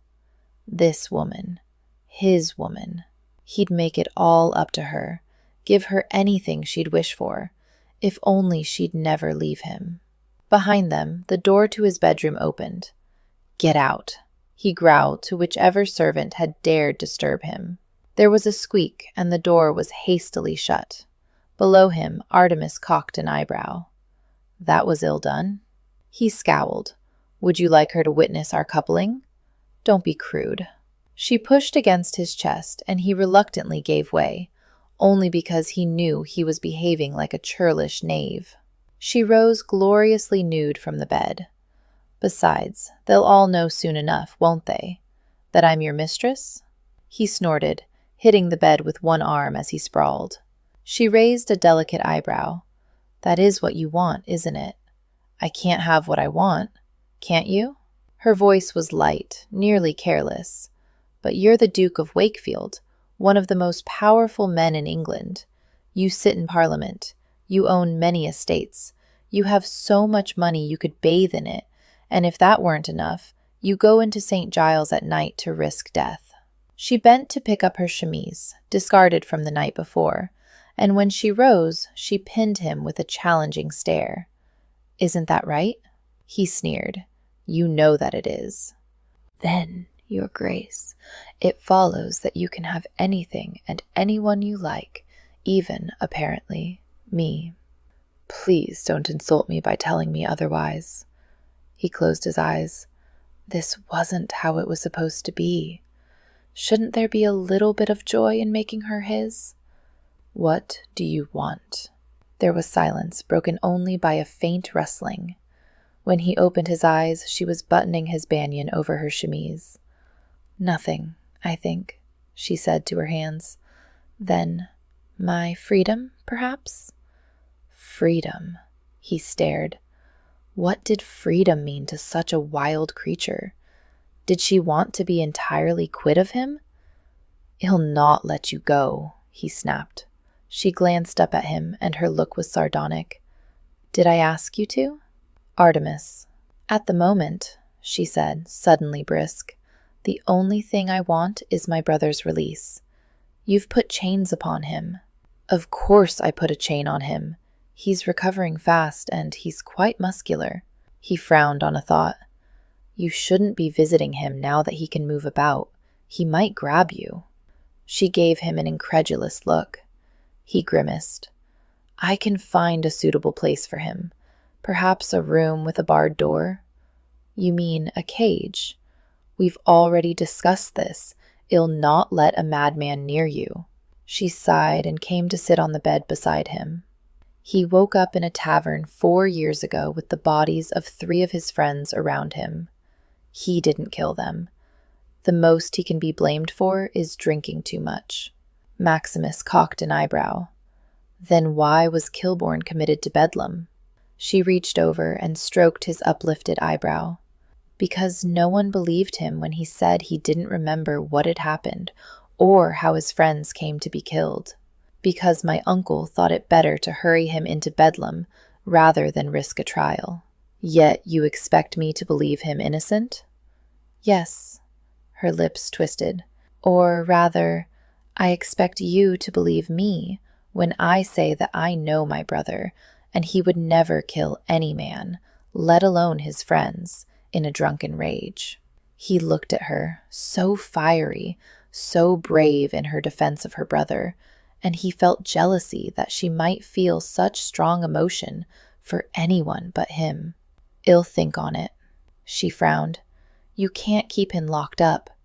I can, and I will, until such time as I am satisfied in my own mind that he won't do someone a harm.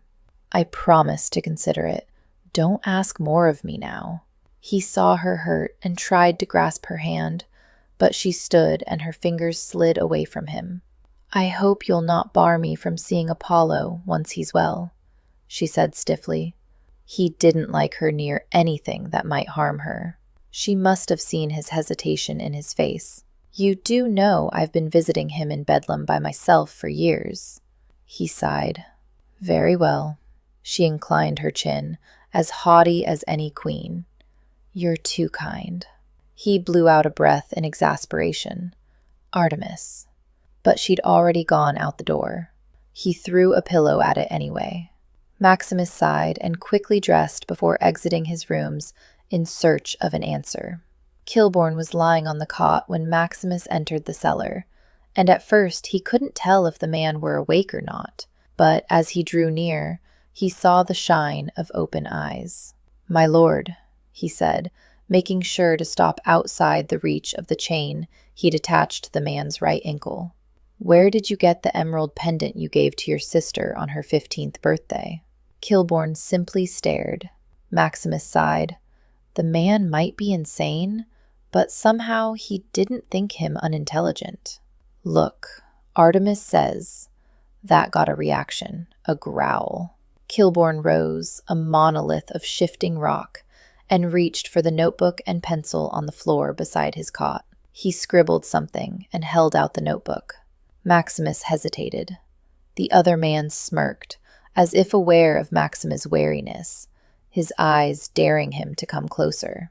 Maximus stepped forward and took the notebook, stepping back before dropping his eyes to read. You haven't the right to call my sister by her Christian name. Maximus looked the other man in the eye. She herself has given me that right. Kilbourne sneered and lounged back on his cot, staring defiantly. Maximus frowned. I haven't the time for your sulking. I need to know who you truly got the pendant from. I rescued you from Bedlam. Is this not a small fee for your freedom? Kilbourne cocked one eyebrow and looked pointedly down at the chain on his ankle. Maximus remained unmoved. You killed 3 men. Do not expect me to let you run free in a house with my sister and yours, for that matter. The look the Viscount set him was filthy, but he took up the notebook again to write. Then he once again extended his arm. Maximus looked at the offered notebook. This man was accused of a horrific crime, had been incarcerated in Bedlam for over 4 years, and had shown him no friendship. Then again, Kilbourne hadn't shown him violence either, and he was Artemis' brother. Maximus stepped forward to take the notebook, and this time he didn't back away again as he read. I would never hurt my sister. You insult me to insinuate it. I got the pendant when I was a boy at school. Another boy, in the same house as I, bet it in a game of dice, and I won. The boy was John Alderney. I know not how he had it. Even though I thought the necklace was paste, it was pretty, so I gave it to Artemis on our birthday. Have you seduced my sister? Maximus looked up to find that the other man had leaned near, his muddy brown eyes glittering with threat. Maximus held his gaze and began backing away. Something changed in the other man's eyes. He lunged, fast for such a big man, his whole weight hitting Maximus in his middle. Maximus went down, Kilbourne on top of him, as the chain screeched across the floor. The Viscount heaved himself up, his right arm pulled back, rage masking his features. Maximus thrust with his right palm, while at the same time kicking out. He missed the other man's balls, but kneed him in the belly. Kilbourne's breath whooshed out, and Maximus shoved him off as hard as he could. He scrambled back, out of the reach of the chain. For a minute, the only sound in the cellar was the panting of both men. Maximus looked up. Kilbourne was glaring at him, and there was no need for words or writing to know what the other man meant. For a moment, Maximus wondered if this was the last thing those 3 men had seen that bloody night. Lord Kilbourne with a feral look of violence on his face. He stood. Whatever happens, be assured that I'll take care of your sister. Kilbourne lunged. He was already almost at the end of his chain, so the additional movement merely brought him to his hands and knees. Still, he glared at Maximus steadily, and Maximus knew that if the other man had been free, he'd be fighting for his life right now. He turned away. He couldn't blame the Viscount. If it had been Phoebe and someone had seduced her. His hands clenched. He ought to feel guilt, he knew, but all he felt was an odd, poignant sorrow. If only things were different. If only he weren't the Duke of Wakefield. He straightened his shoulders. But he was the Duke of Wakefield. He'd assumed the title because of his own stupidity and cowardliness. To give up his duties, his standards, as the Duke would be to let his father's death mean nothing. His father had died for him, and he owed him the best stewardship of the dukedom possible. Maximus shook his head and concentrated on the matter at hand. Kilbourne claimed that Alderney had lost the pendant to him. Obviously, he needed to question Alderney. Artemis hadn't seen Maximus since she left his bed this morning. She couldn't help brooding on that fact even as she made her way to a table laden with tea and cakes that afternoon. Overhead, the sun was brightly shining as ladies mingled and drank tea in Lady Young's garden. Lady Young was holding a small party, presumably to show off her autumn garden, though the only flowers Artemis saw were some rather bedraggled daisies. The sad fact was that there wasn't much reason for her and Maximus to be together during the day. Not if they didn't want to arouse suspicion, that is. She supposed that if she became his official mistress, then he might spend more time with her during the daylight hours. Maybe. And in return, she would no longer be welcome in places like this. Well, that was depressing. "Miss Greaves!" The hearty voice of the Duke of Scarborough made her turn around. He strolled toward her with Penelope on his arm. Well met indeed, Your Grace." Artemis sank into a curtsy. "Whatever are you doing here, Artemis?" Penelope looked around eagerly. "Is Wakefield here as well?" No." Artemis could feel guilty heat flooding her cheeks. "It's just Phoebe and me." "Oh," Penelope pouted, seemingly unaware that the elderly duke beside her had wilted a bit. I was about to retrieve a dish of tea for Lady Penelope," Scarborough said. "Would you like one as well?" Artemis made sure to smile at the man. "That's very kind of you, but I was going to get 2 dishes, one for me and one for Phoebe. I'm sure you can't carry all that." "But of course I can." Scarborough puffed out his chest. "Please wait here, ladies." And he was off as eagerly as a knight-errant. Penelope watched him go affectionately. "He really is the most charming gentleman. It's just too bad," Artemis sighed. If only Penelope would see Scarborough as a worthy suitor. He seemed perfect for her cousin in every respect save age. If Penelope turned her sights on Scarborough, then maybe she wouldn't be nearly so hurt when the inevitable happened and Artemis' own liaison with Wakefield came to light. Of course, that wouldn't solve Artemis' own problem. Maximus would just find another heiress of noble birth and sane family to wed. She was pulled from her depressing thoughts by Penelope leaning forward as if in confidence. "I can't think what the Duke of Wakefield has been about. No one seems to have seen him since his return to London. I know he has his silly parliamentarian duties, but the man must have social rounds to make as well." Penelope bit her lip, looking vulnerable. "Do you think he's lost interest in me? Perhaps I ought to do something daring again. I've heard Lady Fells rode in a horse race last week astride." "No, darling," Artemis said, her throat clogged with tears. She swallowed. She'd never forgive herself if she let Penelope think that she needed to break her neck racing a horse in order to win Maximus. "I'm sure he's as interested as ever. It's just that he's so very busy." She ventured a tremulous smile. "You must get used to that when you marry his duties in Parliament and the like. He'll often be away." Oh, dear God, she loathed her own perfidy at the moment. Penelope had brightened during this painful speech, and now she beamed. "Well, that won't be a chore. I'll simply use his money to shop." She placed her hand almost shyly on Artemis' arm. "Thank you for telling me so. I don't know what I would do without your advice." Her simple declaration nearly made Artemis' knees buckle. How could she have wronged Penelope so terribly? In the bright sunshine, it seemed an insurmountable sin. To have put her own wants before the girl who had offered her sanctuary when Artemis had been so desperate.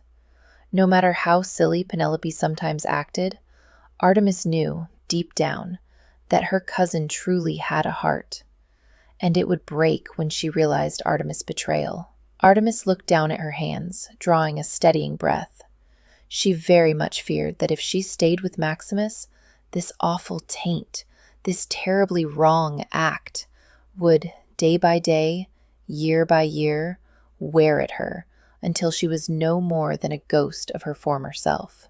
She saw need when she looked into his eyes, but was there any love as well? Had she discarded Penelope's friendship for a man who didn't, in the end, truly care for her? For she loved him, she realized now, in this brightly lit garden of all places, with his future wife, her cousin, by her side. She loved Maximus totally and completely, with all of her bitter, broken heart, and she did not know if it was enough for the two of them. Scarborough bustled up at that moment, his hands full of steaming dishes of tea. Artemis quickly took 2 cups and thanked the Duke, before turning away to bring the tea to Phoebe. She was within sight of Phoebe when she was hailed again. "I had not thought to see you again so very soon, Miss Greaves." Artemis turned at the voice, surprised to find Mrs. Jellett looking at her with interest.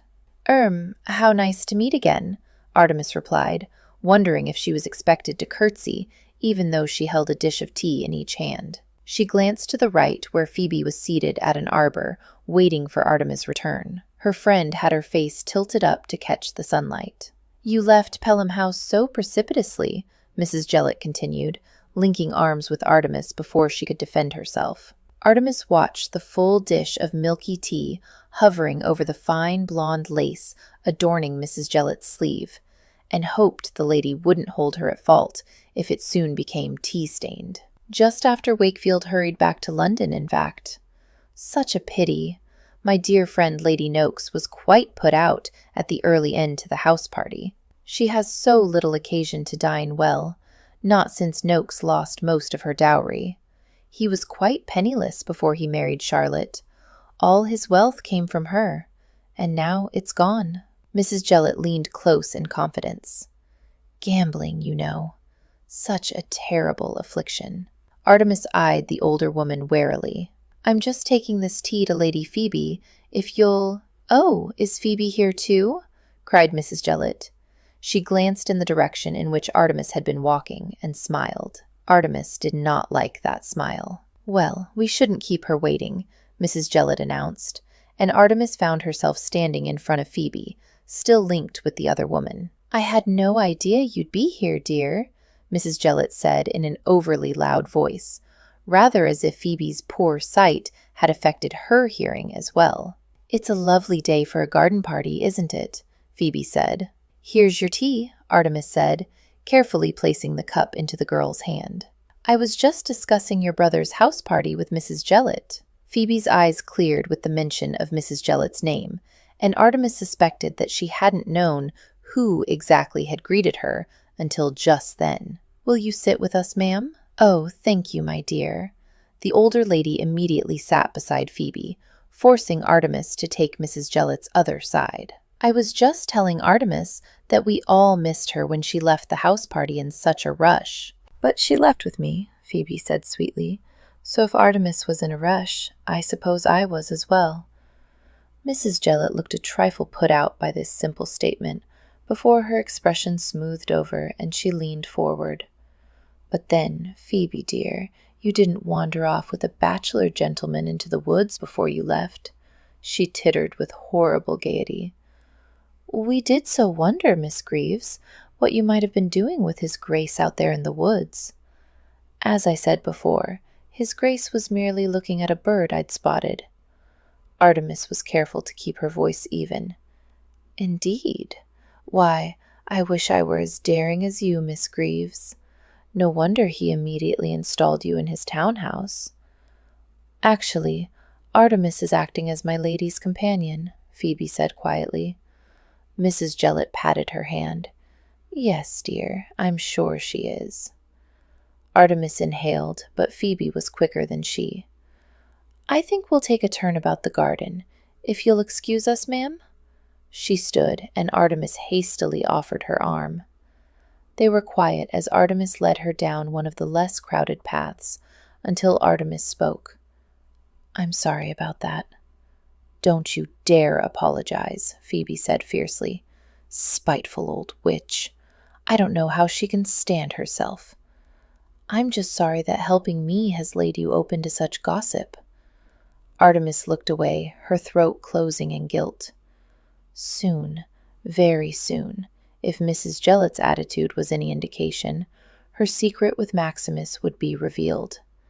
She'd known from the start that there was no way to keep it for long, but she hadn't guessed it would happen so abruptly. She was about to enter a different level of society, one reserved for ladies who had fallen. Chapter 17. Lynn had never liked serpents, and the one in her hands was very big, but she gripped it firmly nonetheless, for she knew it was her beloved brother Tam. The serpent reared back and sunk its awful fangs into the soft flesh of her arm, yet still Lynn held him fast. The Hurla king turned his head, staring at her with hollow eyes, his attention finally torn from the hunt. Then Tam turned into a burning coal. From the Legend of the Hurla King. John Alderney was a thin man with wide blue eyes and a nervous blink that seemed to be made worse by the presence of the Duke of Wakefield in his London sitting room. "I've sent for tea," Alderney said, beginning to lower himself to a chair before popping back up again. "That's all right, isn't it? Tea? Or there's brandy about somewhere, I think." He peered around his little sitting room, as if expecting the brandy to appear of its own accord. "French, of course, but then I suppose most brandy is." He blinked rapidly at Maximus. Maximus fought back a sigh and sat. "It's 10 of the clock. Oh, They were both saved by the arrival of the tea. An awe-struck maid stared at Maximus the entire time she was pouring, and he couldn't help but think it was a miracle she didn't spill the tea on the carpet. She backed from the room, revealing, as she opened the sitting room door, a bevy of servants and Alderney's pink little wife gawking in the hallway before reluctantly closing it. Clutching a steaming cup in both hands seemed to settle Alderney enough that he was at least able to sit and form a coherent thought. Quite the honor, of course. Don't have dukes coming to visit before noon all that often, and I can't say enough how grateful we are. But I was wondering. But that seemed to be as far as Alderney's courage took him. He broke off to gulp half his dish of tea, and then winced as he apparently burned his mouth. Maximus took the emerald pendant from his waistcoat pocket and put it on the table between them. "I'm told that this used to belong to you. Where did you get it?" Alderney's mouth dropped open. He blinked several times, staring at Maximus as if he expected some further explanation, and when none was forthcoming, at last stretched out his arm to pick up the pendant. Maximus growled. Alderney snatched back his hand. What?" Maximus took a breath and deliberately let it out slowly to try and release some of the tension in his body, a move that seemed to alarm Alderney. "Do you remember this pendant?" Alderney wrinkled his nose. No? It would have been some years ago," Maximus said, holding his patience with both hands. 13 years or so, Alderney calculated, his lips moving silently, and then suddenly brightened. "Oh, Harrow, that's where I was 13 years ago. Pater hadn't the money himself, of course, but Cousin Robert was kind enough to send me. Jolly place, Harrow. Met quite a lot of fine fellows there. Food wasn't what you might call elegant, but there was lots of it, and I remember a sausage that was simply—" Alderney looked up at this point, and must have read something on Maximus' face that alarmed him, for he started. "Oh, but that's perhaps not what you want to know," Maximus sighed. "Lord Kilbourne said that he had this pendant from you." Kilbourne Alderney laughed, high and nervous. "But everyone knows the man's mad, had an attack of some kind and killed 3 fellows." Alderney shuddered. I heard that one man's head was nearly severed from his body. Bloody. Never would have thought it of Kilburn. Seemed a nice enough fellow at school. Remember, he once ate an entire eel pie? Not something you see every day, I can tell you that. The eel pies were quite large at Harrow, and usually— So you did know Kilburn at Harrow? Maximus asked to clarify. Why, yes, he was in my house, Alderney said at once. But there were many other quite sane fellows in my house as well. Lord Plimpton, for instance, quite a bigwig in Parliament now, as I understand. Though Alderney's brow knit on a thought. He wasn't a very nice fellow at school. Used to gobble rare beefsteak with his mouth half open. Alderney shuddered. Surprised he didn't turn out to be a bloody raving madman, now that I think of it. But there you are. Can't predict these things, apparently. Perhaps it was all that eel pie. Maximus stared at Alderney for a moment, trying to decide if the man were lying or really as foolish as his words seemed to paint him. Alderney appeared to brighten at his confusion. Was there anything else? Yes, Maximus gritted out, making the man cringe back. Think. When could you have given that pendant to Kilburn? Why, Alderney knit his brows. Never, as far as I know. I don't remember even talking that much with Kilburn, beyond the usual, good morning, and are you eating your portion of sausage? We weren't really friends. Not, Alderney hastened to add, at Maximus' growing scowl, that I wasn't friendly or anything, but he was the sort who actually read things in Latin, and I was more interested in sweets and smuggling tobacco into the house. Alderney stopped abruptly and stared at Maximus rather helplessly. Maximus closed his eyes. Had been so sure that here at last was the trail he could follow to find the murderer, only to be stopped by a fool's faulty memory.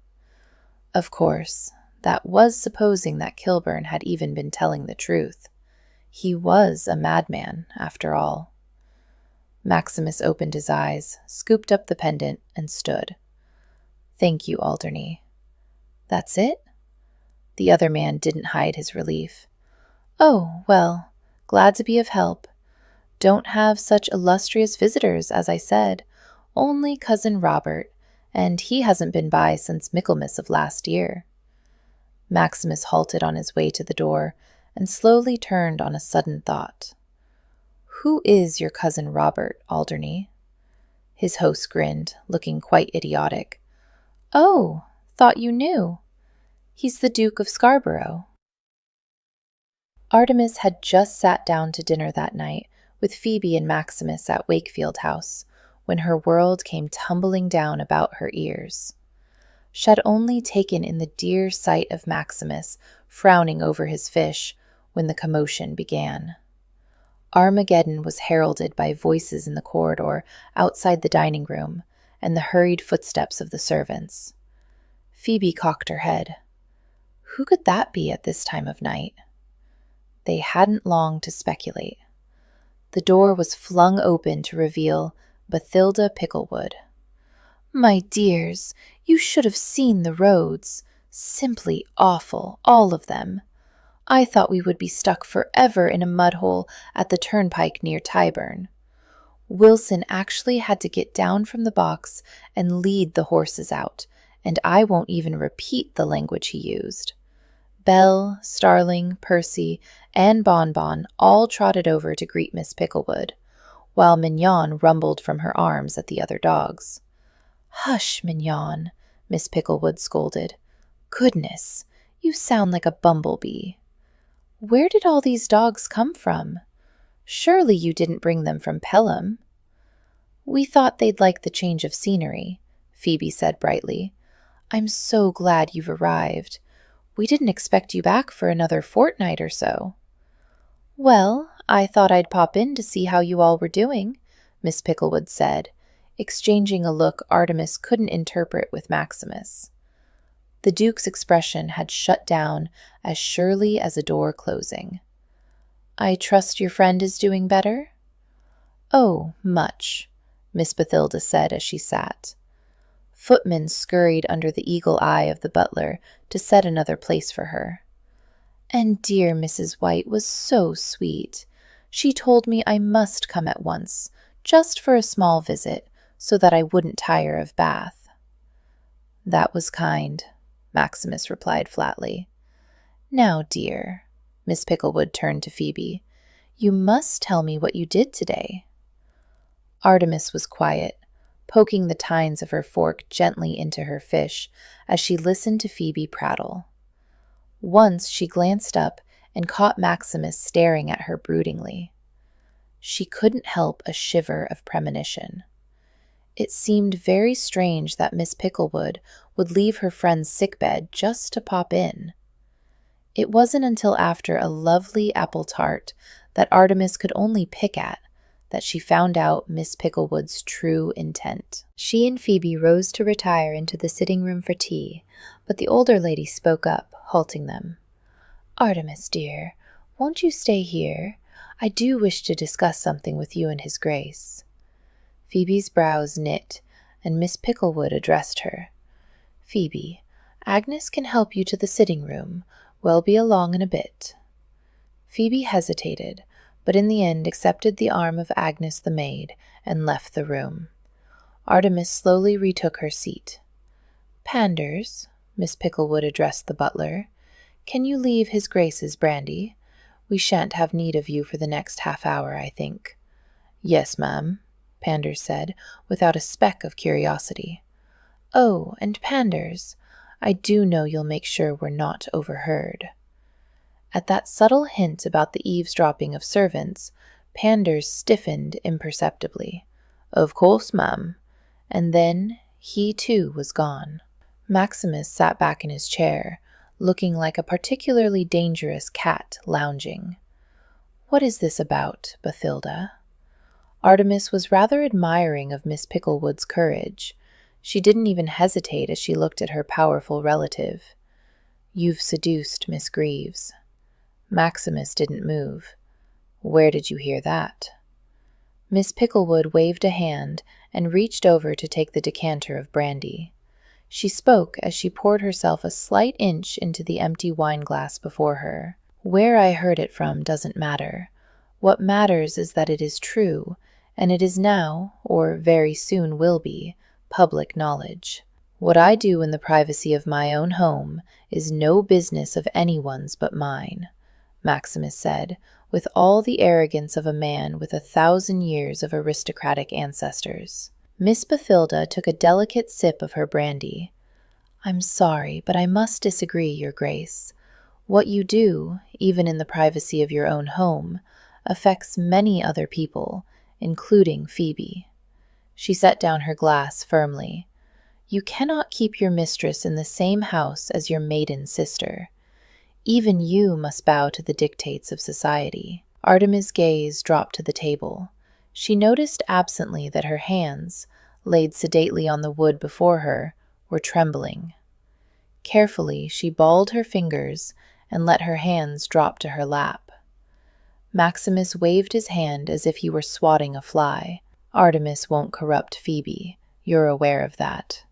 You know as well as I that a reputation is based purely upon what is perceived rather than any reality. You've made Miss Greaves a fallen woman. By her very presence, she soils all ladies around her. Bathilda! Maximus' warning was a growl. Artemis couldn't help a small gasp at the same time.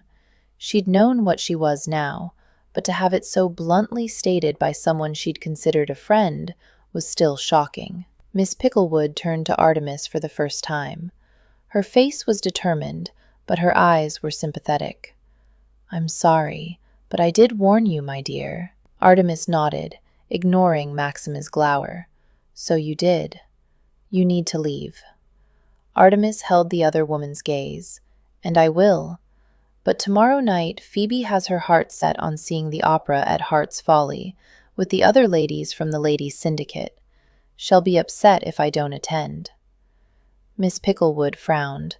Oh, for God's sake, Bathilda, Maximus ground out. One day more won't taint Phoebe. Miss Picklewood's lips pursed. Very well. I expect one day won't make any difference. Attend Heart's Folly, and then, my dear, it must be over. Artemis glanced at Maximus. He had his face turned, his teeth clenched so tightly she could see the muscle flex in his jaw. Their affair wouldn't be over. He'd offered her a house. But she supposed, as far as Miss Picklewood was concerned, it didn't matter, as long as she was hidden away. Artemis rose from the table, not looking at Maximus again. You needn't say anything more, Miss Picklewood, for you're quite right. I can't stay here with Phoebe. If you'll both excuse me, I'll go begin packing. She walked to the door of the dining room with her head held high, but she still couldn't help the small sob when she closed the door without anyone protesting. It was late when the door to the cellar opened. Apollo didn't bother turning. He'd already been served his supper by the valet. Now he simply lay on his back, his arm thrown across his eyes, and dozed. But the footsteps that approached his bed were lighter than a man's. Apollo. Artemis stood over him with a cloth bag in her hands. He sat up. We have to hurry, she said, as she dropped the bag to the ground beside his cot. The bag clanked. She bent and took out a mallet and a chisel. You wouldn't believe how long it took me to find these. I finally asked one of the stable boys, and voila! She looked inordinately pleased for a woman who was risking herself for him. He scowled and wished he could swear. God damn it! Wakefield had seduced her. He knew it. And now she was going to risk the Duke's wrath. Where would that leave her if that bastard decided to throw her out? Well? She set her hands on her hips. I certainly can't do it. He grabbed his notebook and wrote in it before thrusting it at her. She took the notebook, and he picked up the chisel and set it on the first link in the chain that dropped to the floor from the circlet around his ankle. Won't the Duke punish you? Artemis read aloud. He struck the chisel with a ringing clang. Artemis lowered the notebook to look at him with exasperation. No, of course not. You've been reading too many of those lurid pamphlets I used to bring you in Bedlam. I'm not even sure the stories they report are real. In any case, Maximus might be quite cross with me, but he'd hardly punish me. Really, the thought. He hit the chisel again before giving her a speaking glance and mouthed pointedly, Maximus? I've already told you he's a friend. He rolled his eyes. Artemis was lying to him for that bastard. He wished the Duke's skull was beneath the mallet. He struck the chisel for a third time as hard as he could. The link broke open. Oh, well done, Artemis exclaimed, and bent to help him work the broken link from the two still attached to the manacle around his ankle. You'll have to wrap that with a cloth or something so it doesn't clink. I brought clothes. She gestured to the bag. He took the notebook from her and wrote, Why now? She read his words, and her face went carefully blank, just before she smiled and looked back up at him. I'll be leaving Wakefield House soon, and I wanted to make sure you were free before I go. Why was she leaving? What else was going on? Silently, he mouthed, Artemis. She pretended not to see. Hurry up and get dressed. Troubled by her haste and his unanswered questions, he obeyed. He'd been given breeches and a shirt by the valet. Now he changed into the fresh clothes, which also included a waistcoat, coat, and shoes. Everything was just a bit too small, including the shoes. Artemis looked at him apologetically. I got them from one of the footmen. He had the largest feet in the household. Apollo shook his head, smiling for her, and bent to kiss his sister. He had nothing save what she'd given him.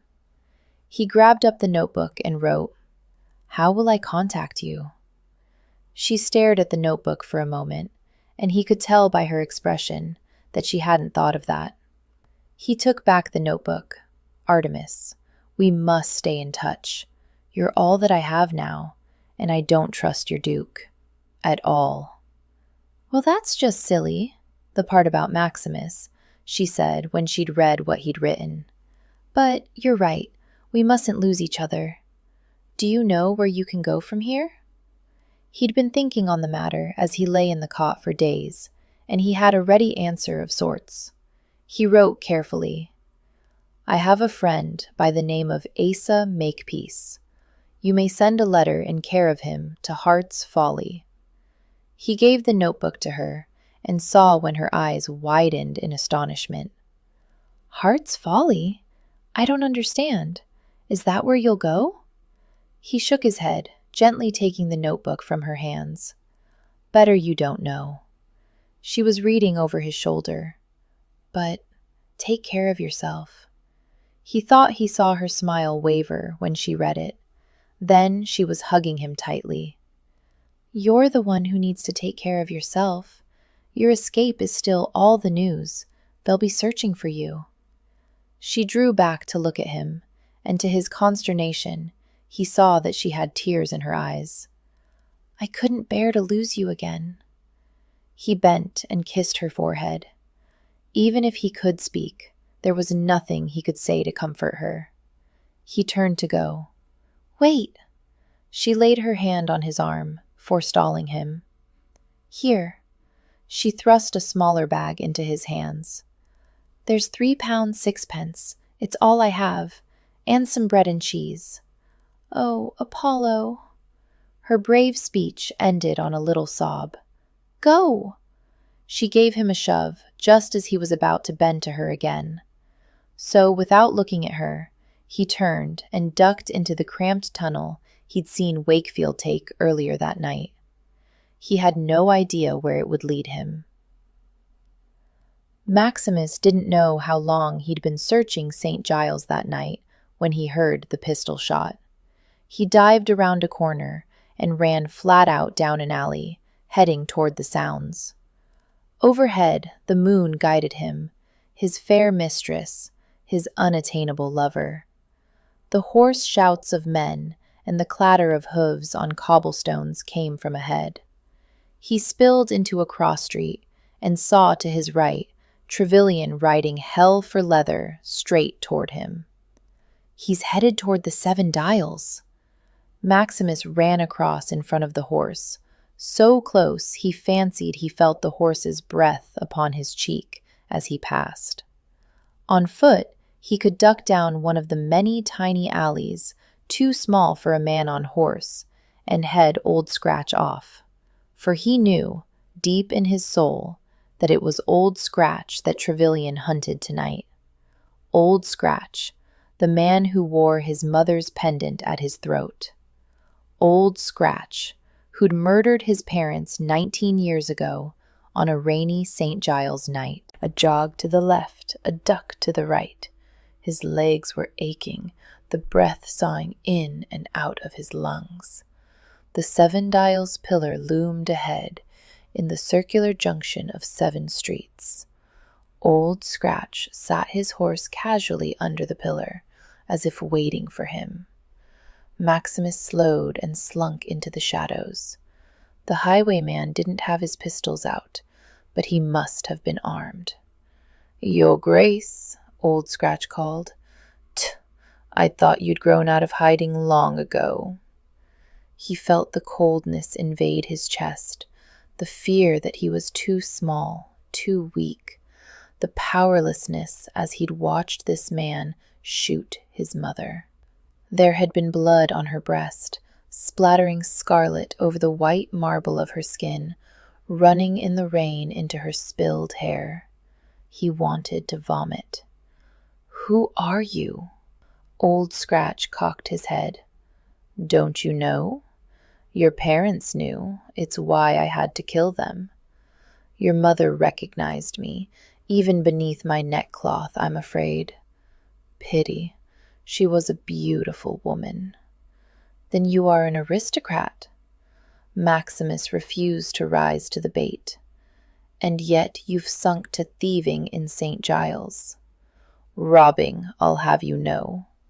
Old Scratch sounded irritable, as if he thought robbery somehow above thievery. "And it's a pleasant hobby. Gets one's blood flowing." You expect me to believe that you do this for excitement? Maximus scoffed. Acquit me of stupidity. Are you a poor younger son, or did your sire gamble your inheritance away? Wrong and wrong again. Old Scratch shook his head mockingly. I grow weary, your grace. Don't be such a coward. Come out to play. Maximus stepped from the shadows. He was no longer a cowering boy. I have all of them but that one, you know. Old Scratch clucked as his big black horse shifted from one foot to another. The emerald drops like this? He touched his gloved fingers to the emerald pin at his throat. That must have cost a pretty penny, for I know I sold them for such.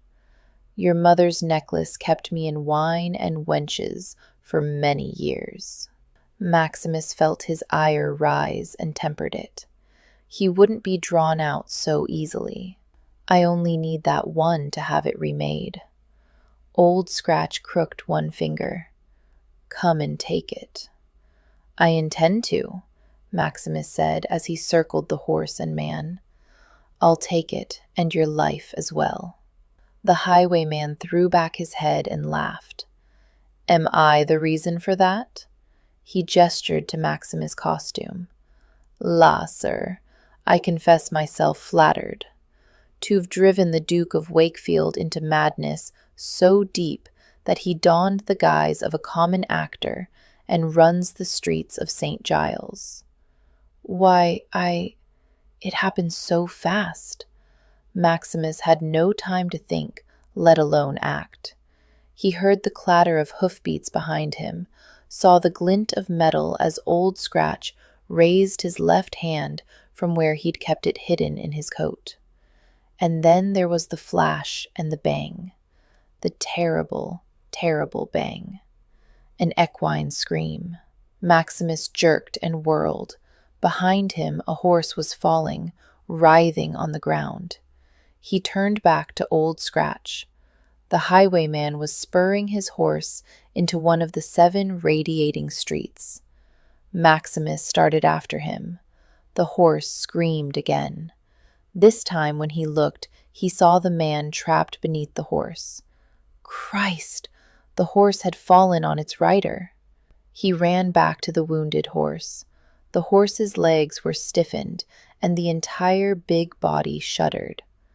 A dragoon rode up and stopped, simply gaping.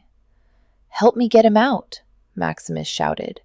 He glanced into the bloodied face of the man on the ground and saw it was Trevelyan. Beneath the blood, his skin was bone white. The dragoon captain was silent, his teeth clenched, his lips pulled back in a grimace of agony. Take his other hand, Maximus ordered the young soldier. The man grasped his captain's arm, and together they heaved.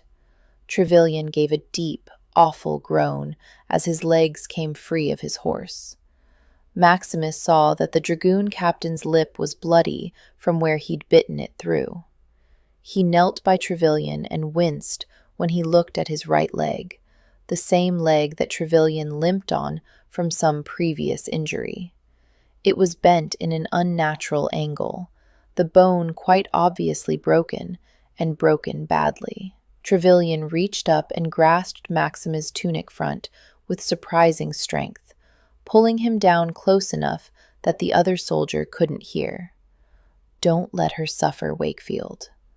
Maximus glanced at the mare. Cowslip, he remembered now. A silly name for a soldier's horse.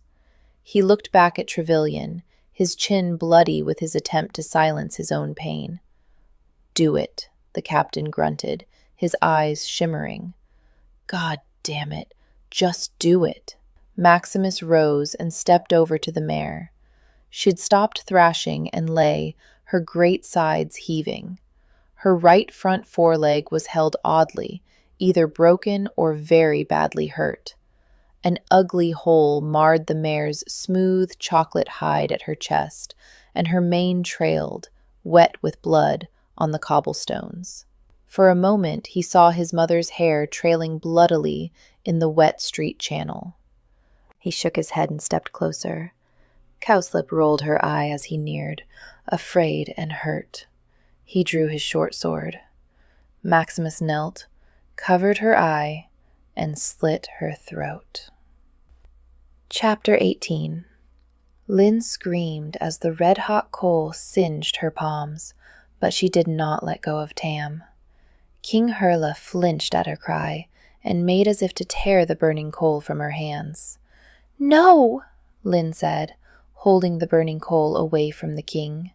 "He is my brother, and I must save both him and me." At her words, his eyes saddened, but he nodded and withdrew his hand. And the cock crowed. From The Legend of the Hurla King. Artemis woke in the early hours of morning to the sound of splashing. She rolled over in Maximus' great bed and saw him standing by his dresser, lit by a single candle. He was bare to the waist and splashing water on his chest and hands, water that was running down his chest in red rivulets. She sat up. "You're hurt."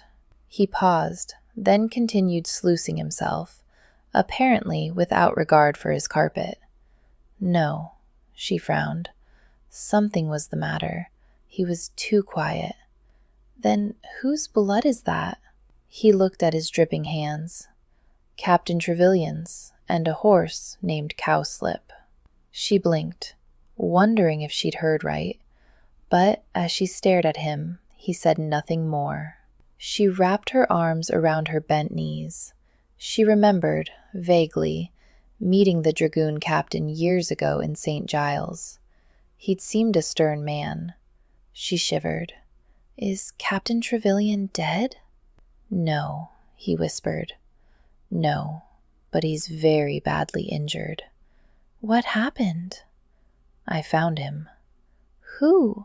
He finally looked up at that, and though his face was drawn, his eyes burned. "Old Scratch, the man who killed my parents." She let out a sigh. "Then you captured him?" "No." He threw down a washcloth he'd been using and braced his arms on the dresser. "We chased Old Scratch to the 7 Dials pillar in St. Giles. There he shot Trevilian's horse, and the horse fell on the captain." Artemis drew in a breath. Such accidents happened, and they could easily be fatal to the rider. "But you said he's alive." Maximus at last looked at her. "His leg is badly broken. I had to put down the horse, and then I brought Trevilian here." Artemis began to rise. "Does he need nursing?" "Yes, but I've seen to that." Maximus held up his hand, forestalling her. "I sent for my doctor as soon as I arrived. He set the leg as best he could. He wanted to take it off, but I forbade it." Maximus winced. "The leg is bandaged, and the doctor says if it doesn't putrefy, Trevilian may live. I have one of the footmen sitting with him. There's nothing more to be done tonight." Artemis stared. She was half on, half off the bed, stopped by his command. "But the captain may still die?" Maximus turned away. "Yes." "I'm so sorry," she whispered. He nodded as he stripped his breeches off. "I've lost my only ally." She looked at him sharply. "And a friend, I think." He paused for a split second before he began unbuttoning his smalls. "That too." "Will you send more soldiers out to capture Old Scratch?" He kicked off his smalls and straightened, nude. "I'll go after him myself." "But," she frowned, glancing away from his distracting body, "wouldn't it be better to have help?" He threw back his head and barked with laughter. "Better, yes, but I have no one to ask for help." She stared. "Why not? You mentioned before the 2 other boysmen, now that you trained with. Surely one of them." He made a cutting motion with the blade of his hand. "They've left off dressing as the ghost." "Then someone else. You're the Duke of Wakefield." He shook his head impatiently. This is a dangerous chase. Yes, it is, she interrupted. I can see the bruises on your ribs, and you have a cut on your shoulder. All the more reason to do this by myself, he said. I don't want anyone else hurt in my service. Maximus, she said softly, trying to understand, trying to find what would move him. Why must you do this at all? If he's a highwayman, the soldiers will capture and hang him sooner or... He whirled, sudden and violent, and kicked one of the chairs in front of the fireplace. It flew across the room and hit the wall, splintering. He stood, chest heaving, and stared at the battered chair, though she very much doubted he saw it. Maximus? I killed them. His voice was raw. I don't understand. On the night they were murdered, it was because of me that they were in St. Giles. He finally looked up, his eyes dry and stark, and so wounded she wanted to cry the tears he couldn't. Instead, she lifted her chin and commanded, Tell me. We vary at the theater that night. He held her eyes as if afraid to look away. Only father, mother, and I, for Hero was too young, and Phoebe was just a baby. It was something of a privilege for me. I wasn't that long out of a governess' care. I remember we saw King Lear, and I was dreadfully bored, but I didn't want to show it, for I knew it would make me seem naive and young. Afterward, we got in the carriage, and I don't know how, I can't remember, though I've been over and over it in my mind, but father was talking about guns. I'd received a pair of fowling pieces for my birthday, and I'd taken them out and shot some birds in the garden in London the week before, and had been quite angered. I'd thought he was done scolding me, but it came up again, and this time, he said, had take my guns away from me until I learned to handle them properly. I was surprised and angered, and I shouted at him. He inhaled sharply, as if he couldn't catch his breath. I shouted at my father. I called him a bastard, and my mother began to weep, and then, to my horror, I felt tears at my own eyes. I was 14, and the thought of crying in front of my father was too terrible to bear. I threw open the carriage door and ran out. Father must have stopped the carriage then and come after me, and I suppose mother followed. I ran and ran. I didn't know where we were, and I didn't much care, but the houses were tumbling down, and I could smell spilled gin and corruption. I heard my father's shouts as he neared, and in a moment of malicious stupidity, I ducked around a corner, behind some gin barrels, and hid. The smell of gin was overwhelming, filling my nostrils, my lungs, my head, until I wanted to vomit. I heard a shot. He stopped, his mouth opening wide, as if he were screaming, but no sound emerged. He bared his teeth and flung back his head, still holding her gaze with those awful eyes. I peered around the barrel and... my father. He closed his eyes and opened them again, as if unable to look away. He saw me, as he lay there with the blood upon his chest. He saw me hiding, and he moved his head, just a bit, in a small shake, and he smiled at me. And then the highwayman shot my mother. He gulped. I don't remember what happened then. I'm told they found me over my parents. All I recall is the stink of gin. That and the blood in my mother's hair. He looked down at his hands, fisting them and opening his fingers again, as if they were foreign appendages. He glanced up at her, and somehow had come back to himself, contained all that terrible sorrow and anger and fear, enough to make 10 strong men fall down like babes.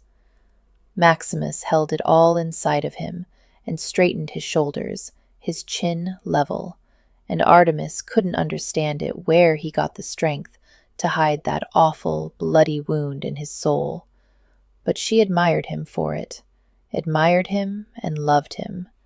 She felt an answering wound open within her own soul, a kind of faint reflection of all the pain had endured, just because she cared for him.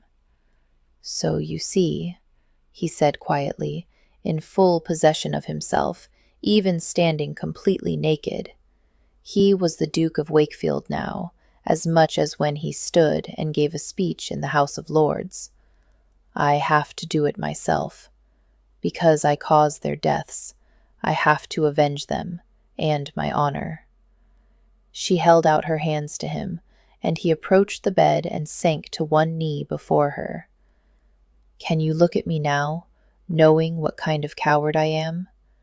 "My darling," she said, cupping his face in her hands, "you are the bravest man I know. You were but a boy then. Surely someone else has told you this. I was the Marquess of Brayston, even then." "You were a child," she said, "a willful, silly child who lost his temper. Your father didn't blame you. He protected you as he lay dying, telling you not to leave your hiding place. Think, Maximus, if you had a child, a son, wouldn't you give your life for his? Wouldn't you be glad, even if you died, that he lived?" He closed his eyes and laid his head in her lap. She ran her palms over his head, feeling the soft bristles beneath her fingers. After a while, she bent and softly kissed his forehead. "Come to bed." He rose then and climbed beneath the sheets, pulling her close. She faced away from him, his heavy arm across her waist, and stared into the darkness and waited for sleep. "Your Grace." For a moment, as Maximus swam to consciousness, he thought had imagined Craven's voice. He blinked. Craven was hovering next to his bed. "Craven," he said stupidly, "you're back." Craven arched an eyebrow, looking miffed. "I never went away, Your Grace." Maximus winced. By the amount of Your Graces Craven was tossing around, he was still on the outs with his valet. "I didn't see you about the house." "Your Grace doesn't know all that goes on in this house," Craven pointed out acidly. "There is a gentleman waiting for you downstairs. He says his name is Alderney." "Alderney? At this hour?" Craven raised both eyebrows at once. "It's just before noon, Your Grace." "Oh." Maximus sat up, careful not to disturb Artemis. His mind felt muddy, but whatever Alderney had come for must be important. "I've provided your visitor with luncheon, and he seems quite content, so I believe you have time to perform your ablutions and make yourself presentable before entertaining him." "Thank you, Craven," Maximus said, a little wryly, as he rose, nude, from the bed. "You know about Captain Trevelyan?" "Indeed," Craven replied, back still turned. "I have looked in on the captain, and he appears to be resting peacefully. The doctor has sent word he will return this afternoon to see to his patient." "Good." Maximus felt better knowing the captain had survived the night. Craven cleared his throat. "I couldn't help but notice that Viscount Kilbourne was no longer in the cellar." Maximus stilled, water dripping from his face. "What?" "He appears to have somehow freed himself from his chain, with the help of a mallet and chisel, and escaped." Craven very carefully didn't look at Artemis, still burrowed beneath the covers. Maximus had no such qualms, and he noticed that her breathing was too light for sleep. "Craven, I wonder if you might leave us for a moment." "Of course, Your Grace." Maximus eyed his valet as he turned to the door. "Were you aware that Miss Picklewood returned unexpectedly from the country? She seemed to have information that could only have come from inside this house. You wouldn't know anything about that, would you?" Craven widened his eyes. "Whatever are you insinuating, Your Grace?" Maximus gave him a wry look and closed the door behind him. When he turned back, Artemis was watching him. There was a sorrow in her eyes that sent a chill through his bones. Perhaps that was why his voice was over-loud when he demanded, "You let him out, didn't you?" "Yes." She sat up. "Did you truly expect anything else?" "I expected you to obey me when I told you that he must remain locked up." Obey? Her face had gone white and blank, save for the blaze within her eyes. She was withdrawing, and he couldn't let her. "Yes, I would have found a safe place for him, a place away from people he might hurt." "You." She made a scoffing sound and threw back the covers. Underneath, she was nude, her skin rosy and delicious from sleep. "You want me to obey like all your other minions, to fit neatly in the box in which you decide to place me. Can't you see? I'll rot in that box. I cannot be contained by your expectations of me." He felt the argument spiraling out of his control. He was adept at debate within the House of Lords, but this was no logical political argument. This was emotions laid raw between a man and a woman. He looked at her helplessly, knowing somehow that this argument encompassed far more than the difficulty of what to do with her brother. "Artemis number." She rose, as martial as any Greek goddess, and grabbed her chemise. "This is my brother we're talking about, Maximus. You'll take his part before mine?" Oh, he knew it was a mistake, even before the words left his lips. Her shoulders squared. "If I must." "We shared a womb. We're flesh and blood, tied together forever, both physically and spiritually. I love my brother. As you don't me?" She stopped, her chemise in her hands before her. For a moment her shoulders slumped, and then she raised her head. His goddess, his Diana. "When you've tired of me," she said softly, precisely, "Apollo will still be my brother, will still be there for me." "I'll never tire of you," he said, knowing with every thread of his soul that he spoke the absolute truth. "Then prove it." He knew what she asked with such an open and vulnerable face. Something within him shriveled and died. She deserved this, deserved a husband and a home and children, his children. But he'd been on the rack too long for a penance he wasn't sure he could ever entirely pay. The dukedom his father, "You know," his voice was hoarse, the croaking of a dying man. He licked his lips. "You know why I cannot.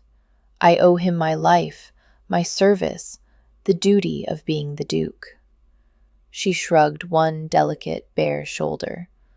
"Well, I do not owe your father's memory anything." He staggered as if she'd slapped him. "You cannot?" "No," she said, "I cannot. I thought I could do this. Truly, I did. But I'm not brave enough, you see. I can't hurt everyone around me, can't hurt Penelope, can't hurt me any longer." She held out a trembling hand. "I don't fit into the pretty little box you've made for me. I can't watch you rise from my bed, knowing you'll visit another woman's. I'm not a saint.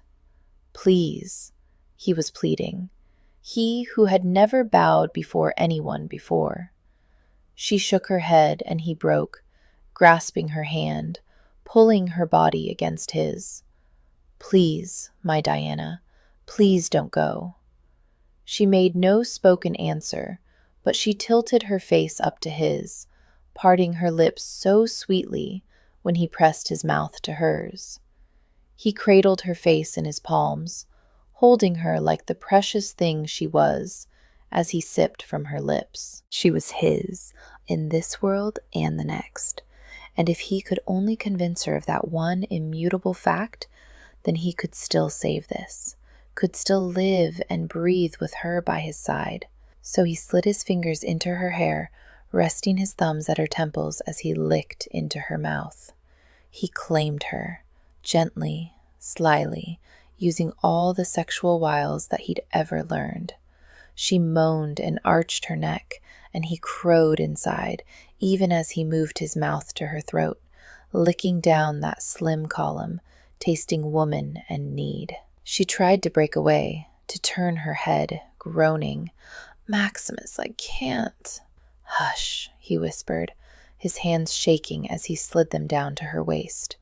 "Please, please let me." He walked backward, making no sudden, jarring movement as he drew her with him until he found a chair and lowered himself into it. "Oh, Maximus," she sighed as he pulled her down, holding her tenderly across his lap. "Yes, sweet," he murmured as he opened his mouth over her nipple. "Darling," she said, and caught his face between her hands, making him meet her eyes. He didn't want to.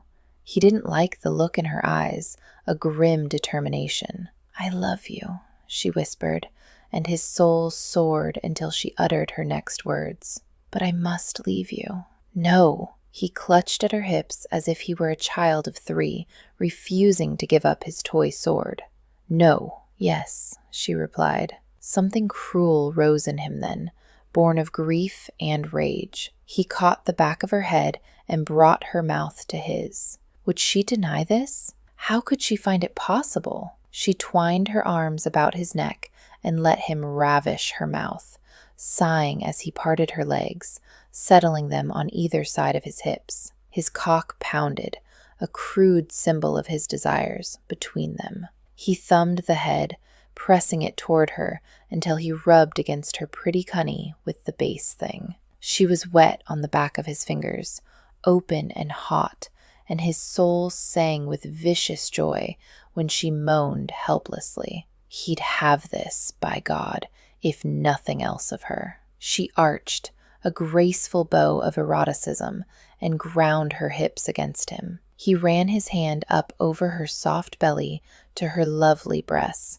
tweaking each in turn, mindful of any way to drive her to her point. But she foiled his intentions. She rose up above him and opened determined gray eyes before tangling her fingers with his on his cock. Even that small touch made him grit his teeth. He watched with half-lowered lids as she brought him to herself, his crown wet and sensitive, and notched him in her cunny. "Maximus," she whispered, all moonlight and strength.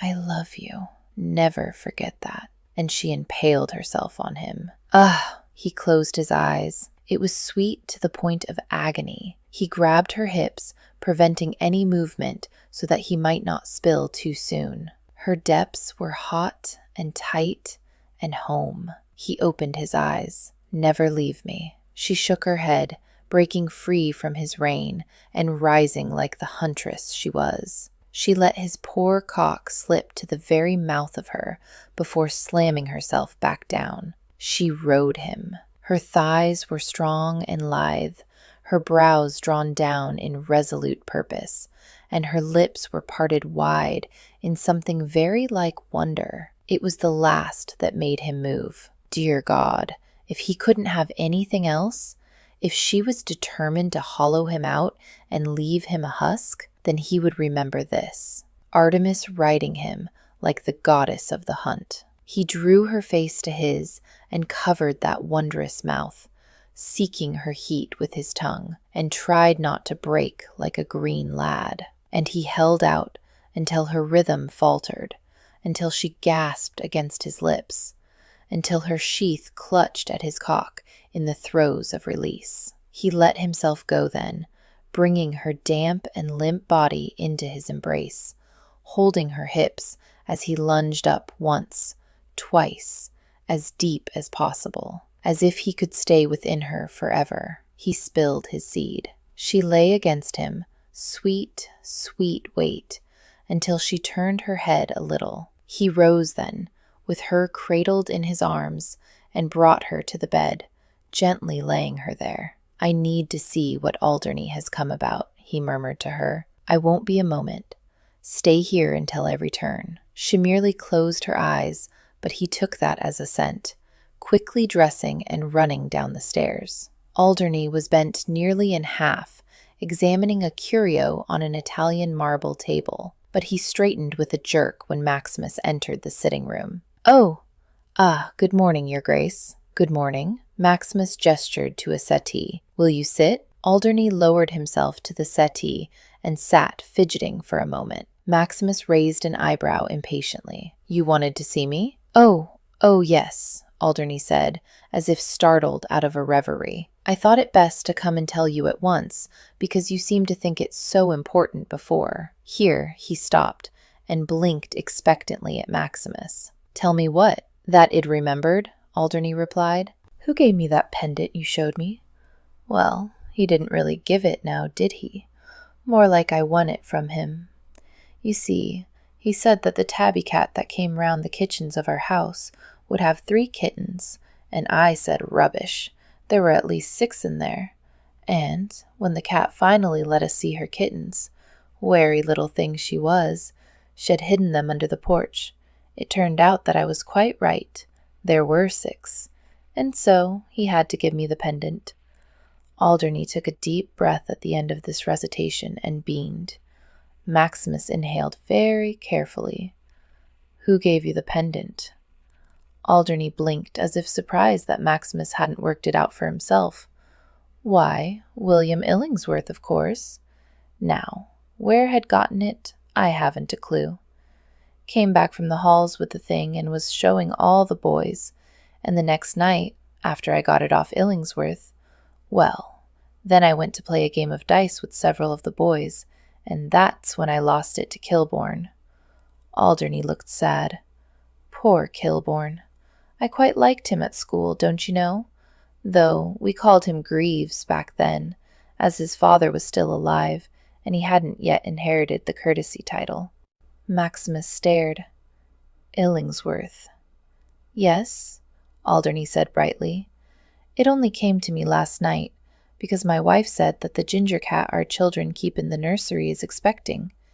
And then, naturally, I thought of that wager I made with Illingsworth."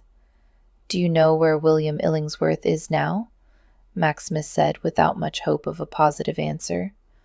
"Right now? No." Alderney shook his head gravely.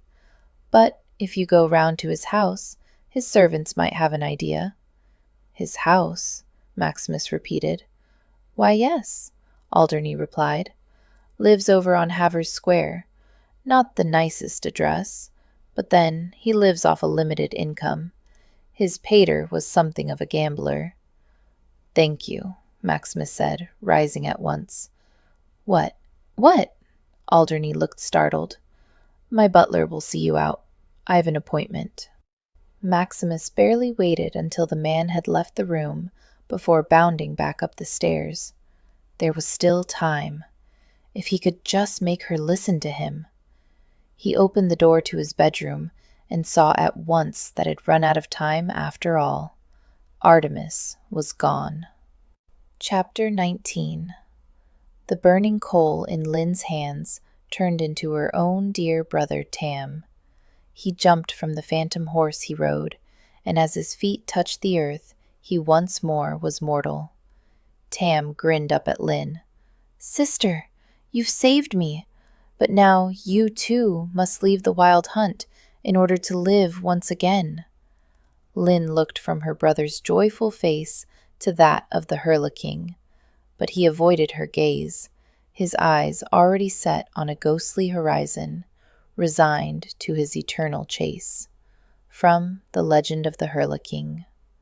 Artemis slipped out the back door of Wakefield House, what few belongings she had clutched in a pathetic soft bag in her hands. She hesitated, panic beating at her breast. She had to leave right now while she could, when Maximus wasn't before her, tempting her with everything she hoped for and could never have. but she had no idea where to go. It didn't seem right to seek Penelope out, not after what she'd done with Maximus, and she certainly couldn't ask Lady Hero or Lady Phoebe. The door opened behind her, and she braced herself. Not again. Oh, dear God. She wasn't sure she could go through this all over again with Maximus. She felt as if a part of her soul had been torn out, the wound bleeding, slow and steadily, somewhere internally. But the voice that addressed her was feminine. My dear. She turned to see Miss Picklewood, regarding her with deep compassion. Can I be of help? And for the first time in her life, Artemis Greaves burst into tears. Maximus strode from the front of his house and called for a horse. This was all he had left, it seemed. Revenge. Well, if that was so, then he intended to complete his task quickly and with the most amount of blood possible. In minutes, he was trotting down the street. Havers Square was indeed not in a very fashionable area of London.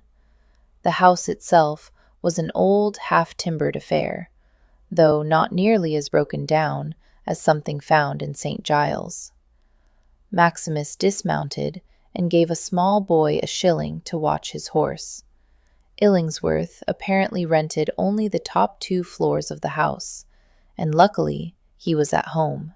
Maximus was shown up the stairs and into a cramped sitting room by an elderly maid, who simply left him there without a word. Maximus turned, inspecting his surroundings. The room had been furnished with a mishmash of furniture, some of which had been expensive at one time. The dirty grate wasn't lit, probably as a cost-saving measure, and the 2 framed engravings upon the wall were cheap.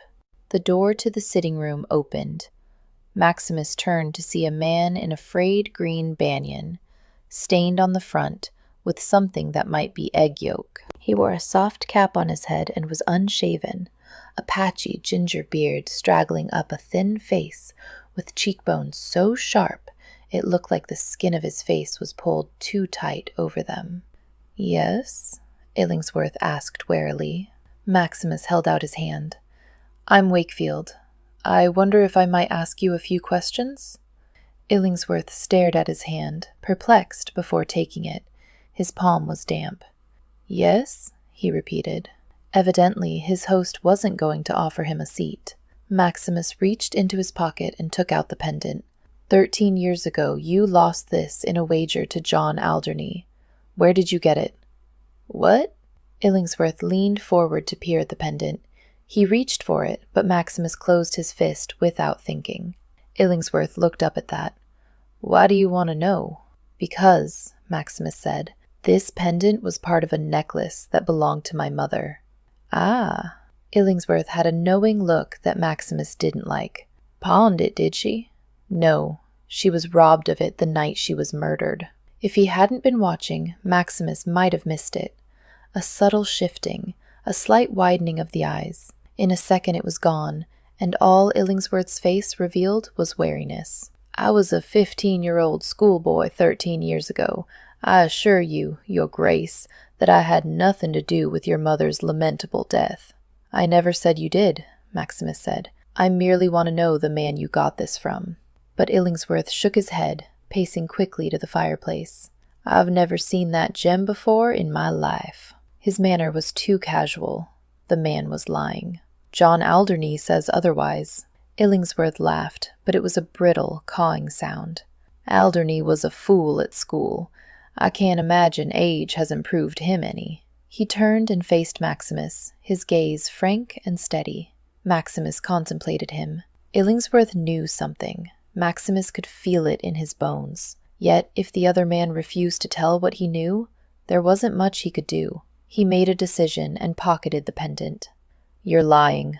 Illingsworth started to protest. Maximus cut him off with a sharp movement of his arm. I could beat it out of you, the name of the man who gave this to you. But I have a certain dislike of violence. So, I'll make you a bargain. I'll give you a day and a night to tell me who it is. If, at the end of that time, you haven't given me what I want, I'll ruin you. Take what little you have from you.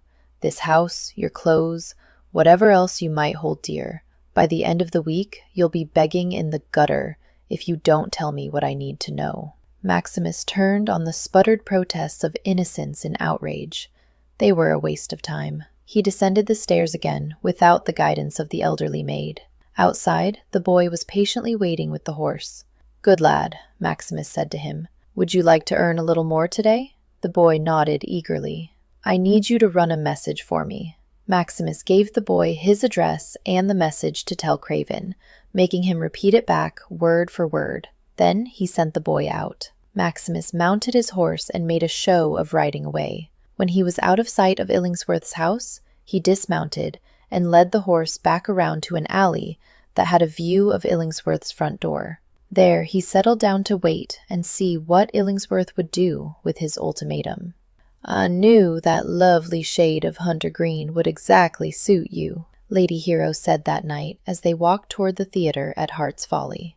"Thank you." Artemis glanced distractedly around the pleasure garden, before reminding herself that Apollo would hardly be out in the open here. No doubt he'd found some place to hide behind the scenes. She smoothed down the skirts of her new dress sadly. It had been originally started for Lady Hero, but when Hero had realized that she would be needing dresses of an entirely different cut very soon, she'd insisted that Artemis have it. The modiste had delivered it to the Home for Unfortunate Infants and Foundling Children that afternoon, along with the 2 other dresses made specifically for her. Miss Picklewood had decided that the orphanage was the best place for Artemis to stay, just until she could journey to Miss Picklewood's dear friend, Miss White. It seemed that Miss White was in need of a lady's companion. Artemis sighed. She was grateful, truly she was, but the prospect of returning to her old life, even with a different mistress, simply made her depressed. Or perhaps it was leaving Maximus that left her so despondent. She looked down at the wonderful dress. Wherever would she wear it when she was accompanying an elderly lady in Bath? Perhaps she could sell it. She stroked it again, rather longingly. Of silk damask, the dress had a low, round neckline, edged with a tiny border of exquisite lace. The lace also decorated the full ruffles at the end of the elbow-length sleeves. The whole was simply sublime, and Artemis thought wryly that she never worn such a lovely thing in all her life. She wished Maximus could see her in it. Artemis looked around the sparkling pleasure garden in something like despair. Lights in tiny blown glass globes had been strung from the fantastically shaped bushes and trees, creating a magical effect. She could already hear strains of stringed instruments floating in the air. The footmen were dressed whimsically in yellow and purple suits, some with lavender flowers or ribbons in their ornate wigs. It was such a wonderful place, Heart's Folly, and after tonight it would be lost to her. Besides her, Phoebe, Lady Hero, and her husband, Lord Griffin Redding, and Miss Picklewood, there was also Isabel and Winter Makepeace, her hosts at the orphanage, and Lady Margaret and her husband, Godric St. John. She didn't know the gentlemen very well, but the ladies she considered her friends. They were all members of the Ladies' Syndicate for the benefit of the Home for Unfortunate Infants and Foundling Children. Penelope was a member as well, of course, but she hadn't yet arrived. But then, Penelope was almost always late, Artemis thought a little wistfully. Phoebe was chattering with her sister as they reached the theater and waited for everyone to come up from the dock, for Heart's Folly was just off the south bank of the Thames, and the best way to reach it was by way of hired barges. Miss Picklewood caught Artemis' eye and seemed to know her mood, for she had a look of understanding on her face as she inclined her head. On impulse, Artemis bent her head to the elder ladies as they entered the theater's wide doors. "Thank you." "Oh, my dear, you have no need to thank me," Miss Picklewood blushed. "I hope you know that I've never condemned you for your choices. Well do I know the peculiar loneliness of ladies such as ourselves." "Yes," Artemis looked away. "I wish it could be otherwise." Miss Picklewood snorted. "It could if Maximus made it so." Artemis was about to reply when they were hailed by Lord Noakes, just entering the theater with his wife. Miss Picklewood? Miss Greaves? Well met. I wasn't aware you were back already from the country, Miss Picklewood." He glanced speculatively at Phoebe. Lady Noak's pinched face looked nervous this evening as she clutched her husband's arm. Miss Picklewood, an old hand at social innuendo, merely smiled. "I'm simply stopping for a bit before returning to my friend. I do so love Heart's Folly, don't you, my lord, my lady?" "Oh, indeed," Lady Noakes twittered, before glancing at her husband and abruptly falling silent. Lord Noakes nodded easily. "But isn't the Duke escorting you ladies tonight?" "We've no lack of escort," Miss Picklewood said, gesturing to Lord Griffin and the other gentlemen now joining them with their ladies. "I fear that the Duke had other things to attend to tonight." An odd, twisted smile crossed Lord Noakes's face. "I hope he isn't off chasing phantoms." Artemis glanced at him sharply. Was he somehow referring to the ghost? Surely he had no way of knowing Maximus' secret. "If you'll excuse me, ladies, we must to my box." Lord Noakes bowed and ushered his wife away. "What an odd thing to say," Miss Picklewood murmured, her forehead crimped. "What do you think he meant by chasing phantoms?"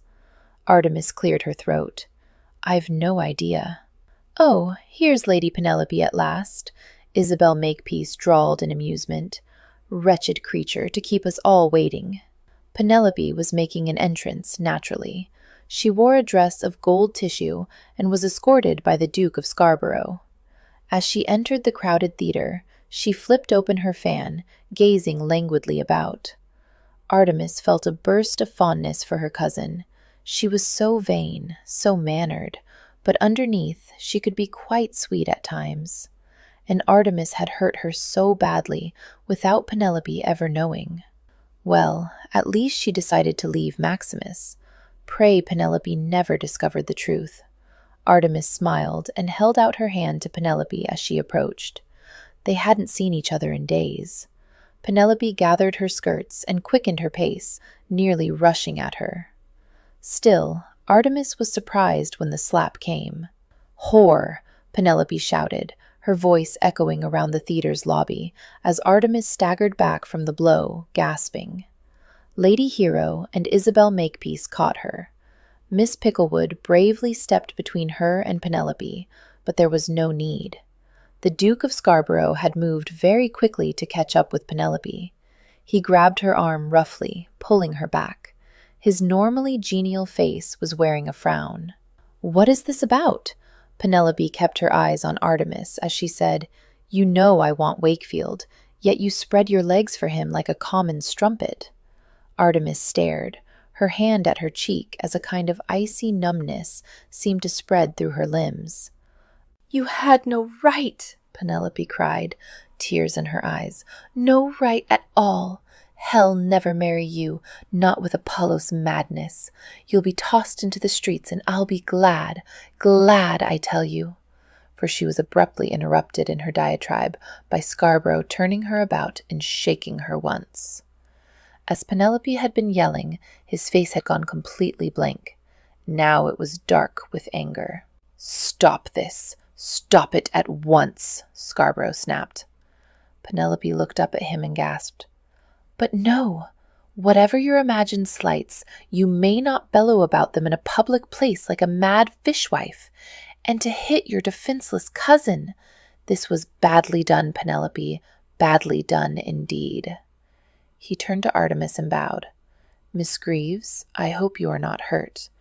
If you'll excuse me, I'll be escorting her ladyship home." Artemis blinked, able only to nod jerkily. Penelope's eyes widened and tears sparkling in them. "But, Robert, no!" The Duke frowned sternly. "I have much patience, my dear, and I think I have demonstrated my affection, but I have my pride as well. I simply will not have you bawling over another man like this. I fear I may have to reevaluate my courtship of you." "Oh," Penelope said in a very small voice, and for the first time Artemis saw apprehension in her face. "Come." Scarborough took her arm and marched Penelope out of the theater. There was a moment of absolute silence. Artemis' heart felt small and sore. She gently disengaged herself from Isabel and Hero and turned to face her former friends. When Illingsworth landed at Heart's Folly, Maximus was disappointed. An entire day watching the man, only to have him traipse off to the theater come night. It seemed he'd wasted his time. All at once he realized that if he'd given up the hunt, just for this once, he might have spent the evening with Artemis and his sisters. They were probably themselves already seated at the theater. Perhaps Artemis would even let him speak to her. He hung back as Illingsworth murmured something to one of the brightly dressed footmen, then disembarked only after his quarry had gone ahead. "What did Mr. Illingsworth want?" Maximus asked the same footman as he pressed a coin into the man's hand. "He asked if Lord Noakes was attending tonight," was the reply. Maximus raised his brows. "And is he?" "Yes, your grace," the footman said. "Both Lord and Lady Noakes are in attendance tonight. They're at the theater now, as I told Mr. Illingsworth." Maximus looked at the footman. Sharp-looking young man. He took out a larger coin, this one gold. "Do you know Lord Noakes?" "Oh, yes, your grace." The footman eyed the gold coin. "He and his nephew attend the theater often." "His nephew?" The footman raised his brows. "Didn't you know, your grace? Mr. Illingsworth is Lord Noakes' nephew." Maximus absently pressed the coin in the lad's hand. No, he hadn't known. Noakes wasn't a particularly close acquaintance. He'd been mainly a friend of his father's, although Maximus remembered now that his mother had never cared for the man, and he'd overheard her speak disparagingly of Noakes gambling. He had a sudden memory of Noakes at his parents' funeral, wearing a new suit. Maximus whirled and strode up the path leading to the pleasure gardens and theater. Until now, he'd mainly suspected Scarborough, but both Noakes and Scarborough were of an age. Too, they had, now that he considered the matter, a similar type of body, average height, a very slight paunch, but athletic for their ages. The same build as Old Scratch. Surely it couldn't be that easy. Maximus broke into a jog. Someone shouted. Maximus stopped and listened. There was music in the distance, and the murmur of voices and laughter. This place had a myriad of paths, artistically lit so that there were darkened places perfect for romantic assignations. A man could very easily get lost here. Something thrashed in the bushes to his right. Maximus ran in that direction. A man came rushing out, his head down, and hurried away without seeing Maximus. Maximus ran 3 steps after him before he was stopped by a cry. "Help me!" He turned and followed the voice, nearly tripping over a body. He knelt and felt with his hands, finding a man. His chest was wet with a warm liquid. "He's killed me," Illingsworth said. "He's killed me!" "Who?" Maximus demanded. Illingsworth coughed, with an awful dragging sound, just as Maximus found the knife protruding from his chest. "I told him you'd come to see me, that I'd tell you about finding that pendant in his desk drawer when I was a boy. I only needed a little money, not much." "It isn't fair, Illingsworth. Who was it?" Maximus demanded. The other man's voice was being overtaken by his wheezing breaths. "Not fair. I'm family," he owed. Illingsworth shuddered and went still. Maximus swore, holding his open hand over the other's nose. He couldn't feel anything. He stood, looking around. Illingsworth hadn't said so in so many words, but it must be his uncle who'd killed him. If it had been Noakes, would he flee the pleasure garden or go to his theater box as if nothing had happened? Maximus started for the docks. Behind him there was a popping sound. He turned. A woman screamed. He was already running toward the theater when he smelled it. Smoke. Artemis. Chapter 20. The wild hunt was turning, preparing to race away into the clouds, but Lynn had made up her mind. She leaned around the Herla-king and stole the little white hound sitting before him on his saddle. King Herla grabbed for her and the dog, but his fingers caught only air. Lynn had already leaped to earth, the little dog clutched to her breast. From the Legend of the Hurla King. "Is it true?" Phoebe asked Artemis, her sweet hazel eyes worried. Phoebe had somehow managed to get Artemis away from the others, despite Miss Picklewood's eagle eye. They were walking now in the lower corridor of the theater. Artemis had been shocked when, instead of refuting her, the other ladies had seemed to come to a tacit agreement to simply forget the whole scene with Penelope. Indeed, Isabel Makepeace had made it a point to link her arm with Artemis as they'd walk to the theater box. Although, now that Artemis thought about it, Lady Hero had had a rather determined gleam in her eye. A determined gleam very like the one in Phoebe's face. Most of the time, the two sisters looked dissimilar. Right now, though, anyone could see that they were related.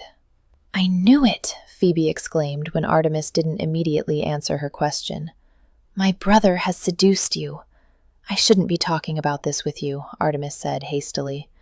"In fact, after tonight, I doubt I'll ever be allowed to have a private conversation with you." "Ridiculous!" Phoebe looked like a small, fierce nuthatch.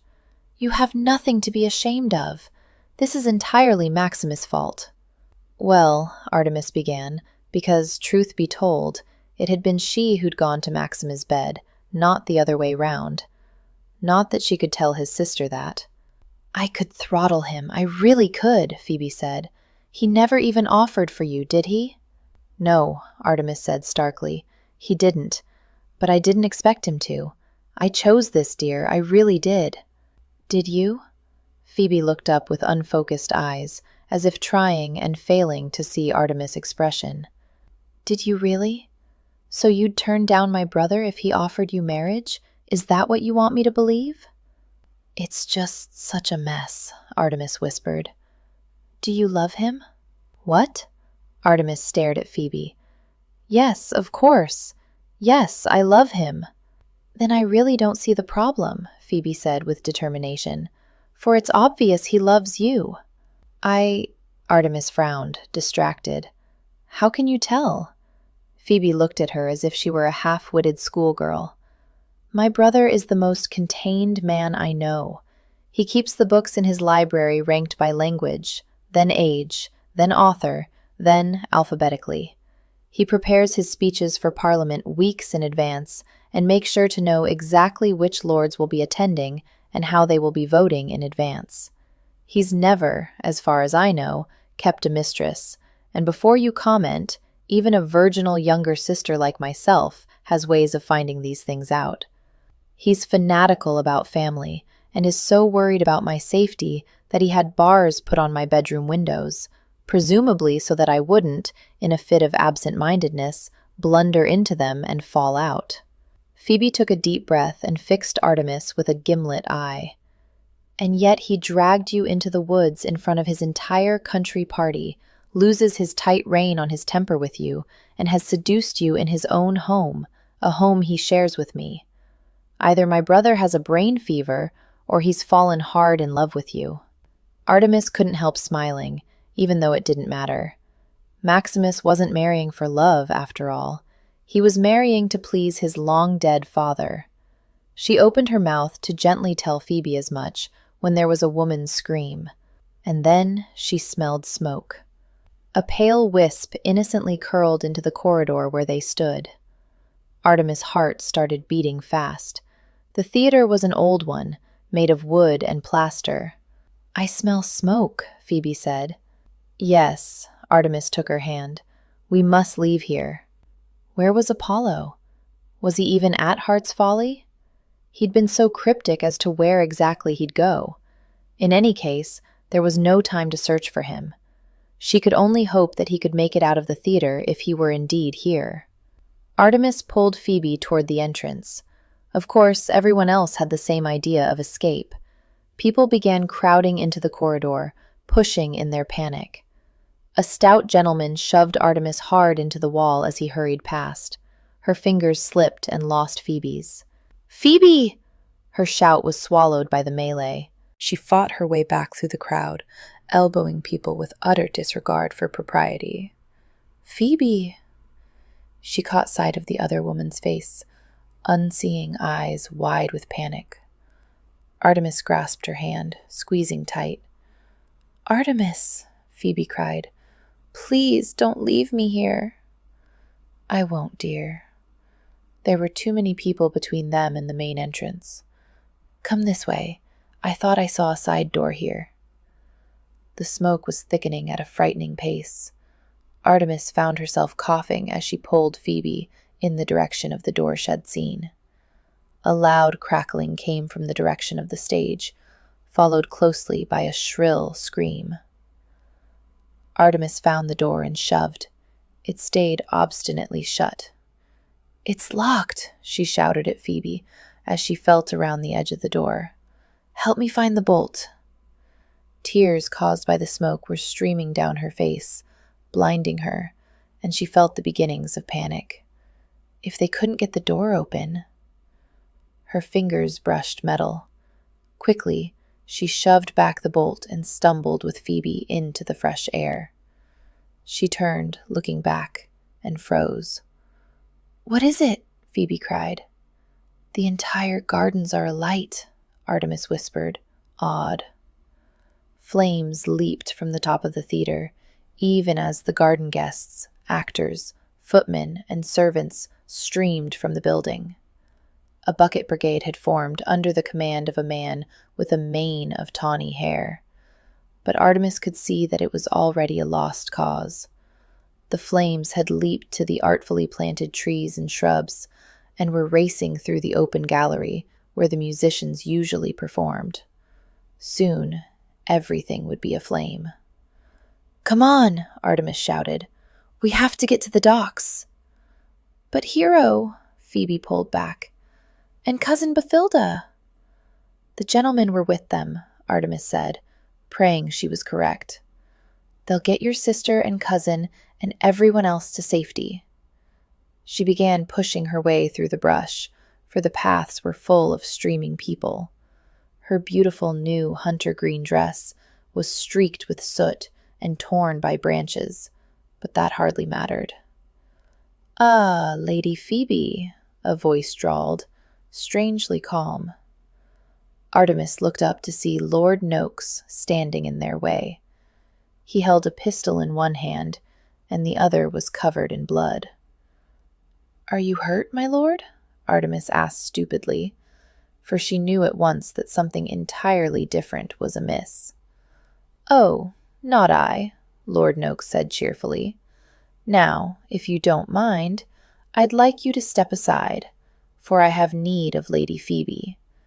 I'd like to leave England, and I think it prudent to bring Wakefield's sister, should he try to detain me. If she let Phoebe be hurt, Maximus would never forgive her. She'd never forgive herself." "My lord," Artemis said carefully, backing a step to shield Phoebe. "Lady Phoebe has twisted her ankle and can hardly walk. I'm sure you'll understand that she can't come with you." "Do you know, I can't tell if you're lying or not," Lord Noakes said conversationally. A male shout came from their left. Lord Noakes's eyes hardened. "But I suppose it hardly matters whether I take Wakefield's sister or his whore. You'll do just as well." Artemis had started to push Phoebe back as she ducked away from the madman, but Lord Noakes was very fast for a man his age. He caught her wrist and yanked her against him, his grip as hard as steel. She struggled, but Lord Noakes pointed the pistol at Phoebe.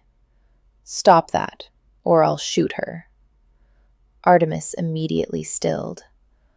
"Artemis!" Phoebe shouted, standing, arms outstretched. Her face was white, and Artemis knew she would be completely blind in the dark. "Go toward the voices, darling," Artemis said. But before she could say anything more, she was pulled roughly through the bushes. He set a fast pace, nearly running toward the docks. They emerged to find a scene of chaos. Gentlemen and ladies were standing on the dock, screaming for the boats, some piling into already full barges. Footmen ran back and forth, while others were clearly still trying to keep up the feudal bucket brigade to put out the fire. Artemis saw Hero, Miss Picklewood, and Isabel, and breathed a sigh of relief that they had escaped. Lord Noakes shoved to the front of the docks and pointed his pistol to a gentleman about to hand a lady into a boat. "Move aside." "Are you insane?" sputtered the gentleman. Lord Noakes grinned. "Probably." The gentleman's eyes widened as his lady shrieked. "Get in," Lord Noakes ordered. Artemis, gingerly, she got into the boat. The boatman was watching, wide-eyed. Lord Noakes descended and pointed his pistol at Artemis' head. "Head for Wapping," he told the boatman. They were pulling into the river when a shout came from the dock. Maximus was there, and by his side was Phoebe. Artemis smiled, her sight blurring. At least Phoebe was safe. Maximus shouted obscenities at a boatman. She'd never seen him so angry. He had a pistol pointed at the boat they were in, but since Lord Noakes had made sure to sit Artemis in front of him, Maximus couldn't fire without fear of hitting her. "Do you think it's driving him mad?" Lord Noakes asked with clear amusement. "Tove spent his entire adult life hunting me, to come so close to catching me, and then to see me simply sail away?" He chuckled in her ear. "I should have killed him that night, along with the Duchess and Duke, but he was hiding, see, like a little rabbit. The great Duke of Wakefield. Oh, you needn't shiver, my dear." He stroked a hand over her arm, because she had indeed shuddered. "There's no need to be afraid, for I doubt it'll hurt you. Much." "You," Artemis said very quietly through gritted teeth, "are a loathsome man who will never be even 1/100th the man Maximus is, and besides that, you don't know me at all."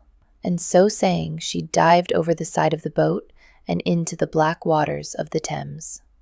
The moment Artemis' body disappeared under the murky waters of the Thames, all thoughts stopped for Maximus. He was aware in a dim sort of way of shouts, of the fire still raging behind him, of his sisters screaming, and the boat carrying Noakes away, but that was all at the back of his mind. He dropped the pistol he held. He reached into his coat pocket for the dagger had taken off Old Scratch, and placed it between his teeth. He tore off his coat and shoes. Then he dived into the Thames.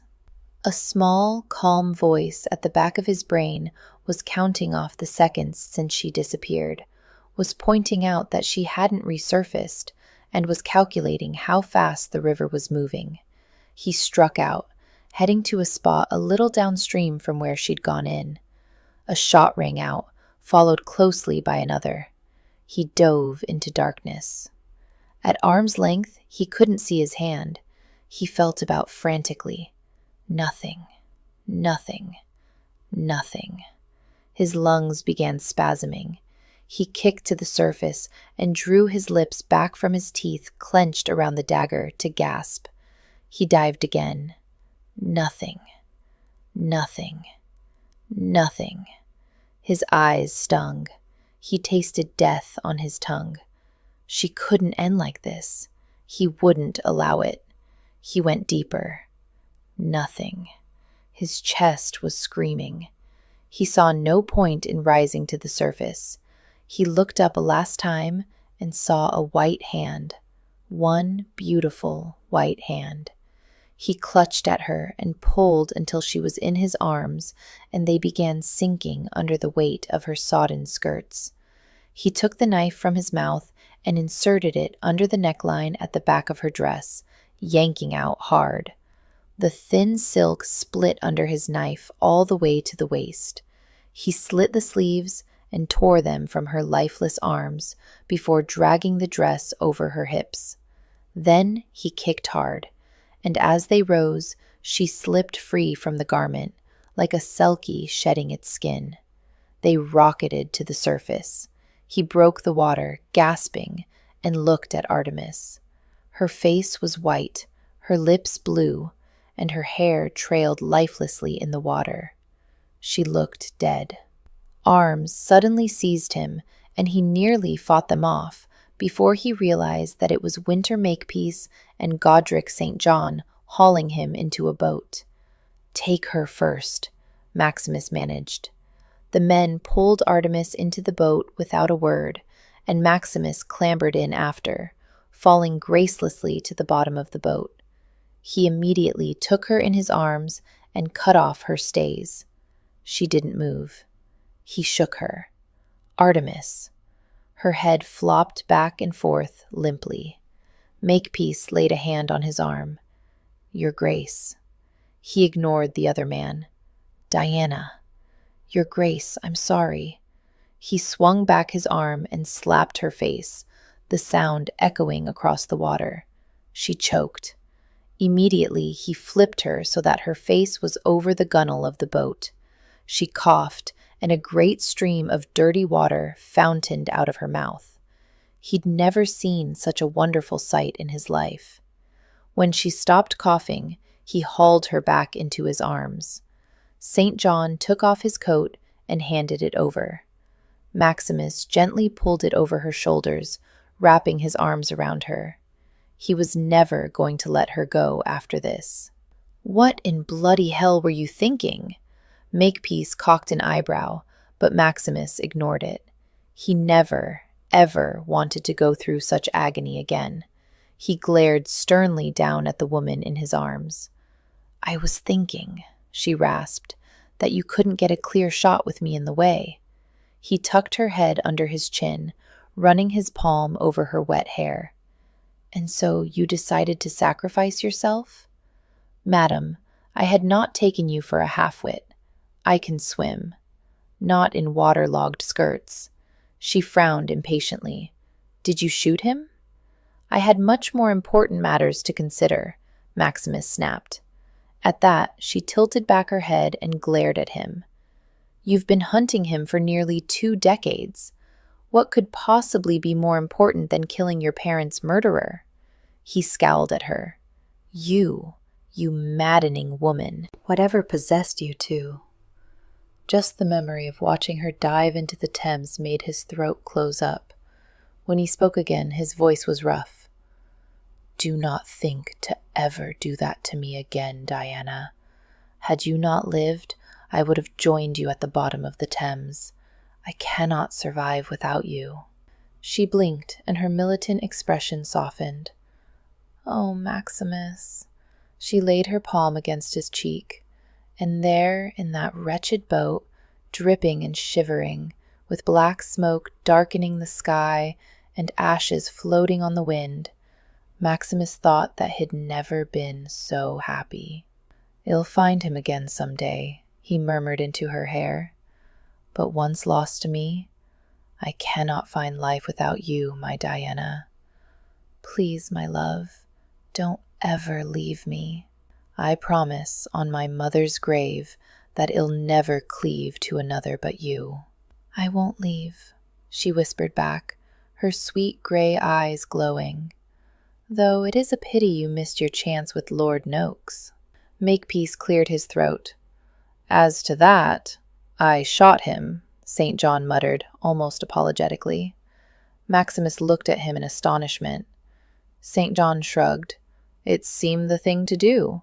What with that gun to Miss Grievous head business, and his subsequently shouting after she'd gone, in that he'd started the fire and wasn't sorry. Oh, and also he shot at you, Wakefield, when you were in the water. Didn't seem very gentlemanly, and although he wasn't a very good shot, there was always the possibility that he wouldn't miss with the second one. He was aiming another pistol when I shot him. It was a good action." Makepeace nodded. "And a good shot. Must have been near 70 feet. "Closer to 50, I think," St. John corrected modestly. "Even so. But—" Both men looked over inquiringly when Maximus spoke. "But I never asked you to help me with Noakes." Makepeace nodded, his expression grave. "You didn't have to." "You never had to," St. John concurred. That night, Artemis lay nude in Maximus' huge bed, and watched as he shaved. She'd already had a lovely hot bath and washed her hair twice. They dined in his rooms, a simple supper of chicken and gravy with carrots and peas and a cherry tart for dessert. Nothing had ever tasted better. "It's rather a miracle that no one was killed," she said. She'd been very glad of that news, even after spotting a very familiar set of broad shoulders among the crowd at the dock. "Do you think anything remains of Heart's Folly? Last I heard it was still smoldering," Maximus replied without turning. He frowned at his reflection in his dresser mirror. "But I understand that the theater is completely gone, as well as the musicians' colonnade. They might be able to save some of the plantings, but whether Hart will rebuild?" He shrugged. "The gardens are probably a lost cause." "It's too bad," she murmured. "Phoebe loved Hart's Folly, and I rather liked it too. It was such a magical place." "Why do you think Lord Noakes set it alight in the first place?" "Presumably to cover the fact that he'd just murdered his nephew," Maximus replied. "What?" She thought about the blood on Lord Noakes' hands. Poor man. "Well, he was trying to blackmail his uncle," Maximus said dryly. "If he'd just told me that he'd gotten the pendant from his uncle's house in the first place, he'd be alive right now." She picked at the coverlet. "Well, I suppose I wouldn't have been going to Hart's Folly again in any case." "Why not?" he asked absently. "Was the play not to your liking?" "We didn't get that far," she sighed. "Penelope had rather a fit when we first arrived and caused a scene. I'm surprised no one told you." He turned slowly. "What?" She looked at him. "She called me a whore." "Damn it." He scowled at his hands. "That rather destroys my plans." "Plans for what?" "When I was swimming through that foul water, I decided." He went to his lockbox and opened it. "I was going to have it remade before I asked you. It seemed symbolic somehow." He glared at her. "Now I'll just have to do without." She raised her eyebrows. "I'm sorry?" Then Maximus did something very strange. He went on one knee before her. "This isn't right at all," he said, continuing to glare as if he found it all her fault. She sat up. "What are you doing?" "Artemis Greaves, will you do me the honor of—" "Are you insane?" she demanded. "What of your father? Your conviction that you must marry for the dukedom?" "My father is dead," he said softly, "and I've decided the dukedom can go hang. But—" "Hush," he snapped. "I'm trying to propose to you properly, even without my mother's necklace." "But why?" she asked. "You think my brother is mad." "He seemed sane enough to me the last time I saw him," Maximus said kindly. "He tried to attack me." She goggled. Most would take that as confirmation of his madness. He shrugged, reaching into the lockbox for the pendant she'd worn about her neck for so long. It lay next to the other 6 emeralds, all recovered now that the last had been taken from Noakes's dead body. "He thought I'd seduced his sister." "Oh." She blushed, still uncomfortable with the thought of Apollo knowing about that. "I know that this is rather disappointing," he said, as he slipped off his signet ring and threaded it on the chain the pendant still hung on. "But I intend to make you respectable." "Not because of what Penelope said," she protested. "No." He put the necklace over her head, settling the ring and the pendant between her breasts with care. The brush of his warm fingers made her nipples peak. "Well, yes, in a way.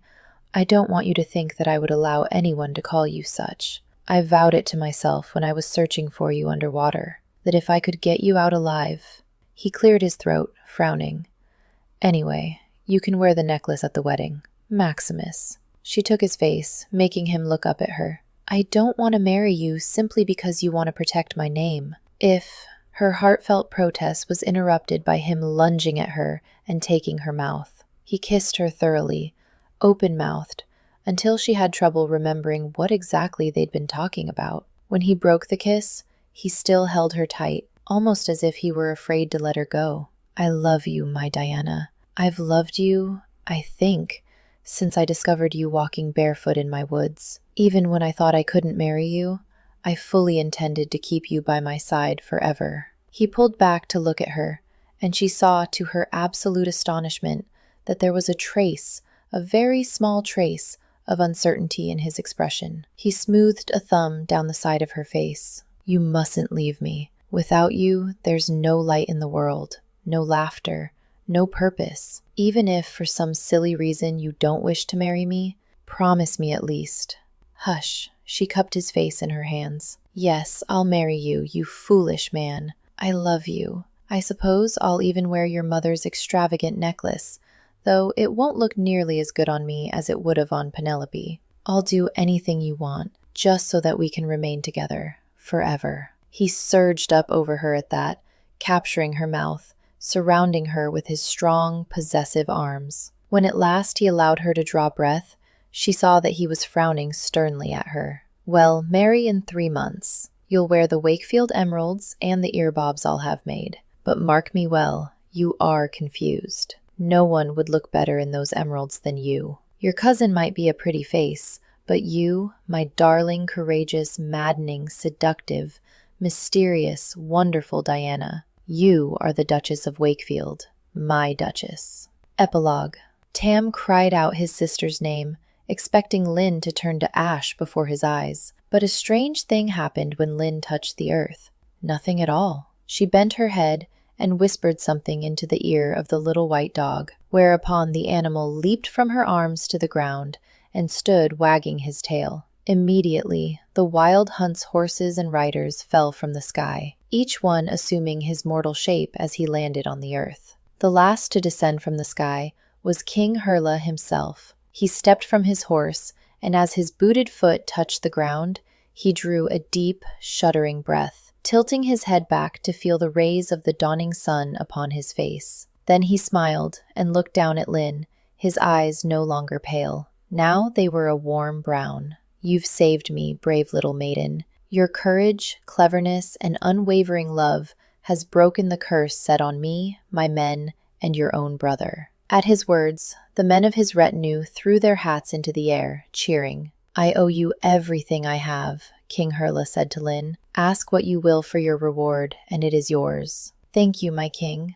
Lynn said, "but I want for nothing." "Not jewels?" asked King Hurla. "No, my king." "Not land?" "Indeed not, my king." "Not horses or cattle?" "No, my king," Lynn whispered, for King Hurla had stepped closer as he had questioned her, and she had to tilt back her head to look him in the eye now. "Nothing I have will tempt you?" King Hurla murmured. Lynn could only shake her head. "Then perhaps I should offer myself," Hurla said, as he sank to his knees before her. "Wonderful girl, will you have me as your husband?" "Oh, yes," Lynn said, and all about her the king's men cheered again. Then King Hurla married Lynn in a ceremony that was quite nice, but not nearly as grand as his first wedding so many centuries before. After that, he cleared the dark wood of brambles, tilled the fields again, rebuilt his crumbling castle, and caused fat cattle to graze upon his lands. The people were once again content and well-fed, and if King Hurla ever felt the urge to go a-hunting,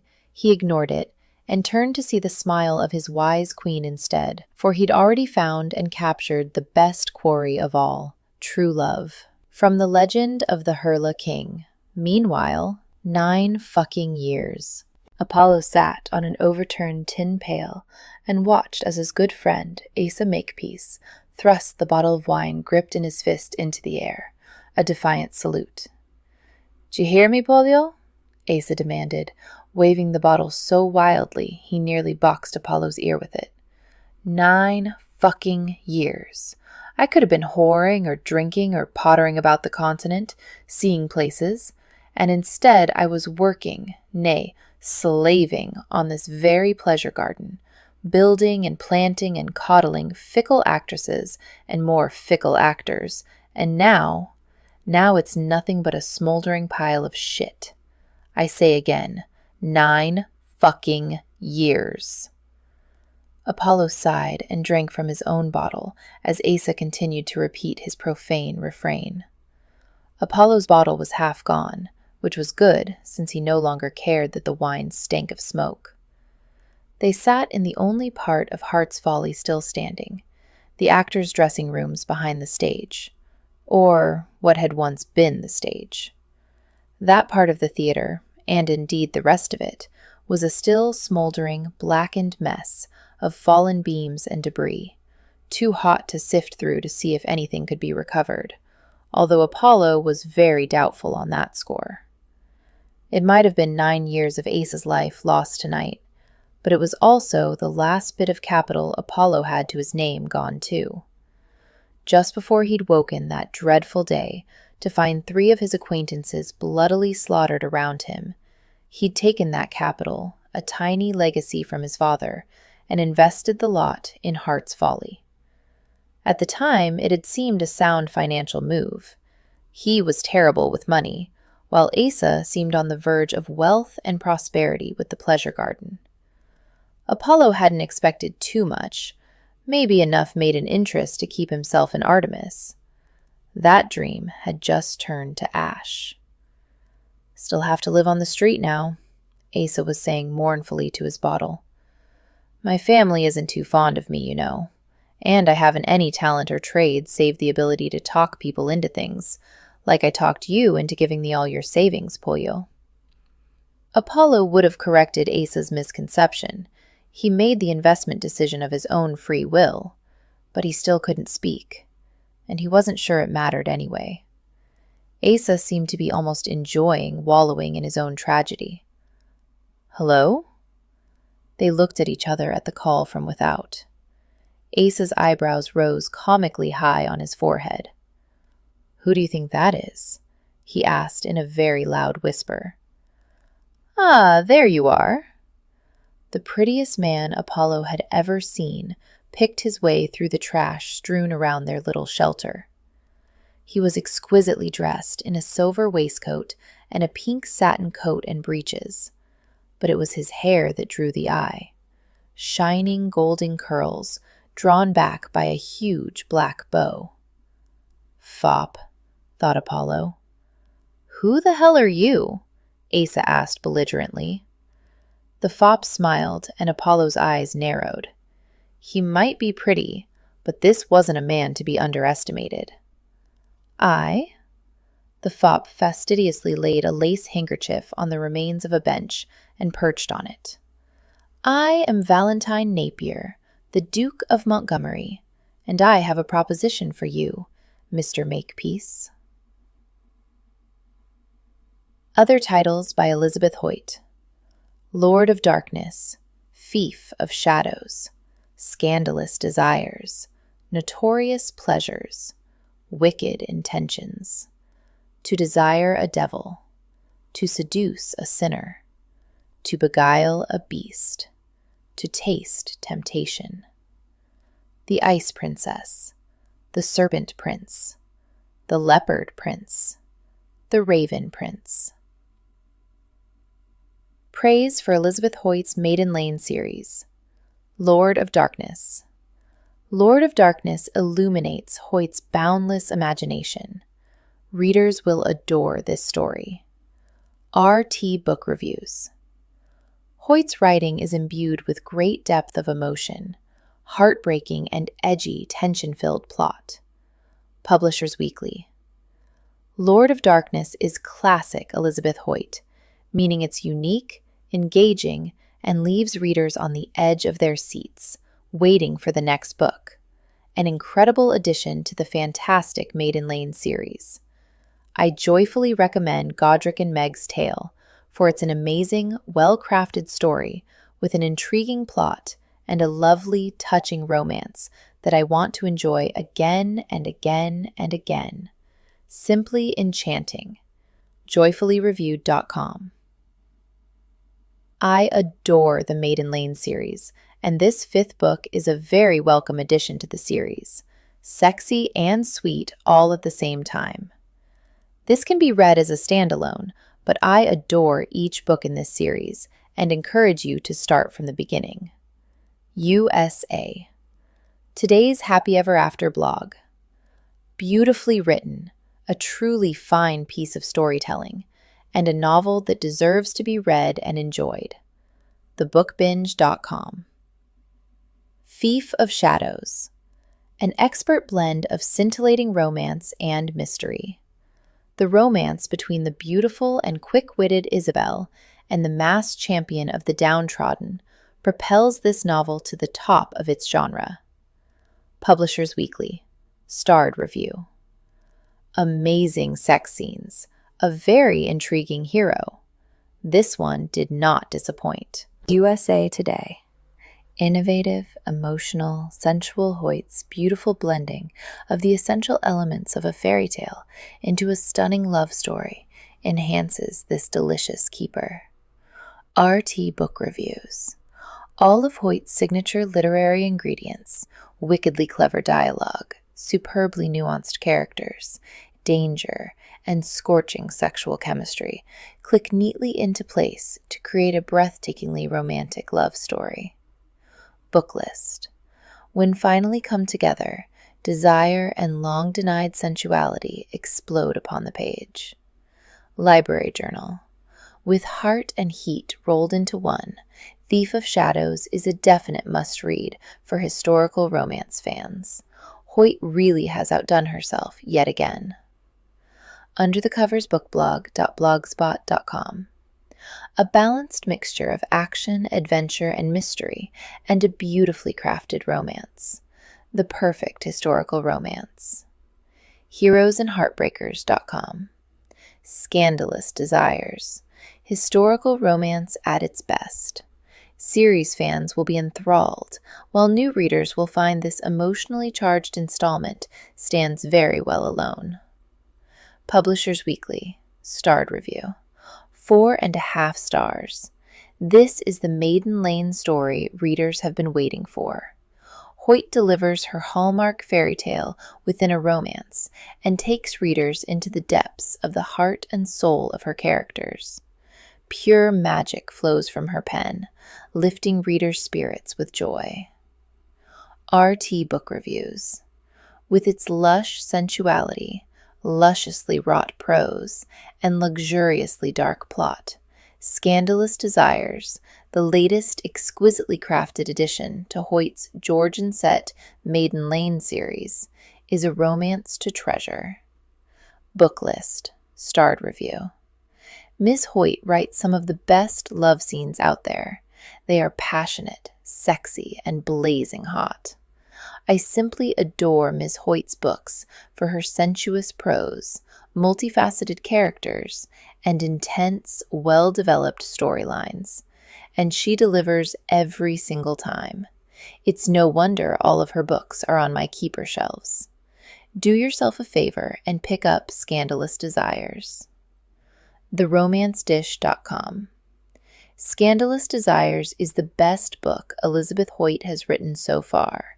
With endearing characters and an all-encompassing romance you'll want to hold close and never let go. If there's one must-read book, especially for historical romance fans, it's Scandalous Desires. FallenAngelReviews.com. Notorious Pleasures. Emotionally stunning. The sinfully sensual chemistry Hoyt creates between her shrewd, acid-tongued heroine and her scandalous, sexy hero is pure romance. Book list. Wicked Intentions. 4.5 stars. Top pick. A magnificently rendered story that not only enchants but enthralls. RT Book Reviews. See how the stunning Maiden Lane series began. Please turn this page for an excerpt from the first book in this series, Wicked Intentions. Chapter 1. Once upon a time, in a land long forgotten now, there lived a mighty king, feared by all and loved by none. His name was King Lockhart. From King Lockhart, London, February 1737. A woman abroad in St. Giles at midnight was either very foolish or very desperate. Or, as in her own case, Temperance Dews reflected wryly, a combination of both. 'Tis said the ghost of St. Giles haunts on nights like this, Nell Jones, Temperance's maidservant, said chattily as she skirted a noxious puddle in the narrow alley. Temperance glanced dubiously at her. Nell had spent 3 years in a traveling company of actors, and sometimes had a tendency toward melodrama. "There's no ghost haunting St. Giles," Temperance replied firmly. "The cold winter night was frightening enough without the addition of specters." "Oh, indeed there is." Nell hoisted the sleeping babe in her arms higher. "He wears a black mask and a harlequin's motley, and carries a wicked sword." Temperance frowned. "A harlequin's motley? That doesn't sound very ghost-like." "It's ghost-like if he's the dead spirit of a harlequin player come back to haunt the living." "For bad reviews?" Nell sniffed. "And he's disfigured." "How would anyone know that if he's masked?" They were coming to a turn in the alley, and Temperance thought she saw light up ahead. She held her lantern high and gripped the ancient pistol in her other hand a little tighter. The weapon was heavy enough to make her arm ache. She could have brought a sack to carry it in, but that would have defeated its purpose as a deterrent. Though loaded, the pistol held but one shot, and to tell the truth, she was somewhat hazy on the actual operation of the weapon. Still, the pistol looked dangerous, and Temperance was grateful for that. The night was black, the wind moaning eerily, bringing with it the smell of excrement and rotting offal. The sounds of St. Giles rose about them, voices raised in argument, moans and laughter, and now and again the odd, chilling scream. St. Giles was enough to send the most intrepid woman running for her life, and that was without Nell's conversation. "Horribly disfigured," Nell continued, ignoring Temperance's logic. "'Tis said his lips and eyelids are clean burned off, as if he died in a fire long ago. He seems to grin at you with his great yellow teeth as he comes to pull the guts from your belly." Temperance wrinkled her nose. "Nell, that's what they say," Nell said virtuously. "The ghost guts his victims and plays with their entrails before slipping away into the night." Temperance shivered. Why would he do that? "Envy," Nell said matter-of-factly. "He envies the living." "Well, I don't believe in spirits in any case." Temperance took a breath as they turned the corner into a small, wretched courtyard. 2 figures stood at the opposite end, but they scuttled away at their approach. Temperance let out her breath. "Lord, I hate being abroad at night." Nell patted the infant's back. "Only a half-mile more. Then we can put this wee one to bed and send for the wet nurse in the morning." Temperance bit her lip as they ducked into another alley. "Do you think she'll live until morning?" But Nell, usually quite free with her opinions, was silent. Temperance peered ahead and hurried her step. The baby looked to be only weeks old and had not yet made a sound since they'd recovered her from the arms of her dead mother. Normally a thriving infant was quite loud. Terrible to think that she and Nell might have made this dangerous outing for naught. But then, what choice had there been, really? When she'd received word at the home for unfortunate infants and foundling children that a baby was in need of her help, it had still been light. She'd known from bitter experience that if they'd waited until morning to retrieve the child, it would either have expired in the night from lack of care or would have already been sold for a beggar's prop. She shuddered. The children bought by beggars were often made more pitiful to elicit sympathy from passers-by. An eye might be put out, or a limb broken or twisted. No, she'd really had no choice. The baby couldn't wait until morning.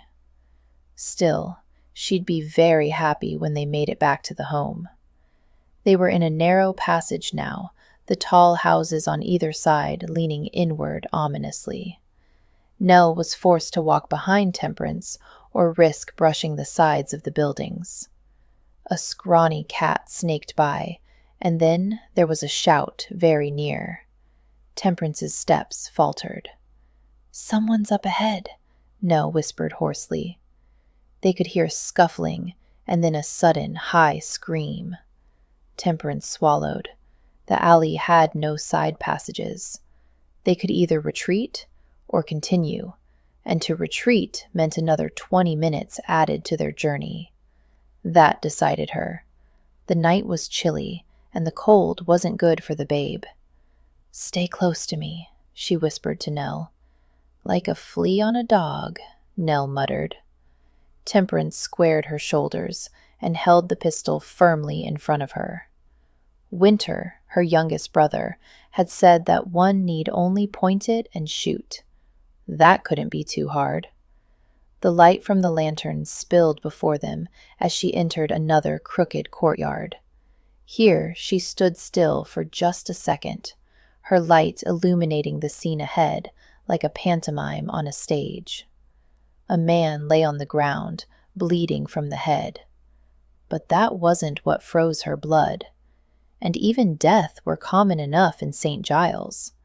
No, what arrested her was the second man. He crouched over the first, his black cloak spread to either side of him, like the wings of a great bird of prey. He held a long black walking stick, the end tipped with silver, echoing his hair, which was silver as well. It fell straight and long, glinting in the lantern's light. Though his face was mostly in darkness, his eyes glinted from under the brim of a black tricorn. Temperance could feel the weight of the stranger's stare. It was as if he physically touched her. "Lord, save and preserve us from evil," Nell murmured, for the first time sounding fearful. "Come away, ma'am, swiftly." Thus urged, Temperance ran across the courtyard, her shoes clattering on the cobblestones. She darted into another passage and left the scene behind. "Who was he, Nell?" she panted as they made their way through the stinking alley. "Do you know?" The passage led out suddenly into a wider road, and Temperance relaxed a little, feeling safer without the walls pressing in. Nell spat as if to clear a foul taste from her mouth. Temperance looked at her curiously. "You sounded like you knew that man." "Knew him, no," Nell replied. "But I've seen him about. That was Lord Care. He's best left to himself." "Why?" Nell shook her head, pressing her lips firmly together. "I shouldn't be speaking about the likes of him to you at all, ma'am." Temperance let that cryptic comment go. They were on a better street now. Some of the shops had lanterns hanging by the doors, lit by the inhabitants within. Temperance turned one more corner onto Maiden Lane, and the Foundling home came within sight. Like its neighbors, it was a tall brick building of cheap construction. The windows were few and very narrow, the doorway unmarked by any sign-mark the 15 precarious years of the Foundling home's existence. There had never been a need to advertise. Abandoned and orphaned children were all too common in St. Giles. "Home safely," Temperance said as they reached the door. She set down the lantern on the worn stone step and took out the big iron key hanging by a cord at her waist. "I'm looking forward to a dish of hot tea." "I'll put this wee one to bed," Nell said as they entered the dingy little hall. It was spotlessly clean, but that didn't hide the fallen plaster or the warped floorboards. "Thank you." Temperance removed her cloak and was just hanging it on a peg when a tall male form appeared at the far doorway. "Temperance?" She swallowed and turned. Oh, Winter, I did not know you'd returned." "Obviously," her younger brother said dryly. He nodded to the maidservant. "A good eventide to you, Nell." "Sir." Nell curtsied and looked nervously between brother and sister. "I'll just see to the, children, shall I?" And she fled upstairs, leaving Temperance to face Winter's disapproval alone. Temperance squared her shoulders and moved past her brother. The foundling home was long and narrow, squeezed by the neighboring houses. There was one room off the small entryway. It was used for dining and, on occasion, receiving the home's infrequent important visitors. At the back of the house were the kitchens, which Temperance entered now. The children had all had their dinner promptly at 5 o'clock, but neither she nor her brother had eaten. "I was just about to make some tea," she said, as she went to stir the fire. Soot, the home's black cat, got up from his place in front of the hearth and stretched before padding off in search of mice. "There's a bit of beef left from yesterday, and some new radishes I bought at market this morning." Behind her, Winter sighed. "Temperance." She hurried to find the kettle. "The bread's a bit stale, but I can toast it if you like." He was silent, and she finally turned and faced the inevitable. It was worse than she feared. Winter's long, thin face merely looked sad, which always made her feel terrible. She hated to disappoint him. "It was still light when we set out," she said in a small voice. He sighed again, taking off his round black hat and sitting at the kitchen table. "Could you not wait for my return, sister?" Temperance looked at her brother. Winter was only 25, but he bore himself with the air of a man twice his age. His countenance was lined with weariness, his wide shoulders slumped beneath his ill-fitting black coat, and his long limbs were much too thin. For the last 5 years, he had taught at the tiny daily school attached to the home. On Papa's death last year, Winter's work had increased tremendously. Concord, their eldest brother, had taken over the family brewery. Asa, their next eldest brother, had always been rather dismissive of the foundling home and had a mysterious business of his own. Both of their sisters, Verity, the eldest of the family, and Silence, the youngest, were married. That had left Winter to manage the foundling home. Even with her help shed worked at the home since the death of her husband 9 years before, the task was overwhelming for one man. Temperance feared for her brother's well-being, but both the foundling home and the tiny day school had been founded by Papa. Winter felt it was his filial duty to keep the two charities alive, if his health did not give out first. She filled the tea kettle from the water jar by the back door. Had we waited, it would have been full dark, with no assurance that the babe would still be there. She glanced at him as she placed the kettle over the fire. "Besides, have you not enough work to do?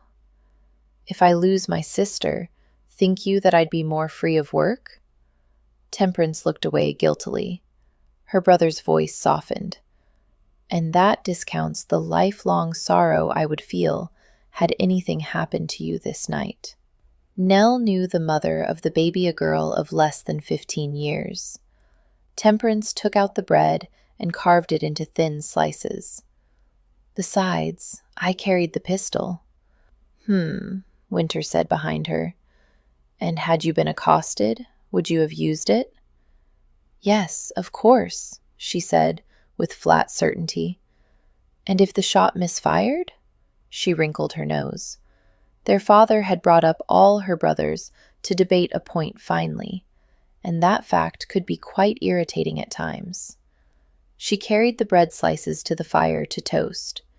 In any case, nothing did happen. This night. Winter sighed again. "Sister, you must promise me you'll not act so foolishly again." Temperance mumbled, concentrating on the toast. "How was your day at the school?" For a moment, she thought Winter wouldn't consent to her changing the subject. Then he said, "A good day, I think. The Samuels lad remembered his Latin lesson finely, and I did not have to punish any of the boys." Temperance glanced at him with sympathy. She knew Winter hated to take a switch to a palm, let alone cane a boy's bottom. On the days that Winter had felt he must punish a boy, He came home in a black mood. "Am glad," she said simply. He stirred in his chair. "I returned for luncheon, but you were not here." Temperance took the toast from the fire and placed it on the table. "I must have been taking Mary Found to her new position. I think she'll do quite well there. Her mistress seemed very kind, and the woman took only £5 as payment to apprentice Mary as her maid. God willing, she'll actually teach the child something, so we won't see Mary Found again." Temperance poured the hot water into their small teapot and brought it to the table. "You sound cynical, brother." Winter passed a hand over his brow. "Forgive me. Cynicism is a terrible vice. I shall try to correct my humor." Temperance sat and silently served her brother, waiting. Something more than her late-night adventure was bothering him. At last he said, "Mr. Wedge visited whilst I ate my luncheon." Mr. Wedge was their landlord. Temperance paused, her hand on the teapot. "What did he say?" "Hell give us only another 2 weeks, and then hell have the foundling home forcibly vacated." "Dear God!" Temperance stared at the little piece of beef on her plate. It was stringy and hard, and from an obscure part of the cow, but she'd been looking forward to it. Now her appetite was suddenly gone. The foundling home's rent was in arrears. They hadn't been able to pay the full rent last month, and nothing at all this month. Perhaps she shouldn't have bought the radishes, Temperance reflected morosely. But the children hadn't had anything but broth and bread for the last week. "If only Sir Gilpin had remembered us in his will," she murmured. Sir Stanley Gilpin had been Papa's good friend and the patron of the foundling home. A retired theatre owner, he'd managed to make a fortune on the South Sea Company and had been wily enough to withdraw his funds before the notorious bubble burst. Sir Gilpin had been a generous patron while alive, but on his unexpected death 6 months before, the home had been left floundering. They'd limped along, using what money had been saved, but now they were in desperate straits. Sir Gilpin was an unusually generous man, it would seem, Winter replied. "I have not been able to find another gentleman so willing to fund a home for the infant poor." Temperance poked at her beef. "What shall we do?" "The Lord shall provide," Winter said, pushing aside his half-eaten meal and rising. "And if he does not, well, then perhaps I can take on private students in the evenings."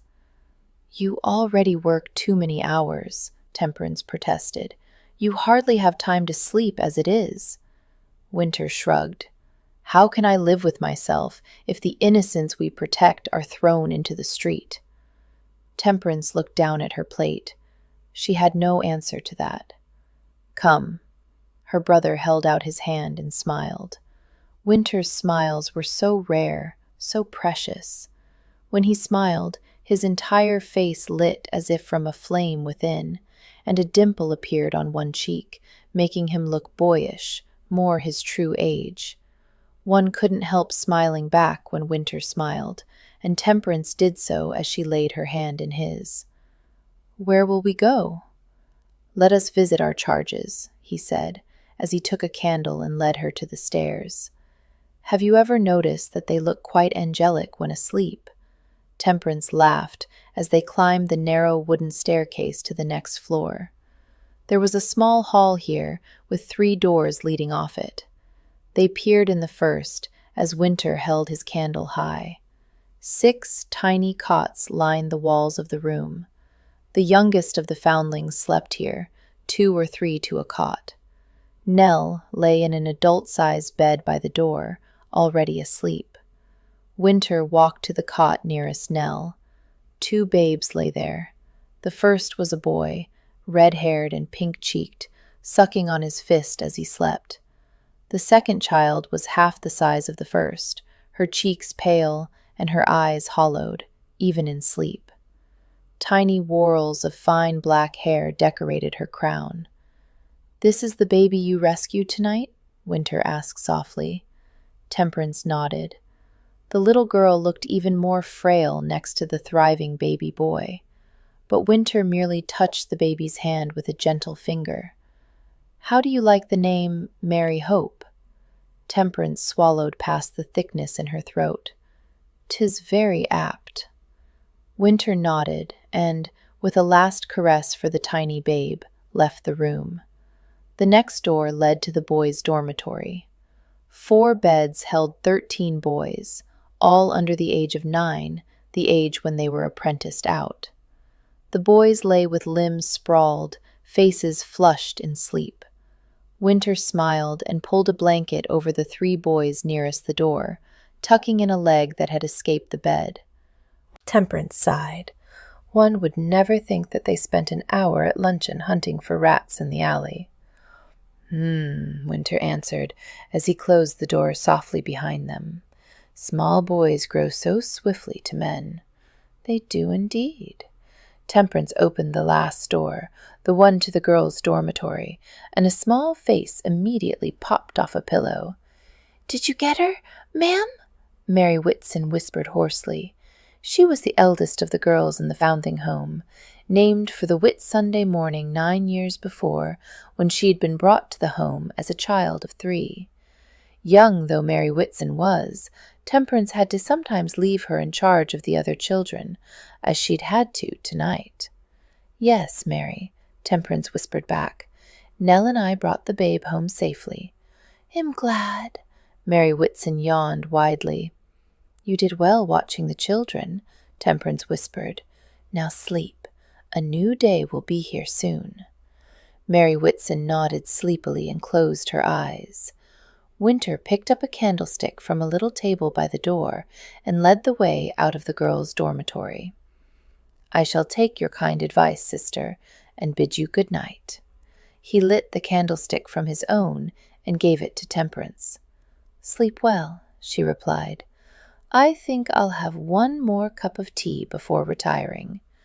"Don't stay up too late," Winter said. He touched her cheek with a finger, much as he had the babe, and turned to mount the stairs.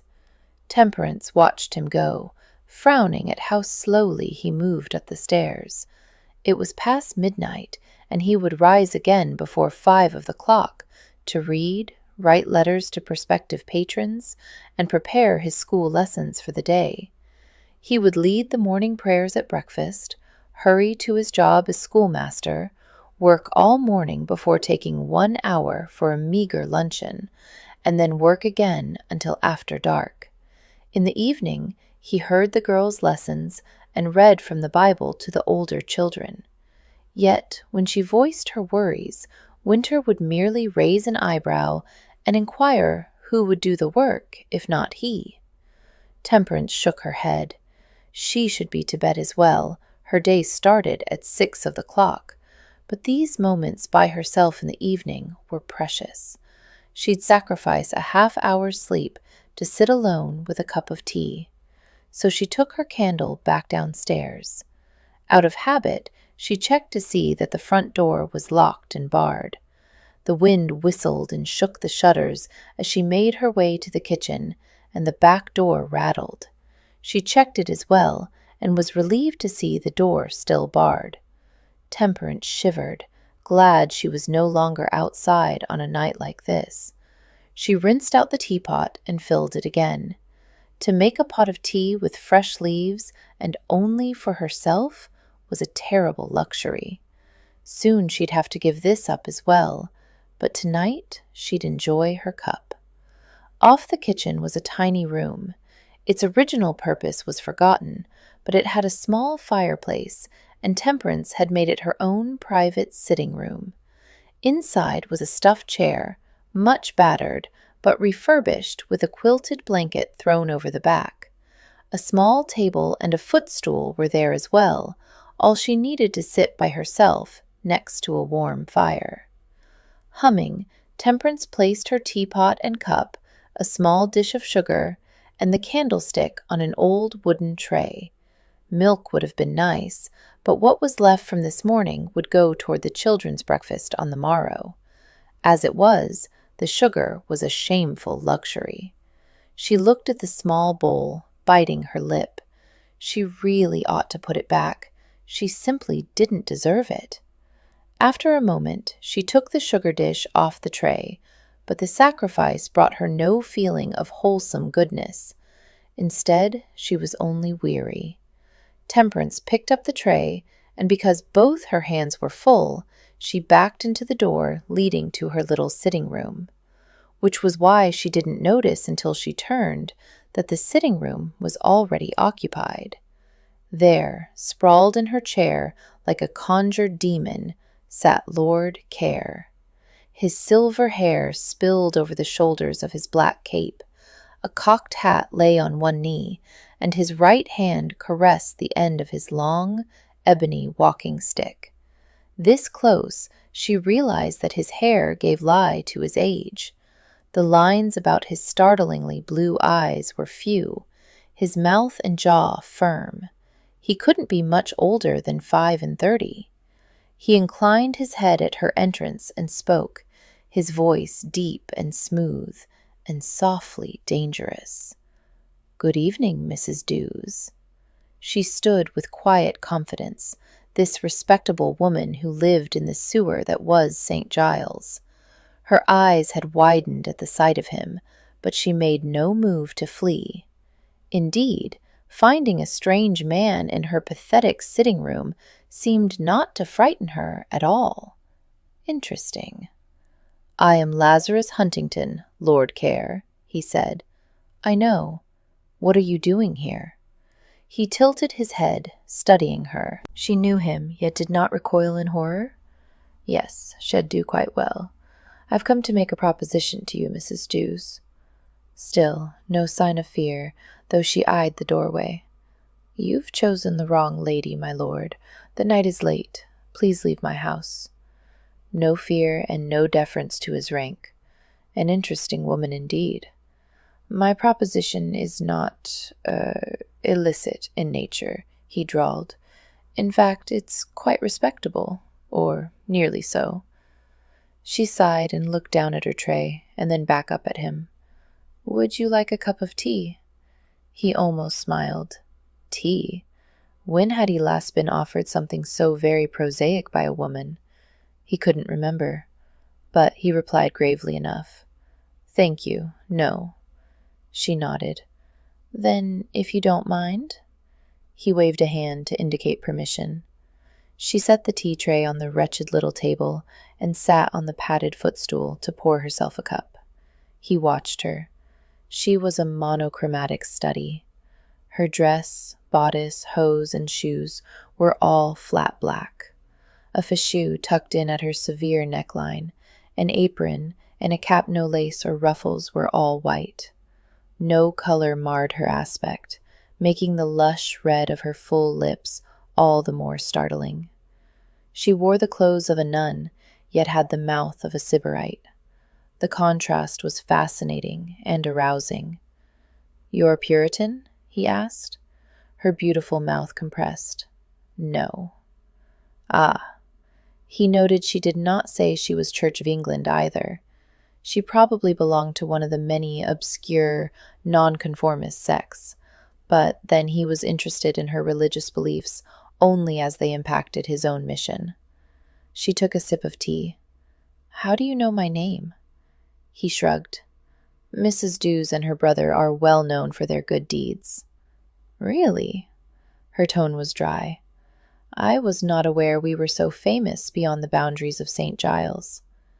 She might look demure, but there were teeth behind the prim expression. And she was quite right. He would never have heard of her had he not spent the last month stalking the shadows of St. Giles. Stalking fruitlessly, which was why he'd followed her home and sat before this miserable fire now. "How did you get in?" she asked. "I believe the back door was unlocked." No, it wasn't. Her brown eyes met his over her teacup. They were an odd light color, almost golden. "Why are you here, Lord Care?" "I wish to hire you, Mrs. Dews," he said softly. She stiffened and set her teacup down on the tray. "No. You haven't heard the task for which I wish to hire you. It's past midnight, my lord, and I'm not inclined to games even during the day. Please leave, or I shall be forced to call my brother." He didn't move. "Not a husband?" "I'm widowed, as I'm sure you already know." She turned to look into the fire, presenting a dismissive profile to him. He stretched his legs in what room there was, his boots nearly in the fire. "You're quite correct. I do know. I also know that you and your brother have not paid the rent on this property in nearly 2 months." She said nothing, merely sipping her tea. "I'll pay handsomely for your time," he murmured. She looked at him finally, and he saw a golden flame in those pale brown eyes. "You think all women can be bought?" He rubbed his thumb across his chin, considering the question. "Yes, I do, though perhaps not strictly by money. And I do not limit it to women. All men can be bought, in one form or another as well. The only trouble is in finding the applicable currency."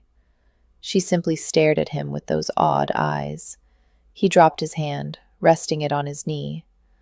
"You, for instance, Mrs. Dews. I would have thought your currency would be money for your foundling home, but perhaps I'm mistaken. Perhaps I've been fooled by your plain exterior, your reputation as a prim widow.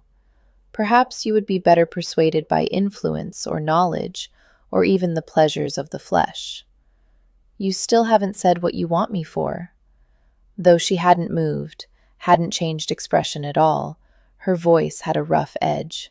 He caught it only because he had years of experience at the chase. His nostrils flared involuntarily, as if the hunter within was trying to scent her. Which of his list had interested her? A guide. His eyelids drooped as he pretended to examine his fingernails. Merely that. He watched her from under his brows, and saw when that lush mouth pursed. A guide to what? St. Giles. Why do you need a guide? Ah, this was where it got tricky. "I'm searching for a certain person in St. Giles. I would like to interview some of the inhabitants, but I find my search confounded by my ignorance of the area and the people, and by their reluctance to talk to me. Hence, a guide." Her eyes had narrowed as she listened, her fingers tapping against the teacup. "Whom do you search for?" He shook his head slowly. "Not unless you agree to be my guide." "And that is all you want? A guide? Nothing else?" He nodded, watching her. She turned to look into the fire as if consulting it. For a moment, the only sound in the room was the snap of a piece of coal falling. He waited patiently, caressing the silver head of his cane. Then she faced him fully. "You're right. Your money does not tempt me. It's a stopgap measure that would only delay our eventual eviction." He cocked his head, watching as she carefully licked those lush lips. Preparing her argument, no doubt, he felt the beat of the pulse beneath his skin, his body's response to her feminine vitality. "What do you want, then, Mrs. Dews?" She met his gaze levelly, almost in challenge. "I want you to introduce me to the wealthy and titled people of London. I want you to help me find a new patron for our foundling home." Lazarus kept his mouth firmly straight, but he felt a surge of triumph as the prim widow ran headlong into his talons. Done.